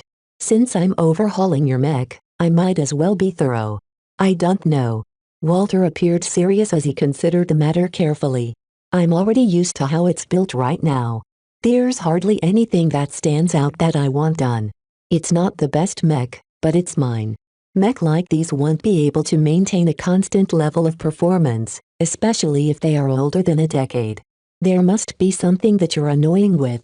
It could be something that worked fine at the start, but became increasingly more annoying over the years. Now that I think about it, I've always been wondering about the left elbow joint. It's just a little bit less supple than the other one. My mech technicians say it's fine, but maybe it's starting to break down. After jogging his memory, Walter listed over 20 pet peeves. Some of them sounded trivial to the point where Vez doubted a mechanical problem had been the case, but Vez noted them all down anyway. Once he got his list, he gathered a couple of mech technicians and got to work. Dismantling the Ermine, designing new modifications and implementing them on an existing frame proved to be a stimulating job to Vez. Over the course of several days, he became immersed in trying to understand this rare and exotic brawler mech. With each puzzle solved, Vez gained another insight into the operation of heavier mech. Although the Ermine hadn't reached that particular threshold, it operated along the same principles as an orthodox heavy mech while retaining a couple of key features of a medium mech. As Vez went about his days, the universe around him moved on. The whalers dug out a decent underground refuge and finished putting up some rudimentary defenses. The Blood Claws used their extensive manpower and sophisticated equipment to establish a fort. Meanwhile, the mech corps that neighbored them both formed an even larger defensive position that could withstand a couple of Vision regiments at once, for a time. It could be seen that the whalers presented nothing but a feeble obstacle to any but the most pathetic raids. In the face of a determined invasion, their only role should be to buy enough time for the Blood Claws in the 4th Division to gather up their groundside mech. Such an attack could come at any time, especially since the battle in space turned chaotic. After the initial skirmishers, the Briders and the Visions lost their appetite for more engagements. Their numbers closely matched each other, which meant that in battle would be too close to call. They didn't have any reason to retreat, but neither did they have a compelling urge to attack. The goal of the Bentheme fleet remained protecting their groundside assets. They placed a significant amount of ships in geosynchronous orbit over their red zone. The Visions responded by claiming the red zone directly opposite on the other side of the glowing planet. They placed some ships in geosynchronous orbit as well and landed lots of landbound assets. When Vez heard about what happened, he wasn't too surprised by their actions. The planet is still big enough to fit the Visions. What's more important is what will happen when the other guests arrive. By this time, the massive pirate armada led by the mysterious dragons of the void almost made its way to the glowing planet. The frontier pirate group's unexpected capabilities had allowed them to get close without being affected by the glowing planet's incidental hazards. Ganso sat quietly in his mech. The mech technicians already fixed up his Vedris in the past few days. Now, he sat on standby while he waited for the Visions or the pirates to make a move. "What do you think the pirates are up to?" Old man Alex chattered over the comm. "If they arrive just like this, won't they be provoking both us and the Visions?" "Beats me." Ganso shrugged. "I heard that they're not even using dimensional smoothers to suppress the gravitic anomalies around them. It's clear the dragons made a lot of preparations. I can't help but think they're up to something." "I've got that feeling as well." The pirates mainly possessed converted carriers. None of them matched the capabilities of the combat carriers of the Mech Corps and the Mech Legion. They also didn't bring anything that could match the giant fleet carriers either. What the incoming fleet lacked in quality, they made up for it in quantity. The main job of a carrier was to convey their mech from one destination to the next.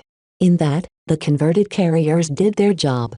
Even if the military forces of both states had the edge in mech and training, they still felt apprehensive about facing so many mech. The amount of resources the dragons expended to maintain such a gathering of ships must be through the roof. Besides the pirates, the mercenaries also posed a threat.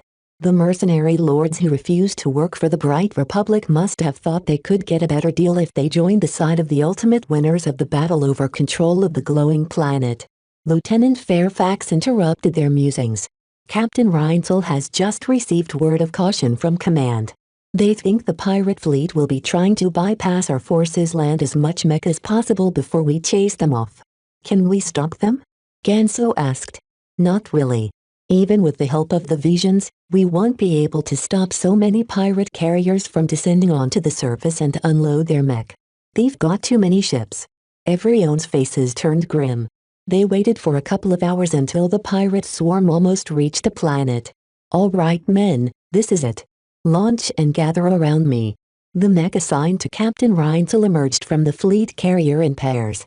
They formed up around her in a double chevron formation before flying outwards to their assigned coordinates. Ganso noticed that these coordinates brought him closer to the glowing planet. This is our sector. Our orders are to hover in orbit and wait for the pirate fleet to arrive and disperse. Any pirate mech or ship that passes through our sector should be destroyed before they make landfall.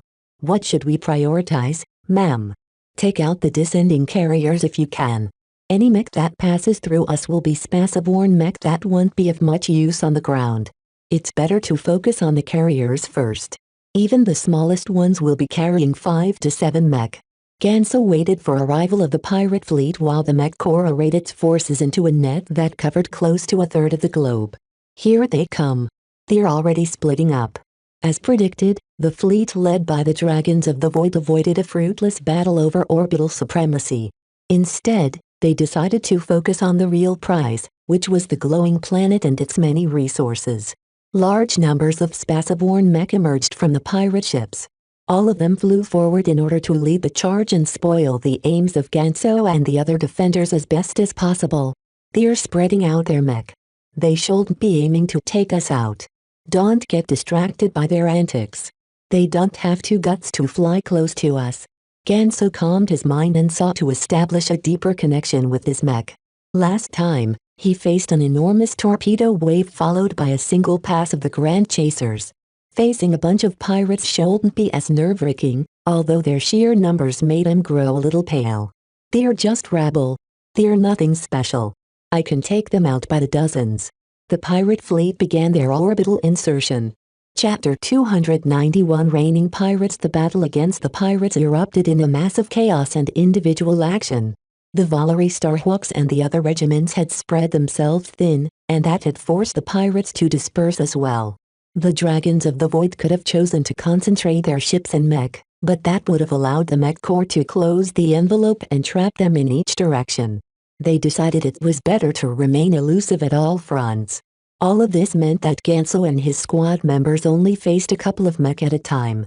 Ganso methodically shot at the approaching mech with his laser rifle set to medium. He didn't require any more power to take out half-rusted mech that looked second-hand at best. Incoming ship. She looks like she's carrying at least 8 landbound mech. Forget about the small fry and take her out. Ganso switched his target in a heartbeat and opened fire on the incoming carrier.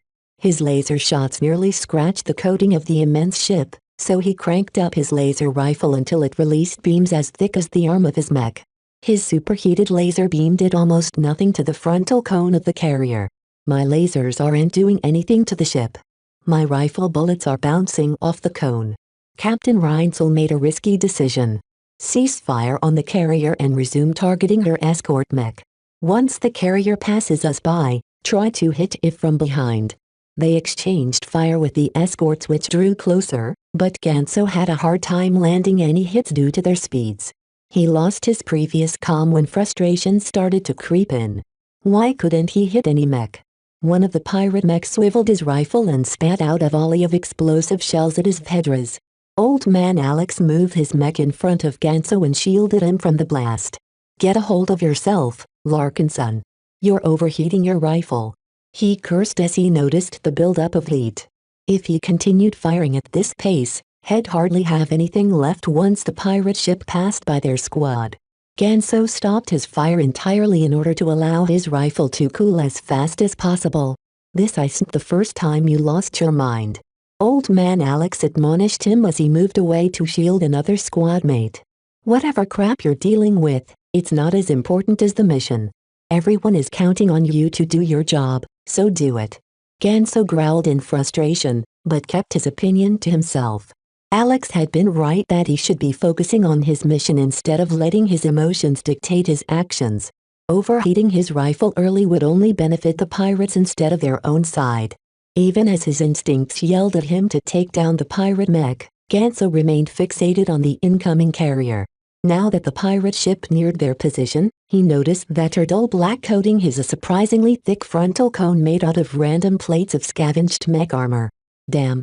How many mech worth of armor plating does this carrier have? More than 10, I bet. These plates must be the refuse that had been dislodged from their original mech. Despite their damaged state, The plates possessed enough integrity to withstand most of the attacks sent in their way. Their thickness prompted Captain Reinzel to give up taking out the carrier from the front. Instead, they all waited until the ship came close. Get ready to turn around and shoot at the rear. 5, 4, 3, 2, 1, open fire. Not every member of the squad could open fire on the carrier. For some reason, the escort mech turned berserk and assaulted the closest Starhawk mech they could find. Alex and a couple of other melee mech pilots raced to the rescue while Ganso focused on the thrusters of the descending carrier. He took a deep breath and released a penetrating laser beam. Its seconds-long burn hit the rear of the carrier but did practically no damage. Thrusters had been built to absorb a lot of heat, so the laser beam didn't do much damage. Ganso shook his head and shifted his aim, though the rapidly widening distance made it hard for him to focus on a single section of the ship. He quickly fired again before the ship flew out of range. This time his lasers glanced off the side of the carrier. Despite the near miss, his laser happened to strike a less heat-resistant part of the ship. His highly potent laser beam melted through the armor and damaged a couple of compartments, though none of them seemed important. Nevertheless, the opening made by his lasers prompted his squad mates to focus on that vulnerability. Together, they widened the hole in the carrier and inflicted increasingly severe internal damage. A final explosive shell landed deep within the ship and destabilized her power reactor. The ship lost control and spun uncontrollably. She's dead. Good job. Captain Reinzel praised. If the ship lost her power, her inertial dampeners would quickly drain their meager reserves. Once that happened, the occupants of the ship would have no way of protecting themselves against the forces induced by the ship's descent and uncontrollable spin. Everybody's body would undergo an experience akin to a blender. Their bodies didn't stand a chance. Eyes up. 2 more ships are passing through our sector. If they've got a strengthened cone as well, then wait until they pass us. Neither ship turned out to be as abnormal as the first one. Ganso and his squad comfortably blew up one ship, but they didn't spare enough firepower to take out the other one. Even as they shot at the rear of the surviving carrier, her mech escorts plunged into their midst, forcing them to deal with them first while the remaining pirate ship got away. This pattern repeated over and over the entire globe. Even the Visions dropped their vigilance against the Mech Corps in order to prevent the pirates from gaining a foothold on the planet. Both the Mech Corps and the Mech Legion soon found out they underestimated the resolve of the pirates. Many pirate mech that accompanied their carriers towards the surface recklessly entered into mortal combat against the defenders that made up the net. They attacked with no regards to their lives and always fought to the death. Though costly, the distraction worked. Ganso lost track of how many dinky carriers passed by their squad as they tried to fend off the latest wave of suicidal pirate mech. Since when did pirates fight to the death? Beats me. Pirates aren't the smartest bunch of people in the first place. My ammo is running low. I'm all out of high explosive shells. My energy reserves are dipping as well. Ganso reported.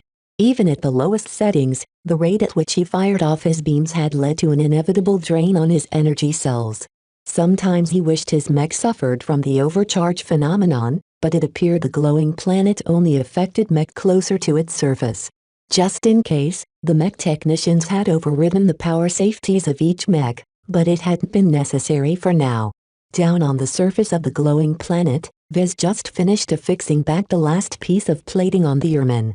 Your mech is back in one piece, Walter. Took you long enough. The big man gruffed as he zipped up to his cockpit. Don't wander off. It's going to get dangerous soon. As Vez watched the Ermin come online and move out of the workshop, he felt a little lost. Due to the pirate incursion, Vez had been forced to curtail his extensive rework of the Ermin and rush to put the mech back together. I could have learned much more if the pirates didn't choose to drop from above. He sighed with regret. He picked up Lucky, who had been staying alertly by his side as if he expected an imminent attack. Do you sense the pirates approaching from above? Meow. Lucky certainly became more perceptive ever since he gorged himself to the mineral wealth of the glowing planet. His exterior had turned into a soft and pliable silvery alloy, but Vez had no doubt that its toughness surpassed the previous bronze-like exterior. Well, Lucky, let's go up to the roof. I'm not content with holing up in this workshop. Vez didn't want to cower in the face of the pirates. He walked over to where he stored his hazard suit and put it on in record time before he raced up to a lifter platform that brought him to the upper ramps. There, he found a secured entryway to the roof which Vez easily opened with the access codes he received from the whalers. Once he stepped outside, he watched at the blinking lights falling down from orbit. The lack of air meant the mech and ships descended without the pesky buildup of friction and heat. This made it rather difficult for Vez to spot the descending pirates with the naked eye. He had to establish a connection with the base's sensor net, which had to borrow the telemetry sent out by the blood claws in the mech core before they could make out how many pirates fell from the sky. His helmet visor bloomed with menacing purple icons. The sunless sky over Vez alone contained over 50 falling mech carriers. Occasionally, the space around them flashed as the pirate mech fought back against the forces of the mech core trying to stop their descent. Too many ships are making it through, he determined. Only a fifth of the carriers encountered a mishap as the various spaceborne regiments of the mech core feebly tried to catch as many pirates as they could. Vez didn't blame the mech core for their failure. Unlike them, he knew how many cannon fodder the dragons of the void were willing to sacrifice in order to advance their goals. A spread of 7 different pirate vessels happened to aim their trajectory close towards their position. As the collective sensor net refined their readings, they even determined their most probable landing zones. One medium-sized pirate carrier happened to land a short distance away from this camp. Despite their threat, Vez remained in place. A single carrier shouldn't be able to convey enough mech to threaten the whalers. The anticipation within him grew bigger as the carrier descended into visual range. Amidst the ever-present green glow, the underbelly of the pirate ship reflected back the light as if it was a star. Alarms rang out throughout the base as the anti-air turrets oriented their barrels towards the incoming carrier. After sounding out a final warning, the turrets thrummed as they shot laser beams after laser beams at the incoming pirate ship. The carrier happened to be a sturdier specimen from the rest. Her underbelly bore the laser beams without buckling. Each beam only left shallow furrows into the armored hull. A couple of turrets that fired kinetic projectiles opened fire after that. This time, they left deeper scars, but the sturdy carrier endured the rain of projectiles until it whooshed past their line of sights and landed a fair distance away behind some jagged cliffs and hills. For a moment, the base fell silent. The turrets returned to standby once their targets left their line of sights. Meanwhile, Walter, Fata and the other leaders fell into a quick discussion on what to do next. Vez wasn't privy to their conversation, but he didn't need to make a guess because they already went into action. A couple of squads led by Fata and some other cadre exited the base and cautiously approached the landing site of the carrier. He approved of their action. The mech and pilots inside the carrier must be suffering from the after effects of their crash-like landing. Even if the ship had survived the entry onto the glowing planet, that didn't mean the carrier had made it out unscathed. Vez patched into a private feed he surreptitiously added to the Blackbeak's systems. His helmet visor shimmered before it began to transmit the Blackbeak's view. He wanted to get a first-hand view of the Blackbeak's upcoming performance. He especially wanted to determine whether Fata could cope with all the changes he demanded from Vez. Don't screw up, Fata.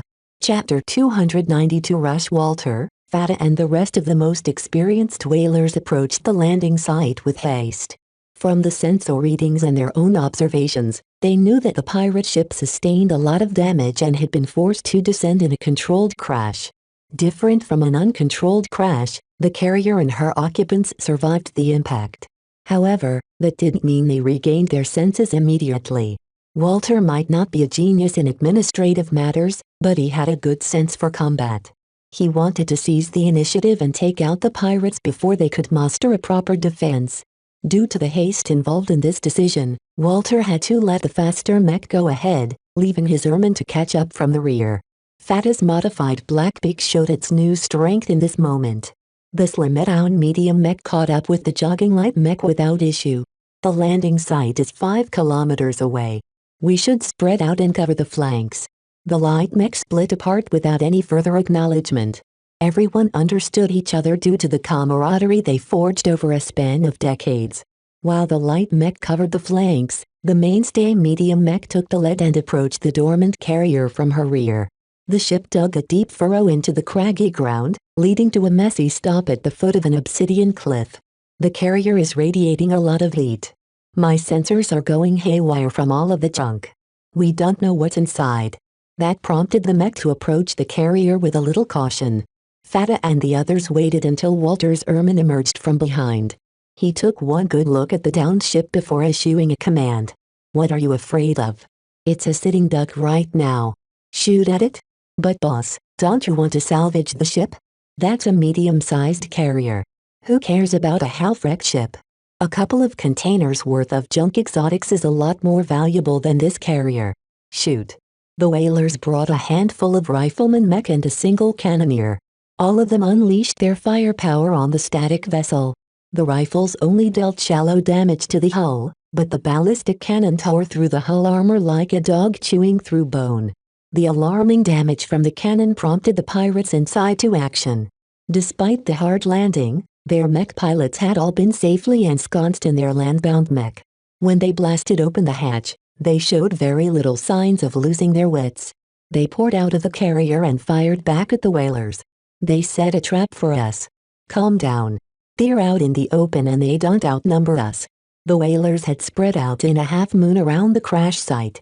Furthermore, their mech all took cover behind some sturdy rocks and hills, preventing the pirates from dealing any effective damage. The pirates obviously realized that and shifted directions. If they charged down the middle, they'd be surrounded on all sides. Thus, they chose to charge towards the extreme left of the formation. Cycle clockwise. The whalers dynamically adjusted their formation in return. They spun the moon so that the pirates would be forced to cash against Walter's Ermine in a frontal clash. By then, it was too late for the pirate commander to change his mind. The pirates committed to the charge, shooting at the Ermine with their ranged weapons while brandishing their melee weapons to finish the bulky mech up close. The Ermine stoically withstood the impacts, having crossed its arms to let its thick armored gauntlets take the brunt of the blows. On the pirate side, 2 swordsmen mech and 1 knight led the charge. As for the whalers, they continued to maneuver from the sides in order to envelop the pirates. For this to succeed, Walter had to blunt the charge of the pirates by himself. He grinned inside his cockpit. Come! He roared as he urged his Ermine to lumber forward, building up momentum for the double fists it prepared to unleash. The knight in front sheathed its sword and held its shield with both arms. The Ermine looked like it could pack a mean punch, and the pirate mech didn't think it could withstand a lunging strike with a single arm. Too flimsy. The Ermine outright shattered the shield, pushing the knight back and taking it out of the action for a few seconds. The swordsman mech that came right after slashed forth with their swords, only to be caught by the Ermine's heavy gauntlets. One pirate had been smart enough to let go of his sword, but the other pilot stubbornly clung to his only weapon. Walter grinned and pulled the sword forward, which forced the mech that held an iron grip on the handle to stumble closer. That was a fatal mistake. The Ermine let go of the words and wrapped the vulnerable knight in a clapping bear hug that squished its outer frame. Its heavy gauntlets dug into the thinner rear armor until they pried open the armor plating. After ripping open the rear armor, the Ermine dug into it with its clumsy fingers and demolished the critical internals underneath. The mech lost power, prompting the Ermine to drop its first kill. Haas next. Both the knight and the swordsman mech recovered somewhat, although they hadn't made it in time to rescue their unfortunate fellow pirate. Both of them flanked the Ermine and started to prod at the brawler mech with their swords. While Walter occupied the 2 mech, the rest of the whalers dealt with the riffraff. Fata's Blackbeak shone at this moment by weaving through the disarrayed pirates like a shuttle racer through an asteroid field. Each time Fata passed by a mech, he opportunistically thrust or slashed the Blackbeak's sword. Any retaliation sent in the modified knight's way would either be dodged or absorbed by its shield. Fata started to grow fond of this extra defensive option. This shield is a cheat. Despite the shabby quality of most whaler mech, they had the edge over the pirates. The pirate mech pilots suffered from various amounts of disorientation while their mech suffered minor impact damage from the rough landing. The pirates could have recovered their full strength after an hour of acclimatization, but the whalers spoiled their plans. In addition, the whalers spent days getting used to the glowing planet's unusual environment. The lack of atmosphere, The reduced 0.7 gravity and the strange ever-present green glow all took time to get accustomed to. Some whalers even used the abnormal conditions to their advantage. Fata laughed as he piloted his black beak like a nimble mouse among a clumsy herd of elephants.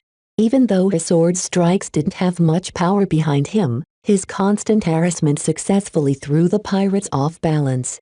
His black beak approached an enemy rifleman mech from behind and chopped at its arm, forcing the pirate mech to cease its attack on a vulnerable whaler.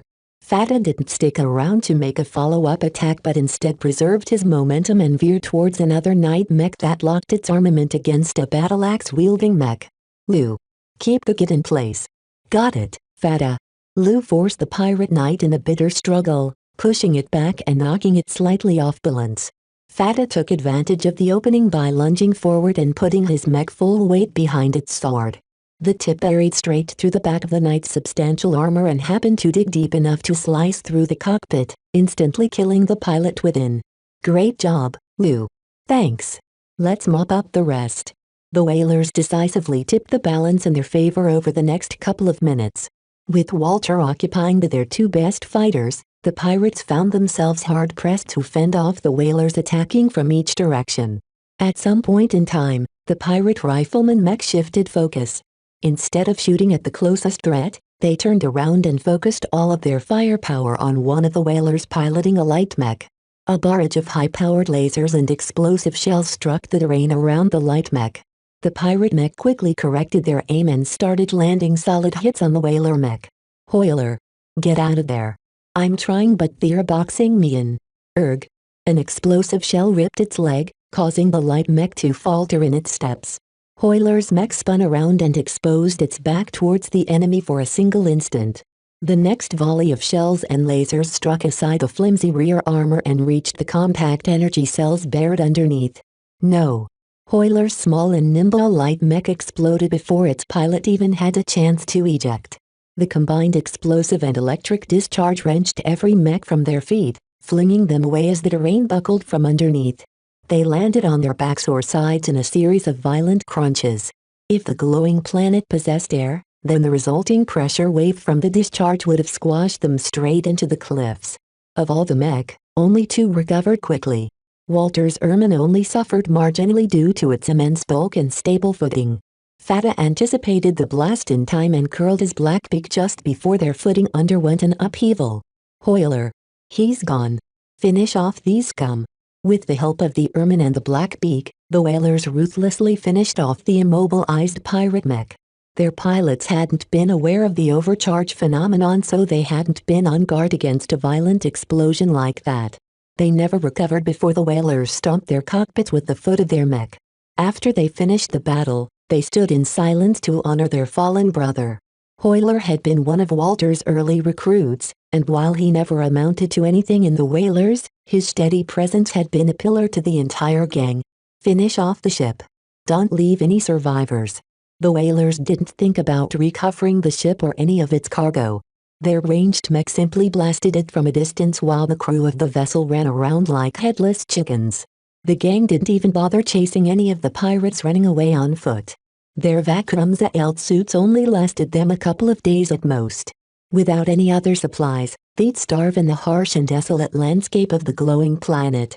Once the fallen carrier turned into a pile of broken chunks, the whalers carefully dug up any pieces of Whaler's mech they could find and bring them back to camp. Vez halted the feed that enabled him to spy on the Blackbeak at work inside. I told them they'd face setbacks. The whalers overestimated their abilities and committed to the fight with more aggression than they needed. Still, the intense battle gave Vez a first-hand glimpse of how the new Blackbeak fared. Fata delivered a marvelous performance. All of the modifications that added to its mobility had been worth it as Fata flexed and moved his mech in a way that resembled a dance. The pirates had never been able to catch the Blackbeak once. Still, Vez placed a caveat on his observations. Fata can only get away with it on the glowing planet. The lack of atmosphere took away the need to fight against air friction. The lighter gravity allowed the Blackbeak to pull off moves that medium mech wouldn't be able to in ordinary circumstances. Vez had to admit that for all of his smarts, he overlooked the environment as a decisive factor that could change the performance of a mech. He won't be blamed for making such an elementary mistakes. Most battles on land occurred on terraformed planets that had been cherry-picked by colonists because their gravity closely matched the Terran standard. Humanity's true origin came from old Earth. Their species thrive best if they propagated onto planets with environments that closely matched their ancestral home. The battle that Fez witnessed earlier taught him that his mech may often be deployed under strange conditions. During the design process, he modeled his Blackbeak's performance under a variety of abnormal environments, but he always treated those simulations as a chore. Now, he realized that those simulations foretold some very important outcomes for his mech. The perfect mech that performs well in every possible environment doesn't exist. A bad design under standard conditions might be able to redeem itself in other conditions. Vez quietly digested this lesson as the Walter and his men returned to their fortified camp. Chapter 293 Stalemate. The loss of Hoyler and the way he died left the whalers in a somber mood. Vez hoped their rude awakening would push them to work more meticulously, but the whalers showed a remarkable ability to move on from tragedy. They held a festive party over the night where over half of the whalers drunk themselves into a stupor. By the time they woke up the next morning, the pain at losing Hoyler had become a distant pang.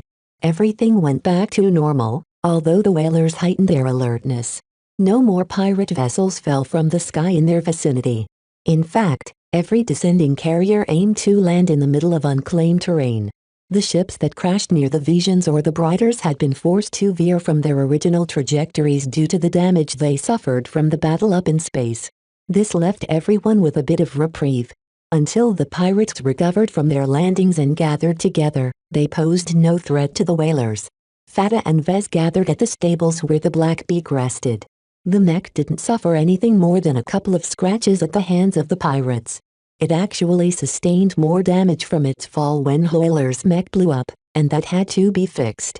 "I can fix the Blackbeak up in half a day," he said, eyeing his own work with a new sense of appreciation. The lack of armor didn't seem so bad now that he knew that Fata would be able to make the most of it on the glowing planet. "Is there anything else you'd like to be modified while I'm at it?" "No." Fata lethargically shook his head. "The Blackbeak is still in a pretty good shape. Just do the basics and move on to fixing the other mech." "All right." Vez quietly went to work, though inwardly he sighed again. Fata expected too much from him. He wasn't a miracle worker. The whalers piloted cheap and badly maintained mech. Their workshops lacked a lot of advanced tools and the mech technicians resembled bums more than professionals. Still, he kept his complaints to himself and tried to make the best of it, knowing that he might need to get accustomed to working under trying circumstances. With his penchant for diving into trouble, he might be put into situations where he'd be forced to work on a mech without any tools or supplies. A couple of days went by as Vez modified mech after mech. Nothing much happened on the ground. The pirates that landed on the surface gathered up and formed a series of underground bases. Occasionally, the Mech Corps and the Mech Legion up in orbit bombarded their positions, but the sheer amount of distance and some unknown influences from the glowing planet caused most shots to miss their mark. It was a waste of time and energy to bombard the pirates unless they gathered at least an entire regiment. However, whenever they did so, the pirate fleet that remained in the vicinity of the glowing planet would move in and threaten the mech. This led to complicated orbital maneuvering where the three sides tried to box each other into no avail. All of the fruitless course adjustments frustrated the pilots that had to remain on standby like Ganso. "When will this ever end?" he moaned inside his Pedras. "It'll end when the pirates slip up," Old Man Alex replied. "Like that'll ever happen. Those dragons of the void bastards are cunning as hell, and slippery to boot. They keep bluffing us over and over and we keep falling for their tricks. That's Spaceborne combat for you. It's not as if we're on land where we'll halt our movement once we shut off our engines. Everything is in motion. In order to thrive in space, you have to understand the mechanics behind all this stuff." "Do you?" "Nah. Are you crazy? I'd rather improve my piloting skill than to go back to school. Leave the thinking to Lieutenant Fairfax and Captain Reitzel. I heard they took some extra courses in order to qualify for promotion." That opened up some doors in Gans's mind. He understood the need to become more familiar with how movement worked in space. The basic courses taught in the academies only scratched the surface of what had happened here. Maybe you'll register for those classes as well. Good luck, then. You're young enough to keep learning, so make the most out of it while you still can. Don't ever stop improving. Ganso detected some regret in old man Alex's voice. Perhaps the man missed a lot of opportunities in his youth. Thanks for the guidance. It's nothing. You Larkinsons are able to figure things out sooner or later. If not me, then some other relative of yours would have clued you in. That did not detract from the value of Alex's advice. Ganso opened up his com and browsed for the next available openings for the classes he had in mind. While a stalemate continued to persist in space, back on the ground, Vez took a break after modifying the 10th mech that passed in his hands. All right, this is enough. Go take the rest of the day off. The exhausted mech technicians whooped as they dropped their tools on the deck. Vez winced at the careless treatment of their gear. If only the whalers had a proper chief to knock some sense into their skulls. Lately, Vez did all of his work underground. The whalers finished tunneling a coupe of secure mechanized halls, and finishing moving most of their surface assets to these empty spaces. Vez felt better for having layers of rock stand between his head and a laser beam from orbit. Melker. He met Melker by the entrance of the workshop. Lately, his cousin had been volunteering to go on patrols. Even though Lucky had run off to dig up highly valuable exotics, Vez hardly felt any threat from the whalers. Thus, he allowed Melker to volunteer for other duties. We need to discuss something. Melker as he guided Vez by the arm. It concerns the battle in space. There's a chance we might get cut off from escape, at least for the next couple of weeks. Vez turned sour as he contemplated the possibility. Nothing good ever happened when a groundside force got cut off from support up in orbit. He already went through immunity in his previous adventure to Groaning IV. What's the mech car up to? My guess is that they've decided the 4th Division is too exposed and outnumbered to make a play for orbital supremacy. It might even be impossible to maintain geosynchronous orbit over their men on the ground. They're pulling back to a higher orbit over the planet where they have much more room to maneuver. The Blood Claws and the Whalers and the other outfits who signed on with them will follow suit. So we're letting the pirates hover over the planet with impunity? Not exactly. They've been forced into an even higher orbit. They're so far away in the skies that they won't be able to threaten our base. The men I've talked with heard from other men who speculated that the pirates are waiting for reinforcements. Either they're expecting a lot of help, or they're holding secret talks with the mercenaries who haven't signed a contract yet. Vez understood Melker's concern. They couldn't rule out the possibility that the mercenary lords would throw their lot with the pirates, who possessed the most ships out of the 3 principal forces battling for control. They started to discuss contingencies. Anything could happen in the next weeks, and the whalers might end up facing a threat that none of them could beat. He'll divert some supplies from the whalers. They don't even guard them. All they're focused on is the growing pile of exotics that they've dug out of the soil. Melker nodded. Okay. I will volunteer to go on patrol outside the walls. I'll be mapping our escape routes and note any dangers along the way. They both prayed that they never had to enact their contingencies, but the balance of power kept shifting out of the favor of the Bright Republic. The mercenary lords who decided to stay neutral did so because they lacked faith in the Republic's strength. Over time, the Mech Corps would continue to diminish in power. Melker passed on to Vez that the Mech Corps refused to send more divisions to the glowing planet.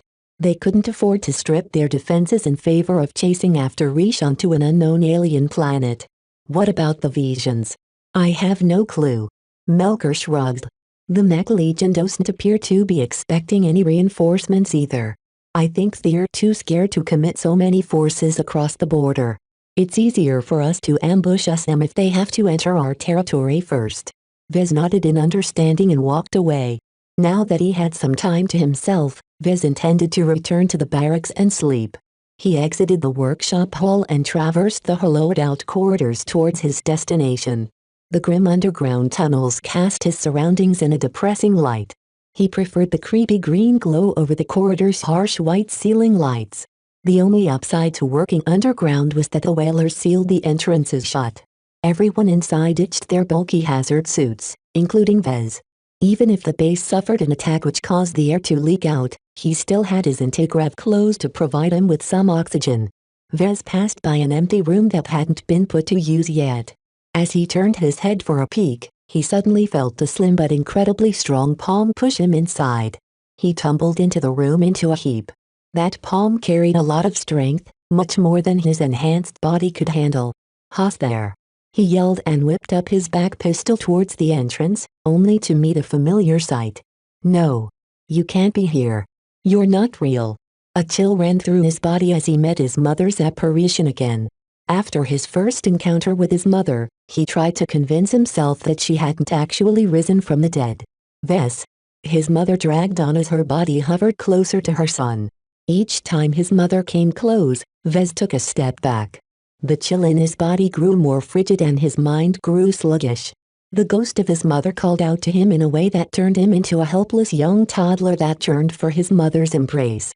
"You're not real," Vez hissed from between his gritted teeth as he fought back against his uncooperative mind and body. "This is all in my mind, my Vesey boy. The heart doesn't lie." "Don't you recognize me?" his mother asked as she neared his son. She grew more substantial the closer she got to Vez. "Dreams and reality are interconnected. What you see in front of you doesn't need to exist in order to exist. Stop acting like my mother. You are nothing like her," he uttered as his back bumped against the wall of the room. He slid his body sideways until he trapped himself in a corner. His mother closed in with a disappointed expression. "Vez, I never meant for you to be involved with Mech. Your father always insisted that Mech is in your blood, but it's not. You shouldn't have become a Mech designer and you shouldn't have come here in the first place." "Why?" "Because I had someone change your genes," she revealed as she stopped in front of Vez. Her finger reached out and trailed his cheek again. Her ghostly finger felt very real to Vez. "You used to be a Larkin son. When I thought about my baby boy risking his life on a foreign planet, I couldn't bear the thought of losing you. I went behind your father's back and visited a clinic in Bentham to take away your genetic aptitude." "What?" "Mother, that's nonsense." "It's true. I took away your affinity for Mech." "You're lying," he screamed, though his voice lacked his usual strength. "You loved me. You always promised me you'd support me if I became a pilot." Even though he already reconciled himself with his lot in life, his mother had brutally ripped open his mental wounds. The pain of disappointment and the despair of knowing that he could never be a true Larkin son had always lurked in his mind. His mother didn't seem to care. "Vez, you should have stayed at Cloudy Curtain. You should have been safe there." Her face turned ugly. "But your father ruined it all." Chapter 294. Gus in the Age of Mech. The greatest honor a young child could ever receive was to learn he had the potential to become a Mech pilot. Society elevated such potentates and granted them many privileges in order to facilitate their ability to pilot a Mech. Yet not every parent wished their child to become a Mech pilot. Considering the immense casualties the Republic suffered after each war against the Kingdom, a growing underground movement formed between mothers who wished their children would never have to face another Mech on the battlefield. Wouldn't it be better if their child remained home and took up a mundane job instead of throwing away his life for an empty cause? As new lives bloomed within their bellies, these mothers would do everything to see their offspring live a long and fulfilling life. Thus, they formed an underground movement. With the complicity of illegal genetic clinics, they secretly broke the chain of genes through modified gene treatments that had ordinarily been used to immunize their unborn children against genetic defects. This could only be done in the first months of their pregnancies. Gene modification became increasingly more difficult as their children grew. Only extremely extravagant means like gene boosts could change a person's entire genetic makeup. "Mother, you're lying," Vez softly retorted, even though her revelation sounded true in his heart. "Why did you break my genes? And what did father do? Isn't it obvious?" His mother shook her head. "That gift of yours is Reingold's solution to your problem. He knew what I had done, and even if he never confronted me about it, he found his own way to defy me." Her body became more substantial the longer she lingered close to Vez. He could even feel the energies quietly circulating inside his body being siphoned away by her somehow. Each mode of energy that entered her body seemed to strengthen her aura, suppressing Vez to the point where he could barely lean against the corner of the room. "What are you, Mother? How did you turn into this ghost?" She smiled at him and patted his head like he was a child. His mother didn't answer his question, but stared at him with a mixture of loathing and love. Vez felt deeply uncomfortable at seeing his mother's face so warped in this way. It was as if this ghost wanted to violate his most cherished and innocent memories of his mother. The standoff continued until the energy cycle inside his body started to stutter. More than half of his vigorous energy had been handed over to the ghost who wore the visage of his mother. Vez didn't believe his mother came back from the dead. No parent would ever treat his child this way. With a wordless grunt, Vez summoned up the vestiges of his strength and pushed himself from the wall. His body flew right through his mother's translucent body. Her dress hardly shifted as Vez encountered nothing but air. He sprawled to the floor yet again. This time, it took many seconds for him to turn around. His mother had disappeared. She was gone like the wind. Vez dried the tears in his eyes and began to recover more of his strength. His lethargic energy cycle continued its figure-eight rotation, but for the first time in months, Vez didn't feel as if he was one step away from being blown up by Dr. Jutland's gift. Should he be thankful for his mother for delaying the bomb that ticked inside his body? "That's not my mother," he repeated as he deeply tried to convince himself that he faced some sort of shape-shifting ghost. "My mother would never try to hurt me." Somehow, his excuses rang hollow. Deep within his heart, some primal vestige of his love for his mother had judged the ghost to be who she said she was. No matter how much logic Vez threw at his heart, it never swayed from its judgment. Eventually, Vez did what he had always done when he faced an intractable problem. He shoved it to the back of his mind and tried to pretend the incident never happened. Vez wearily left the empty room and walked back to the barracks where he holed up in his private bunk and slept. He had no trouble falling asleep. The next morning, Vez wearily woke up and returned to his work. Just over 100 mech awaited his ministrations. No one wanted to repeat Hoyler's experience. With their mech stuffed with overcharged energy cells, each pilot risked instant death whenever they deployed. "Please, Mr. Alarkinson. Please help me," a pilot begged to Vez. He even bent his knees in supplication to the almighty mech designer. "I don't care if you slow down my mech. Just make it safer for me to pilot." Sighing, Vez agreed to fulfill the pilot's request. He learned the hard way that they didn't take his realistic assessment very well. The whalers expected Vez to reduce the risk by as much as 50%. In actuality, the most he could do was to pull off some tricks to reduce the likelihood of setting off the energy cells by 10% at most. He couldn't alter the fundamental makeup of a mech, especially not with the means the whalers had at their disposal. There are limits to how much armor I can stuff to the rear of these mech. The whalers used a substantial amount of light mech and frontline mech. Both of them had very little tolerance for added weight. Their designs already reached their limits in terms of weight allocation, so Vez always had to remove something else in order to improve the protection around the energy cells.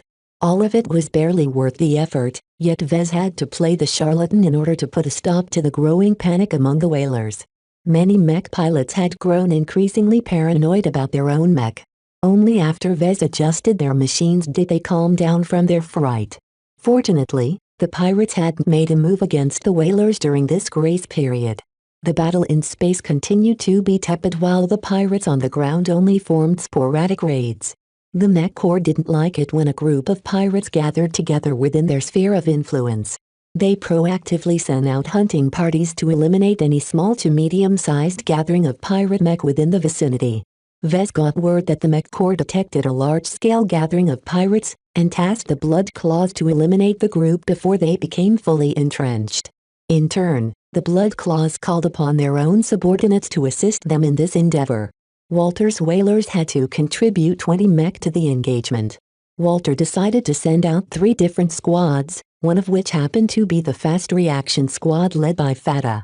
This would be the Blackbeak's second serious deployment. This time, the entire mech force would be leaving the vicinity of the base. Due to the intense amount of interference on the planet, the mech would be out of communication for days. Vez wouldn't be able to enjoy a live picture of the Blackbeak in action. He could only resort to activating a hidden recording function inside his mech. "The Blood Claws are deploying over 200 mech." Fata spoke as he waited for Vez to finish his final touch-ups. I even heard there's a new star among their midst. They say she's related to you. That must have been Rila. I know. She's my cousin. I don't think she needs any help, but please take care of her when you can. Like any Larkin son, she's a good mech pilot, but she's never been on an actual battlefield. Huh? Don't worry, Vez. Daddy Fata will take care of your baby cousin. The pilot smacked his chest for emphasis. With this super fast black beak, there's no way I can lose to any pirate. Vez hadn't been allowed to accompany the task force. The Blood Claws wanted to flatten the pirates quickly, and that meant they had to minimize their burdens. A mech designer like Vez wouldn't be too useful at the very front, especially if he couldn't bring any supplies. I hope you can keep your word. After Fata and 19 other whalers entered the mech and stepped out of base, some of the liveliness had disappeared. No one who remained could tell whether all 20 would return. Vez thought this was good. Walter's whalers finally dropped some of their complacency and seriously started to weigh the risks. During his free time, Vez carefully investigated the ghost sightings among the whalers. He discreetly tracked down the people who reported the hallucinations and found a couple of patterns. First, everyone saw a loved one who had died. This could be their parents, their grandparents, or some other acquaintance who moved on from this galaxy. Second, no one ever experienced multiple hallucinations. Half the people who reported the sightings couldn't even remember the incidents. Third, none of the people who experienced these hallucinations had something sucked out of their bodies. Only Vez had the fortune to encounter a ghost who harvested from his bountiful life energies. When he came to these conclusions, he depressingly rubbed his eyes. Am I some sort of human battery for these ghosts? How many of them are there? He faintly suspected that only one ghost haunted this base. The ghost must be proficient in reading the memories of its victims and imitate what he stole from their minds. It was the only explanation Vez could come up with that allowed him to deny the continued existence of his mother. He simply didn't want to accept that his mother had really talked to him in this manner. Vez had half convinced himself that the ghost would pay another visit to him sooner or later. His special physique must be a wonderful tonic for insubstantial life forms that existed more in the imaginary realm than the physical realm. How can I hurt a ghost? He left out any mundane means like hitting it with a rod or shooting it with a pistol. The ghost had already showed off its ability to ignore anything it didn't wish to touch. I can't use anything conventional. The only solution he could turn to was to use the hervendifying properties of exotic materials. Unfortunately, the minerals the whalers mined up to this point didn't fit the job. Most of the ores the whalers dug up with their mining equipment consisted of loadier exotics with simple effects such as lighter mass or a little bit of extra sturdiness. They didn't differ too much from the junk exotics that any idiot could pick off the ground. The really valuable stuff should be buried deep underground or somewhere closer to the center of the red zone. The red zone exhibited a lot of strange effects. Without the dimensional smoothers, the sheer amount of deadly fluctuations would have wiped out the mech core that settled on this resource-rich territory. You've got to find a way to get into the red zone. Not only did Vez want to obtain some materials that could help him fend off his so-called mother, he also wanted to make headway into completing the system's mission. He quietly activated his privacy shield and reread the mission again. Mission. Obtaining the core. Difficulty, B rank. Prerequisites, find your way to the glowing planet. Description. The rogue planet that has been discovered by the humans hides a special ore that originates from its core. Seek out a hand-sized sample of this ore and offer it to the mech designer system. Failure condition, fail to acquire a substance from the core of the glowing planet within 90 days from the issuance of this mission. Your ability to spend design points will be curtailed for 2 years. Reward. Special upgrade voucher, machine, 10 golden lottery tickets. The system didn't reveal anything useful about this ore. It didn't tell him how it looked like and what kind of benefits it offered. Vez could only tell that the system valued it extremely highly, given that it attached a steep penalty for failing this task. At least the rewards should be something good. Vez didn't put much stock into loadier lottery tickets, but the system never skimped when it came to something good. The golden lottery tickets should be offering something extremely good, though he could also end up with junk if his luck had taken the wrong turn. What he really aimed for was the so-called special upgrade voucher, machine. It sounded like he could upgrade the parameters of any machine he owned, and by a significant margin to boot.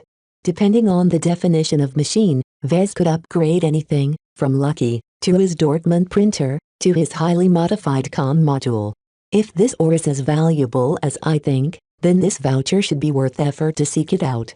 Chapter 295 Numbers versus Quality. Vez faced an important impediment to fulfilling the system's mission. Walter's whalers would never be able to breach to the core with their low-tech mining equipment. They simply didn't possess the infrastructure to dig more than a couple of kilometers underground, and neither did they have the inclination to do so. Why bother digging so deep when they harvested enough reach at their current depths? He'd have to resort to other outfits to bring him to the core. Vez doubted the Blood Claws possessed much more ambition than the whalers. Even if they brought more sophisticated gear, they'd only focus on the immediate fruits instead of the richer treasures buried deep. It's got to be the Mech Core. Only they have the ambition to exploit this planet completely. The Mech Core already revealed their ambitions by claiming one of the red zones of the planet. Despite its many dangers, the red zone also offered some of the richest deposits of exotics. Furthermore, it was likely that the Mech Core must be holding some suspicions of this wondrous planet. They would definitely attempt to explore the unknown as much as they could before the 70-day deadline had passed. You've got to find a way to slip into the Mech Core. That was a very tall order. The 4th Bent-Theme Division that presided over the base in the Red Zone didn't allow any entry to outsiders. Vez couldn't find a good excuse to convince the guards to let him roam around sensitive military regions either, let alone join a deep core mining expedition to the center of the glowing planet. Let's take this one step at a time. Every lofty goal is insurmountable if you stay at the beginning. His first task would be to find a way for the Mech Core to allow him to enter the Red Zone. It would be better if they invited him on their own initiative, which should only happen if he offered something vital that only he could do. What was the biggest problem facing the Mech Core on this planet? It's got to be the overcharge phenomenon. As long as the energy cells kept receiving an overcharge, every mech that ran on these type of cells turned into portable bombs. Ironically, cheap loadier mech like the ones procured by the whalers didn't pose much of a risk. Sure, even a light mech catastrophic discharge had been capable of throwing nearby mech off their feet, but that was the extent of the damage. Heavier and more advanced mech carried as much as 10 times more energy than Hoyler's pitiful light mech. They had to in order to deliver the kind of performance their designers had in mind. The kind of energy cells used in an advanced mech like the Havalax compressed a lot more energy in a much smaller package. This enabled Dumont to stuff the rear of his Havalax with double or triple the amount of energy cells, each of which carried an extremely potent amount of power. Only one of them has to fail. If one cell blew up, the adjacent cells quickly followed. This would continue to cascade until the entire advance blew up in a titanic discharge that would swallow any other mech in the vicinity. This was the scariest part. Any mech in range of this violent explosion risked setting off their own energy cells. Again, only a single failure sufficed to set off another sudden blast. As long as enough mech had gathered in the same place, this could lead to an increasingly devastating chain reaction that would swallow both the Mech Core and whoever they fought. Nothing could survive these runaway explosions. While the Mech Core can rely on their fuel cell mech to do the heavy lifting, it won't be possible to furlough over 80% of their mech. Mech that ran on pure energy cells remained the norm in the Mech Core. The convenience of working with a single, universal resource that could be replenished in a million different ways outweighed the higher amount of energy density that processed fuel provided. If an energy-driven mech somehow got stranded, its pilot could whip out the energy solar chargers and let the local sun replenish the spent cells.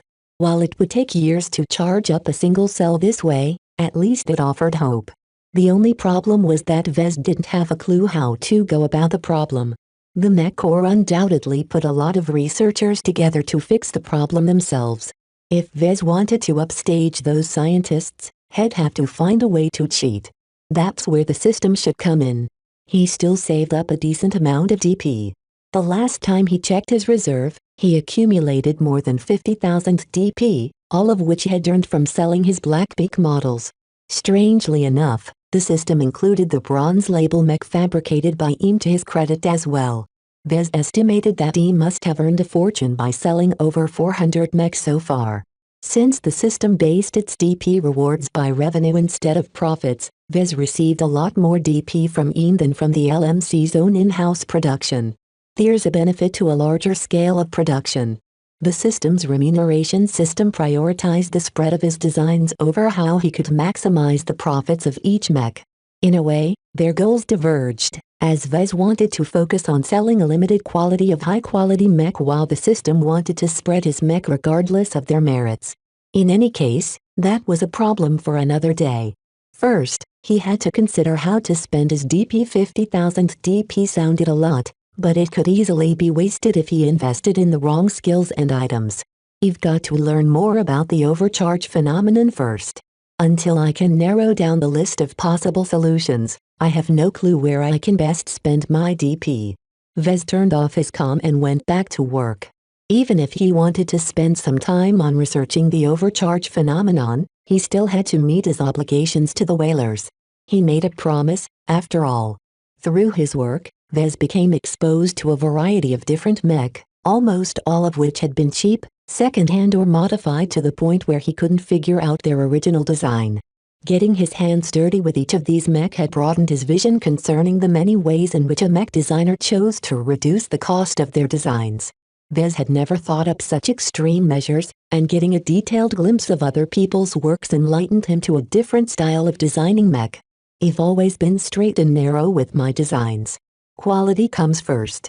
Both the Mark Antony and the Blackbeak carried his philosophy of squeezing as much quality as possible out of the limitations set by his budget. For example, the Mark II had been designed to deliver the most amount of value for its recommended price tag of 30 million credits, while the Blackbeak tried to do the same for a base price of 60 million credits. Vez always set a budget and tried to exceed the average level of performance of other designs that cost the same. Through these cheap designs, Vez figured out a different philosophy. It was a philosophy that revolved around cost, and cost alone. Quality and performance didn't matter too much, not as this price range. Mech that cost less than 10 million credits performed so badly that it didn't matter if you dropped a little lower. As long as you could shave off a couple of 100,000 credits here and there, any compromise in performance could be justified. All of this had to do with the inherent cost efficiency of numbers versus quality. The Bright Republic's mech industry maintained a very rough rule of thumb on this issue. 2 mech that cost 5 million credits each could beat a single mech worth 15 million credits. 2 mech that cost 10 million credits each could beat a single mech worth 30 million credits. 2 mech that cost 20 million credits each could beat a single mech worth 60 million credits. 2 mech that cost 50 million credits each could beat a single mech worth 120 million credits. 4 mech that cost 150 million credits each could beat a single mech worth 1 billion credits. These figures stated that it was always better to field more mech than to invest in a smaller amount of more expensive mech. Even that single mech worth 1 billion credits would be forced to run like a dog if it faced a swarm of mech that each cost only 5 million credits. Smaller outfits like the Whalers didn't lack for low-quality mech pilots. They often worried about coming up with the money to buy more mech. This led to the decision to invest in lots of cheap mech. The elite portion of the mech corps and the better-off outfits faced the opposite situation. They often enjoyed abundant funding, but they faced an insurmountable bottleneck in terms of recruiting talented mech pilots. Each advanced pilot and hire was a treasure, and it would be a waste if they paired them with a worthless mech. These kind of buyers had to maximize the value they could squeeze out of their pilots. They didn't care as much about how much money they had to spend, so long as their pilots could fully exploit their talents. Vez had always focused on the latter clientele and completely neglected the segment of the market with the highest volume of sales. He thought that such cheap mech lacked sophistication, and that they derived the majority of their cost savings by cutting corners. It's true, but there's more to it. His opinion turned out to be prejudiced. After multiple detailed studies of their designs, Vez gained a new appreciation of budget mech. It's true that they cut a lot of corners, but they're always very inventive about it. They cut out anything that's superfluous and treat the parts that absolutely essential with reverence. The key to keeping down the costs lay in specializing the designs.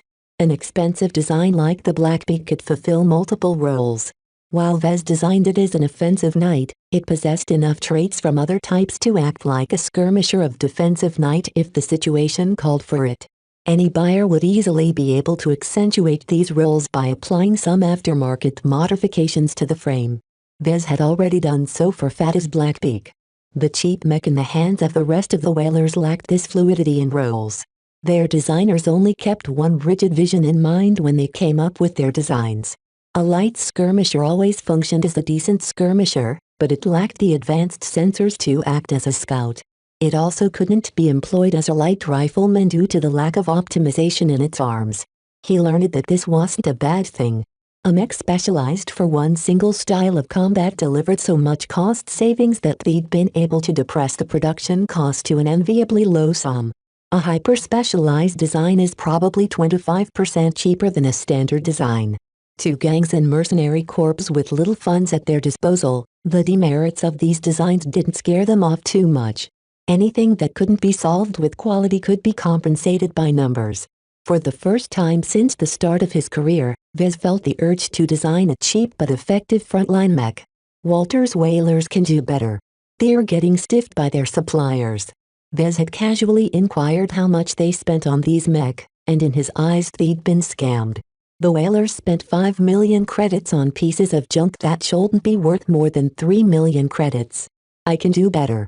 Chapter 296 Preemptive Strike. Rila Larkinson strode among the vanguard of the Blood Claws horde. Over 200 mechs spent days trying to traverse the rugged and uneven terrain of the glowing planet. Since she didn't bring her own mech along, the Blood Claws lent her a mech that fit her well. The Sliverith wasn't like her Vectrix at all. Her previous dueling-oriented mech excelled at quick bursts of performance, offering a lot of power at the cost of poor efficiency.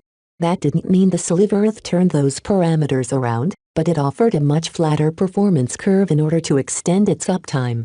At their current power-saving pace of marching, the Sliverith could easily last a couple of days without replenishing its energy cells. The Blood Claws still did so after each day in case they met an ambush. A couple of low-hovering transports followed far behind them to supply the mech. Everyone kept an extremely lengthy distance from the transport vessels, since they carried so many energy cells that the explosion could mimic a weapon of mass destruction if they all set off. The overcharge phenomenon manifested more changes than that. Each mech kept a healthy distance from each other as well in order to avoid a chain reaction. They even knew precisely how far they had to disperse. Some of the scientists from the mech corps came up with a formula that determined the volatility of each mech from how many energy cells they carried and how much overcharge they held. The results would be indexed from a number from 0 to 10. The number 0 represented no risk while the number 10 meant that a kilometer-wide area would be scoured from end to end. The Sliverith only received a score of 3, as the light skirmisher didn't offer much space to store a lot of energy cells. It also didn't drain as much as energy as a laser rifleman, so the smaller capacity didn't hinder the mech. "Hey Dietrich." She called over her private channel with her boyfriend. "How's it going? Do you miss the feeling of flying in the air?" "Not really. It's way too dangerous to pilot an aerial mech on this cursed planet. I'd rather hide behind some solid cover this time." The glowing planet's abundant exotic minerals emitted constant interference fields that made flying a bad choice. Besides having to deal with unstable flight, any aerial mech would only need to be hit once before they popped like firework due to their light armor and heightened energy consumption. Thus, Dietrich borrowed an average rifleman mech model instead of a mech identical to his Harrier.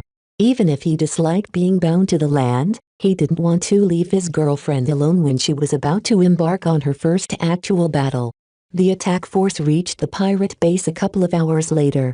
A scout mech that had been watching over their activities met with Kanan, the head of the force. "Report. It's just like the boss predicted. The rats have just found out about the overcharged stuff and are scrambling to get their mech back online. They even stopped their digging activities because of that. Most of their mech and assets are still above ground." The scout passed a detailed topographic map of the base to everyone in the attack force. Rila studied it with her own eyes and saw that the pirates circled their grounded carriers as makeshift walls. "Are these carriers vulnerable?" "No.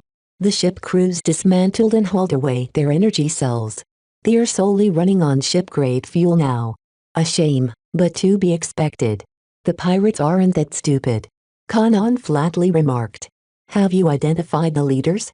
Yeah. There's a squad of mech that look fancier than the rest. They're probably part of the Dragons of the Void. A number of dragon-themed mech appeared over the projection. The command squad featured a high proportion of swordsman mech and only included a couple of rifleman mech for posterity.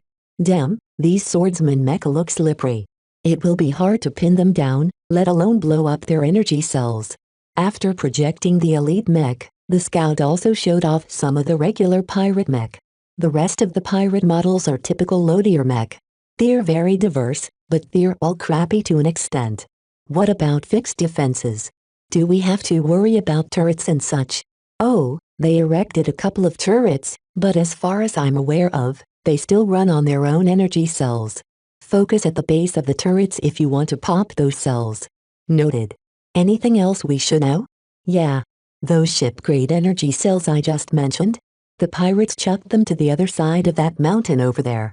I got a marksman station far away but with a direct line of sight of that pile. You're not thinking of... Oh yeah, let's say we blow it up. Everyone grinned at that suggestion. Pirates had never been very smart, and these ones seemed immer than usual for dumping all of their excess energy cells in the same place. Even if the cells had been dumped a couple of kilometers away, the magnitude of the explosion should be unlike anything they had ever seen before.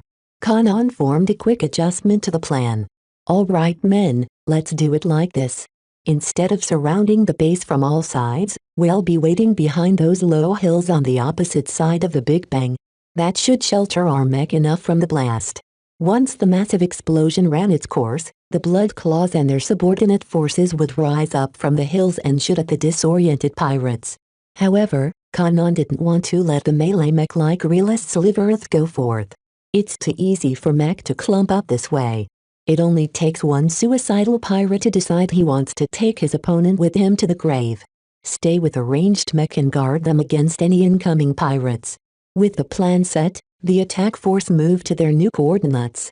Even though they tried to hide their maneuvers, somehow the pirates got wind of their presence. Alarms sounded out in their comm channels, alerted them of an imminent attack. No time. Everyone, hug the ground. Scouts, blow up the energy cells. A fair distance away, a single high-intensity laser beam struck the sturdy energy cells stacked up in a mound. The laser bore through the strengthened shell of the ship-grade energy cell and proceeded to excite the overcharged energy within. Boom! The chain reaction happened almost instantly after the first energy cell blew up. All of the explosions melded into a single overwhelming discharge that vaporized the nearby terrain and caused a hefty localized earthquake. The pirates lost their footing due to the enormous blast. Lots of mech fell over due to the instability. Only the Blood Claws remained stable as they already huddled their mech on all fours. Attack! Kanan ordered. The riflemen and cannoneer mech crested behind the hills and began to chew through the ships in their way. They made quick progress as they each focused on a couple of points. The combination of lasers, explosive shells and kinetic projectiles made quick work of the vulnerable hulls. The pirates are recovering. A scout reported. The enemy command squad are kicking the pirate mech back to their feet. By the time the Blood Claws chewed through a single carrier, the command squad gathered over 50 mech, with more enemies joining in at any moment. Hold position and continue firing. The Blood Claws faced more obstacles as the pirates erected a lot of mobile cover blocks. They consisted of cheap, bulky alloys that provided enough cover to protect a pair of mech. Neither side gained the advantage at the start, though the mech fighting for the Blood Claws succeeded in killing a couple of pirate mech that had been slow to recover. The incidental explosions from those mech set back any attempts by the pirates to organize into a cohesive defense. While they destroyed over 20 pirate mech, the base held a lot more mech than that. Even if some of them didn't function due to their safeguards, the pirates could still muster more than 250 mech. One of the dragon mech organized a loose formation of a little less than 100 melee mech. Once they gathered up, they stormed out of the base in an oversized wave that stretches for several kilometers. Melee mech, get ready. Remember, whatever you do, Don't focus on their energy cells and keep your ejection trigger at hand. Don't hesitate to eject if you think your energy cells will be breached. Both sides met just over the hills in an awkward collision. As if agreed beforehand, neither the pirates nor the blood claws clumped up too much. The clash turned into a series of duels as each mech only faced a single opponent at a time. This is more like it. Rila grinned as her Sliverith unsheathed a pair of straight knives. Her mech danced forward, carrying with it her eagerness to gut her first pirate mech. Come on. Let's see if you have what it takes. The pirate mech in front of her wielded a spear in one hand and a pistol in the other. While the pistol shot some miniature shells that scratched the Sliverith's coating, it hardly achieved anything else. Rila outright ignored the pistol and deflected the incoming thrust of the swear by crossing the Sliverith's knives. Too weak. The spearman mech looked old and rusty. Its performance simply couldn't match a modern advanced mech like the Sliverith. She deftly curved her mech around her opponent and stabbed her knives into the upper back. The knives peeled away the rear armor. Rila wanted to take out her opponent in one move, but her mech lacked the strength to dig in deeper. Damn, I forgot this isn't the Vectrix. Her Vectrix would have crippled her opponent's mech in a single strike. Rila hastily recovered from her blunder by moving away before darting back in again. She easily deflected the next unarmed spear stab before she slunk a knife into the rear internals of the pirate mech. This time, the mech collapsed, having lost all of its power. Rila didn't stick around and moved her Sliverith away. She didn't want to stick around in case the pilot decided to self-destruct his disabled mech. She aided an allied mech that looked to be in bad shape. The swordsman mech it faced possessed actual skill. Yet Rila made short work of the threat by outmaneuvering the slower mech. Again, she disabled the mech by stabbing it from the stab. These pirates are worse than amateur duelists. His cousins always warned her not to underestimate an actual battlefield. Rila had to admit they had a point when it came to the Vija Kingdom's mech legion, but these pirates fought like trash. Once she found her rhythm, Rila easily disabled the pirate mech left and right. She achieved most of her results by teaming up with a fellow blood claw mech. Skirmishers like the Sliverith achieved the best results if their opponents had already been locked into combat with their opponents.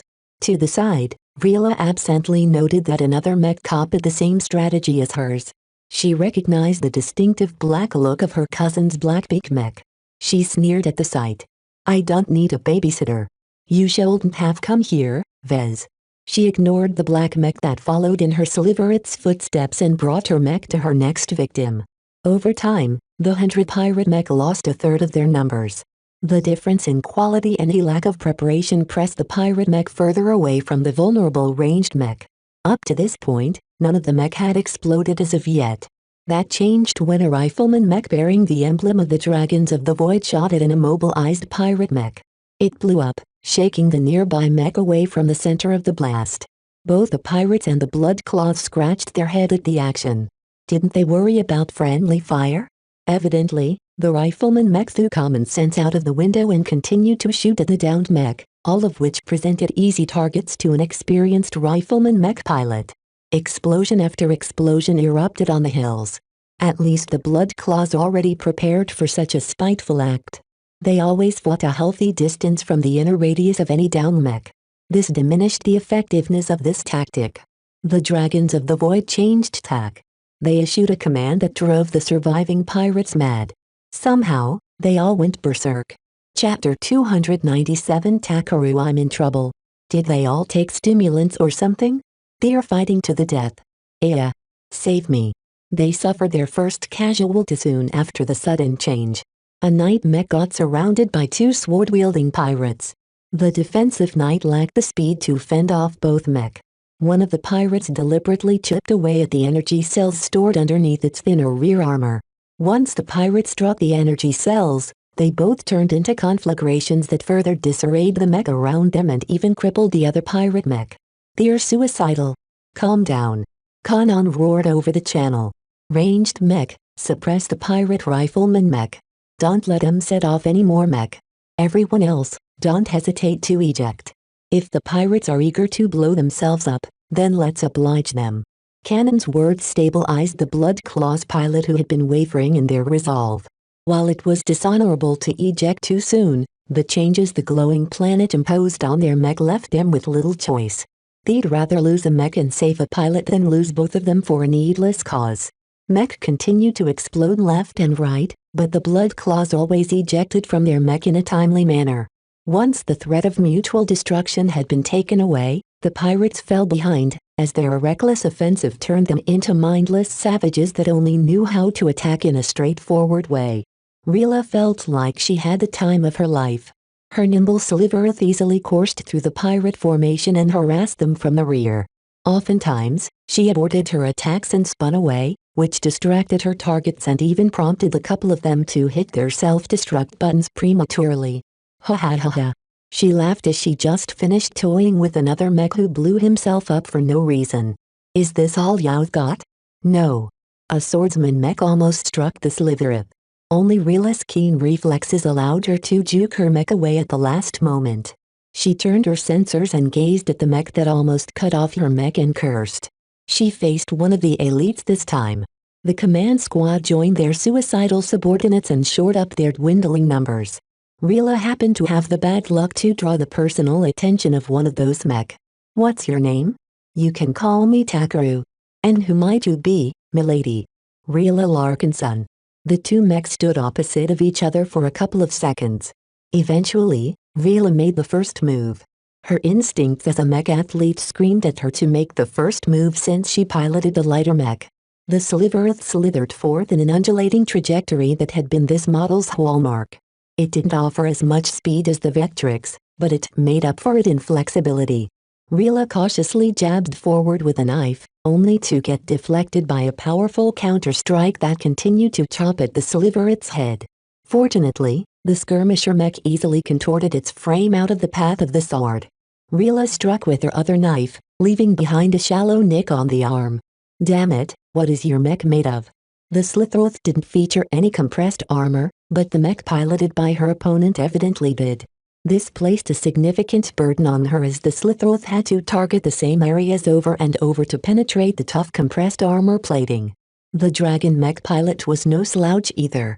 Takaru showed an unprecedented level of mastery in swordsmanship as the dragon mech wielded its sword in both hands with powerful, sweeping strokes. The speed and power behind each strike left little openings for Rila to exploit despite piloting the faster mech. Takaru ruthlessly took over her momentum and pressed the Sliverith back again and again. What the hell are you? You're not a regular pirate. You are way too green to know how real pirates fight. Let me show you the might of the dragons. The swordsman mech unleashed a flurry of continuous blows that left the Sliverith flustered. Both her knives kept being knocked back by the power of the rapid swirling sword strikes.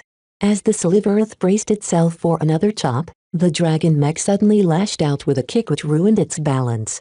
The sword chopped forth and struck an ugly rent in the Sliverith's chest. Only Rila's quick decision to go with the fall had saved her mech from being chopped apart by the shoulder. A couple of long-ranged lasers struck the swordsman mech, but they did little but annoy it. Dietrich sporadically fired his rifle at Takaru's mech, but the angle and all of the other mech in the way made it difficult for him to suppress the elite mech. Hold on, Rila. Help is on the way. My buddy Fata will buy some time for you to retreat. She didn't want to turn her back on this opponent. Even though Takaru outclassed her in both skill and mech, Rila wanted to prove herself as a warrior. Picking off those weak pirates didn't cut it for her. Before the dragon mech unleashed another attack, a second mech struck it from behind, forcing Takaru to abort his attack. A slim moon-shaped phoenix shield slammed into the dragon mech's sword.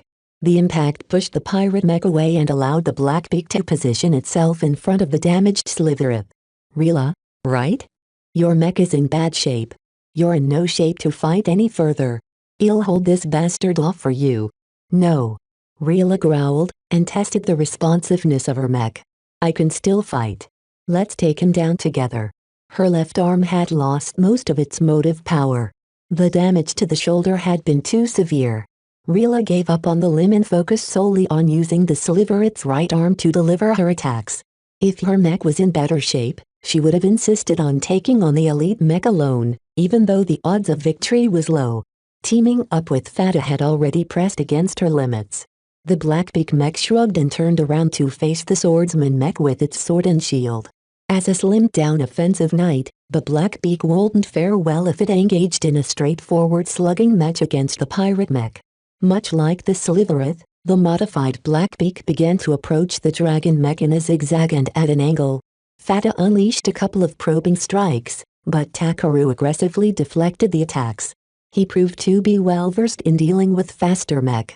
Once Takaru got the measure of the Blackbeak, his dragon mech surged forward and went on the offensive. Fata had to rely on his shield to block most of the blows.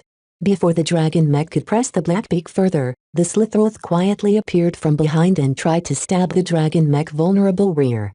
"Did you think I was blind? Your intentions are too transparent." The dragon mech spun his sword in a spin that deflected the Blackbeak away and left another dangerous rent in the Slytheroth's chest. Rila's reflexes saved her mech again, if barely. "Go away. Screw you, doghead. I'm taking this bastard down." Both Rila and Fata found themselves in a tentative uncoordinated dance against the indomitable Takaru. His dragon mech specs exceeded the Blackbeak by a fair margin, though it still ran on energy cells, so it was vulnerable to the same risks as the other machines that ran on the same source of energy. This enabled the pair to exploit this weakness by constantly threatening to attack the rear of the dragon mech. Even if Takaru didn't think much of Rila, he still had to shift his attention to deflect her latest probe. Dietrich tried to lend a hand, but he never got a clear line of sight. The pirates had finally gotten their act together and sent out additional mech to shore up the first wave of melee mech. Despite the precautions taken by the Bloodclaws, mech continued to explode in a disturbingly regular interval. Kanan had largely lost control over his men as everyone fought for themselves. Only the ranged mech maintained some sense of order as they coordinated their attacks on isolated enemies. They didn't dare fire their weapons into the middle of the grand melee for fear of setting off a chain reaction. Unfortunately, the pirates didn't hold as much scruples and constantly tried to aggravate the situation. This in turn forced the Bloodclaws to allocate all of their ranged mech to suppression duty. The pirate marksmen shouldn't be allowed to set off any energy cells with impunity. Takaru's dragon mech suffered a few more nicks and scratches after a minute of back and forth. Despite being outnumbered, the pirate elite possessed enough skill to fend off both of its opponents at once. Ha ha ha ha. Amateurs. Both your blades are dull. Without tempering your skill through life and death battles, how can you call yourself a mech pilot? Shut up, you criminal. Rila roared as she pushed her anger into her damaged mech, willing it to slide a knife in the waist of the dragon mech. She completely forgot about the precarious risk of setting off an energy cell. The pirate mech spun away in the nick of time. Takaru even left another sword mark on the Blackbeak's chest armor. Fortunately, the Veltrex armor system held up decently well against the power of the dragon mech sword strikes. For all of its speed and elegance, it relied mostly on technique and momentum for its bite. By pressuring Takaru from two directions, they prevented him from building up sufficient momentum for a heavy blow. Fata gained more confidence and started to regain some of the initiative. He didn't allow his opponent to wind up for one of his endless flurry of blows by making frequent but shallow attacks. He even struck with the edge of his phoenix shield to knock the dragon mech out of balance. Takaru's mech started to suffer. Even Rila managed to sneak some superficial stabs in between the pirate's occupation with the Blackbeak. Takaru had to devote more and more attention to fending off Fata's frequent attacks. At some point, Fata felt something deep within him echo with the Blackbeak he piloted. Their connection somehow crystallized in a deeper form of synchronization. The line between man and machine started to blur, but only for an instant. Fata made his move in that brief window of opportunity. The Blackbeak surged forth at the swordsman mech left flank. Takaru released a windmill chop that would have forced the Blackbeak to block with its shield. Instead of taking the chop head-on, Fata angled the shield in a way that put the brunt of the force on the rim of the shield. This gave his Blackbeak enough of a push to swivel around and put more strength into its stab. Fata's sword sunk into the dragon mech joints. The thin, flexible plates of compressed armor only blunted half of the force in the stab. The remaining power proved to be sufficient to disable the joint between the arm and the shoulder. No. Takaru's mech lost a significant amount of threat after Fata succeeded in disabling one of its arm. Even though the dragon mech continued to put up a good fight with one arm, the mech obviously lacked a lot of power compared to before. This allowed Fata to be more unscrupulous with his attacks. The Blackbeak's sword and shield started to hammer the tough exterior of the dragon mech. In contrast, Takaru could barely bite into the Blackbeak's Veltrex armor with his feeble sword strikes. It didn't help that Fata decided to stick his mech close to his opponent's machine. The shortened distance proved ideal for the Blackbeak to attack with its unhanded sword. The dragon mech meanwhile couldn't leverage enough distance to enable its longer sword to exert its full power. Clang! The swordsman mech shuddered as Fata shaved off an important armor plate from the dragon's mech chest. Its internals became exposed. Shunk! At the same time, Rila took advantage of Takaru's shock by stabbing the Sliverit's soul knife into the shoulder blade of the dragon's mech soul-functioning arm. While her knife didn't manage to cripple the arm, the damage it inflicted had severed a couple of minor systems, which reduced the pirate mech responsiveness. I will not fall on this cursed planet. Oh, shut up, you pirate. Both Rila and Fata went for the killing blow. The Blackbeak locked the dragon mech sword with its shield while ramming the tip of its sword into the exposed chest of its opponent. Rila meanwhile positioned the Sliverith low to the ground and sunk the knife into the dragon mech knee. Takaru's mech lost its footing and much of its power. It fell down onto face. Get away! Dietrich yelled. Had always been keeping an eye on their duel as he fired his laser rifle in support of other blood claws. He's going to blow. Both mech retreated in an instant, already bracing themselves for the inevitable blow. Yet instead of an explosion, the dragon mech cockpit ejected from the rear. Its powerful short-ranged boosters took away Takaru away from the battle and back to the besieged pirate encampment. Damn it! He got away. Even though the escape spoiled some of the glory, Rila still felt good about winning against her first formidable opponent. She didn't mind too much that she needed help. Thanks for the help, dude. Let's go clean up the rest. The fall of an influential pirate elite rippled throughout the rest of the pirate faction. Despite their fanaticism, the rest of the pirates couldn't withstand the determined blood claws.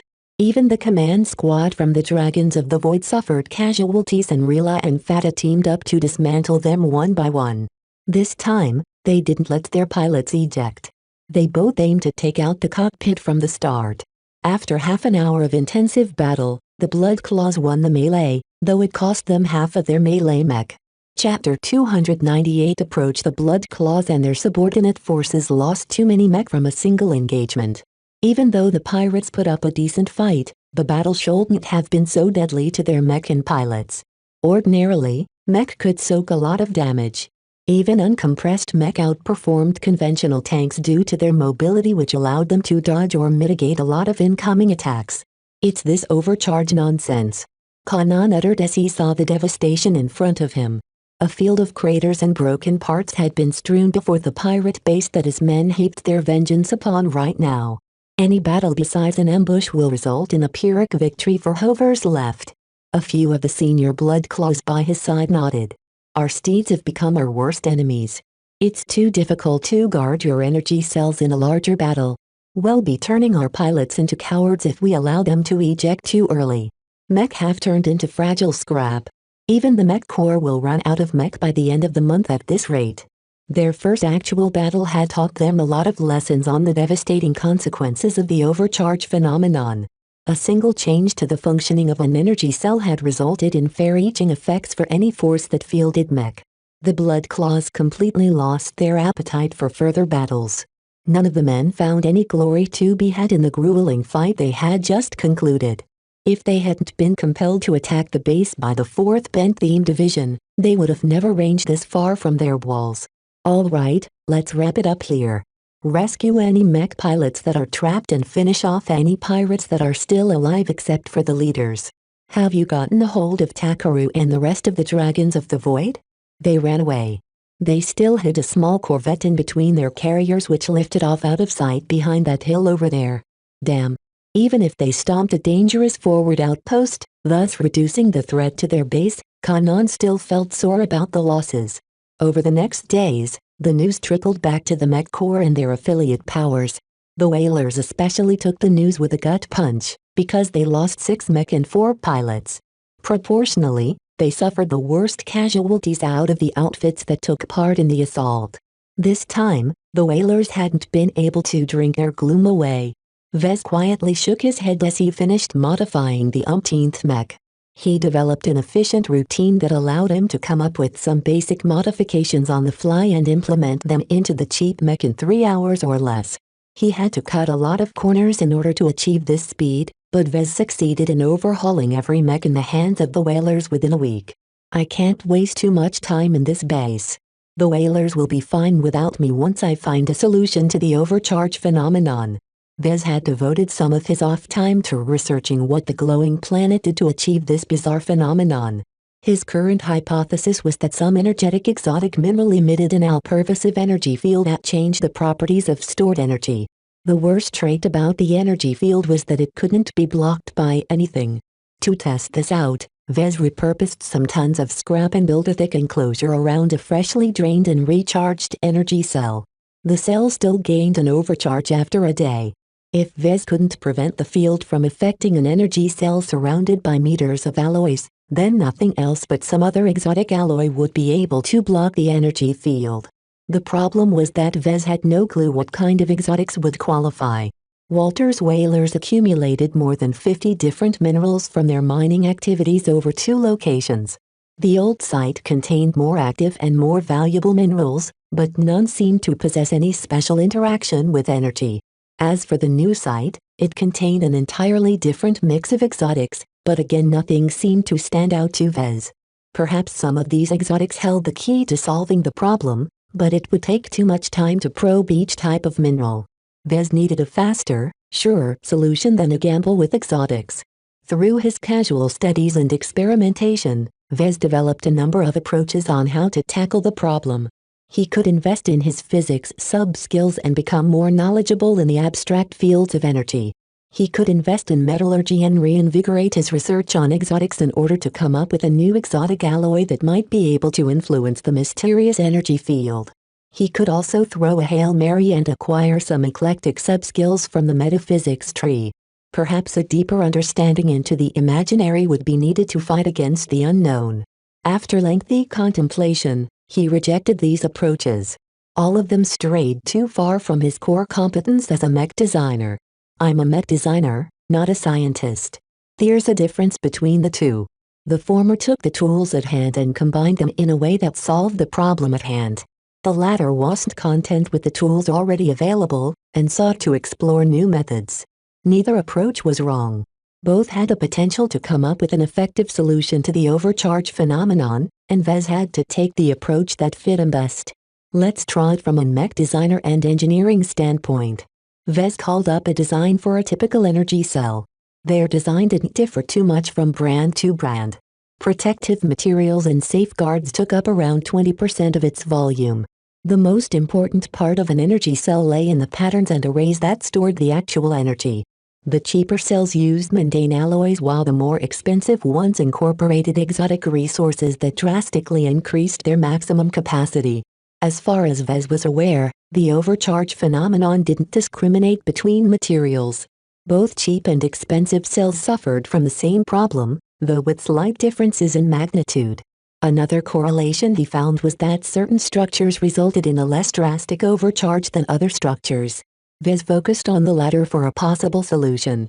If I can play with this structure, I might be able to achieve a drastic difference. He figured that most scientists and mech designers that had tagged along with the forces here would focus on the materials instead. With the abundant amount of exotics dug from the ground, they may be able to figure out an effective new alloy that could mitigate the phenomenon. From the moment they heard about the glowing planet, the Mech Corps would have certainly brought along a lot of specialists who dedicated their lives to understanding exotics. In contrast, they probably didn't think of bringing any mech designers or engineers who specialized in energy cells. In truth, much of the innovation with regards to energy cells had been kept in the hands of the large transgalactic corporations. Hardly any mech designers decided to specialize in something as boring as energy cells. They'd rather license an affordable reanimate design. After all, specializing in other components yielded easier performance gains and saved them a lot of money in licensing costs. What kind of skills and sub-skills do I need to specialize in designing energy cells? The worst part about working on the glowing planet was that the whalers didn't set up a quantum entanglement node. Neither did the blood claws do so for that matter. The Mech Core forbid any communication with the rest of the galaxy and strictly prohibited the activation of any nodes on the ground. Only the Mech Core themselves enjoy that privilege. I don't have the right to access the galactic net from their access points. Vez shook his head and decided to explore another way. He returned to his barracks and entered his private bunk. After sealing it up, he activated his privacy shield and activated the Mech Designer system before navigating to the skill tree. Let's see what Yao's got. With over 50,000 DP to spend, Vez had plenty of points to spend on various skills and sub-skills. The basic ones didn't take too much DP to unlock. I'm already a journeyman in electrical engineering, but I don't have a lot of sub-skills related to this field. To be honest, he hadn't found a use for that skill outside of coming up with new internal architectures for his designs. Vez made very little gains in this field ever since he forcibly upgraded it by spending his DP. It's time to make better use of you. He found a couple of related sub-skills that sounded relevant to the issue at hand. Energy Storage I. 400 DP. Energy Storage II. 800 DP. Energy Storage III. 1600 DP. Energy Storage IV.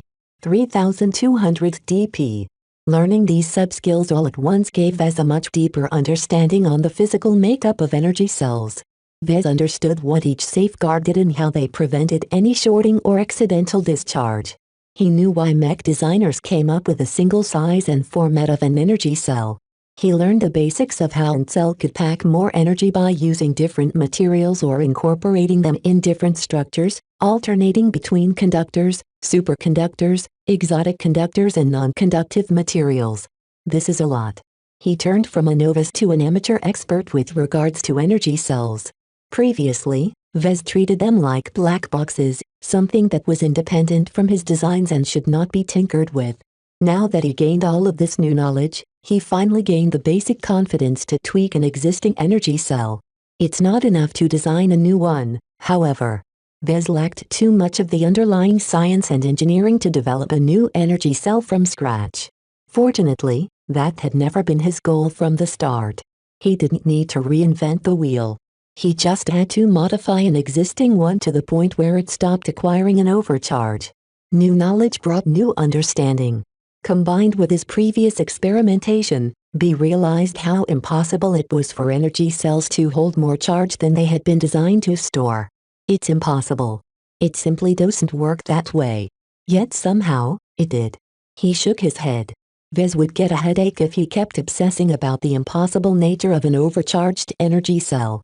Now that he received a crash course about energy cells, Vez figured out the kind of sub-skills he needed to design or modify different structures. Conductors I. 1000 dp. Conductors II. 2000 dp. Conductors III. 4000 dp. Vez gained a much better insight into conductors, superconductors and exotic conductors with this cross-discipline sub-skill. It elaborated on the energy storage IV by going into detail about the properties of different conductors and how modern energy cell designers squeezed more energy density out of the materials they had at hand. It doesn't help me too much with finding a solution. As far as he knew, regardless of the material, as long as they conducted energy, they all became susceptible to the overcharge phenomenon. It would take a deeper dive into metallurgy to come up with a conductive material that might be immune to the energy field. That's not the focus of my research. Learning about conductors didn't just help him design better energy cells. It also benefited his insights on how to design a more efficient internal architecture for mech. In that regard, he didn't waste his DP. It's not that relevant, though. Still, he needed it to understand the actual energy storage portion of an energy cell. Combined with his other knowledge, Vez began to see the light. Chapter 299 Undercharge. Vez hadn't spent 13,000 DP in vain. The energy storage IV and conductors III sub-skill provided him with enough of a foundation to take any existing energy cell design and transform it into something else. They also provided him with a promising approach on how to deal with the overcharge phenomenon. The glowing planet's energy field can't be stopped or blocked. An energy cell will acquire an overcharge whether they're empty or full. The energy field makes it so that energy cells won't let physics stand in the way of stuffing themselves full with energy. What did this mean? I should just let it happen. The key is to mitigate the problem after it has occurred. The simplest and most primitive way would be to drain the overcharge, either by siphoning it elsewhere or by using it up in a rapid fashion. I'm sure someone is already figuring out a way to do that. It's not very efficient or safe, though. Dealing with such a deadly amount of charge risked courting disaster. Any excessive transfers also generated massive amounts of heat and stressed out any components involved. Mech would require daily maintenance to continue to function this way. Such a solution merely exchanged one problem for another. Vez wanted to develop a more elegant solution. In order to gain entry into the fortifications erected by the Mech Corps, Vez had to present the brass with a new design that could impress them on the spot. Let's think about the structure for a moment. Pretty much every mech-grade energy cell focused on cramming as much energy as possible inside its standardized volume. The materials and structures used in the cell focused primarily on maximizing their energy density.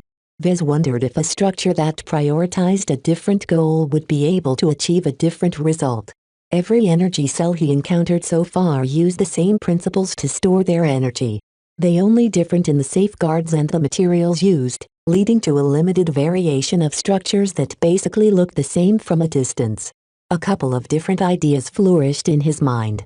Vez opened the designer program and spent some time designing alternate energy cell designs using existing ones as the base. To put it simply, Vez thought he might find a solution by lowering the energy density of a cell. In essence, he wanted to see whether the overcharge phenomenon could maintain its strength against an energy cells that had been purposefully designed to be bad.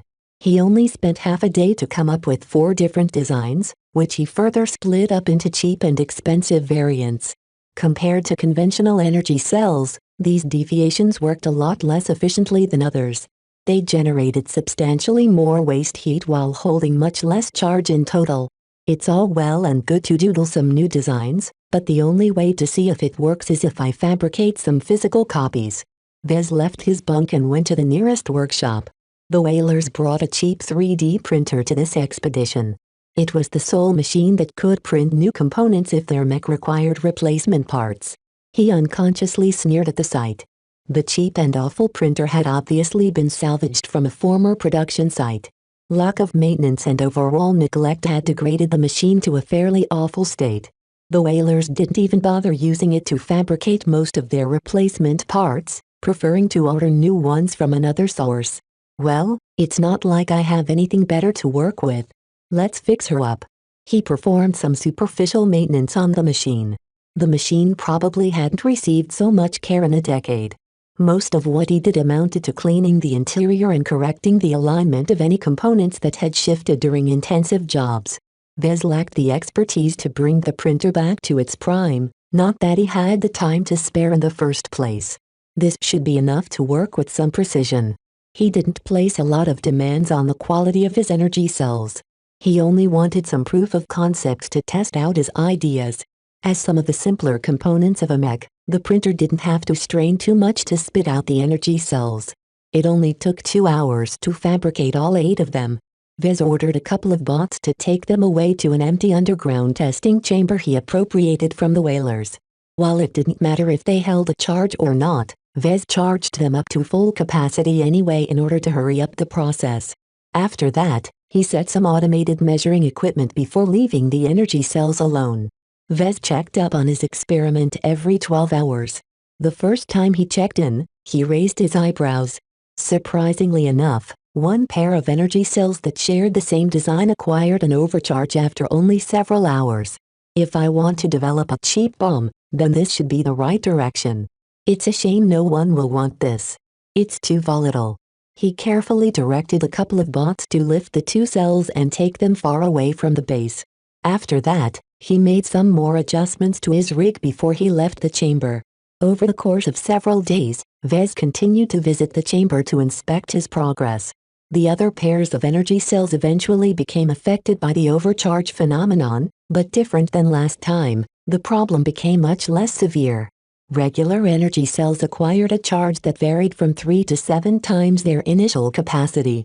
In contrast, his experimental designs only acquired a maximum charge of 2 times its initial capacity. Vez chalked it up to the tricks he used to minimize the magnification of the charge. He introduced deliberate inefficiencies to stifle any way the energy field could accomplish its physically impossible effects. Some tricks worked better than others. At the end, the final pair of energy cells, which incorporated the most radical redesign, gained an overcharge of only 130%, which was drastically lower than anything else had seen so far.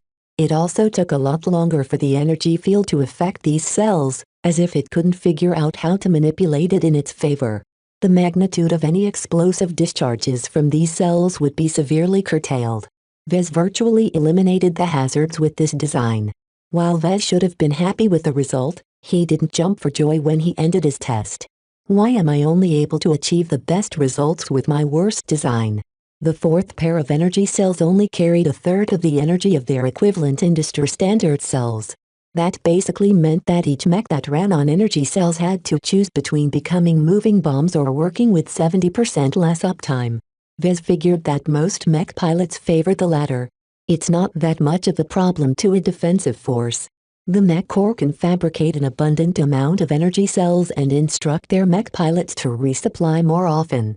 It was a much more tolerable situation than to constantly worry about chain reactions. Even if his so-called undercharged energy cells sustained critical damage, the explosion wouldn't set off any other cells due to the low magnification and low base charge. In fact, mech would be able to safely and quickly use up the meager amount of excess energy in their normal operations. That largely made up for the pitiful amount of capacity of his undercharged energy cells and extend the running time of any mech. His only regret was that he lacked the time to fine-tune the design of his undercharged energy cells. Vez had already wasted a lot of time with coming up with these new energy cells, and the 70-day deadline loomed closer every day. He couldn't afford to perform a second round of research and development. While Vez wrapped up his experiments and drew up a report, up in space, the glowing zone hosted a lot more fleets than before. Another day, another group of incoming clowns. Ganso sighed as his mech lazily patrolled the detachment of carriers positioned to intercept anyone that wanted to make a move on the mech core. I never knew there were so many rats in the Komodo star sector. Old man Alex laughed as a space knight flew beside Ganso's Vhedras. We're right up against the frontier. It's a given that our star sector is filled with criminals. I'm guessing that at least a quarter of the pirates from the Nixon Gap have made their way here. The amount of pirates that have reached the glowing zone had reached a disconcerting level. Many of them organized themselves around major pirate organizations like the Dragons of the Void.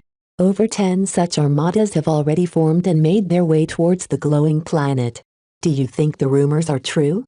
Are we really going to sign a truce with the Visions? We have to. Alex said. There are too many pirates for us to continue our squabble.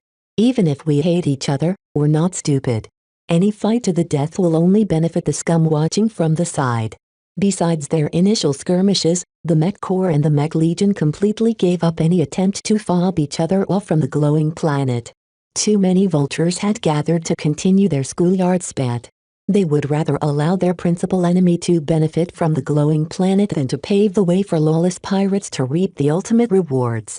For this, they buried the hatchet. All the armadas are on the move again. They'll be here within days. It took them long enough to get their hands on a batch of dimensional smoothers. How are they getting their hands on them? I thought only the government or the Big Two has access to that technology. It's not that much of a surprise if you assume the pirates are backed up by another major power. Ganso replied. He couldn't help but add an ominous tone to his voice. You've been thinking about what's going on lately. Did you ever feel that we're being stared at by another influence? Not at all. Who the hell is crazy enough to covet the Komodo star sector? Besides our border to the frontier, we've got nothing that's worth a damn. Anyone stirring the pot is probably bored or brain damaged. Even if old man Alex had a point, Ganso still couldn't shake off the idea that the pirate secretly worked for someone else. An alert sounded out, prompting Captain Reinsel to issue new orders. Heads up. Our fleet has detected incoming stealth vessels. They've been very sneaky in their approach, but our sensors spotted them out. The Valerie Starhawks have been assigned to intercept this unknown fleet. Do we know of their origin, Mom? Command is just as clueless as you. It's likely not the Mech Legion. We already have a fairly complete database on the kind of ships they use. It's either pirates, mercenaries or foreigners. That didn't reassure Genso very much. His Vajras fell into formation as the Valerie Starhawks flew forward in a very obvious intercept of the unknown fleet. This prompted the sneaky bastards to drop their stealth. Detecting 15 medium-sized carriers. They're deploying Spaceborne mech. They're turning around. Ha! The cowards don't have the guts to face the Starhawks face to face. They're also outnumbered to a tune. Those stealth carriers don't hold much capacity. They look awfully advanced, though. Captain Reinsel relayed another order. Pursue. We've got the advantage in numbers and they're still fighting back against their previous forward momentum. This is the only chance we have to catch up to them. The Valerie Starhawks descended on the latest fleet of outsiders that attempted to sneak past the Mech Corps. They already destroyed or chased away a half-dozen different fleets. The Mech Corps held the advantage for now, but Genso doubted they would be able to hold against the major pirate fleets. Chapter 300 Invention time was of the essence. Vez immediately entered the comm center and sent a priority message to the Mech Corps through the hardline connection that ran from the whalers. His message passed on to the Blood Claws, who didn't dare to delay its transmission in any way given the import of the claims that Vez had made.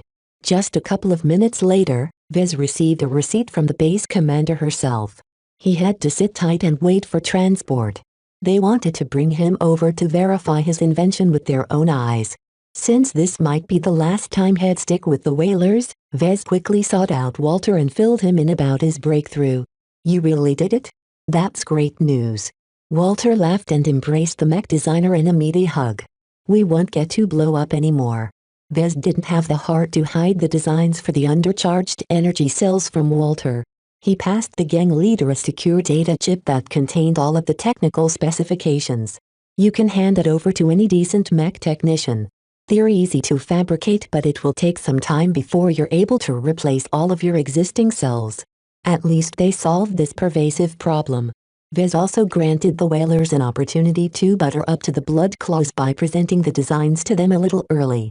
The sooner everyone replaced their energy cells, the safer everyone would be. Vez and Walter quickly discussed some logistical matters. The whalers dearly lacked some technical expertise, but this time Walter actually listened to the critique. You've been thinking about that as well.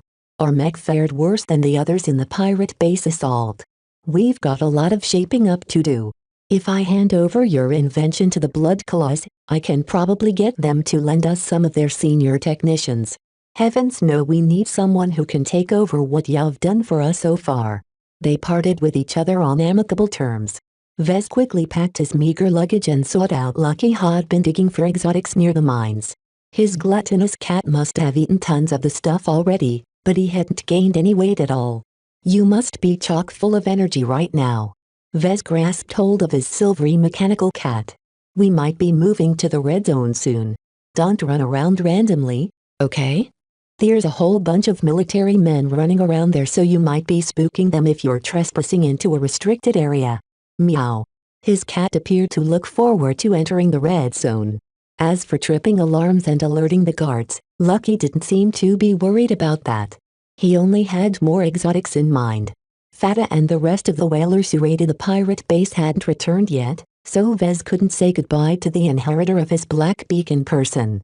Vez composed a quick message and addressed it to Fata's comm, which would receive it as soon as it returned to the local network. The only complication that remained was that Vez had to leave Melker and his Stanislaw behind. It's fine, Vez. Melker replied as he leaned against the foot of his mech. The Mech Corps and I aren't exactly buddies since they cashiered me. It's best I stay away from their premises in order to avoid any misunderstandings. I'll stick with the whalers and try to help out Rilo whenever possible. Vez felt reassured that Melker didn't blame him for bailing out. That sounds good. Don't forget the contingency plans. I strongly suspect this base won't hold against a determined attack. More and more pirates are descending upon the glowing planet. It's going to get awfully crowded soon. They both heard the news that trickled down from the blood claws. Tens of thousands of ships had appeared in the glowing zone.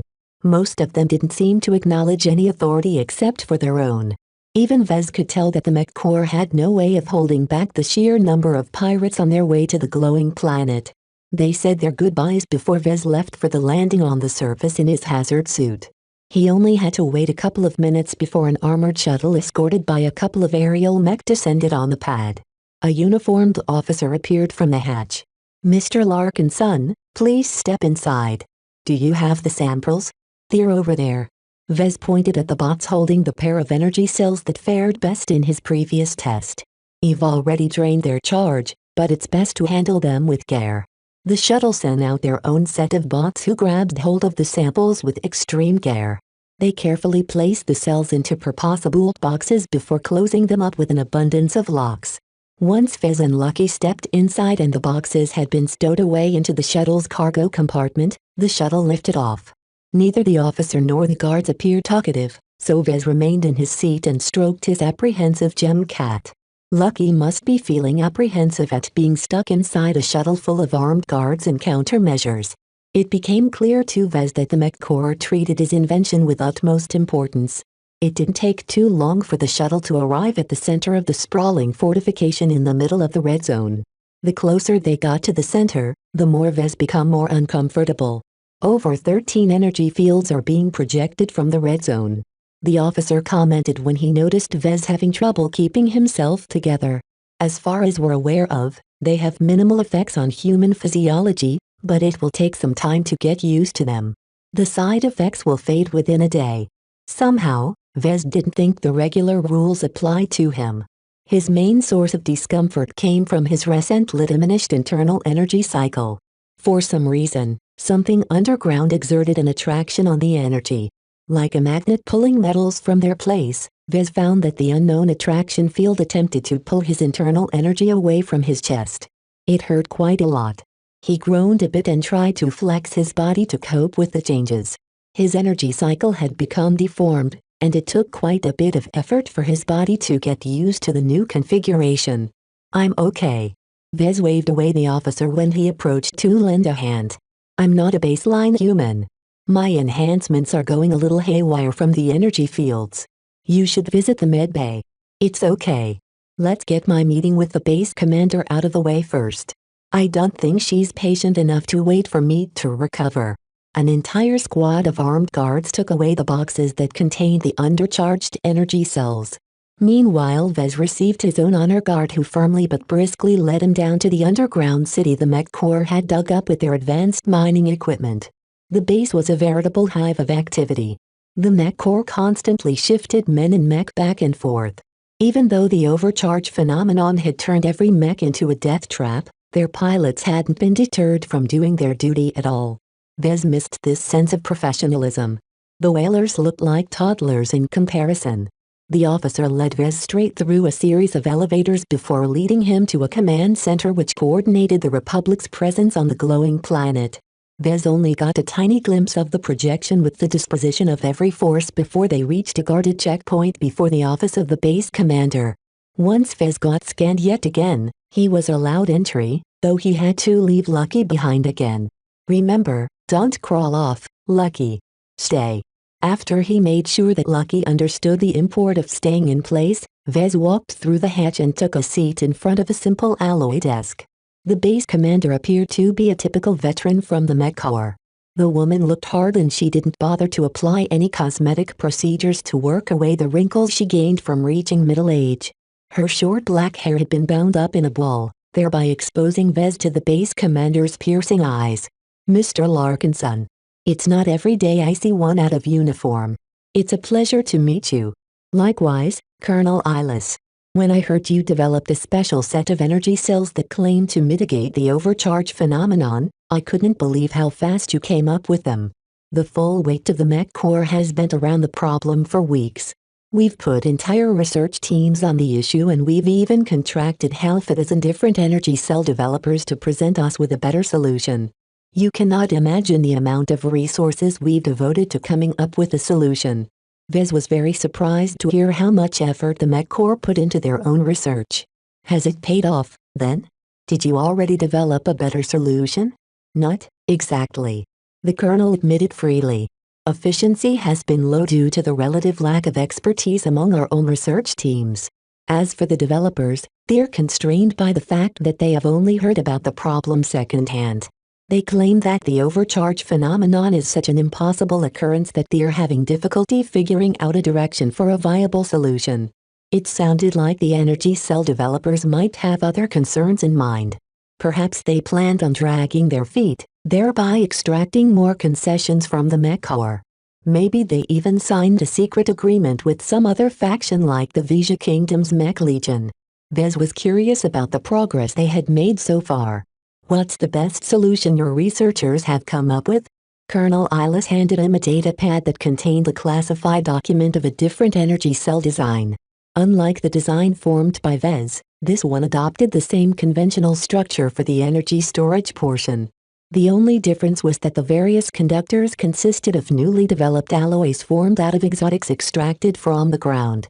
As you can see, our researchers suspect that one or more of the exotics underneath the red zone is responsible for the overcharge energy field. By incorporating these suspect exotics into our energy cells, they believe that they can block or interfere with this energy field. Looks like your research teams are onto something. It's pretty impressive to limit the overcharge to 200% of max capacity. That's not as impressive as reducing it to 130%. Even if your energy cell design is under capacity, at least my pilots won't be having nightmares about piloting death traps anymore. An energy cell that contained twice as much energy still risked being blown up. With the amount of charge such a cell normally stormed, the explosive discharge would have definitely been powerful enough to set off any other energy cells in the vicinity. What the Mech Corps had produced up to this point wouldn't be sufficient to negate the problem. Only Vez had accomplished the goal that every research team assigned to the problem had been trying to figure out. While he didn't doubt that the energy cell developers would have come up with a similar solution, even a week's delay could lead to another disaster on the battlefield. The next wave of pirates and fortune seekers were about to descend on the increasingly crowded glowing planet. Battle could not be avoided any longer. The sooner the Mech Corps switched their energy cells, the faster they regained their confidence. As you know, I didn't present you with these energy cells for free. Vez laid out his intentions. Can you grant me a couple of favors? The Colonel considered his request. We can't promise you anything, but I'll do my best to satisfy your wishes. So far, Colonel Ilis had been remarkably friendly to Vez. He chalked it up to offering up his energy cell design up front without any delays. That action alone bought him a lot of goodwill. Still, Vez sensed his family name helped a lot as well. Some people in the Mech Corps respected any Larkin son by their lineage alone, while others hated their family to the bones. Colonel Ilis probably fell into the former group, which happened to be very convenient at this moment. You see, I have a couple of things in mind, Mom. Please donate through Audiobook Novels PayPal to help me keep uploading for you guys.